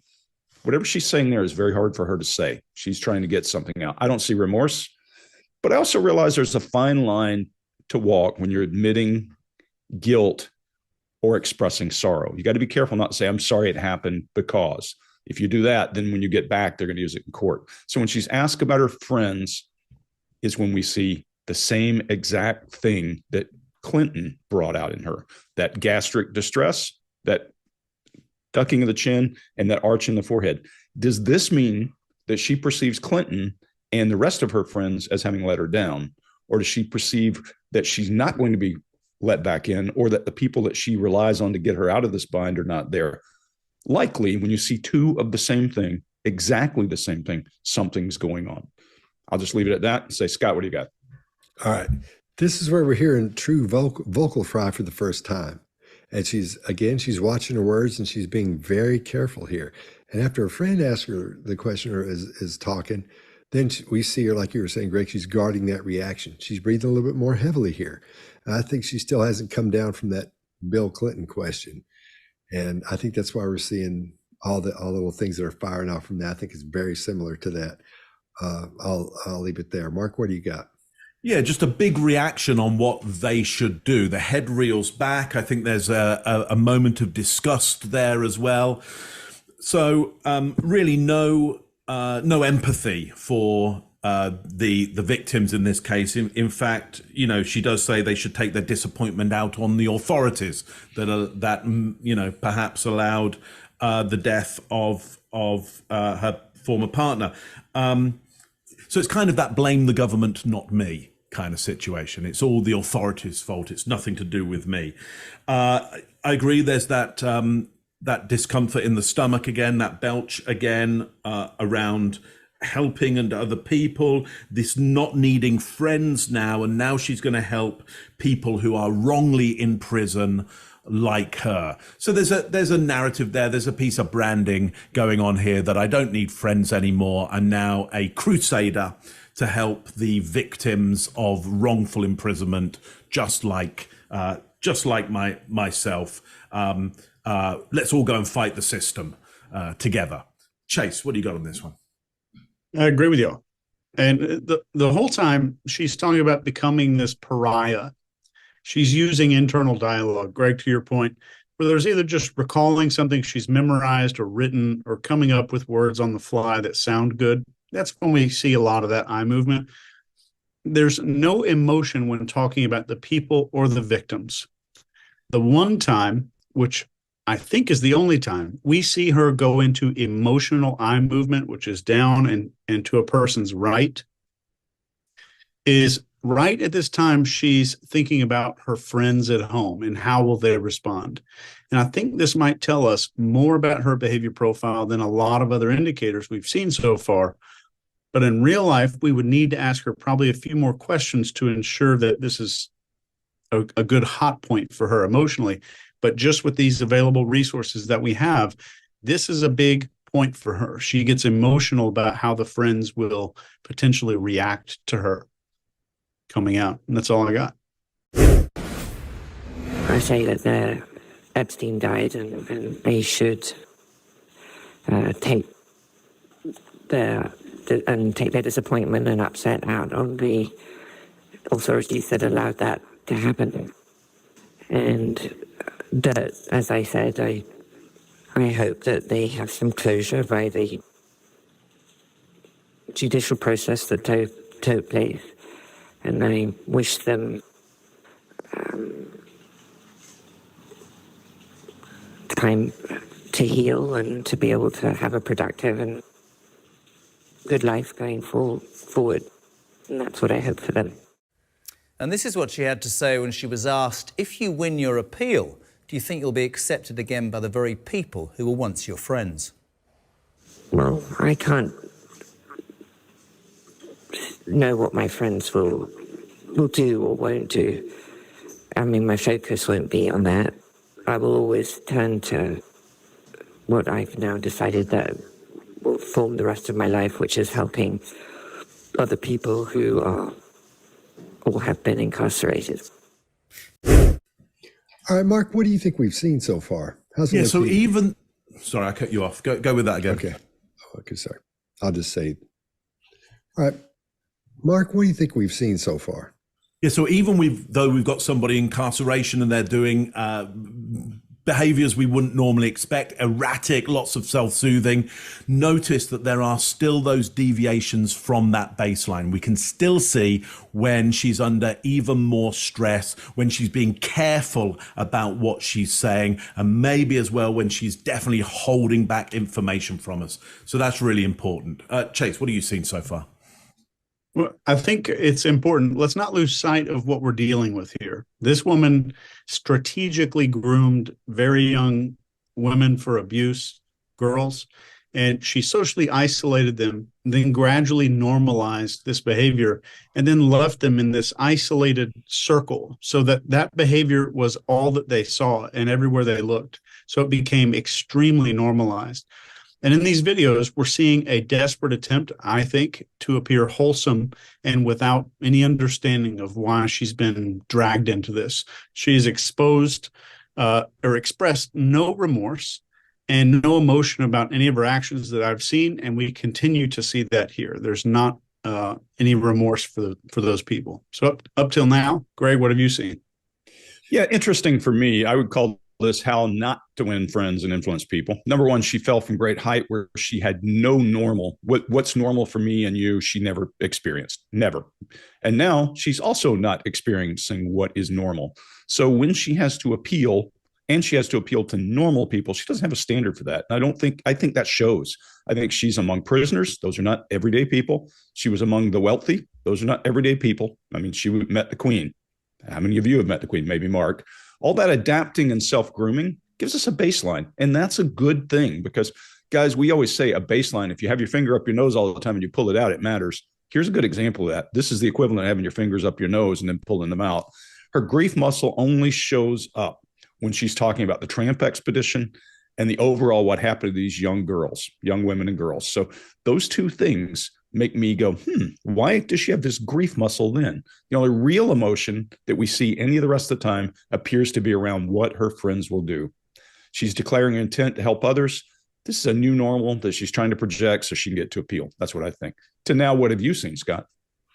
I think we've seen a great example of someone who's gone from the highest of the high when it comes to social status. I think she's gone from the highest you can possibly go. We've seen all the behaviors that happen to a person that's done that has dropped down to the very lowest of the lows. We've seen her go from always being pretty, always being able to have what she wants and get what she wants, as we all do as being free people running around. But she can't do that anymore. She's got this strict, very mundane lifestyle now, where she's institutionalized. She's not institutionalized yet, but she's well on her way. By the way, because of the people she's hanging out with or isn't hanging out with, and the situation she's in. Because keep in mind, she's gone, and I think people really like they enjoy it for some reason to see someone go from the highest of the highs to the lowest of the lows. In this example, she's gone from, like you were saying, Greg, meeting the Queen, hanging out with ex-presidents, meeting and hanging out with the most powerful people in the world, going on trips with them, connecting with them, being friends with them, all the way down to about a quarter inch or a half inch, about a half inch from the bottom. All right, I think this is another good one, fellas, and we'll see you next time. So what do you got?